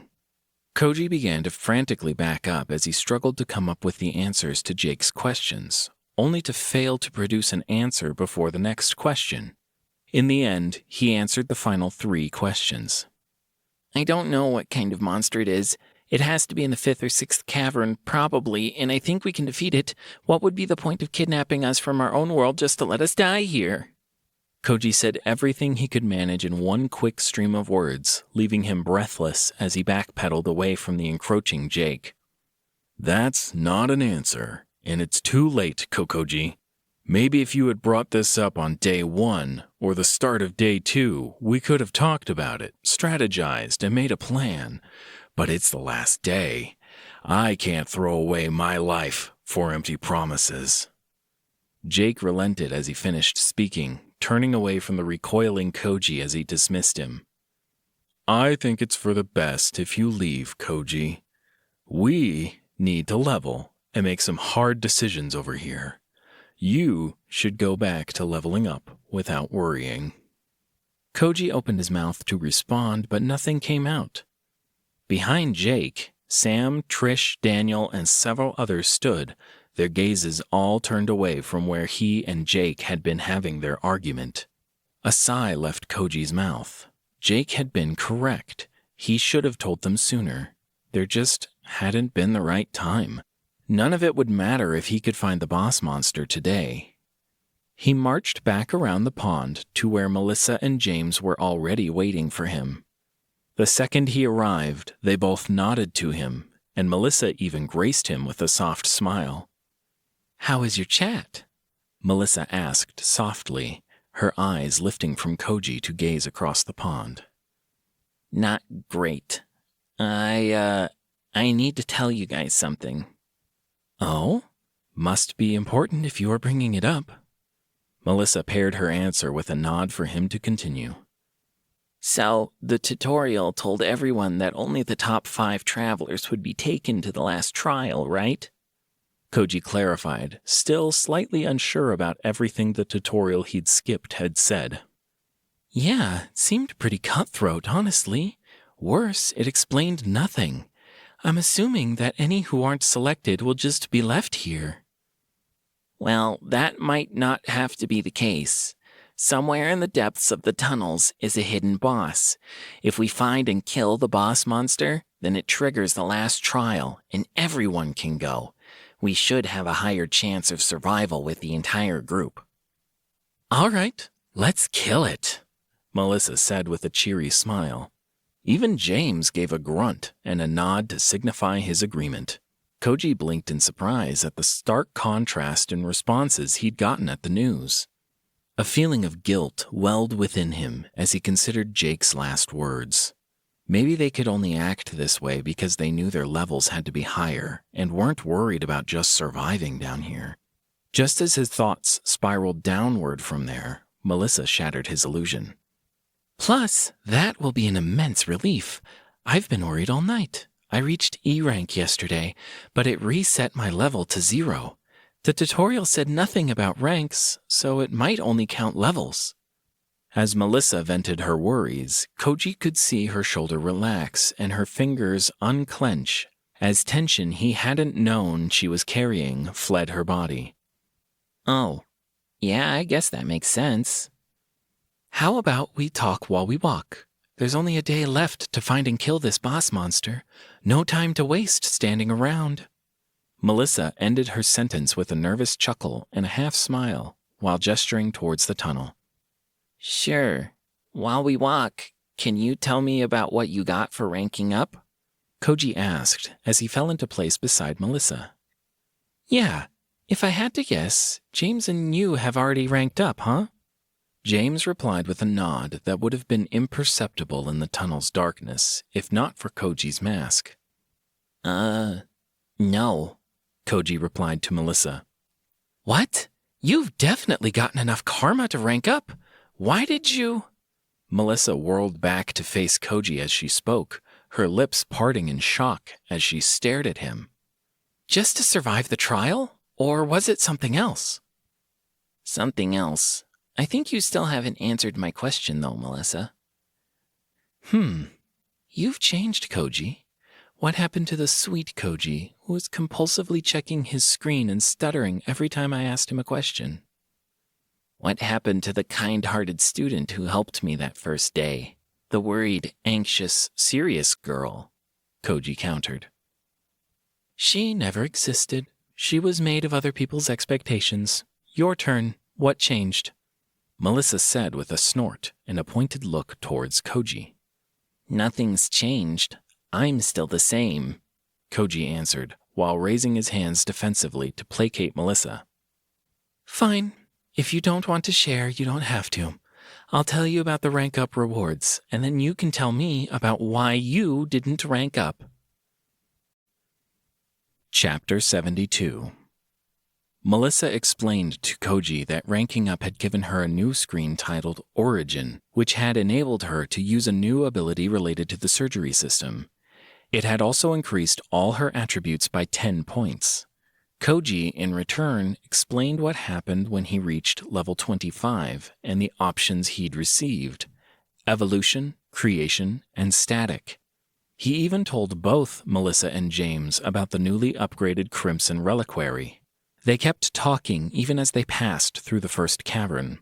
They shared thoughts on attribute growth, spells, skills, and what they could do better when they confronted the tower. All right, Koji could admit to himself that even with his newfound excitement for spells and magic, Melissa was doing most of the talking and planning. The first monster they encountered, the terrifying rat ghoul that had almost killed Koji the first time he'd seen it, was drained dry of blood by James while it was still alive and nearly 30 feet away from them. The dried husk of the leftover corpse was greeted by a simple slash by Melissa for her system before being kicked into the recycler portal by Koji as they passed. The next room and the ambush were much the same. Only when they reached the third room did their conversation die off as Melissa stepped ahead of the group. I need a good excuse to test out the upgrade. Do you mind if I take on this room alone? Melissa turned back and asked with a thin smile. Koji and James barely had time to nod before Melissa darted into the cavern. Koji crept to the edge of the tunnel, his chest swelling in excitement as his thoughts swirled about what she might do. There was no wave of monsters this time. Melissa didn't pull the monsters and take advantage of the terrain to lure them into a choke point. She rushed at them. Each of the young, dark-haired woman's steps propelled her further and further. When she reached the first rat varine, Koji had expected her to stop, but her heel planted and Melissa's body twisted. 2 quick flashes of steel blurred out from Melissa, and she continued moving. As she zipped from monster to monster, she maintained her speed, each flash of steel striking a different body part on the various rodent monsters. When she approached the final Ursa-rat of the room, movement dragged away Koji's attention.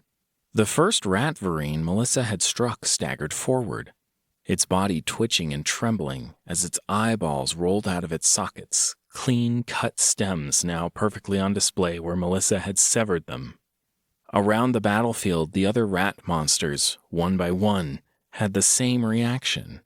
A rat ghoul's spine slid out of its back. A rat varine's intestines spilled out from a clean incision on its stomach. Each monster had something different cut away. The worst part of the grotesque sight was that despite the missing organs, the monsters were very much alive and in pain. By the time Koji had emptied his stomach, glanced at the gruesome scene again, emptied his stomach once more, and wiped his face clean, Melissa had finished with the Ursa-rat. Worse, she somehow had left it alive, even as its jaw and tongue flopped around on the ground. Thankfully, James was now walking into the cavern, and out of the clean incisions and surgical cuts that Melissa had left behind, a torrent of blood flowed towards James. Soon the several rivers of blood joined into an ocean that lapped at James's feet. A long, sharp nail extended from James's index finger and cut into his palm. Like a hungry dog greeting its master, the blood leapt up at James's hand and flowed in through the slight cut. Koji stumbled into the cavern shortly after James finished absorbing the tide of blood. The score plus of monsters that Koji kicked into recycler portals were little more than bags of skin and bones. When he finished disposing of the carcasses, Koji rejoined James and Melissa. Was that your new origin ability? Koji stammered out, unable to hold back his excitement. Yeah, what did you think? It enables me to see a line, and if I slice that line perfectly, I perform the needed cuts, turning what would normally be a dissection into a vivisection. It's called Kaminsky's Delight. I wonder if that's a famous surgeon in Agilgaya. What about you, James? Was that long-distance blood drain your new origin ability? Melissa asked excitedly. Koji squinted at Melissa's words, trying to remember where he'd heard the name Kaminsky in the context of surgery. It was just on the tip of his tongue when James spoke in a gruff voice. No, just an upgrade. You got an origin ability though, right? Can you show it to us? Melissa asked, and when James's only response was to stare at her in silence, she added, Please? It'll help us clear that tower in the 5th room if we knew each other's powers. This time, James gave a nod in response, turned, and hurried down the tunnel to the next room. Melissa and Koji followed in silence. They reached the next cavern in record time. James's hurried steps set the pace for the group. Melissa easily kept up, flitting across the ground with each step. Koji, however, struggled to keep up with the 2 more physically inclined members of his party. They cut the walk that had previously taken over 30 minutes before down to under 10 and left Koji panting as they stopped at the threshold of the cavern. James turned, and for the first time, Koji could see the man's eyes. Deep red lines and veins obscured almost all the whites of James's eyes. So entranced by the strange, enthralling crimson gaze was Koji that he almost missed what James said before proudly sauntering into the cavern. It's called Bathory's Blessing. Chapter 73. The name clicked into place as the last puzzle piece. The bloody Countess herself, Elizabeth Bathory, murderer of hundreds of young women, rumored to have bathed in the blood of innocence in order to stay eternally young.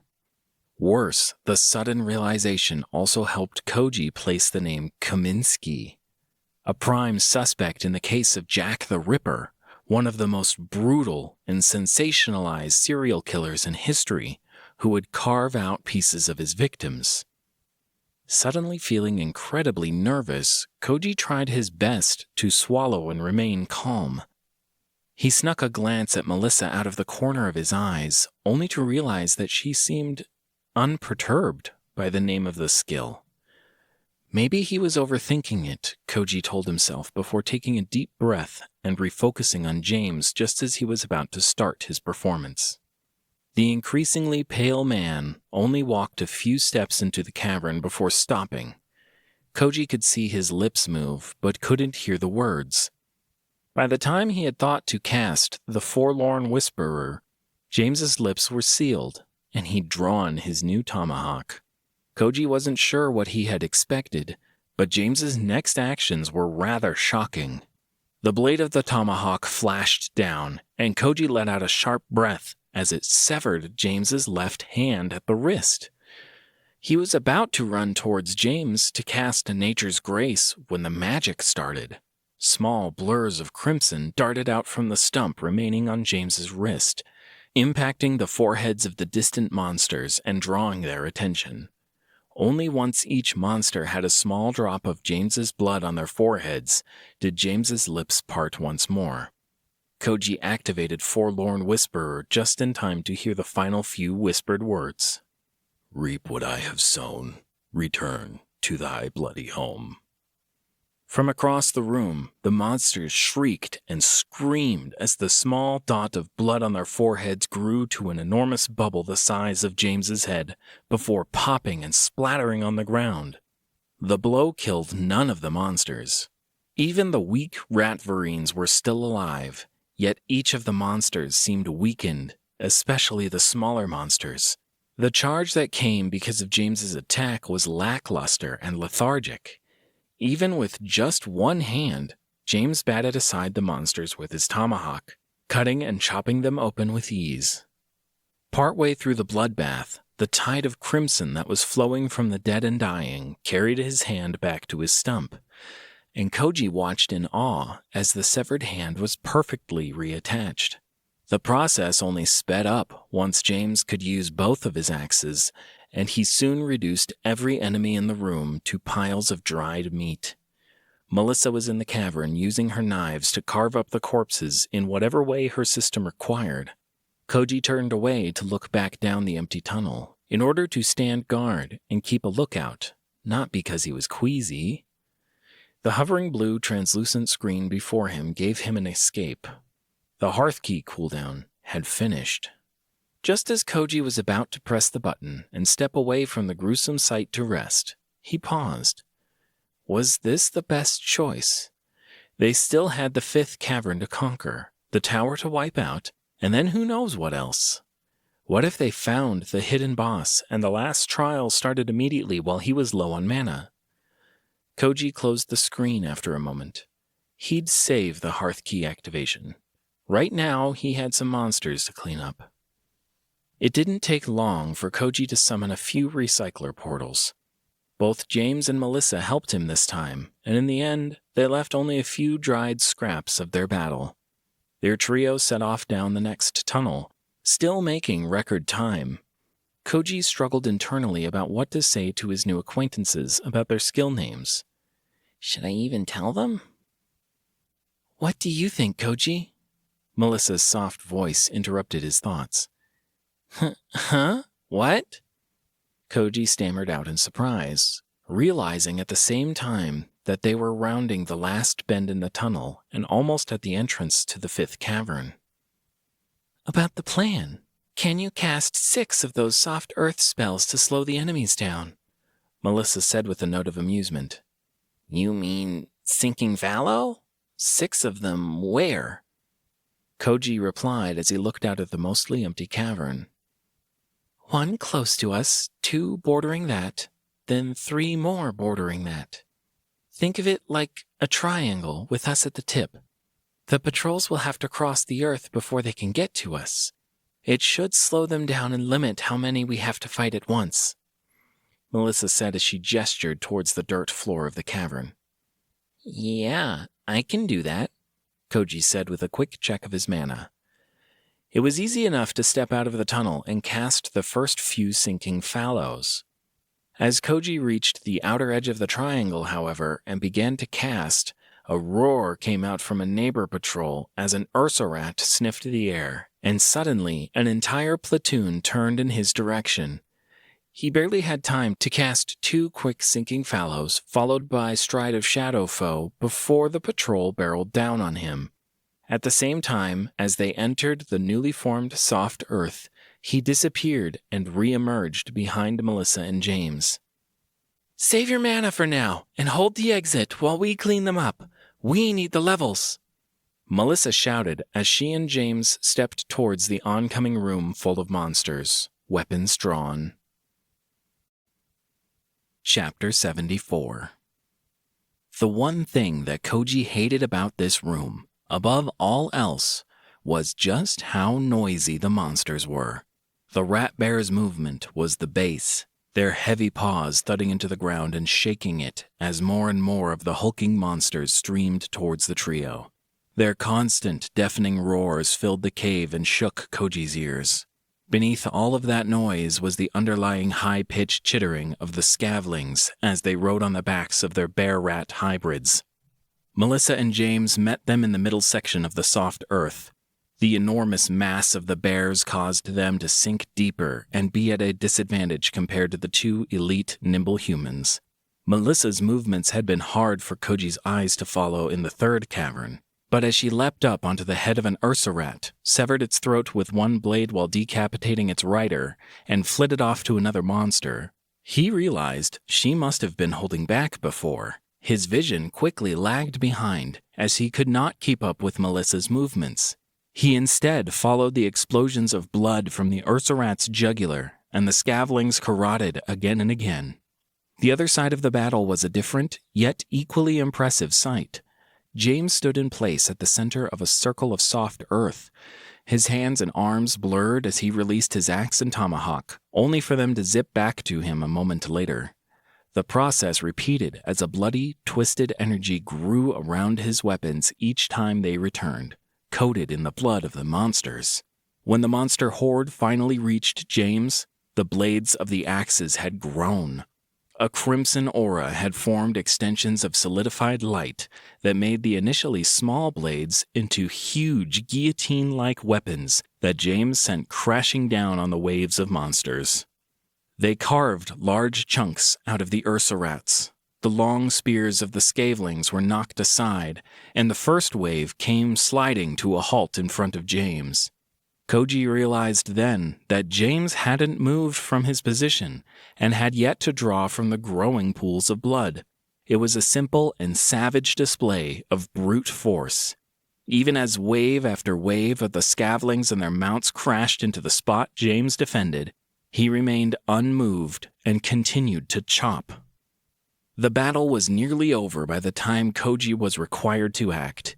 Even then, it was just a few simple motions.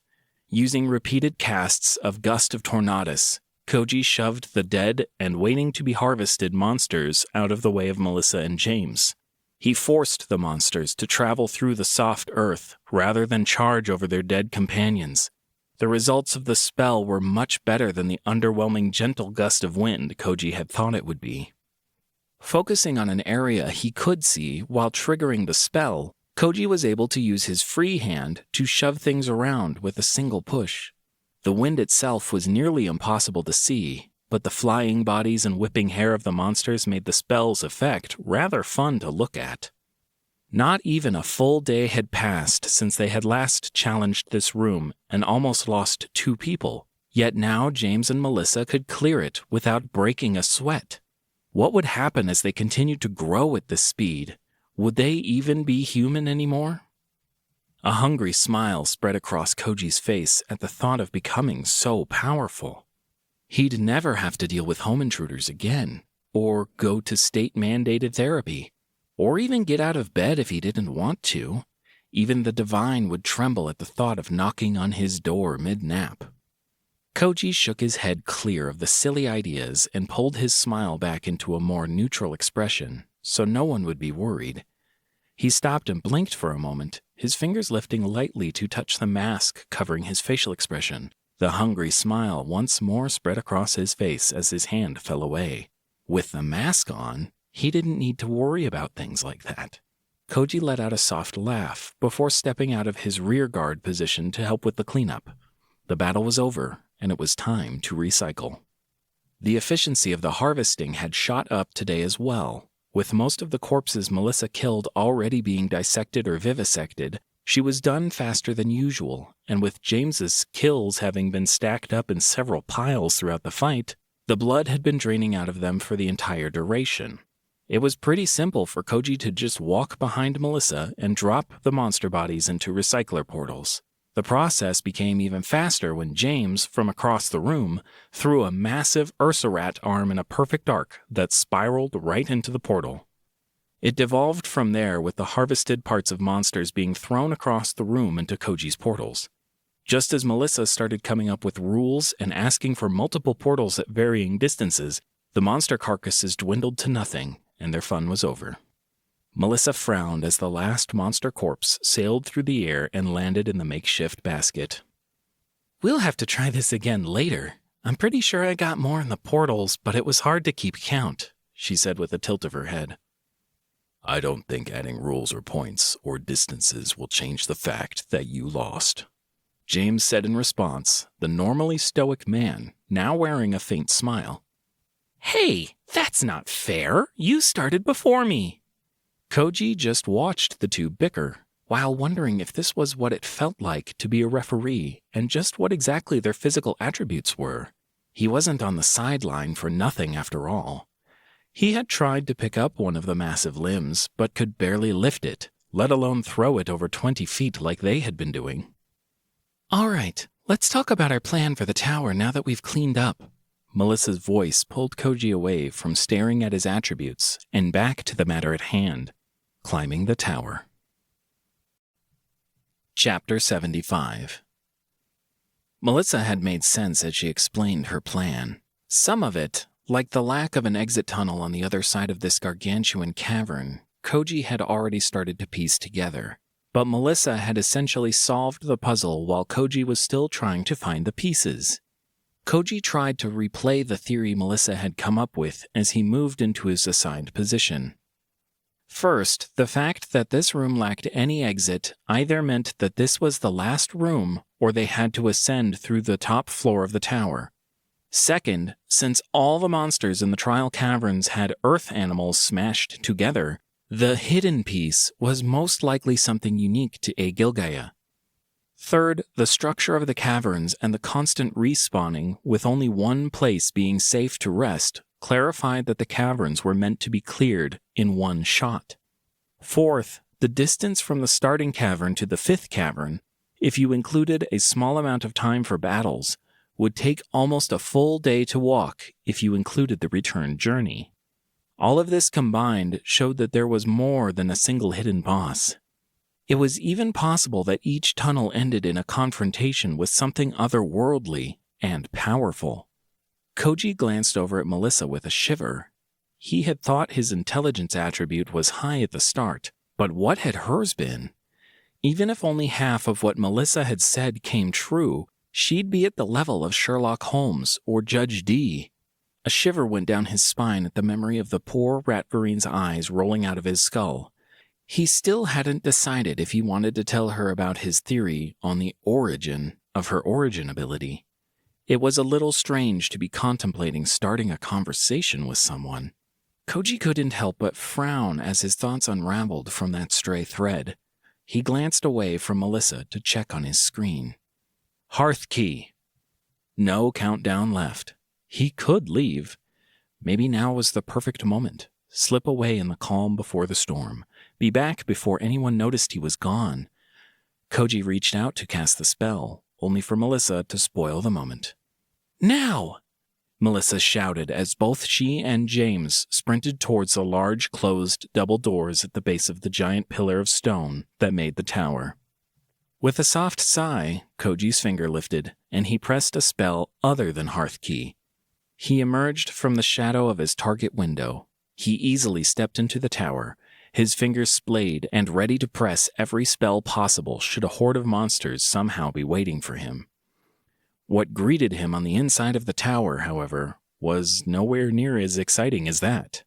A greasy and dusty kitchen that looked like it hadn't been used in a decade was not exactly the worst-case scenario he had been planning for. After thrusting a hand out the window to give a thumbs-up to his allies, Koji crept across the dirty room and towards a wooden door set against the far wall. It didn't take him long to slowly pry open the door. The wood gave a loud creak as it protested, leaving its snug home in the doorframe, and the hinges gave a squeak as Koji pulled it open just enough to let his head peek out into the hallway. Koji thought he might have heard a cricket chirp for a second as he stared out at a completely empty landing. Something both he and Melissa had agreed on was that the tower itself was going to be dangerous. He had expected to have to fight his way down the tower to open the door, or Plan B, find a rope to lower for James and Melissa to climb up. Rather than a gallant and brave adventure into the unknown, this felt like exploring an abandoned house. Koji stepped out of the kitchen and onto the slightly curved landing. To his left was a staircase that spiraled upwards. Across the hall were two more doors, both equally dusty and disused-looking, while to his right was a small staircase that spiraled downwards. Koji took the stairs down one at a time, careful to hug the inside corner while wishing he had some kind of stealth skill or invisibility spell right now. Casting Forlorn Whisperer didn't help either, as it made each footstep sound like a drum had gone off beside his head. With his heart's thump growing louder and louder under the effects of his spell, Koji continued the slow, careful journey down another landing. He soon arrived in the entrance hall. A half-rotten red carpet filled the spacious hallway. Several tables and doors decorated either side of the hall, and at the far end the double doors waited, a large wooden bar laying on the inside to hold the doors in place. About halfway across the room is when it happened. Something shifted beneath him. Koji felt it more than heard it, the vibrations coming through his boots. Click was all the warning he got as a spinning blade was ejected from a tiny sliver of space in the wall to his right. Forlorn Whisperer let him hear the sound and drew his gaze to it, but all he could see was a flash of metal. Koji tried to dodge, but as his feet left the ground, the spinning blade hit just above his right knee and kept going. The sharp metal cut clean through his muscle and bone. The force of the blow even flipped his mid-air body so that when he finally landed, it was face first with a dull thud. This was immediately followed by a sickening crunch as Koji's nose broke against the floor. The scream that escaped from Koji's throat left his ears ringing as Forlorn Whisperer amplified the sound into a mind-splitting headache. Koji's vision swam and darkened. His stomach twisted as a warm puddle of red liquid grew beneath him. As his focus narrowed, Koji's arm flung out, and his hand passed through the spell screen hovering before him just before he passed out, only a few feet from the door. Chapter 76. Warm, gentle hands rubbing against his forehead were the first thing Koji could feel as he woke up. Slow blinks cleared his vision, allowing him to notice his surroundings. At some point, Forlorn Whisperer had thankfully deactivated, and the pain in his skull and leg had gone down to a dull throbbing. Around Koji was a scene of chaos. Frost covered the floor, and half of the walls were damaged. Sharp blades, knives, bolts, arrows, and even a large-bladed pendulum were buried in the decorations and building. A glance down the hallway at the door revealed burn marks and a broken wooden bar that had been ground into splinters in the entrance. The tables and doors to the side had been demolished, and even bits of the ceiling had fallen down. Rubble was everywhere. Even a random leg was sticking out from beneath a collapsed display of shelves. A random leg? Koji's body trembled as he looked down the hallway at the severed leg. His fingers curled and dug into his palms, bracing himself before he glanced down to where his right leg should be. A stump met his gaze, shredded jeans exposed where his pale skin gave way to a healed nub that ended just above where his knee should have been. He stared at it numbly as the most likely scenario for what had happened settled into his brain and sent a chill down his spine. Your healing doesn't regrow limbs, huh? That's good to know, Melissa said in a cold, clinical voice. How on earth would that be good to know? Koji retorted as he pushed up to a sitting position. There could be trials in the future that make us fight one another, Melissa replied. Koji rolled his eyes at Melissa as he reached down to examine his leg, grumbling underneath his breath as he did. That better not foreshadow some life-or-death duel. Koji honestly wasn't sure what else to do. Maybe he could find a limb regrowth spell, or would sleeping in the bed heal this?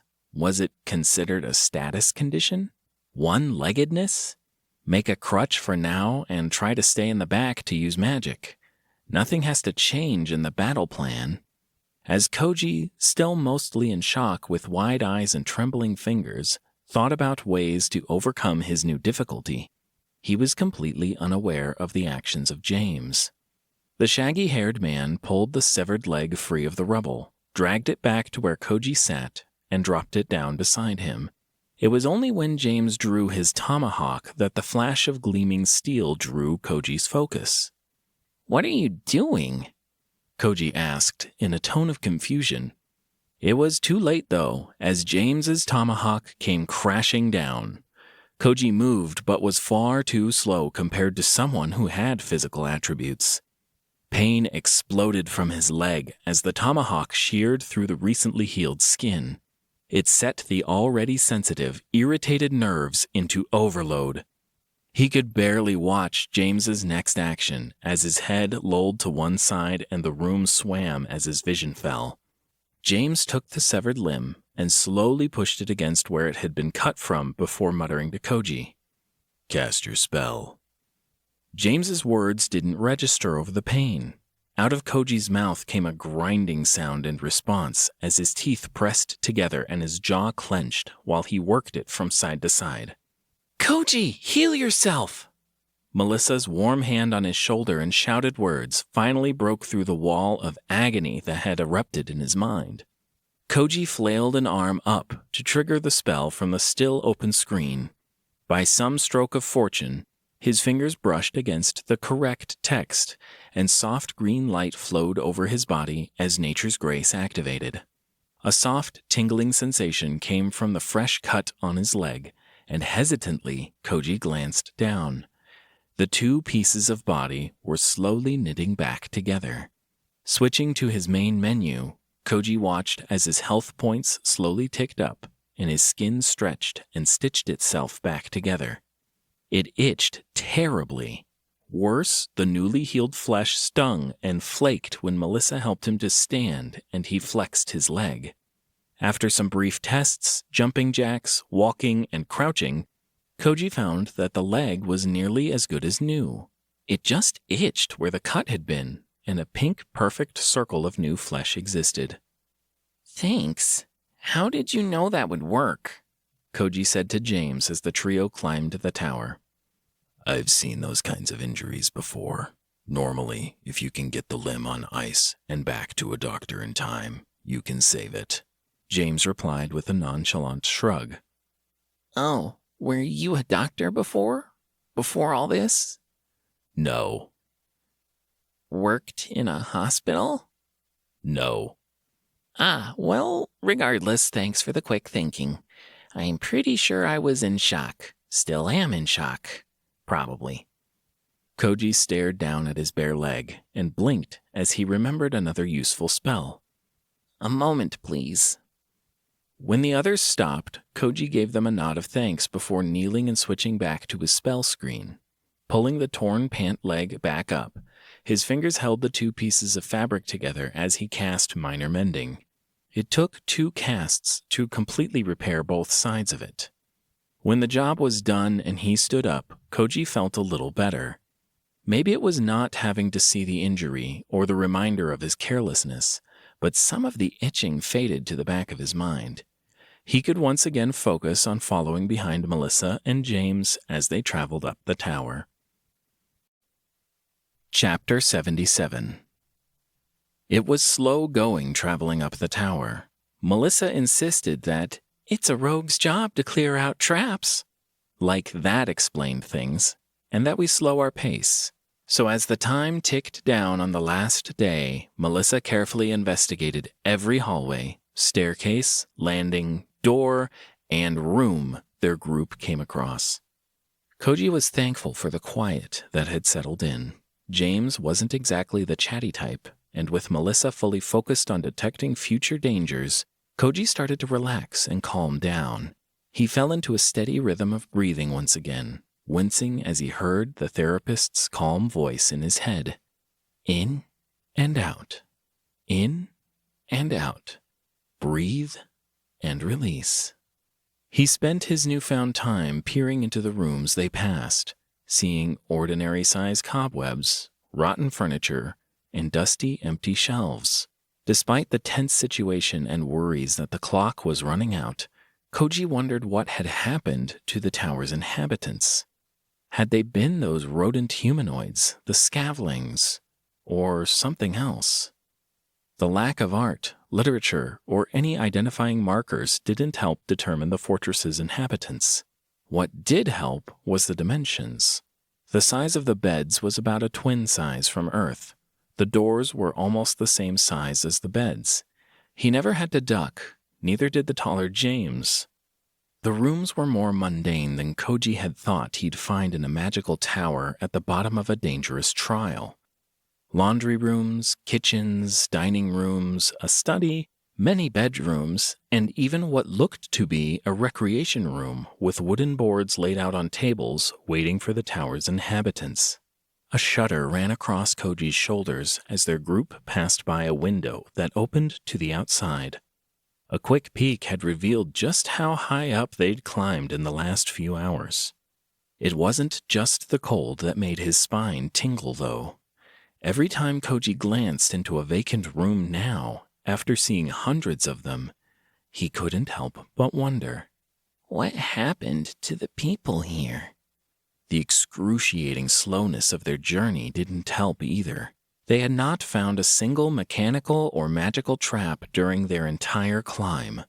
It was only when they reached the last room did Koji notice something different. He stared out at the hallway before them that ended with its massive double doors held together by a wooden bar on this side. Koji's left eye began to twitch, and his right leg started to itch just above the knee. A glance down confirmed it. A half-rotten red carpet filled the middle of the hallway. To either side of it were unsalvageable tables and shelves. This was the entrance hallway, or at least a replica, right down to the cracks in the stone and the wreckage. Melissa crept forward slowly, keeping to one wall while examining small hidden crevices and slits in the stone. Melissa! Koji hissed after her from just outside the doorway. What? Let me handle it. I could get a skill related to trap finding or detect traps. Or better yet, something related to trap making if I do this, though, Melissa retorted, yet she moved back towards the doorway where James and Koji waited. We only have a few hours left. I think I can clear the room and get us out of here. I know, time's running out. That's why I'm here. Just don't take any unnecessary risks, okay? Melissa said as she stepped out of the hallway to stand beside Koji. She gave him a cautious head tilt and nodded towards the room before she moved a step back to stand by James. Koji nodded back to Melissa in return and stared at the hallway that had not only caused him to almost lose a leg, but embarrassed him. It had been the first time he'd been seriously injured down here. Hell, if he hadn't healed with nature's grace, he might have died from blood loss. A chance to right his wrongs. Koji smiled, and his eyes narrowed as he focused on his target and positioned 2 fingers in the air. Once sure of the path he'd take, he triggered his spell. Stride of Shadow Foe carried him to a shadowed doorway halfway down the hall. He triggered Pulse of Frigga and quickly followed it by another Stride of Shadow Foe. Again and again, he leapt to predetermined shadows, sending out blasts of ice that shattered and activated the trap mechanisms. He then disappeared and repeated the process. At the last cast of Pulse of Frigga, Koji visualized the space he wanted to move to and pressed the spell. His body twisted and emerged behind him, back down the hallway in the empty space of the doorway he had started out at. Looking back down the tunnel, he heaved a deep breath at the fact that the spell had worked and gave the others a thumbs up. Magic solves everything, he said between gasping breaths. All right, Houdini, now that you've wasted all your mana on showing off, we can wait a bit before investigating the outside. Melissa's grumbling didn't quite fit the wry smile on her lips, however. Chapter 78. Wisdom showed its usefulness now as Koji watched his mana rapidly refill. Instead of waiting an hour or more for Melissa to disarm all the traps and clear the hallway, it only took 20 minutes for Koji's mana pool to recharge. Once his main menu showed his mana was full, Koji nodded to Melissa and tabbed over to his spell screen. James had agreed to remove the large wooden bar, while Koji stood just behind him. He was ready to rain down lightning or summon frost, while Melissa lurked to the side of the door. Thud. Even when James tossed the bar a few feet from the door, there was no response. Melissa and James shared a glance for a moment before James gripped the left door and pulled the large wooden door out from the frame. Creak. The ancient wood of the door resisted even James's strength for a few moments before it finally gave way. Koji tilted his head around James to peer into the thin opening, while James made it wide enough for them to enter. It wasn't another tunnel or cavern. The room on the other side had pews. A soft, diffuse, colorful lighting came from large stained glass windows on either side of the room. A large dais with a podium upon it sat at the far end of the room, and behind that, A round circular portal was propped up against the far wall. When enough space opened, James took the lead into the room, walking between large ornate stone pillars and into the center of the room. Melissa slunk in behind him and moved off to the left, almost immediately vanishing from Koji's sight. He was the last person in the room. Beneath the mask, his eyes narrowed as he took in the red carpet that filled the center aisle between the pews. Red carpets had previously hidden pressure plates and other trap mechanisms. James was already halfway down the aisle before Koji thought to open his mouth. He was just about to call out to James when the first wave of movement came. Koji almost missed it, as his focus was on James's booted feet falling on the rug. From beneath the pews, slender and small, pale fingers appeared. Not just from a single pew, but every pew suddenly had fingers digging into the bottom of the seat. As more of the bodies came into view, the full hands and wrists of the creatures being revealed, Koji found he had been wrong. The creatures weren't just pale. They were skeletons, as finger bones and wrists came into view. What he had mistaken as pale was in fact bone white. Koji moved to cover the rear, positioning himself at the start of the carpet, while James paused at the halfway mark and drew his axes. The second these creatures attacked, they'd be ready. Only the attack didn't come. The skeletal figures clawed their way out from beneath the benches.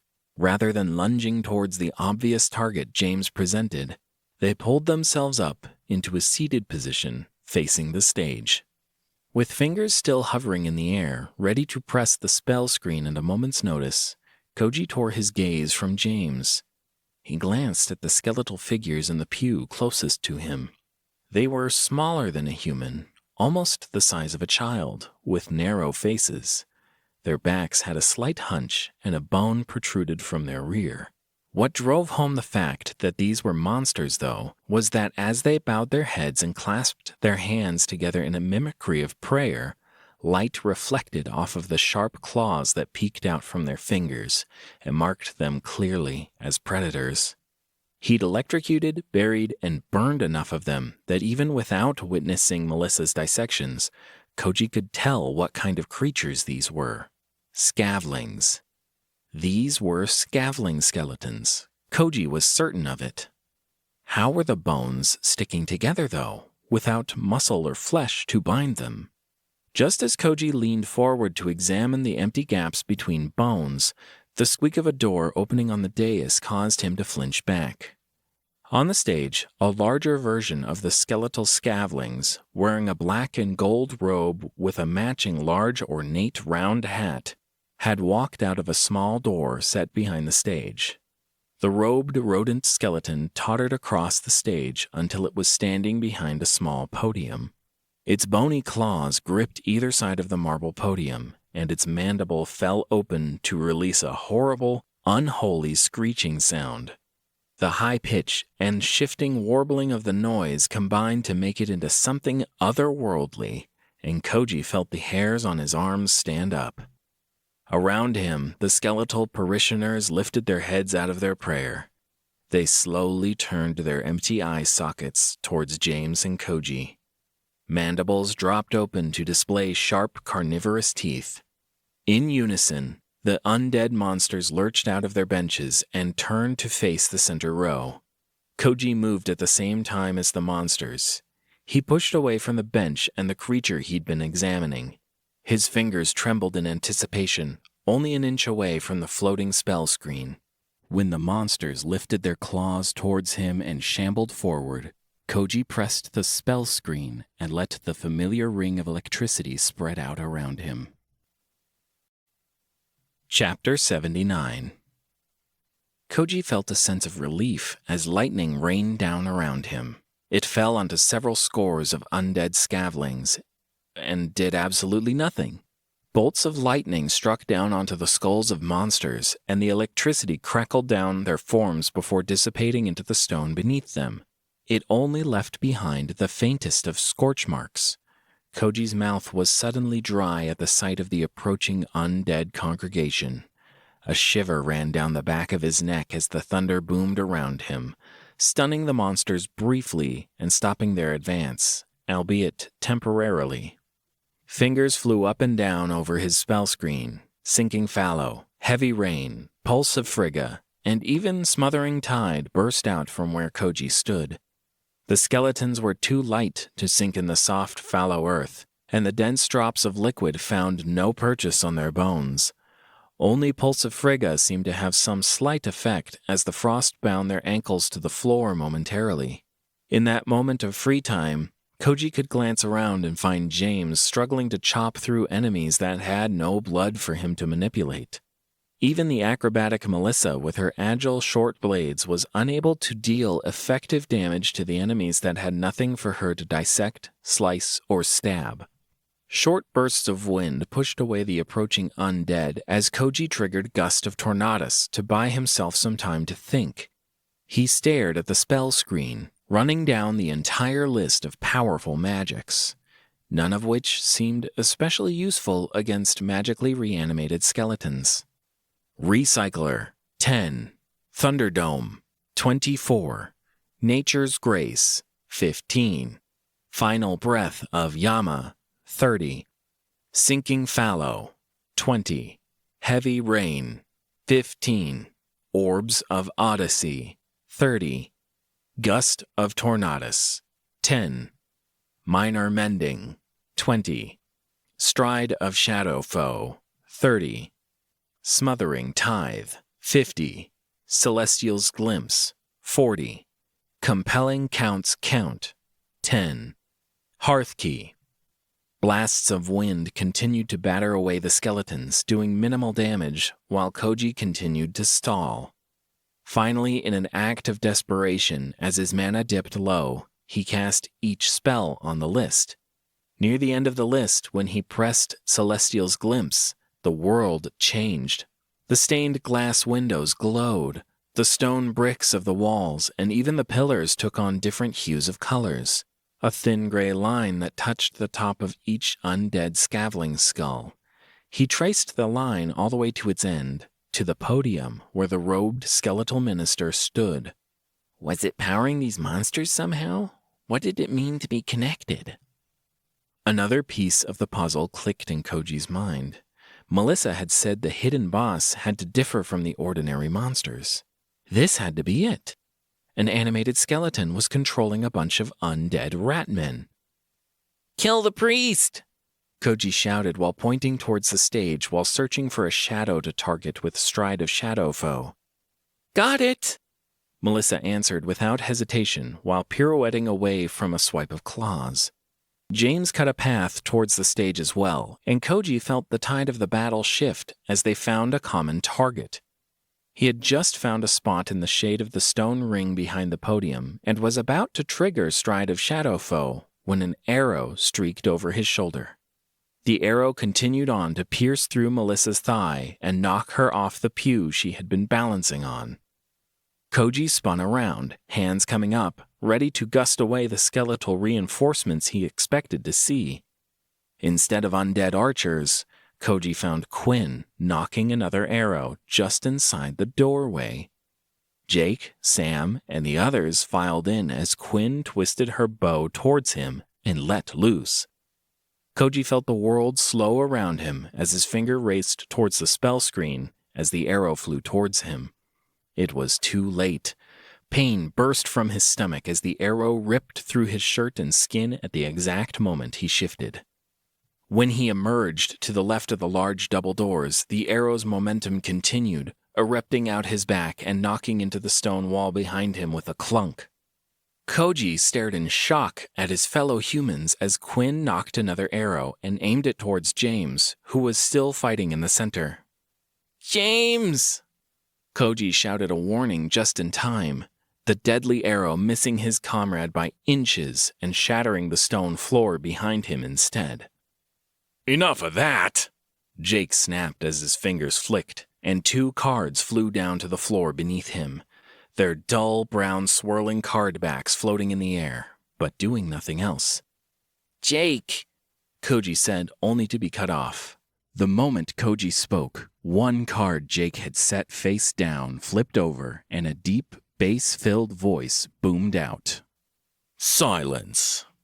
No matter what Koji said or how he moved, no sound came out. His warnings to James went unheeded as Quinn began to rapidly fire arrows at him. Sam, Andy, Trish, and the others fanned out from the doorway, forming into a semicircle. They moved with perfect precision as Jake gestured for them to take different defensive positions behind the pews. A faint stinging pain started then in Koji's belly, and glancing down, revealed his bloody wound was coated in a thin green oil. Poison. Through the translucent screen before him, Koji saw Jake gesture towards his position. Sam pivoted immediately, his spear lowering to the level of Koji's chest as he approached. Koji hit Nature's Grace and Stride of Shadow Foe, wanting to use the last dredges of his mana to heal through the poison and teleport to safety. No magic. The authoritative voice boomed out at the exact moment Koji's fingers hit the screen. He felt, more than saw, his mana dissipate into nothingness, as for the first time, his magic failed. His vision shook as the words and their effect set in. His magic was gone. He pressed spell after spell, working down the list, only to find none of them activated. Despair washed over him, his nostrils flaring and his lips quivering as the stinging sensation turned to a burning pain in his stomach. Sam stepped closer, the spear's tip now leveled directly at Koji's face. Sam's lips moved, forming the unspoken words, "I'm sorry," before the spear thrust came as Koji pressed the last spell on his list. An ordinary wooden door sprang into existence directly in front of him, followed by a thunk as Sam's spear struck the other side of the door. Koji didn't have time to think about why this spell worked, or any of the other countless worries. His vision darkened as the pain in his stomach intensified. His fingers pawed numbly at the door handle, opening it and staggering inside. The back of his hand knocked against the door, and he slammed it shut in front of a startled Sam who had just rounded the corner of the door frame. Chapter 80. The image of a spear tip coated in green oil growing larger and larger before him till it swelled to engulf his entire vision was the last nightmare that Koji endured before waking. Gasping for breath, he jerked upright, swiped away the sheets, and staggered onto his feet. The reassuring sight of his personal bedroom greeted him, and a memory assaulted him shortly after, slamming the door shut on Sam's face, clutching at his stomach as he staggered down the hallway. He clawed at the bedroom door handle briefly, then pushed through, wobbling forward, all while leaving a trail of blood behind him, before finally collapsing into bed and passing out. His fingers drifted down to his stomach and found dried blood where the wound had been. Glancing back at his bed, revealed blood-covered sheets and the occasional drop of a sickly green oil. A groan left his lips at the realization that he'd have to do laundry in a magical world. Maybe there's a spell for that, he thought idly, his fingers coming up to stroke his chin while he considered how that spell might function. Could he use heavy rain and gust of tornadus for... Ahem! Koji's head snapped down towards the source of the voice. The stone statue of Kyeltha stood next to him, hands on her hips as she glowered up at him. Shouldn't you be thinking of ways to kill the people who betrayed you, rather than daydreaming about household appliances? Have a sense of urgency. Your life is in danger. Koji's left eye twitched as Kyeltha directly commented on something he clearly hadn't said out loud. Voyeur through and through, huh? He asked as he cocked his head to stare down at the mind-reading goddess. I am not. Be more considerate of how you speak to deities. No, we are getting off topic. How do you plan to take your revenge? Revenge? Koji asked as he prodded his torn and ripped shirt. Against those who betrayed you. It will be a classic tale of a newly summoned hero betrayed by his dastardly companions on the final day, Kyeltha said excitedly. Why would I do that? Also, who goes around making up stories like that? Koji pursed his lips thoughtfully, taking a moment to cast minor mending on his shirt before he continued.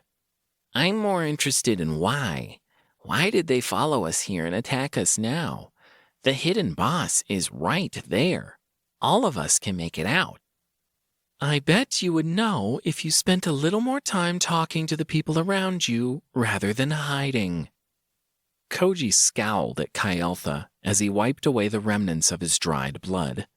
Once satisfied with his cleanup and consecutive mendings, he crouched down to where his backpack lay by the edge of the bed, beginning the slow, rather tedious process of sorting out his items and options, while trying to think about what to do next.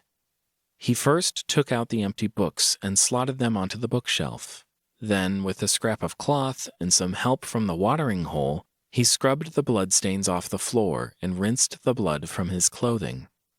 What are you doing? Now is not the time for housework. I should know. Kaieltha seethed and moved her small stone feet to stand in the puddle, blocking Koji's attempts to clean up a rather large, dried puddle. You'd know because you are the goddess of home and hearth? Koji replied wryly. Exactly. Wait, you're being sarcastic again. What exactly can I do? Seems fairly clear to me I'm about to get sucked out of the front door in... Koji checked his screen. 6 hours and 23 minutes. I would then end up in the middle of a group of people who seem pretty intent on killing me. I would have no access to magic and no ability to reason with them. I'm pretty sure that the silence card Jake used means I won't even get any last words. So that means you'll just give up. I assume since you are saying something, you have a plan. So tell me, oh great deity, how am I supposed to escape my death? What's my enemy's weakness? How do I rain destruction down upon them? Koji said with a half smile and a snide tone.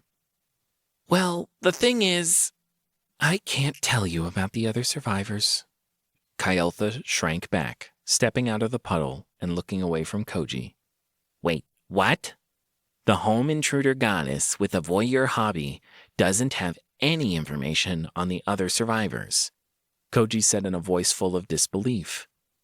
No, it's not that I don't have any information. It's that I can't tell you the information about travelers who have divine protection. Divine protection? Yes, the deities have made an arrangement to not provide information on each other's marked. So you are just going to keep saying words I don't know the meaning of instead of answers, Koji replied with an arched eyebrow. At some point, the people in the party came into contact with a divine medium, perhaps an artifact or a fragment, something related to a divine domain maybe. Through that, they are now protected. I can't tell you about their weaknesses or how to defeat them, true. But I can tell you how to become strong enough that it doesn't matter. You have an incredible amount of points and resources just waiting at your fingertips. Listen to my guidance, and you'll make it out of the trial. Fail, and you will never get another chance to visit your parents. Koji's lips pressed into a thin line beneath his mask. A long, deep sigh buffeted the mask before he let his shoulders slump and resigned himself to his fate. All right, goddess, what do you want me to do? Chapter 81. You need to upgrade the training room and test your limits. Don't spend any karma points on levels until you've come out. Also try to think of what you want for your divine boon. Kaieltha said as she walked out the open bedroom door, leading Koji towards the hallway and the never-opened training room door. How is fighting a bunch of mindless monsters supposed to help me escape people with superpowers who want to kill me? Koji replied as he followed behind Kaieltha. Do you have to question everything, Koji, all the time? Can't you return to the stuttering, avoidant person I liked before? Kaieltha turned and tapped her foot impatiently as she came to a stop in front of the training room door. Koji paused in the hallway, considering Kaieltha's words while weighing them against what had happened in the last few days. No, I don't question everything. And no, I can't fade into the background here. Not until I'm sure I can survive. Fine. Do whatever you want. It's not like I'm trying to save your life here or anything. Kaieltha snorted while crossing her arms. So, what next? Open up your menu and upgrade the training room as much as you can. Koji protested that he needed to save some karma and points, but closed his mouth as the small statue sent a withering glare up at him. Instead, he opted for opening his home screen and seeing what he could do. Home, level 3. Duration, 16 hours. Artifacts, 0 of 1. Rooms unlocked, 2. Bedroom, watering hole, Fred's bread box, crude mattress, shrine to Kaieltha, shoddy bookcase, meditation room, level 1. Training room, level 1. Biomass, 3,972. Building materials, 2,789. Spirit stones, 13. Upgrades, 6. Recycler, level 4. Hearth key is available in 0 hours, 0 minutes, 0 seconds. With a grunt of effort, he jogged back to the bedroom, scooped up the karma splinters he had just sorted out of his backpack, and bled all over them. Upgrades, 13. Koji glanced over at Kaieltha for reassurance, only to find her foot still rapidly tapping away at the floor. He rolled his eyes, opened the upgrade option, and scrolled down to the training room. Training room, level 2. Train like your life's on the line. Upgrades the existing training room with increased options and customization. Survive waves of enemies in the room to unlock upgrades and rewards. Cost, 1 upgrade point, 100 karma, 100 biomass, and 100 building materials. It was surprisingly cheap for something that was going to save his life. Koji bought the training room level 2 immediately and then paused, only for Kaieltha's tapping to intensify. He quickly bought the next few upgrades regardless of the rapidly increasing price. Training room, level 3. Train like your life depends on it. Upgrades the existing training room with new options and customizations. Survive waves of enemies in the room to unlock upgrades and rewards. Cost, 3 upgrade points, 300 karma, 200 biomass, and 200 building materials. Training room, level 4. Train like each day could be your last. Upgrades the existing training room with new options, customizations, and unique settings. Survive waves of enemies in the room to unlock upgrades and rewards. Cost, 5 upgrade points, 900 karma, 500 biomass, and 500 building materials. Was that it? Koji asked Kaieltha as he scanned through the upgrade list, unable to find a further training room listing. Kaieltha paused, and her gaze twisted away from Koji to stare into the empty air for a moment. When her head swiveled back to him once again, she gave it a slow shake while answering. No, upgrade your home level once more, and you should be able to see the upgrade you need. It really seems like you can see my screens or something. I thought you couldn't interfere with the home system, Koji asked skeptically, even as he pulled the screen of home level up. Home, level 4. Level up requirements. Install 5 permanent upgrades. True. Invest 4,000 karma. False. Invest 400 building materials. False. Invest 180 biomass. False. Install 2 4th-level upgrades. False. Reached personal rank F, level 25. True.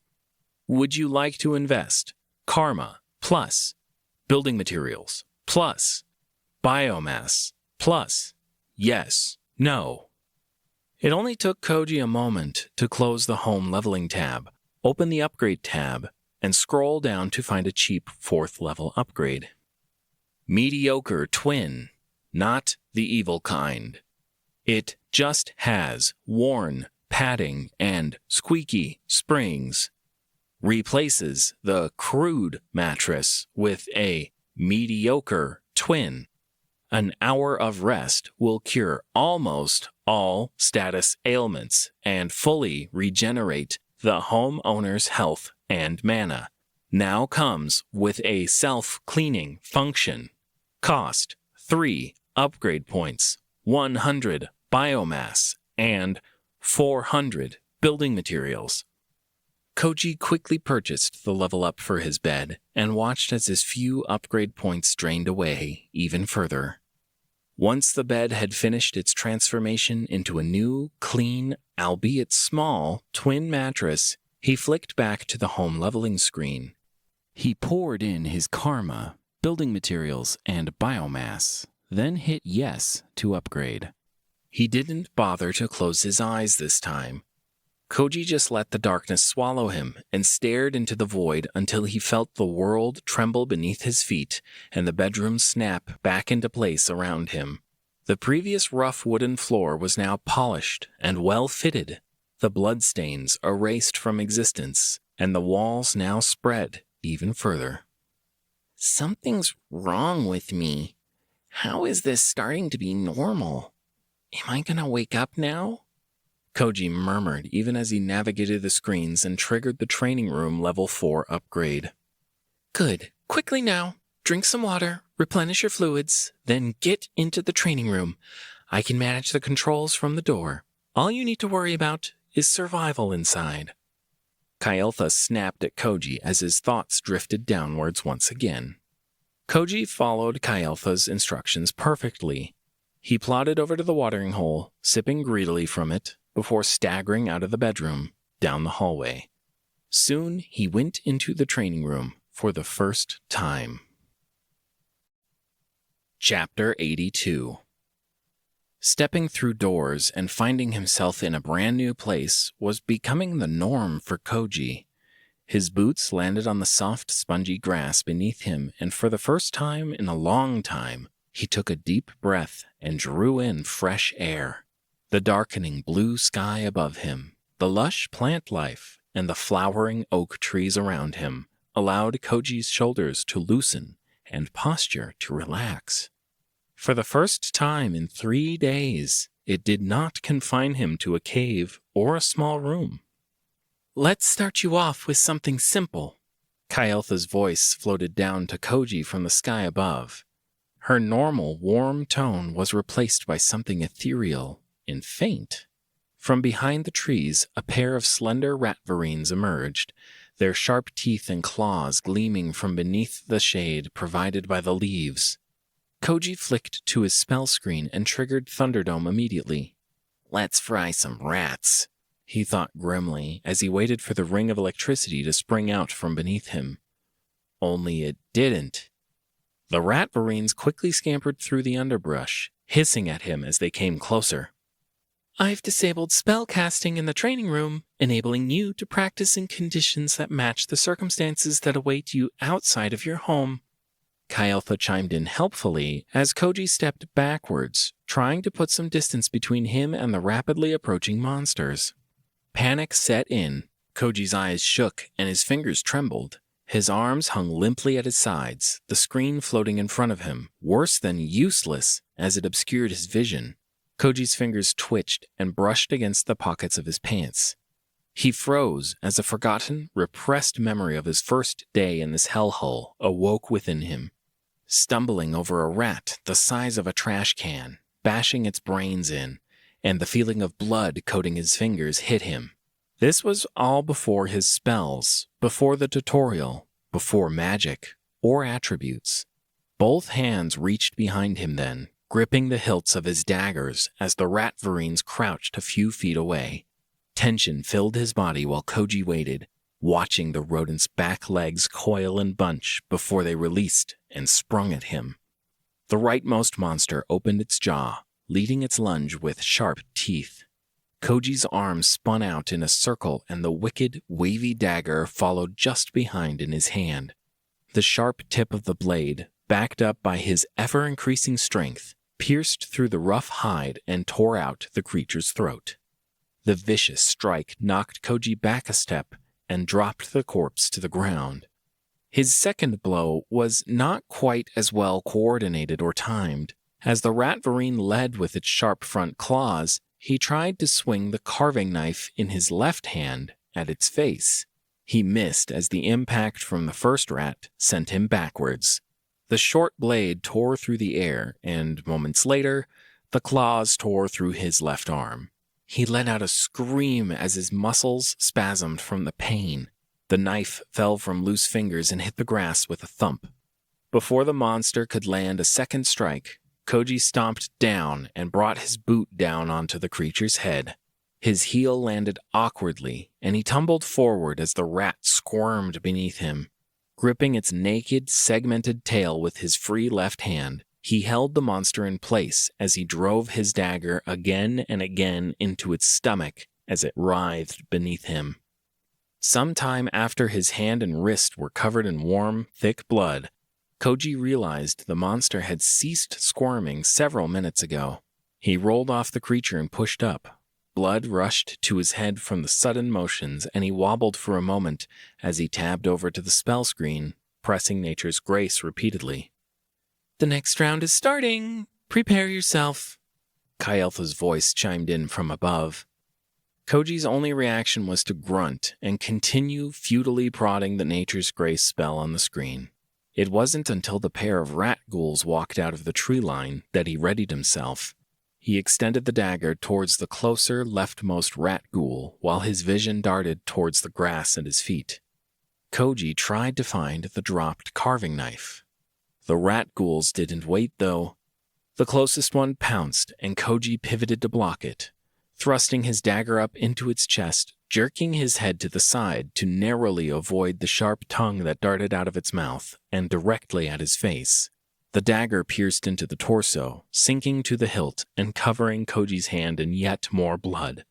The screech from over his right shoulder reminded him of the second enemy then. He yanked the dagger free from the dying first monster and twisted around. It was a moment too late.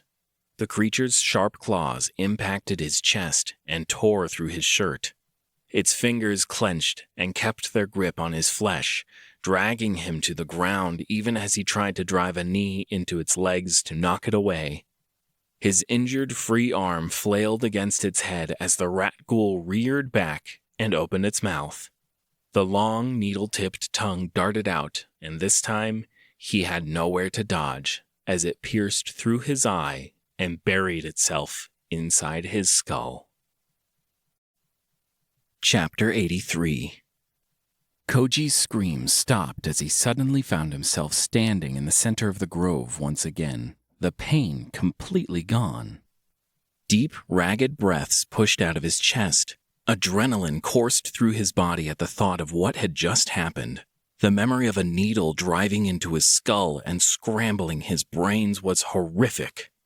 "What the fuck was that?" Koji shouted up at the sky.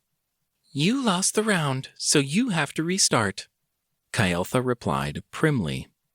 Rustling from the underbrush drew Koji's attention, and his vision snapped down to where a pair of rat varines were scurrying forwards. His hands reached behind him, wrapping around the hilts of his weapons as he backed up. He stopped when his back pressed against the thin trunk of a young oak, hands still behind him. He waited for the attack he knew would come. It was the same as before. The right rat varine leapt forward, mouth open. Koji caught it with a quick strike, tearing out its throat with his dagger and slamming back into the trunk of the tree. He used the trunk as leverage, pushing off and lifting his leg to let his boot drive into the left monster as it led claws first. Koji caught it with a quick strike, tearing out its throat with his dagger and slamming back into the trunk of the tree. He used the trunk as leverage, pushing off and lifting his leg to let his boot drive into the left monster as it led claws first. A soft thud filled the clearing as he knocked the monster from the air and dropped it to the forest floor. He didn't give it a chance to recover, leaping onto its prone form a moment later and ending the creature without injury this time. Kyeltha, I'm not joking. I need answers.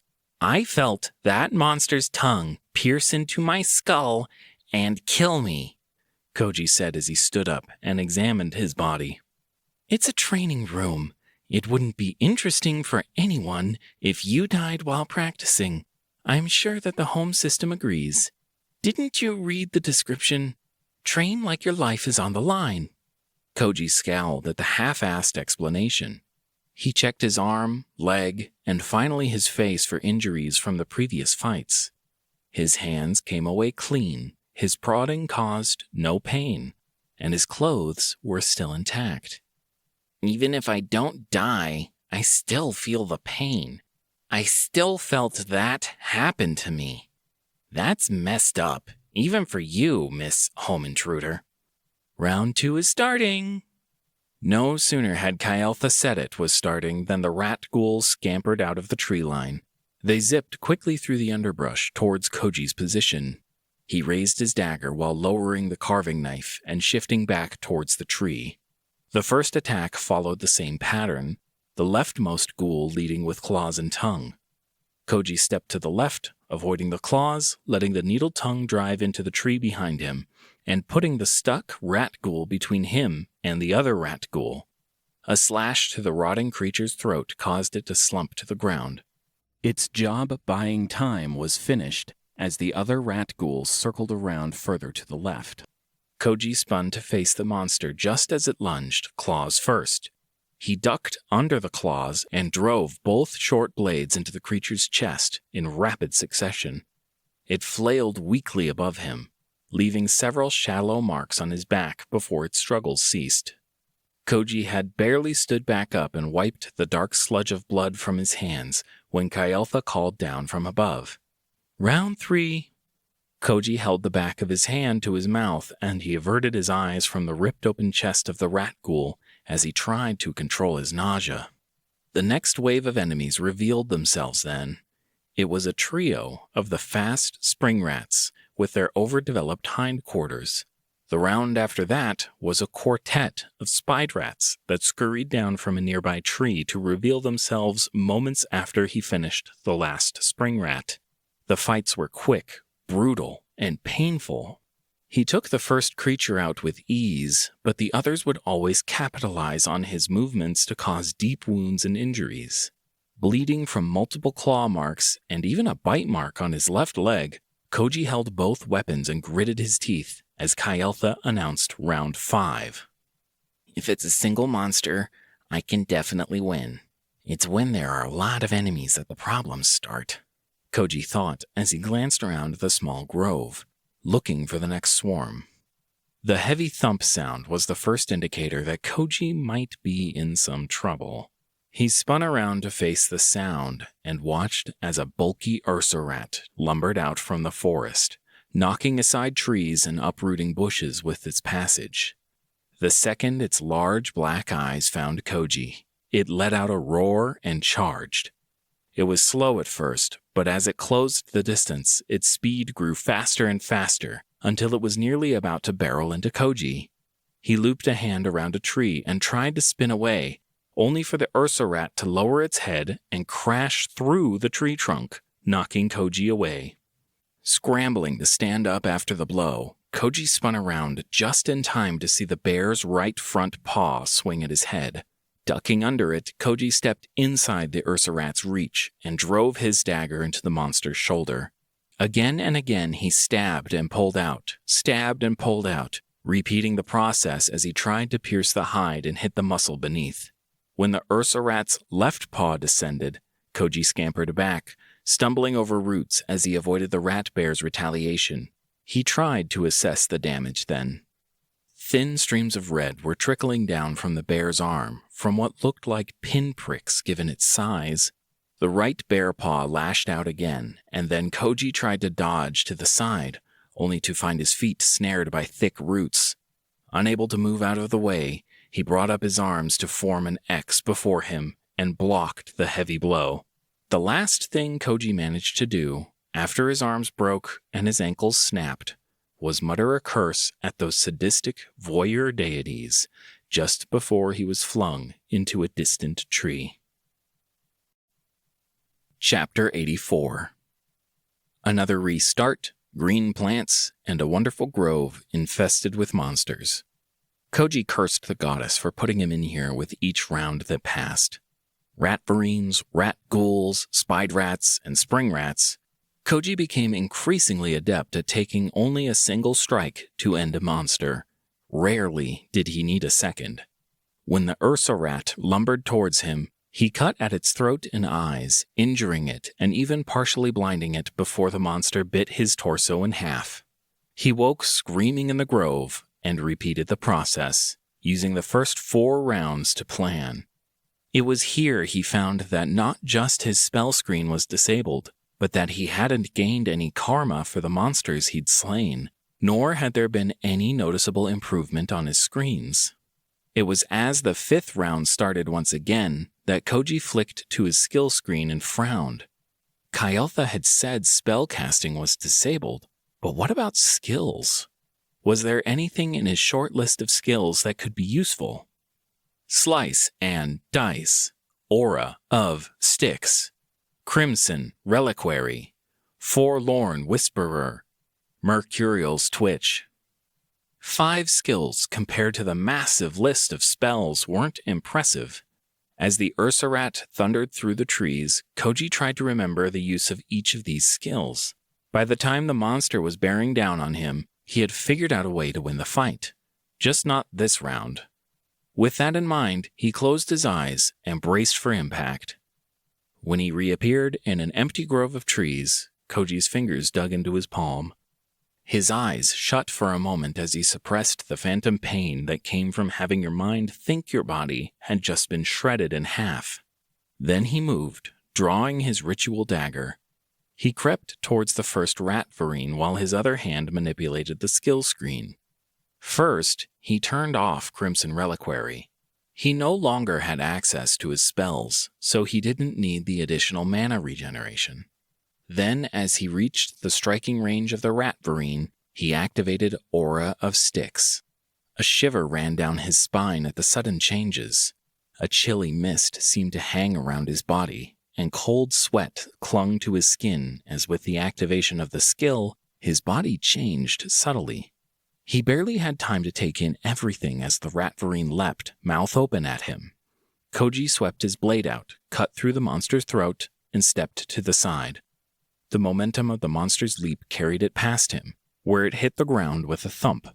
Turning to face the second rat varine, Koji fought against the chill and suppressed a shiver as he lowered his dagger. The monster came in hissing at him, with claws streaking through the air and leaving thin ribbons of red on Koji's chest. Each time the rat varine struck, Koji dodged away, taking care that only glancing blows struck his side or arms.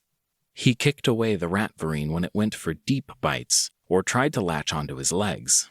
The chaotic fight turned into a slow dance, as Koji took advantage of his superior agility and strength to control the rabid monster as it struck him. His vitality and newly restored health regeneration worked hard to heal the minor wounds. All the while, the chilling mists grew darker around him with each strike. The entire slow, careful fight took longer than the last few rounds combined. When the mists had grown to where drops of icy water clung to the nape of his neck and his clothes were drenched and clung to his frame, Koji swung the ritual dagger and reaped the rat varine's life. The next few rounds were the same as they had been before.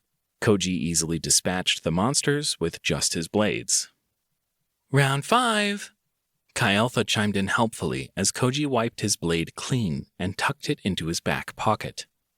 The Ursa rat lumbered out of the foliage and let out a roar upon spotting Koji standing calmly in the center of the small grove.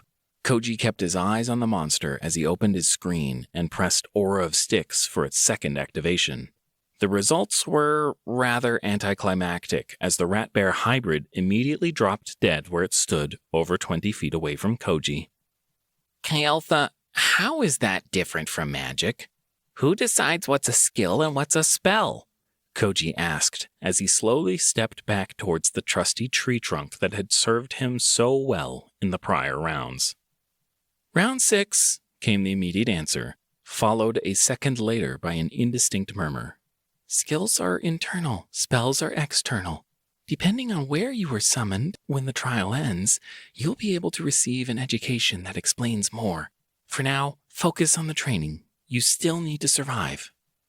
2 large ratantulas emerging from the deeper reaches of the forest silenced any complaints Koji might have had. His dagger slipped back into his right hand. He slowly walked clockwise around the pair of monsters, trying to line them up so they could only come at him one at a time. When the lead ratantula eventually spotted the approaching Koji, its mandibles let out a chittering shriek, alerting the second monster before lunging at him. Koji dodged the first few heavy spider legs that tried to pin him to the ground, reactivating Aura of Sticks even as the rough bristles of the monster's legs scraped at his flesh and drew blood. Koji moved inside the monstrous arachnid's reach and plunged his dagger into the underside of its jaw. Once the blade was fully inserted, he ran forward, opening a gaping wound behind him as he pulled the dagger along with him. He left the dying spider and its now open stomach on the ground behind him as he ran headfirst into the second ratantula. Chapter 85. The gigantic spider responded differently than Koji predicted, its legs bunching up before it sprung towards him. He ducked and rolled to the side, but was still clipped by several legs as they impacted his lower back and legs. He went to the ground, spinning uncontrollably before coming to a hard stop against the trunk of a tree. His left hand darted towards the screen for a moment, then stopped himself. Slowly, his fingers pulled away from the floating screen and the Aura of Sticks skill. As he pushed back up to a standing position, using the trunk for support, Koji eyed the approaching monster. "How many rounds are left, Kael'tha?" Koji asked, as a series of coughs racked his chest. "If you can survive round 8, your chances of survival in the trial will double. It will be difficult for you to go any further than that," Kael'tha replied. "What happens if I make it through round 9? Koji asked, after spitting out the blood that had come up with his coughing fit. "You'll earn rewards for the later rounds. If you were to pass round 9, I'd say your odds of surviving triple. It's best not to think about rounds beyond that. Even if you had access to your spells, you'd find round 10 and beyond almost impossible," Kael'tha replied after a brief period of hesitation. The ratantula once again interrupted the conversation. It skittered forward quickly and lunged towards Koji with its mandible. It was the wrong move from the monster. Koji leapt and let his knee slam into the spider's face, his dagger driving down through its beady eyes, causing a disgusting splurt. The monster slumped to the ground, dead, as Koji freed his blade and rolled away from the disgusting sight. "Round 7. Not a second passed between Kael'tha's announcement and the creature's abrupt arrival from out of the underbrush. A lesser scavling stepped into the clearing.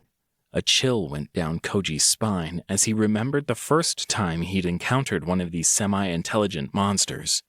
The crude spear in the scavling's grasp sported a stone tip with a glistening green tint to it. Poison. Koji frowned at the sight and stepped back, putting distance between himself and the monster while trying to figure out what to do. Nature's grace had been sealed, so getting hit with the spear was a death sentence, as the poison would end his advancement and send him back to round 1. Was there something else he could use? The monster didn't give him time to think, though. Dashing forward, it moved with shocking speed. The scavling came within 10 feet of Koji, and it sprung up from the ground and pushed off a tree trunk. It turned its body into a horizontal line that lunged directly at him. The spear extended towards Koji's chest. Koji ducked under the spear and kicked at the scavling's shoulder as it passed over him. Koji twisted back around in time to see the scavling roll across the ground and spring back up to a standing position in a display of acrobatic skill. Its naked tail rapidly struck the ground as its beady eyes glared at Koji. Then something changed. The monster slowly advanced, its spear held out towards him.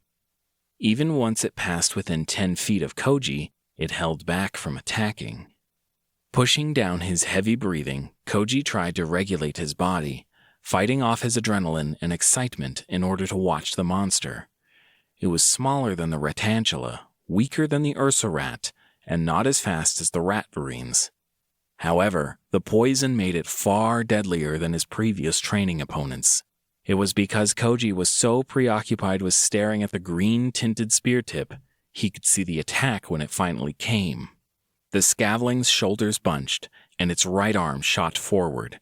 It gripped the spear in the middle, and the poisoned tip came screaming through the air towards Koji's left shoulder.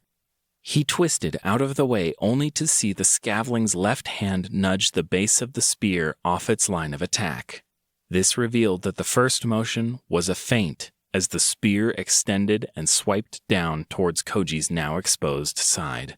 Koji tried to move his body to dodge the abrupt change in trajectory, only to find his body slow to respond, as it was still settling from the last motion. Muscles strained as he tried to force his legs and waist in the opposite direction they were moving to dodge the blow. He jerked his body left, falling out of the path of the spear and avoiding a direct blow. Still, the sharp tip left a deep scratch across his back, and Koji felt an instant stinging pain erupt from the wound. He hit the ground hard and didn't bother to roll. Instead, his free hand reached out and wrapped around the scavling's tail. Koji yanked on it and threw the creature to the ground beside him. Using his superior mass and increased strength attribute to manhandle the creature as he felt his health tick down, Koji climbed atop it and drove his dagger into its vulnerable throat.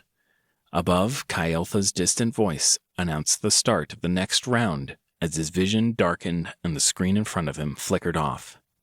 Round 8! Soft footfalls emerging from the forest brought a groggy Koji lurching up to his feet, and he looked around in a daze. Surrounding him were several of the skeletal scavlings. He lifted his right hand and brought his dagger up to his chest, ready to fight. The bony creatures fell upon him and tore his weakened form to shreds. The poison sapped his strength, and his focus diverted as he tried to suppress the ever-increasing fiery pain of the poison. Chapter 86. Upon respawning in the grove, Koji's left eye twitched rapidly. His left hand reached behind him to press down on spasming muscles and twitching nerves in his back that still thought they were being poisoned. It took a full 2 rounds before the stinging phantom menace faded from his body's memory. Another round passed with Koji moving on autopilot as he considered what to do against the intelligent monster. Finally, just before the 5th round started, he found what he needed, a large, dead tree branch to serve as a staff. When round 7 started and the scavling lunged at him with its poison spear extended, Koji swept out clumsily with the stick. Clack! It connected perfectly on the shaft of the spear, knocking it to the side, and in that moment, Koji slid forward and sliced open the monster's throat with his dagger. Round 8! Good luck! Koji gritted his teeth at the cheery tone of the announcement. Somehow, Kael'tha had made even that sound sarcastic. Dropping the branch, Koji hoisted up the spear, passing his dagger to his left hand as he tested the weight of the spear with his right. He had just found the balance of where to hold the spear when the undead quartet swarmed out of the forest.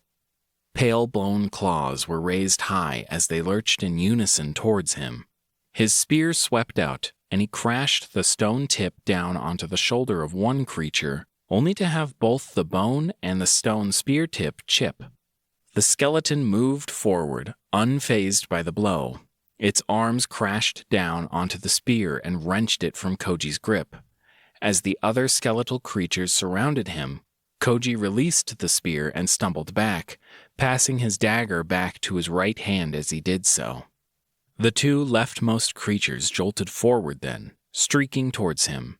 Koji barely saw the motion from the corner of his vision. He brought the dagger up to defend himself, only to be struck from behind as the furthest right skeleton took advantage of his momentary distraction. Its bone claws shredded his lower back. Gritting his teeth, Koji darted forward, driving his dagger into the forehead of the leftmost skeleton. It chipped away the bone and knocked the creature back. The monster beside it returned the favor by lashing out with its claws and doing far more damage to Koji's right arm. He leapt back, trying to keep out of range of the bone claws. Slowly he circled around the creatures, trying to keep them all in front and to stop them from surrounding him again. Blood dripped down his clothes and over his muscles as his health trickled away, while he used a series of quick strikes to test the skeletons. He'd dart in and aim for a joint. The eyes, the jaw, and the ribs were the targets. Again and again he'd strike and retreat as he tried to inflict a killing blow rather than just chipping away at their bones. After fighting for several minutes while constantly moving to avoid the skeletons, Koji situated himself between two trees. This forced the skeletons to come only two at a time. Despite this, his strikes still had almost no effect, leaving small chip marks on their skeletons. He lunged forward and sliced his dagger down onto the outstretched arm of one monster, knocking it away. A second monster took advantage of his lunge to scratch at Koji's back. He jerked back, trying to knock away the undead.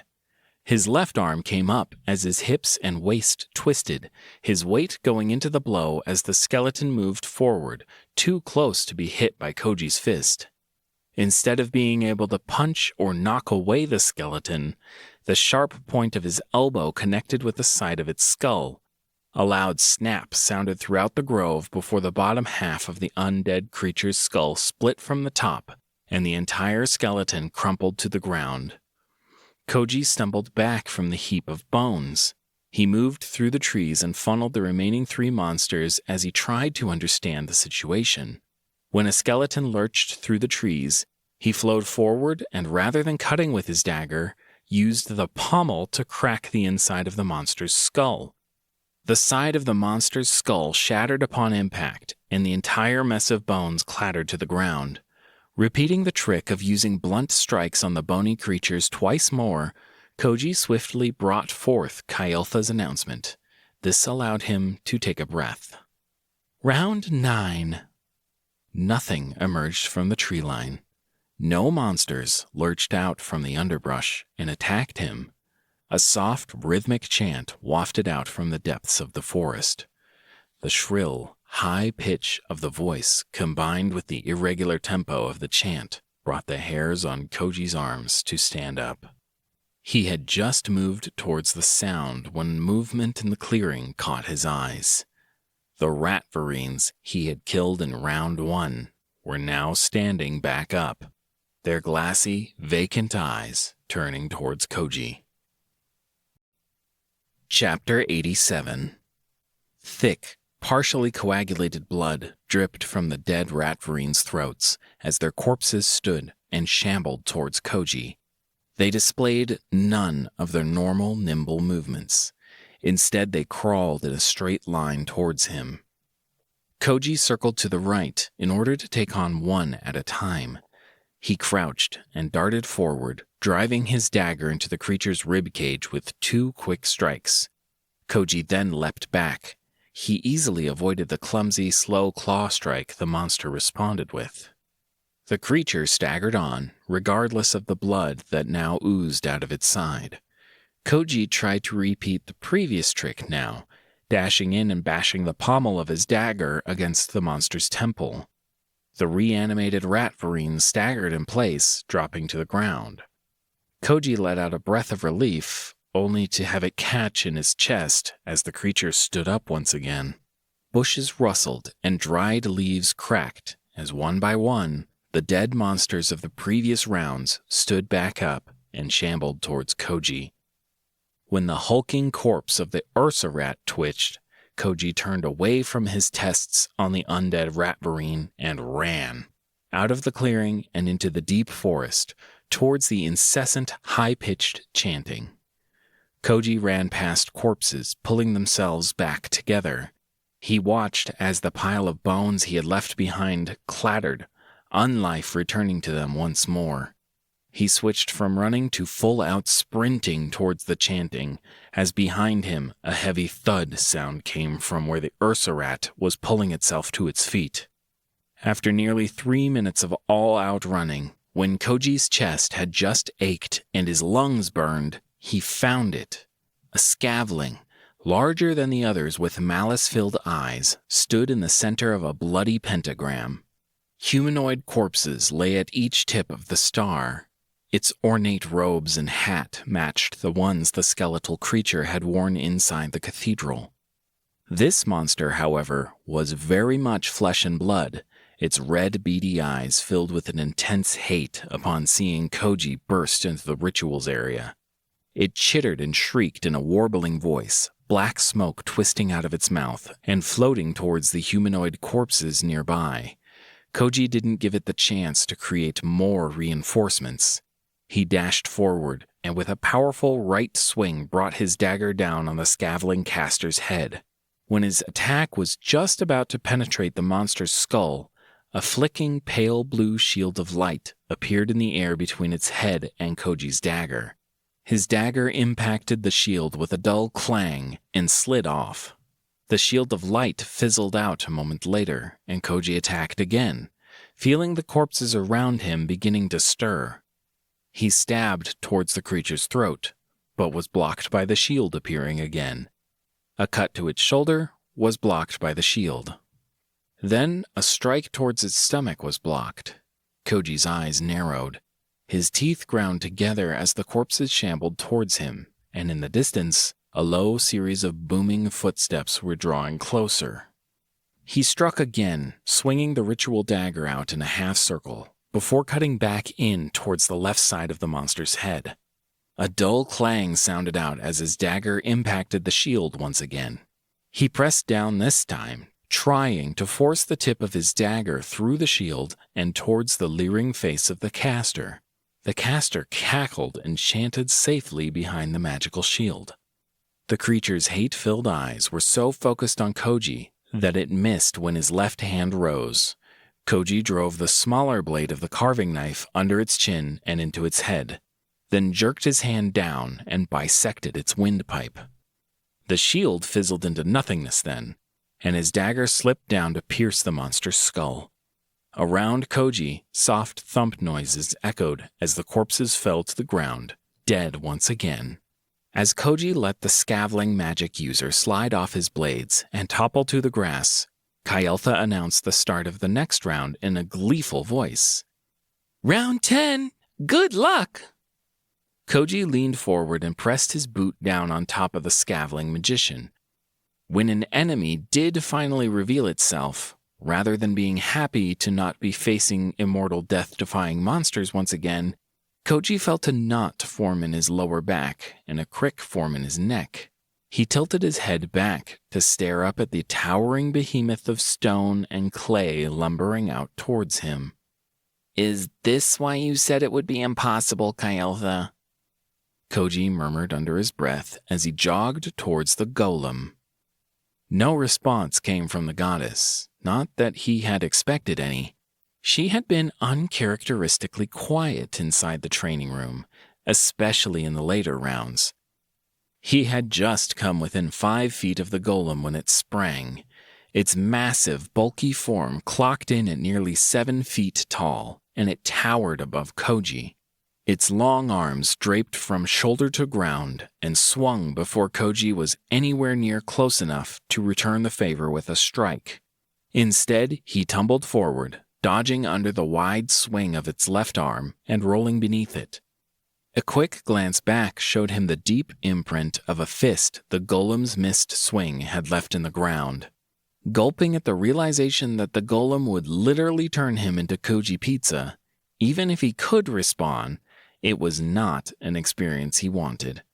He came out of the roll by the monster's left ankle and struck out with his boot, intending to knock the golem off balance. It was a mistake. The sole of his boot connected with the stone, and it didn't move an inch. The shock that ran up his leg at the impact sent him staggering back, just in time to avoid a sweeping downward punch from the golem's left arm.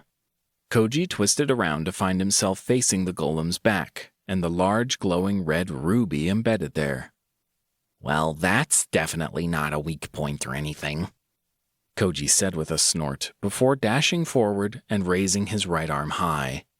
He let the dagger's tip strike the ruby as the golem struggled to turn its bulky form. Like an ice pick into a block of ice, the tip of his dagger pierced the ruby and a spiderweb of cracks formed beneath the impact zone. When a grinding sound came from the golem's body, Koji suddenly had a terrible premonition that he was going to experience the feeling of being crushed beneath a pile of stone and rubble.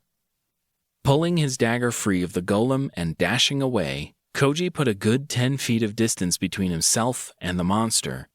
The ruby on its back was now leaking. Thin wisps of a red mist wafted out between the cracks. The golem didn't seem to be about to take its injury lightly, though. Koji gawked as its torso began to twist and spin. Its arms extended fully as its body spun faster and faster. In only a few breaths, the golem transformed from a strong, bulky figure into a buzzsaw of death that was rapidly advancing towards Koji. The stone arms spinning with such velocity and speed that they sheared through tree trunks and decimated its surroundings. Flying debris struck Koji's face, pebbles and tossed away bark scratching at his clothing and exposed skin. His options were simple, though. Run back through the forest till this monster collapsed, let it destroy everything here and hope that he could outlast it, or do something about it now. Beneath Koji's alabaster mask, a twisted, manic smile formed at the recent memory of Kael'tha calling the flailing top of a creature before him an impassable round. Koji hoisted up his dagger and sauntered towards the whirling machine of death before him, adrenaline and excitement coursing through him. Chapter 88. Koji opened his screen as he surged forward. Just as the whirlwind of stone cut into the ground before him, Koji activated his trump card, Mercurial's Twitch. The world came to a stop. No, as Koji watched, the arms in front of him were still moving. They had been moving so fast that they were a complete blur. However, with Mercurial's Twitch active, it was easy for Koji to slip between the golem's arms, snake around its form, and repeatedly pierce its ruby core again and again. When the skill ended, the world snapped back into place around him. Koji was aware that the ruby shattered beside him before the pain hit. Every muscle in his body spasmed, twitched, and seized at once. His extreme speed and incredible movements all catching up to his physical limitations and wreaking havoc on his body at once. He dropped his dagger as fingers opened and his body dropped to the ground shortly after. As pain racked his body, Koji could hear Kael'tha's announcement of round 11. He understood then what level of difficulty he would face after the 10 rounds, and knew why Kael'tha hadn't mentioned going beyond it. The trees and bushes had transformed, twisted eyes opening on ancient and young trees alike, cruel smiles forming in the cracks between their bark.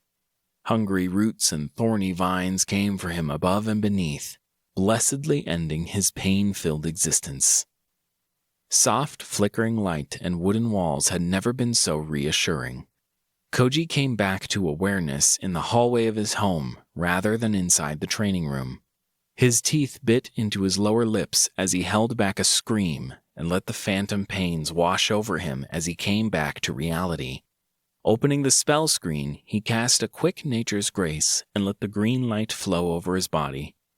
It did nothing except soothe his mind and reassure that he was out of that hellscape. Well done. I knew you could do it. Kyeltha said cheerfully from the center of the hallway. Knew I could do it? I'm pretty sure the words you used were almost impossible. You didn't sound very sure I could do it then. Koji countered as he hobbled towards the bedroom door, planning to get his backpack and get ready for the fight that awaited him now that time was running out. It was just a bit of motivation. Not everyone can have a deity-operated training room giving them a pep talk. You should be grateful, but aren't you forgetting something important? What? Koji turned and said, only to immediately feel stupid as he spotted what she was talking about. Surrounding the statue goddess were 3 small objects, the sight of which made some of the pain Koji had just felt worth it. Treasure chests. Exhaustion vanished at the idea of opening his rewards. Koji bounded back down the hallway, displaying the same level of enthusiasm a child would barreling towards presents on Christmas morning. Knowing how long the brutal training had taken and expecting to feel vibrations kick him out of his home dimension, Koji immediately opened all 3 chests and inspected their contents. The first held a proper knife, a large 16-inch blade. The entire piece seemed to be forged of one solid block of metal, and they wound comfortable tan leather around the hilt for a complementary grip. In the second was a red skill book that Koji eagerly flipped over and read the summary. Body of the Grove, Epic. Skill user gains +5 toughness and minor resistance to non-magical bludgeoning damage. Requirements. Takes 30 seconds of channeling to activate and 5 seconds of channeling to deactivate. It was a simple, efficient skill.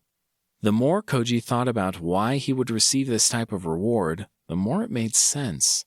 Blunt strikes had saved the day more than once inside the training room. Toughness was an apt stat for what he had done to himself, even on the final winning rounds, taking repeated damage in order to win. He opened the book and absorbed the knowledge within before turning to check the third chest. Inside was a small slip of paper. Koji reached down and plucked out the slip, unfolding it so he could read it. Victor of the Ruined Druids, Round 10. +5 to Intelligence, +5 to Vitality. Unlocks Spell, Scourged Earth, Rare. Unlocks Wasteland Training Room. As soon as he finished reading, the paper unraveled into bits of grainy sawdust that fell through his fingers.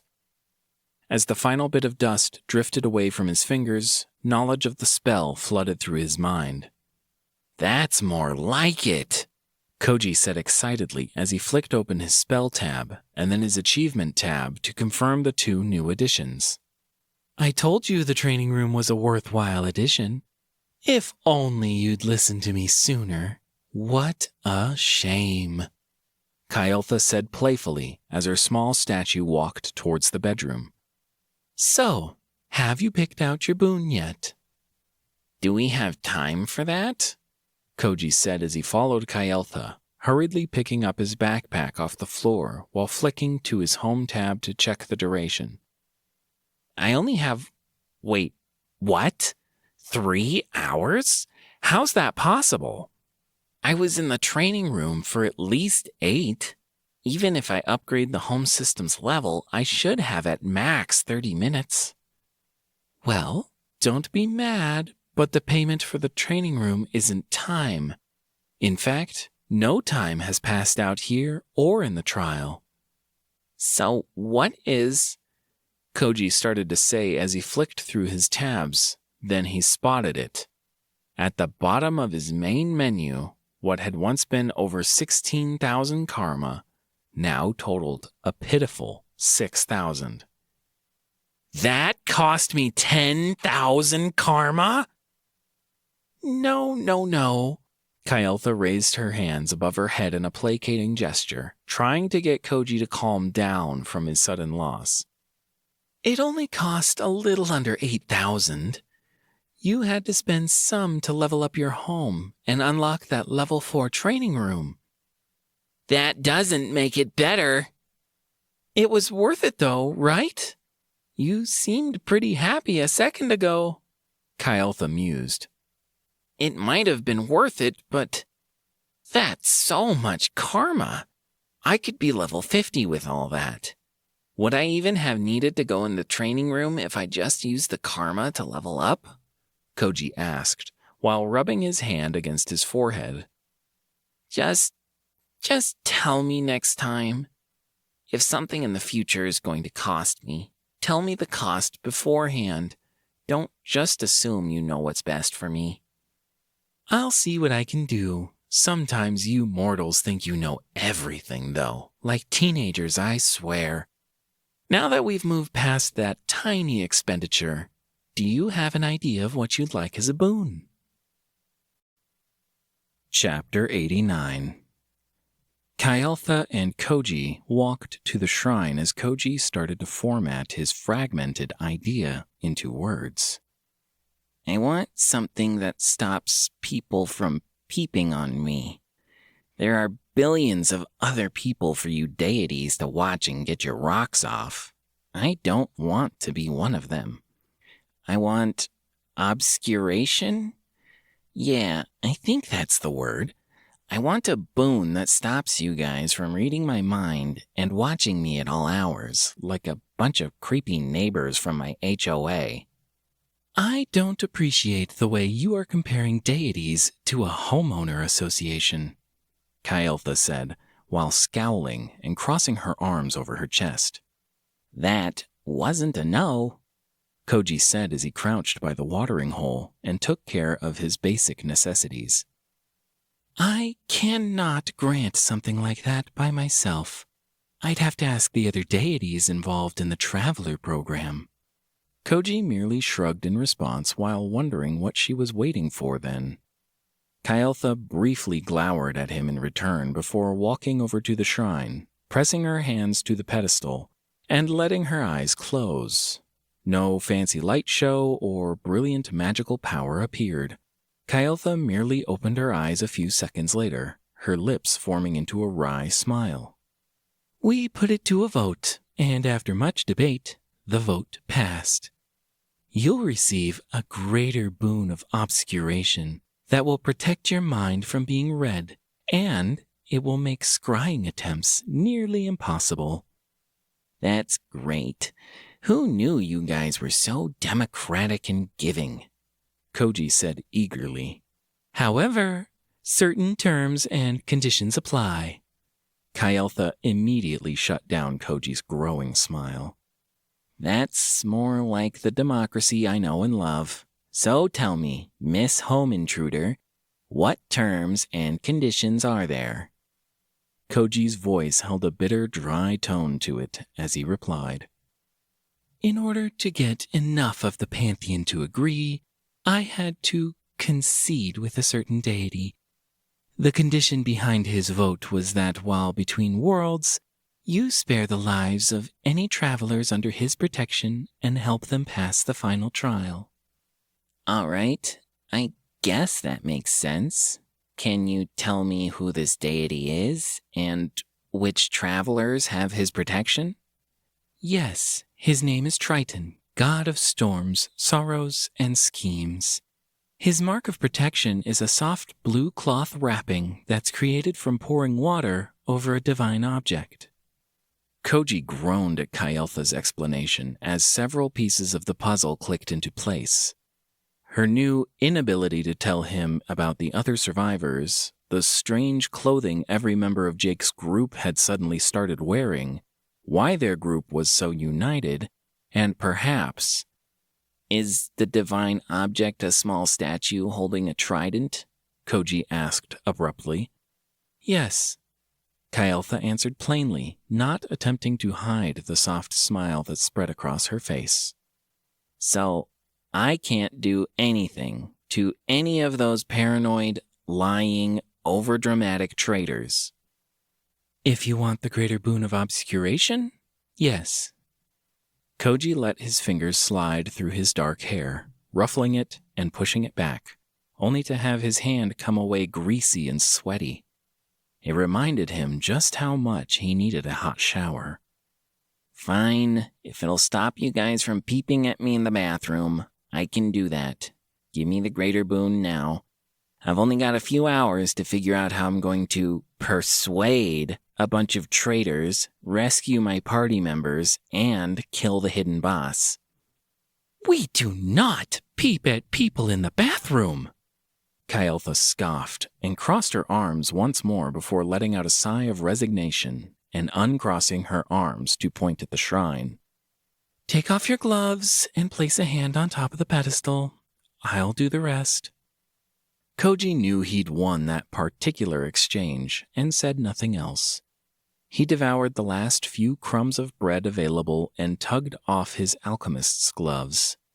Then he strode across the now rather large bedroom to place his hand upon the smooth top of the marble pedestal.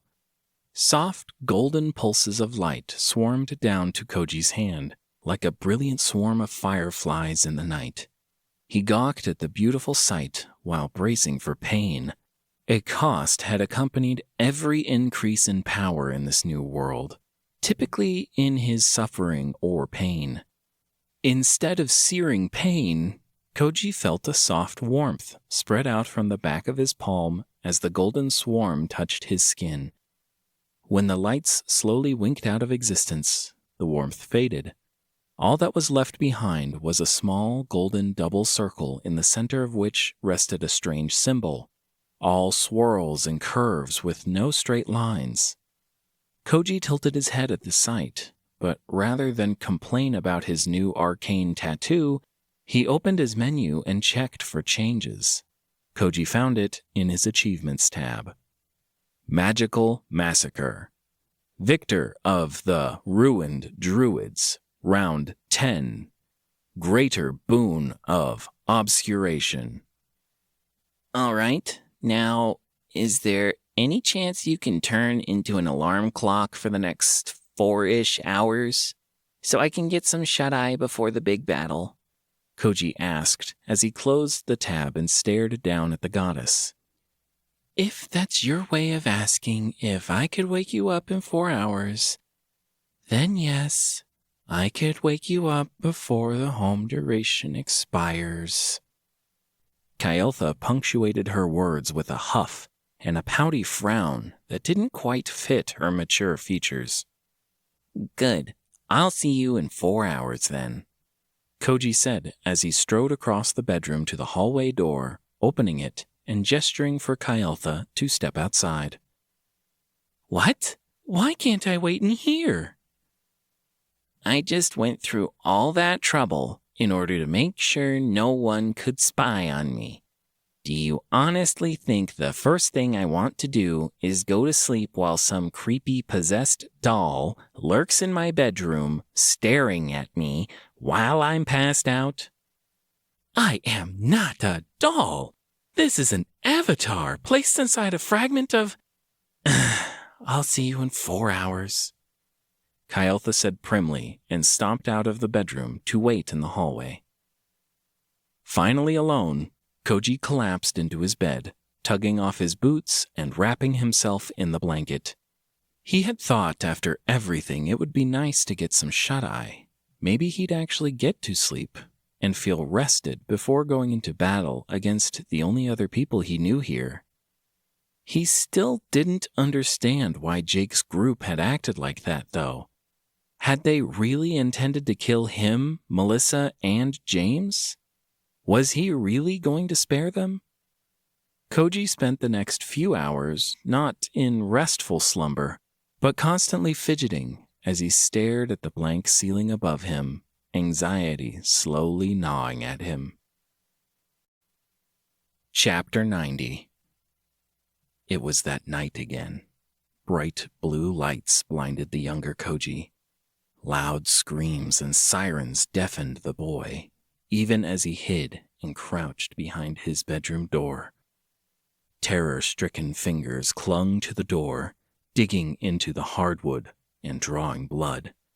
Still, the child Koji kept his head down and body pressed to the door, praying that everything would be all right. As dawn came, his older sister crawled through the rubble to find him beneath the door. Her soot-covered arms pried him from his desperate hold on the door and carried him to safety. The child Koji buried his head against her chest while he tried to understand. Why did this happen? Knock, knock, knock. Knock, knock, knock.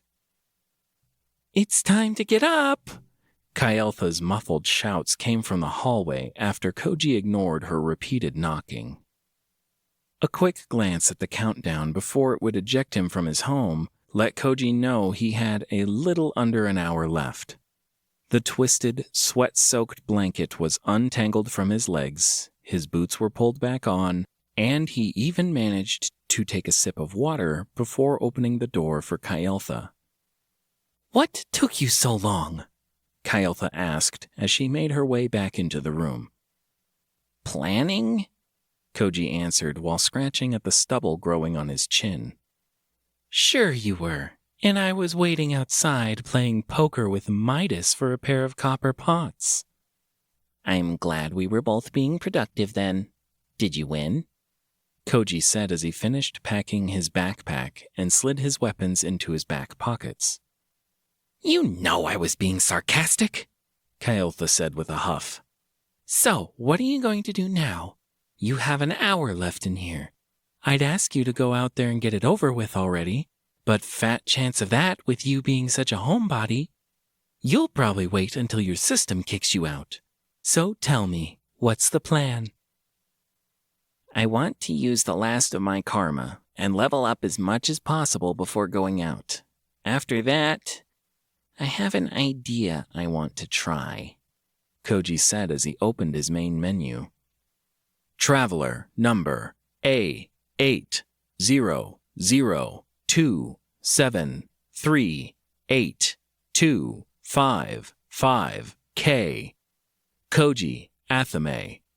Attributes: Strength 15, Agility 15, Vitality 28, Intelligence 45, Wisdom 38, Luck 12, Health 232 of 232, Mana 232 of 367, Rank F, Level 38, Karma 6,185.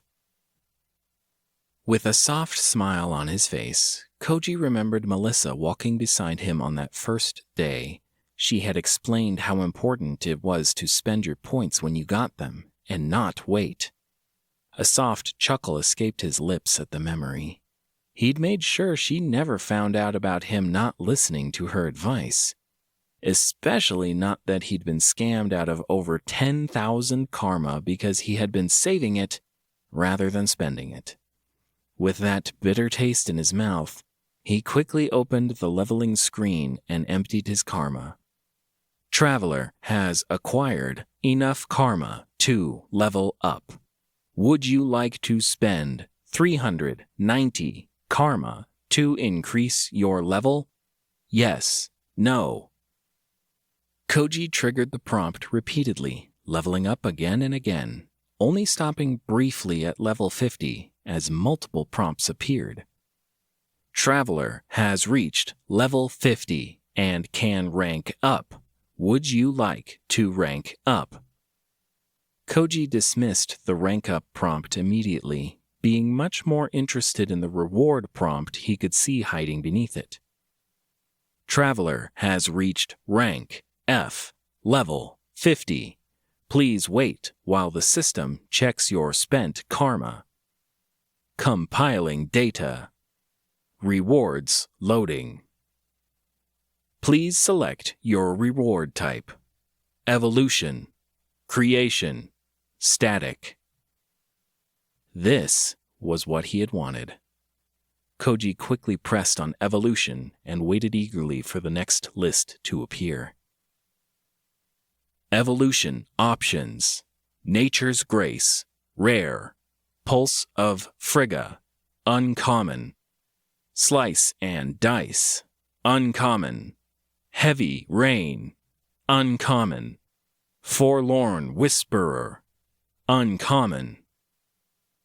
The options weren't exactly inspiring, but Koji had landed on the one skill he was interested in finally getting to read a description for. Evolution Complete, Slice and Dice, Uncommon, evolved into Deft Cuts, Rare. While active and wielding small blades, the skill user gains a small percentage in attack speed, movement speed, and accuracy. Requirements: takes 5 seconds to activate and 1 second to deactivate. It sounded underwhelming and perhaps a little simple. However, after the training room, Koji knew just how important this skill upgrade would be for his next battle. He pressed the level up prompt twice more before running out of karma at level 52. With the 14 attribute points gained from the level up, Koji settled down on the edge of his bed to do an experiment. He unsheathed his new knife and worked through a quick series of cuts in the air before him, then adding a point to agility and repeating. It wasn't noticeable with the first few points, but as more and more points went into agility, the blade cut through the air faster and faster till his hand was a blur.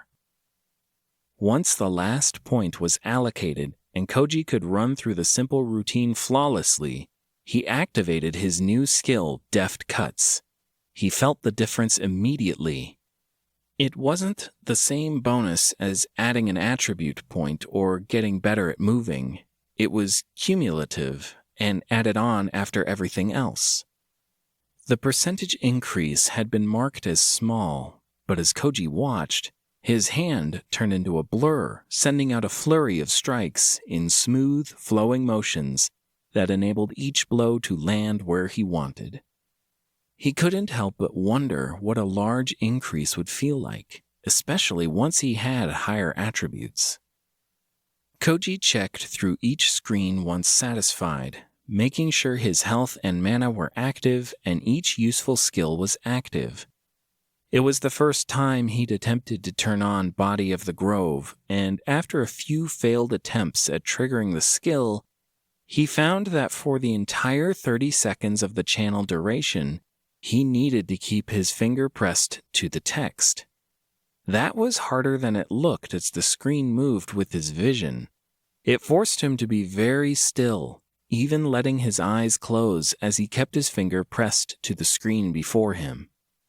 When the skill finally activated, he let his eyes close and the voice of his therapist washed through his thoughts. It purged his thoughts as he breathed in and out, falling into a deep state of meditation. He prepared himself for the most important battle of the trial, combat against other travelers. Chapter 91. Koji opened his eyes and let out a deep breath as the first vibration came. Once the bed stopped shaking, he untangled his legs and slowly rose to stand. Everything he needed was already in place. He ambled out of the bedroom and to the front door of his small home. For once, he intended to leave of his own accord rather than be ejected by the timer. Drawing his large knife, Koji hefted it up and down. He felt the weight as he opened the door and stepped back into the cathedral of bones and traitors that awaited him. The sharp, gleaming spear tip that drove directly toward his face was probably the thing Koji had thought about the most. Sam had almost killed him before he'd escaped with his hearth key, but this time, things would be different. Koji's left arm came up and swept out, knocking the spear off its line and into the space behind him, where the door had just disappeared. With Sam now overextended from the lunge, Koji took a step forward, slipping inside the reach of his spear. Not that it mattered, though, as Koji's right hand flickered twice and the spear dropped from now limp fingers. Koji's strike accurately severed the muscles in Sam's left and right forearms. The darkly complexioned man brought his soft, confused brown eyes down to gaze into his eyes. Koji's left hand drove the pommel of his ritual dagger into the side of his temple. As the man toppled unconscious to the ground, Koji sheathed the dagger once again and caught the man. Quick fingers checked the man's throat for a pulse. Upon feeling a strong, steady beat, Koji gently laid the apologetic man down in the fairly remote corner of the chapel. With some luck, the skeletal scavellings wouldn't bother the unconscious Sam. Koji had barely stood back up when an arrow shrieked through the air and under his left arm, impacting the wall behind him and burying itself into the stone. Across the room at the entrance, Quinn was knocking another arrow. With the removal of Sam, Jake's group had turned to face Koji in unison. He could only risk a quick glance towards James and Melissa before arrows flew towards him once again. Quinn had only fired a single arrow, but as it crossed the distance, it split into 3 spinning arrows, causing Koji to abandon his plan of dodging to the side. Instead, he dropped to the stone floor, letting arrows whiz past him and crash into the cathedral behind him. His left hand and both feet pushed off the ground like a professional athlete, his body lunging across a sizable gap towards Quinn. A conflicted Daniel and a solemn Trish moved in front of the archer. Daniel was now wielding a large shield with both hands that he placed between himself and Koji. Trish wore a pair of leather gauntlets with the fists embossed in metal edges. Compared to Sam's spear or Quinn's arrows, though, the motions of these two and their weapons were slow and sloppy. Koji led with his left leg, striking Daniel's shield with his boot, and using his greater strength to slam the shield back into the larger man and knock him back into Andy behind him. Koji used the motion of pushing off the shield to vault towards Trish. She tried to respond, but to Koji it felt like the dangerous fists were moving in slow motion or through water. He easily slipped beneath her wide swings and, with a pair of cuts, severed her arms at the elbow, just above where the gauntlets covered. She let out a scream of rage and pain, diving at him, mouth open, head first. Koji knocked her aside with a quick, smooth strike, the pommel of his dagger once again being used. This time, however, he didn't break their fall. As Trish toppled to the ground and Daniel groaned from atop a knocked-over Andy, Koji walked towards the now trembling Quinn. Her fingers shook as she tried to put an arrow on the string, only to fail again and again. Several arrows clattered to the floor as she tried to grab a handful from her quiver and throw them at the approaching Koji. It was futile, though. The arrows barely made it a few feet and did nothing. Koji walked over to them, stood over the obviously scared Quinn, and looked down into her eyes. To his surprise, he found anger there, hate, and rage. Even as her body shook, her lips pressed into a thin line, and her eyes narrowed to glare up at him. When she opened her mouth to speak, Koji gave her the same fate as the others, a quick pommel strike to the temple. He stood over her as she dropped, watching. His eyebrow arched up quizzically when a small obsidian statue fell from her worn clothing and rolled onto the ground. A glance around Koji showed that Jake and Amelia had retreated towards the doors of the cathedral, leaving behind the handful of downed party members. Amelia moved to put herself between Koji and Jake. A pair of short blades held in her hands let out a soft orange glow as she took what looked like a knife-fighting position. The right blade was extended and held high, while the left was held low and close. Her body turned to angle towards him. Koji tilted his head to the side at the obvious practiced ease the woman showed. The last time he had seen the young woman was when she had been gravely injured and was about to die. Yet here she was, trying to kill the person who saved her life. Koji suppressed his anger and darted forward. He raised his right hand to strike with the knife, bringing it down in an overhead strike and aiming towards Amelia's shoulder. She switched her stance, falling back and bringing her right to knock away Koji's attack while her left tensed to strike. Koji watched her grip tightened on the hilt of the left blade. His wrist twisted, and the feint to her shoulder revealed itself, his blade slipping in front of her rising block, missing it narrowly. He could see the panic in her eyes as she tried to reposition to pull back, but it was too late. Koji's blade severed her left wrist in a clean cut, and before she could bring her right hand down to counter, his body lowered and he drove his shoulder directly into her chest. His larger mass, greater strength, and increased agility sent her flying back to impact one of the large double doors of the cathedral. Beneath his mask, Koji gave a grim smile as he advanced towards Jake. He thought of the hardest lesson he'd learned in the training room, and it was the same lesson he was teaching these traitors. Fights in real life are most often won in a single quick exchange, not a long-drawn series of acrobatic movements, witty quips, and exchanges of blows. Chapter 92. It was a little disappointing for Koji when the man who had mocked him so many times shriveled back in fear while clutching at the air to withdraw his pair of cards. The cards flew back into Jake's hand, and Koji felt a comforting, invisible pressure settle back over his body, something he hadn't noticed he'd missed.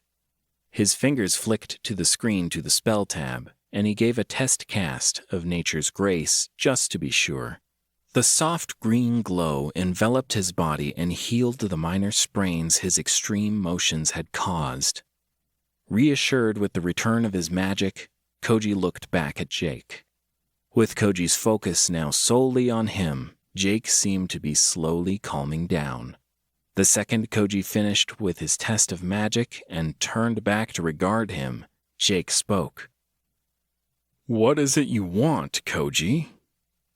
"So you do know how to say my name correctly," Koji said flatly as he took a step back and crouched by the unconscious form of Quinn.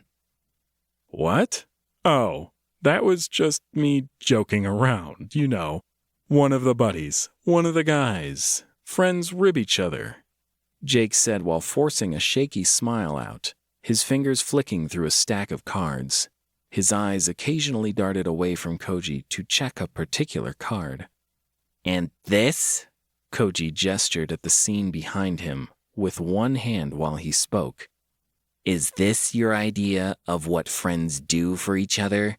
Stab them in the back while they are trying to help you?" "Are you persisting with that delusion? Some secret boss that unlocks everyone's survival?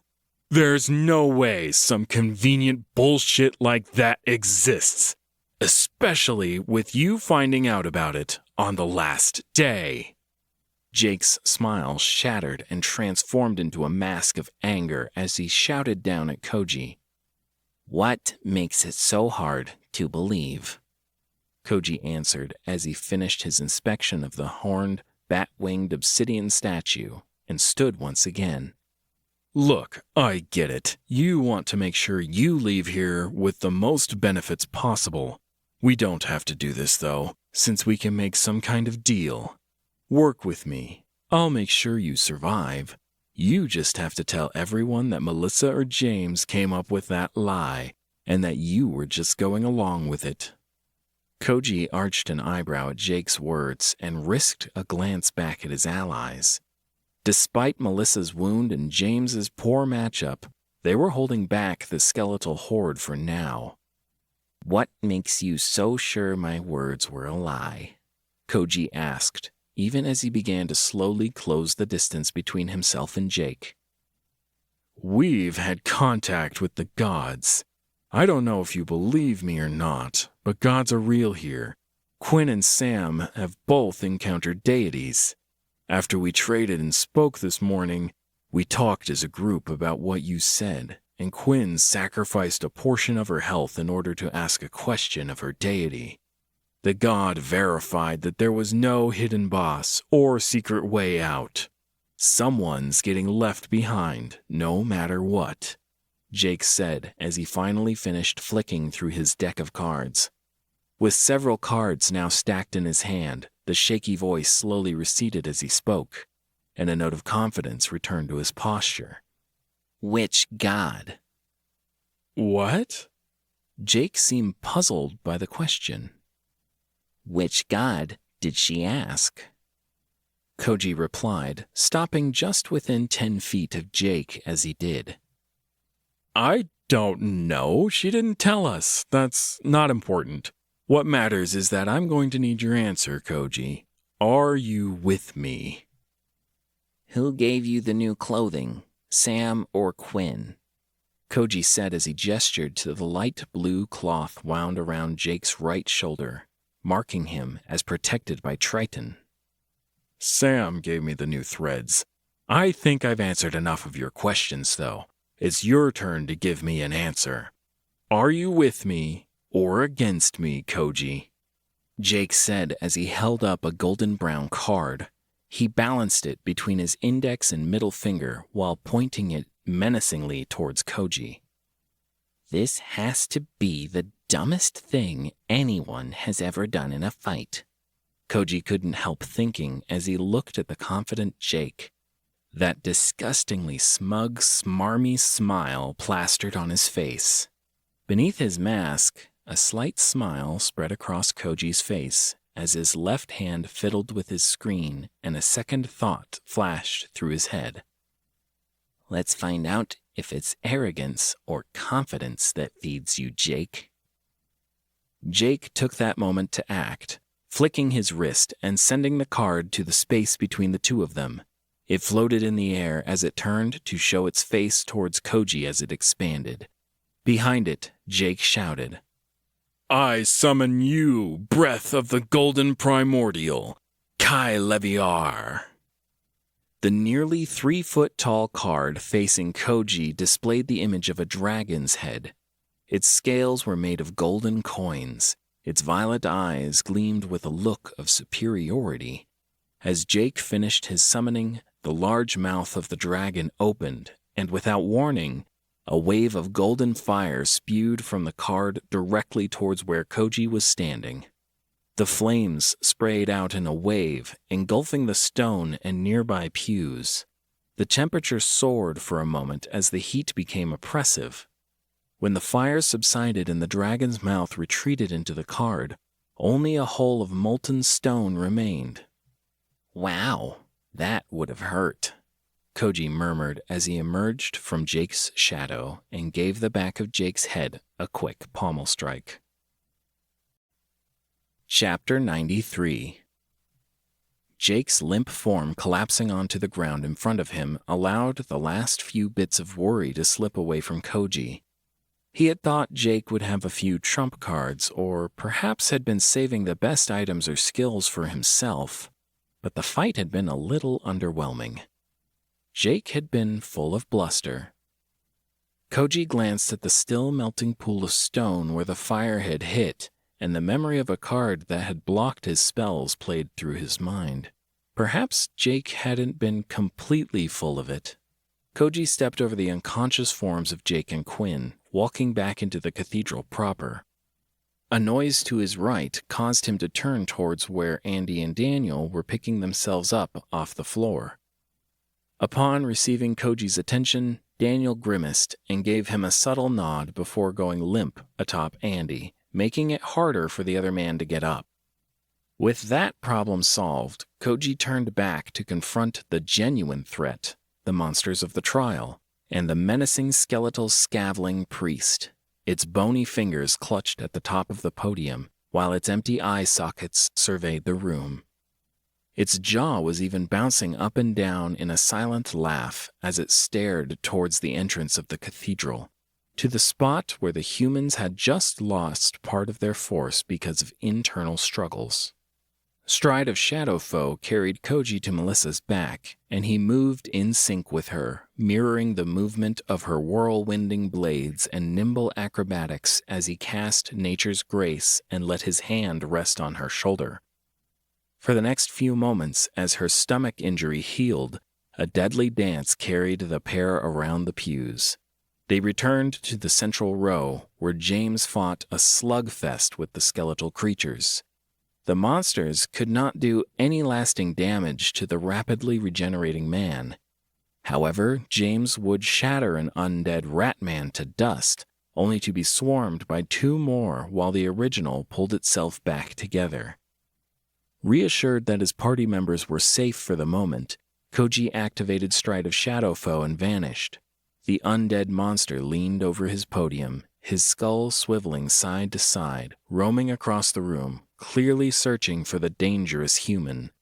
Only once a ring of electricity spread out around it did the rat lich think to look up. Hanging directly above the skeletal spellcaster, Koji's right arm was wrapped around a sturdy rafter whose shadowy, exaggerated beams he'd teleported to. Dangling above the monster with his left hand free had enabled him to cast multiple spells undetected. Dense drops of liquid metal fell, the stone dais transformed into soft, squelching dirt, and lightning rained down from above. A glowing shield of light sprung into existence above the monster, blocking the first bolt of lightning as it neared the skeleton. Interestingly, though, was the lack of grounding. With nowhere else to go or connect in its attempt to reach the ground, the lightning pulsed and wrapped around the shield, electrifying it. That electrified shield spelled the creature's doom, as a boom of thunder pressed down on the monster. It knocked the plate of crackling electricity directly down onto the bright skull of the monster. When the empowered blast hit the monster's skull, its body was knocked to the ground where its skull fractured, but did not shatter into pieces. The priest refused to die, even with the combined elemental forces. It raised its head in glorious defiance and opened its mouth to let out a scream of hatred, only to have Koji's boots crash into its face. He landed directly atop the creature and smashed the fragile spellcaster's skull into dust as the blast subsided. He spun on the stage, ready to deal with the undead congregation, only to watch as, in unison, the entire horde collapsed into heaps. For a few moments, the clatter of bones hitting the stone floor filled the cathedral.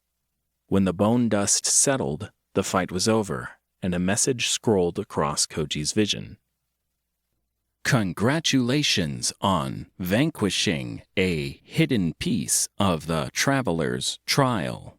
We hope you've enjoyed the Cathedral of Bone edition of the trial, and that it has adequately prepared you for the threats that you'll face in your new lives. As a reward for walking a path where few dared to tread and succeeding, all still living travelers within the trial are awarded with the achievement Traveler Trial Adept. Portals to the underworld will now open. All travelers have 2 hours to vacate the Cathedral of Bone and its associated caverns. Good luck. The system or beings behind it had proved they were interested in helping the travelers and, by extension, Koji. Why did all of their direct eyeball announcements have to read like a used car salesman wrote it?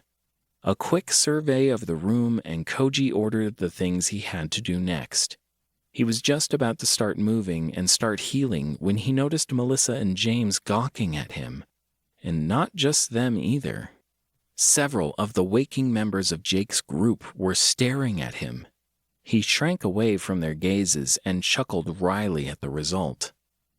Moving aside had allowed him to better see what people had been staring at. The announcement had mentioned something about portals. The mass of rippling azure liquid that had appeared inside the ring of stones mounted on the wall could only be a portal.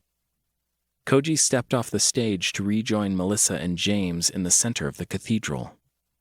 Well, that was interesting. Should we split up and look for loot? Melissa asked as she brushed away the dried blood covering her now healed wound. Are we not going to talk about the fact that someone just tried to kill you? Koji asked in response, blinking rapidly as he peered at Melissa in confusion. Nope. Loot, then the last part of the trial, the underworld. And then we'll be in a new world. I can sort it out then. That's remarkably mature of you, Koji said slowly as his lips tightened and his left eye squinted at the normally focused and stoic Melissa. What did you expect? Me to go over there, kill everyone in some kind of outrage, and then maybe I'll dissect them to find out if my surgery system works on more than just monsters? Yes, to the first part. No, to the second part, Koji muttered under his breath. What was that? Nothing. Do you mind if I heal them? I kind of made a deal that I'd try to help them get out of the trial. Sure. James and I will look for the chest. Hopefully that'll soothe our bruised egos a bit and make up for fighting skeletons who don't have blood to extract or anything for me to dissect. Completely useless to both of us. Koji gave Melissa's shirt a quick minor mending and recast Nature's Grace just to be sure. He then wandered back over to the gathering of injured survivors. Chapter 94. Koji was once again grateful for his mask as he moved to stand before Trish, Daniel, and Andy. They were the only members of their group aware enough to raise their weapons towards him, or in Trish's case, bare her teeth at him. You've seen the system announcement.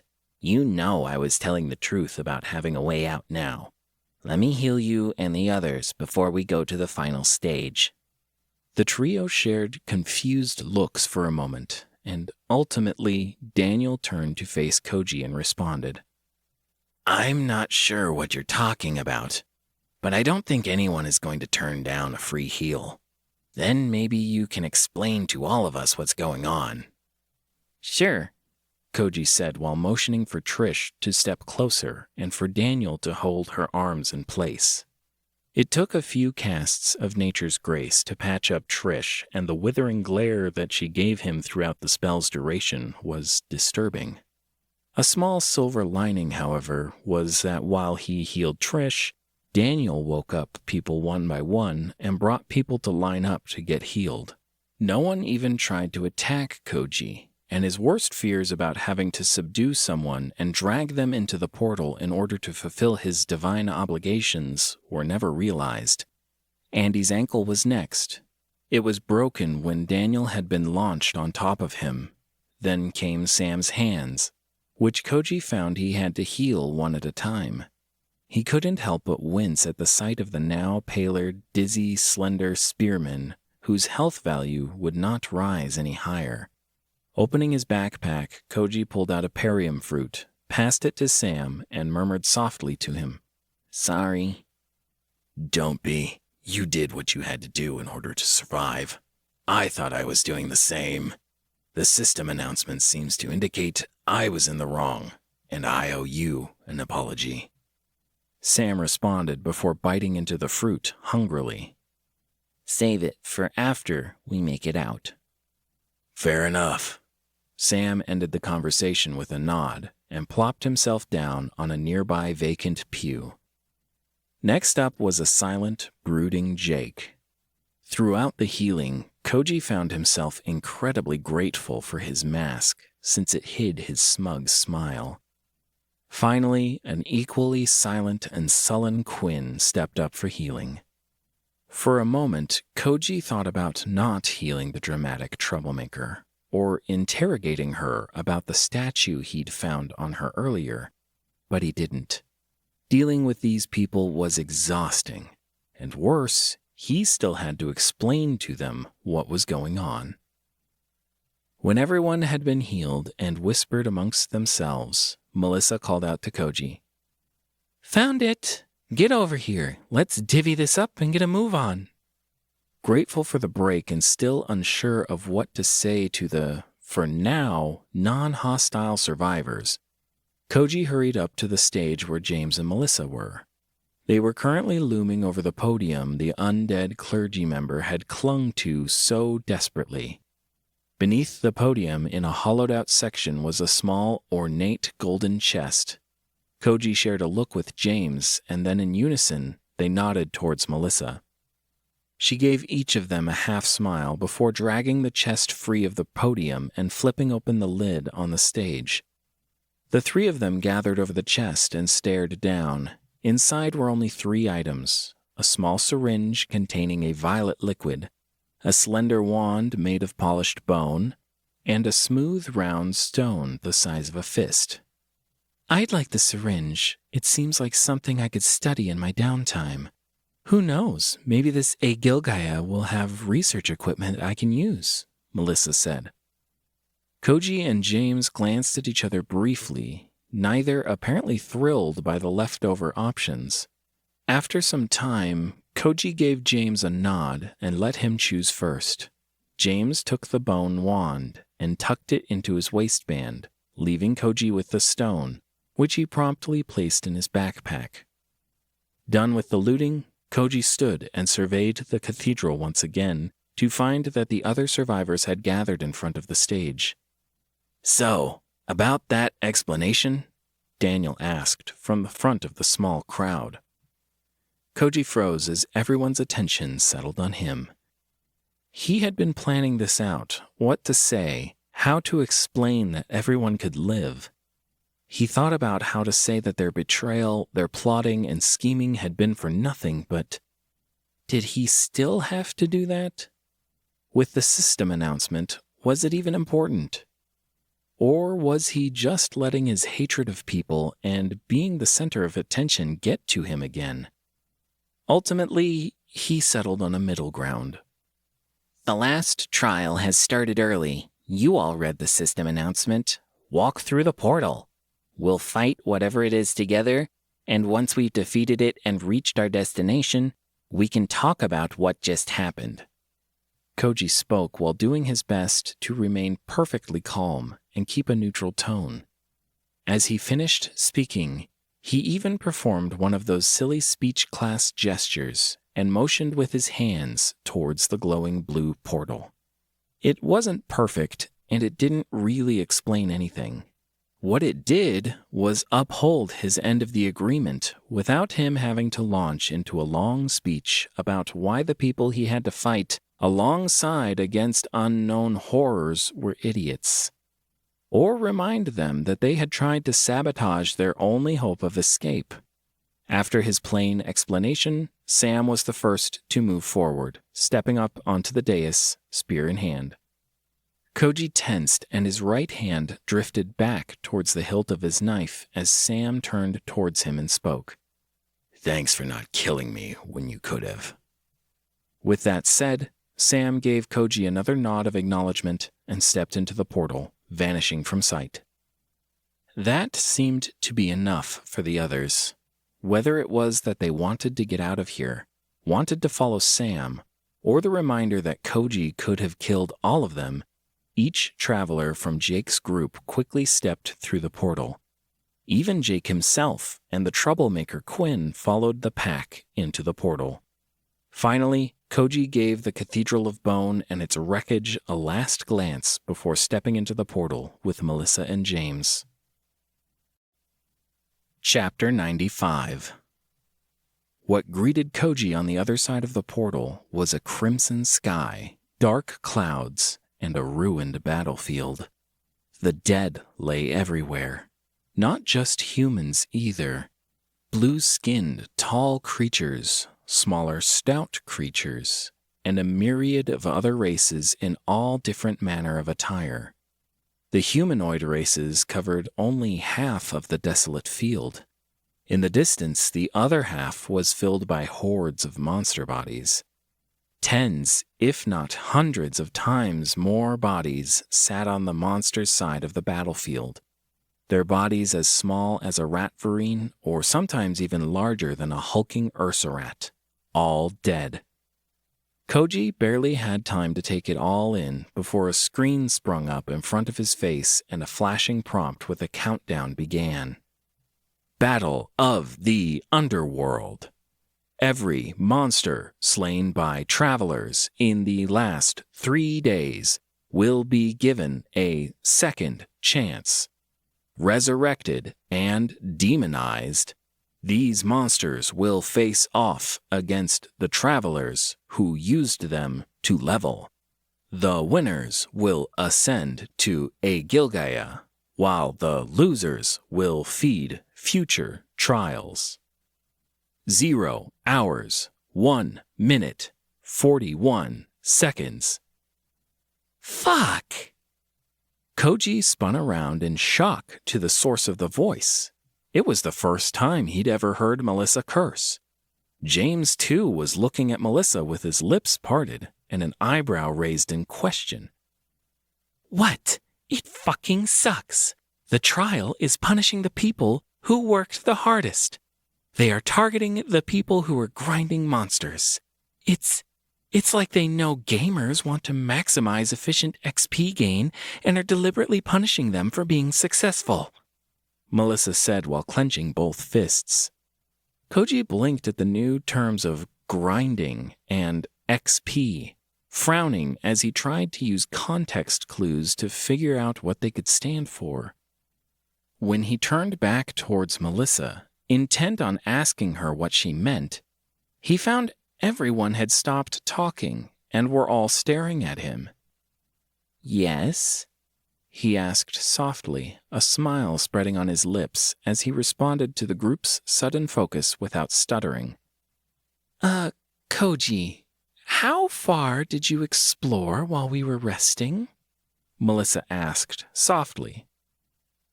I mean, I made it to what I think was the last room on the other side of the trial, Koji answered, his brows furrowing as he tried to figure out where Melissa's question was leading him. And how many monsters did you kill during your solo explorations?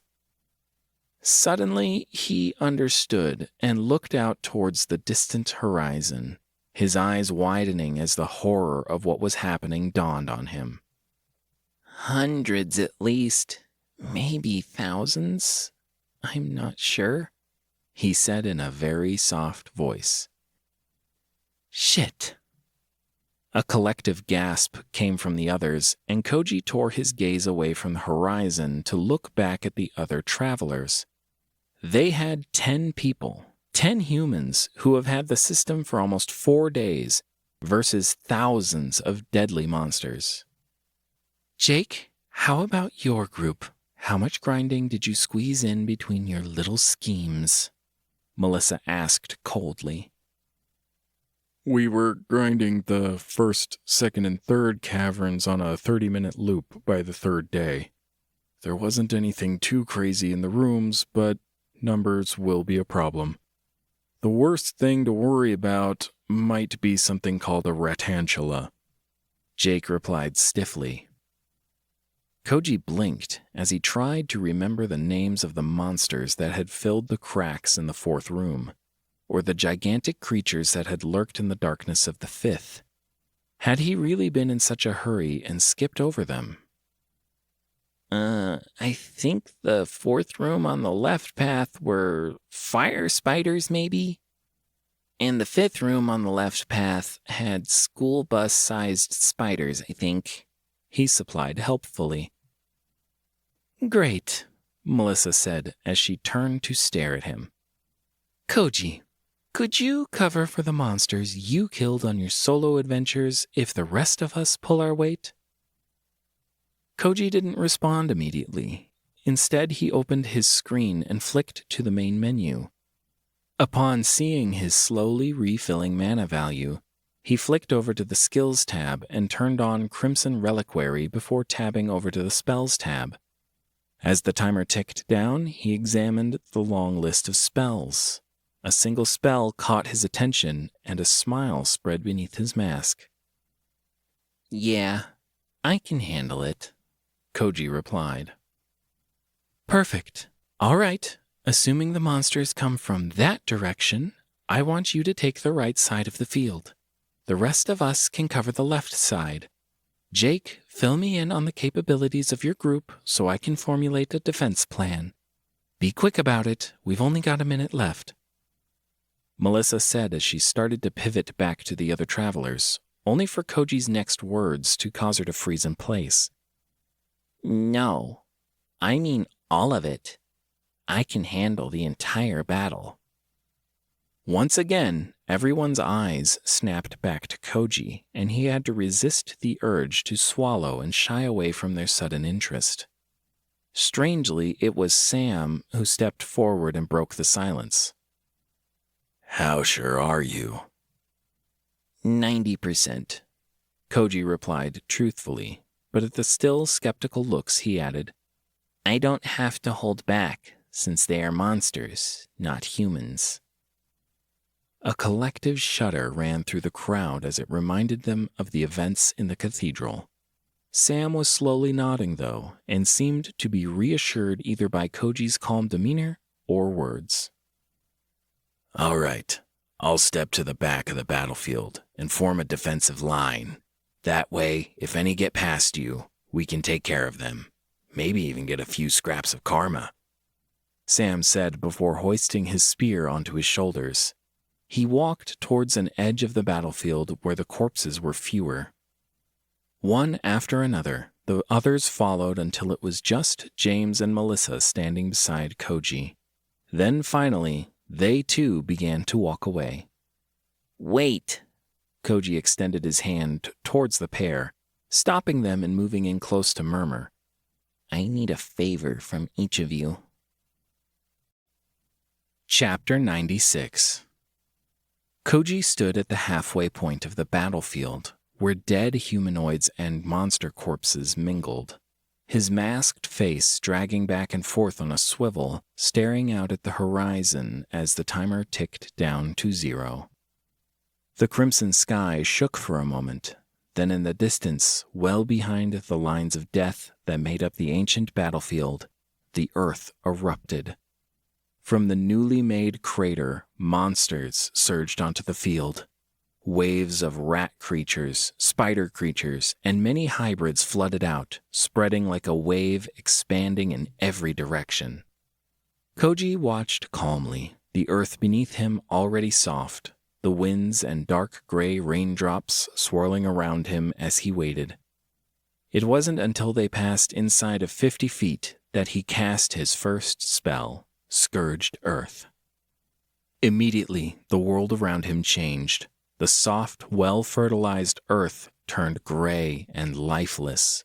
Pockmarks and rigid holes formed on the surface, and a foul gray waste liquid pooled inside each. The horde of monsters marched onwards. They were uncaring of the small head-sized holes that now dotted the scarred earth around Koji. At least they were, until the monsters in the front came into contact with the vapors drifting up from the pools of toxic sludge. The swift spring rats and rat ghouls had it the worst. Their unprotected forms leapt across the pits and came out the other side with their skin and the hide melted away. Their muscles sloughed off their exposed bones. As the smaller, faster creatures in the front realized what was happening, the larger creatures packed in the middle pushed them forward and into their deaths. Koji stood before the army of monsters as the hissing sounds of toxic vapors laid waste to the enemy's front line.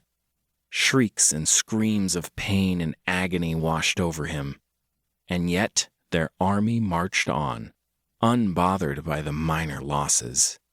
His lips pressed together in a thin line, as even with the high frequency of vapor pits, some of the more nimble monsters wove through the death traps and came into range of him.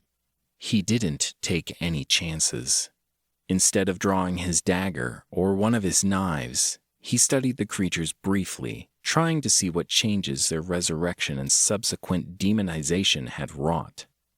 The creature's beady eyes were now pupilless and solid red. Their previously opaque nails and claws were now solid black. From their mouths dripped a dark ichor. Still, despite the cosmetic upgrades, a cast of Thunderdome from Koji was all that was needed to wipe out the few approaching creatures that made it through his overlapping defenses. The crackling circle of electricity, rapid strikes of lightning, and constant booming thunder muffled the agonizing sounds of the dying monsters. The middle section of the monster army lumbered into Koji's spells then. The slower, larger, hulking brutes, the ratantulas and ursurats alongside some unknown monstrous spiders. They pushed through the toxic vapors, their hides and size protecting them, but as they crossed into the Thunderdome section, Koji's increased intelligence attribute and the power it brought to his spells was on full display. Each bolt of lightning shattered spider legs or tore off ursurat limbs. Each peal of thunder knocked around the large bodies of the monsters. Sometimes it drove them down into the pockmarked ground and into direct contact with the acidic gray sludge that ate away at their bodies. Koji risked a glance back then. James, Jake, and the others had formed a line around the edge of Koji's scourged earth. Weapons drawn and looks of determination plastered across the majority of faces. Only James seemed to be not paying attention to the monsters, instead focusing on his target for any signs of movement. The arrival of the semi-intelligent monsters on the front line of the battlefield was heralded by a barrage of javelins striking the ground around Koji's feet. His attention jerked back to the threat at hand. He watched the scavlings and some other terrifying half-human, half-spider monsters throw spears, shoot bolts, and in some rare cases, spit acid from the border of his scourged earth spell. The first wave of projectiles missed completely. It was only once they began to carefully weave through the pockmarks that their attacks landed closer and closer to him.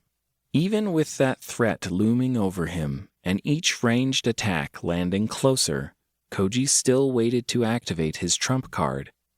He needed to secure victory with one fell swoop, not this tedious grinder of a battlefield, so he continued to stand in place, the center of attention. When the first of the dead monsters on the desolate field rose, he knew the battle was almost over. Insidious, high-pitched chanting wafted in between blasts of lightning and the booming thunder. Koji's head slowly swiveled to track the noise until he found it.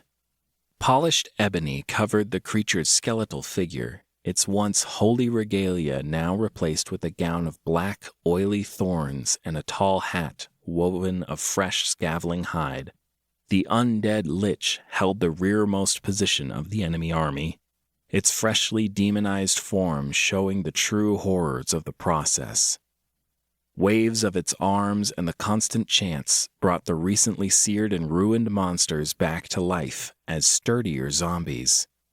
The undead shambled forward, a black ooze dripping from their eyes. The constant lightning only stunned them for a split second before they continued on their ravenous journey towards Koji. Still he waited.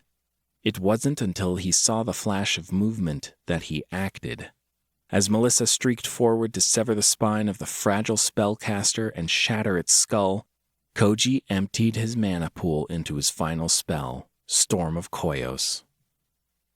When Koji had read the cryptic description of this spell and seen its absurd mana cost, an inkling of what it might be able to do had formed in his mind. It was only after he had absorbed the knowledge contained within the spellbook that the pieces had clicked for him. Koyos was not a god in Earth's mythology. He was a titan, above even the deities. He sat above the earth, the personification of questioning and querying. The storm brought by such a being was not weather or a byproduct of the clouds, but a storm that ripped open the fabric of reality and space. Thin blades of nothingness spun out from Koji's head. Twisting and spinning, they expanded as they moved, shredding through the vapors, lightning, and the monster's flesh, all with the same ease. The space the terrifying blades traveled through rippled and warped as reality was shredded with their passing. Around Koji, the world between worlds the travelers currently inhabited was being torn asunder, and with it, the enemy army. Each blade was as thin as a small wire and sharper than a scalpel. As it passed through flesh and bone, not even blood or air remained in its wake. Nearly all the sentient monsters perished as the nothingness passed over them. Koji thought for a moment perhaps he saw a glimmer of hope play across a few of the scavlings' faces. He couldn't help but shudder and wince as the prelude of the spell ended. The air inside the spell's massive area of effect shuddered and drained away, sucked into the small cracks in reality left behind by the blade's passing. In exchange, tiny glinting spatial particles drifted out and whirred around inside the spell. Anywhere they passed through, they obliterated. The effect of the thin blades now repeated on a vast, impossible-to-predict scale, with a speed too fast even for Koji's enhanced vision to see properly. With chunks of organs and bits of bodies flying under the effects of the terrifying meat grinder the spatial dust had become, Koji felt his own insides swell with bile. He swallowed down the discomfort, forcing himself to watch the carnage his magic wrought as the in-between world was rent into nothing. When the spell ended several minutes later, nothing remained within 100 feet of Koji. Only a small pillar of earth existed beneath his feet, even the ground around him having been erased. A flickering and clearly failing blue screen popped into existence before him, only to wink out a moment later. In its place, garbled system text was projected across his vision. Travel, you'll know, a Gilgia, res. No sooner had the text streamed across his vision than the world darkened and his stomach lurched, letting Koji know he was being moved. Epilogue. Freshly mended and washed clothes were provided courtesy of Kyeltha, with Koji opting to keep his new boots instead of wearing his old sneakers. He tugged on the dress shirt's collar, pulling it away from his throat to give himself some breathing room. Fiddling with his cuffs, buttons, and even his belt could only last for so long, though. Eventually, Koji pushed open the iron-wrought gate and began the long walk down the well-maintained stone pathway. Neat, healthy grass, high stone walls, and well-trimmed bushes framed the grounds, never forcing Koji to see too many of the stone monuments at once as he passed by. It had been a long time since he'd been here. The dark memory still held a firm grip on his mind, enabling him to remember to take the third left turn, and then the second right. Koji stepped off the path then, and into the small sectioned-off area that was his destination. His trembling fingers gently detached the mask from his face as he lowered his head towards his parents and whispered, "Mom, Dad, I came to visit. Sorry I'm a little late. I tried to visit on your anniversary, but life, you know." Koji felt hot, salty streams of liquid pour down his face as he continued. "I hope you guys have been doing all right here. It's worth the price, just for its privacy alone, I'm sure." He let out a nervous chuckle at the lack of response, not that he'd expected any. His fingers gently wiped away the tears as he pushed onwards. "Would you guys mind if I told you what's been going on in my life? I could take a seat and talk." After a few moments of silence, Koji lowered himself to a seated position between the two tombstones and murmured. He shared the events of the trial at first, and then more, going all the way back to the day of the tragedy. It was nearly dusk when a soft, swirling mist filled the graveyard, slowly enveloping Koji and eventually whisking the still-seated traveler off to a new world. Author's note. Wow, thanks for reading. As a newer author, I'm always so happy to have even just one person get through the book and read this note. Thank you very much. I hope you enjoyed reading the story as much as I did writing it. If you'd like to see more Travelers books, please drop a rating or a review. I'm currently alternating back and forth between the next Homunculi book and the next Travelers book. Your feedback helps support me and inform me which book I should prioritize.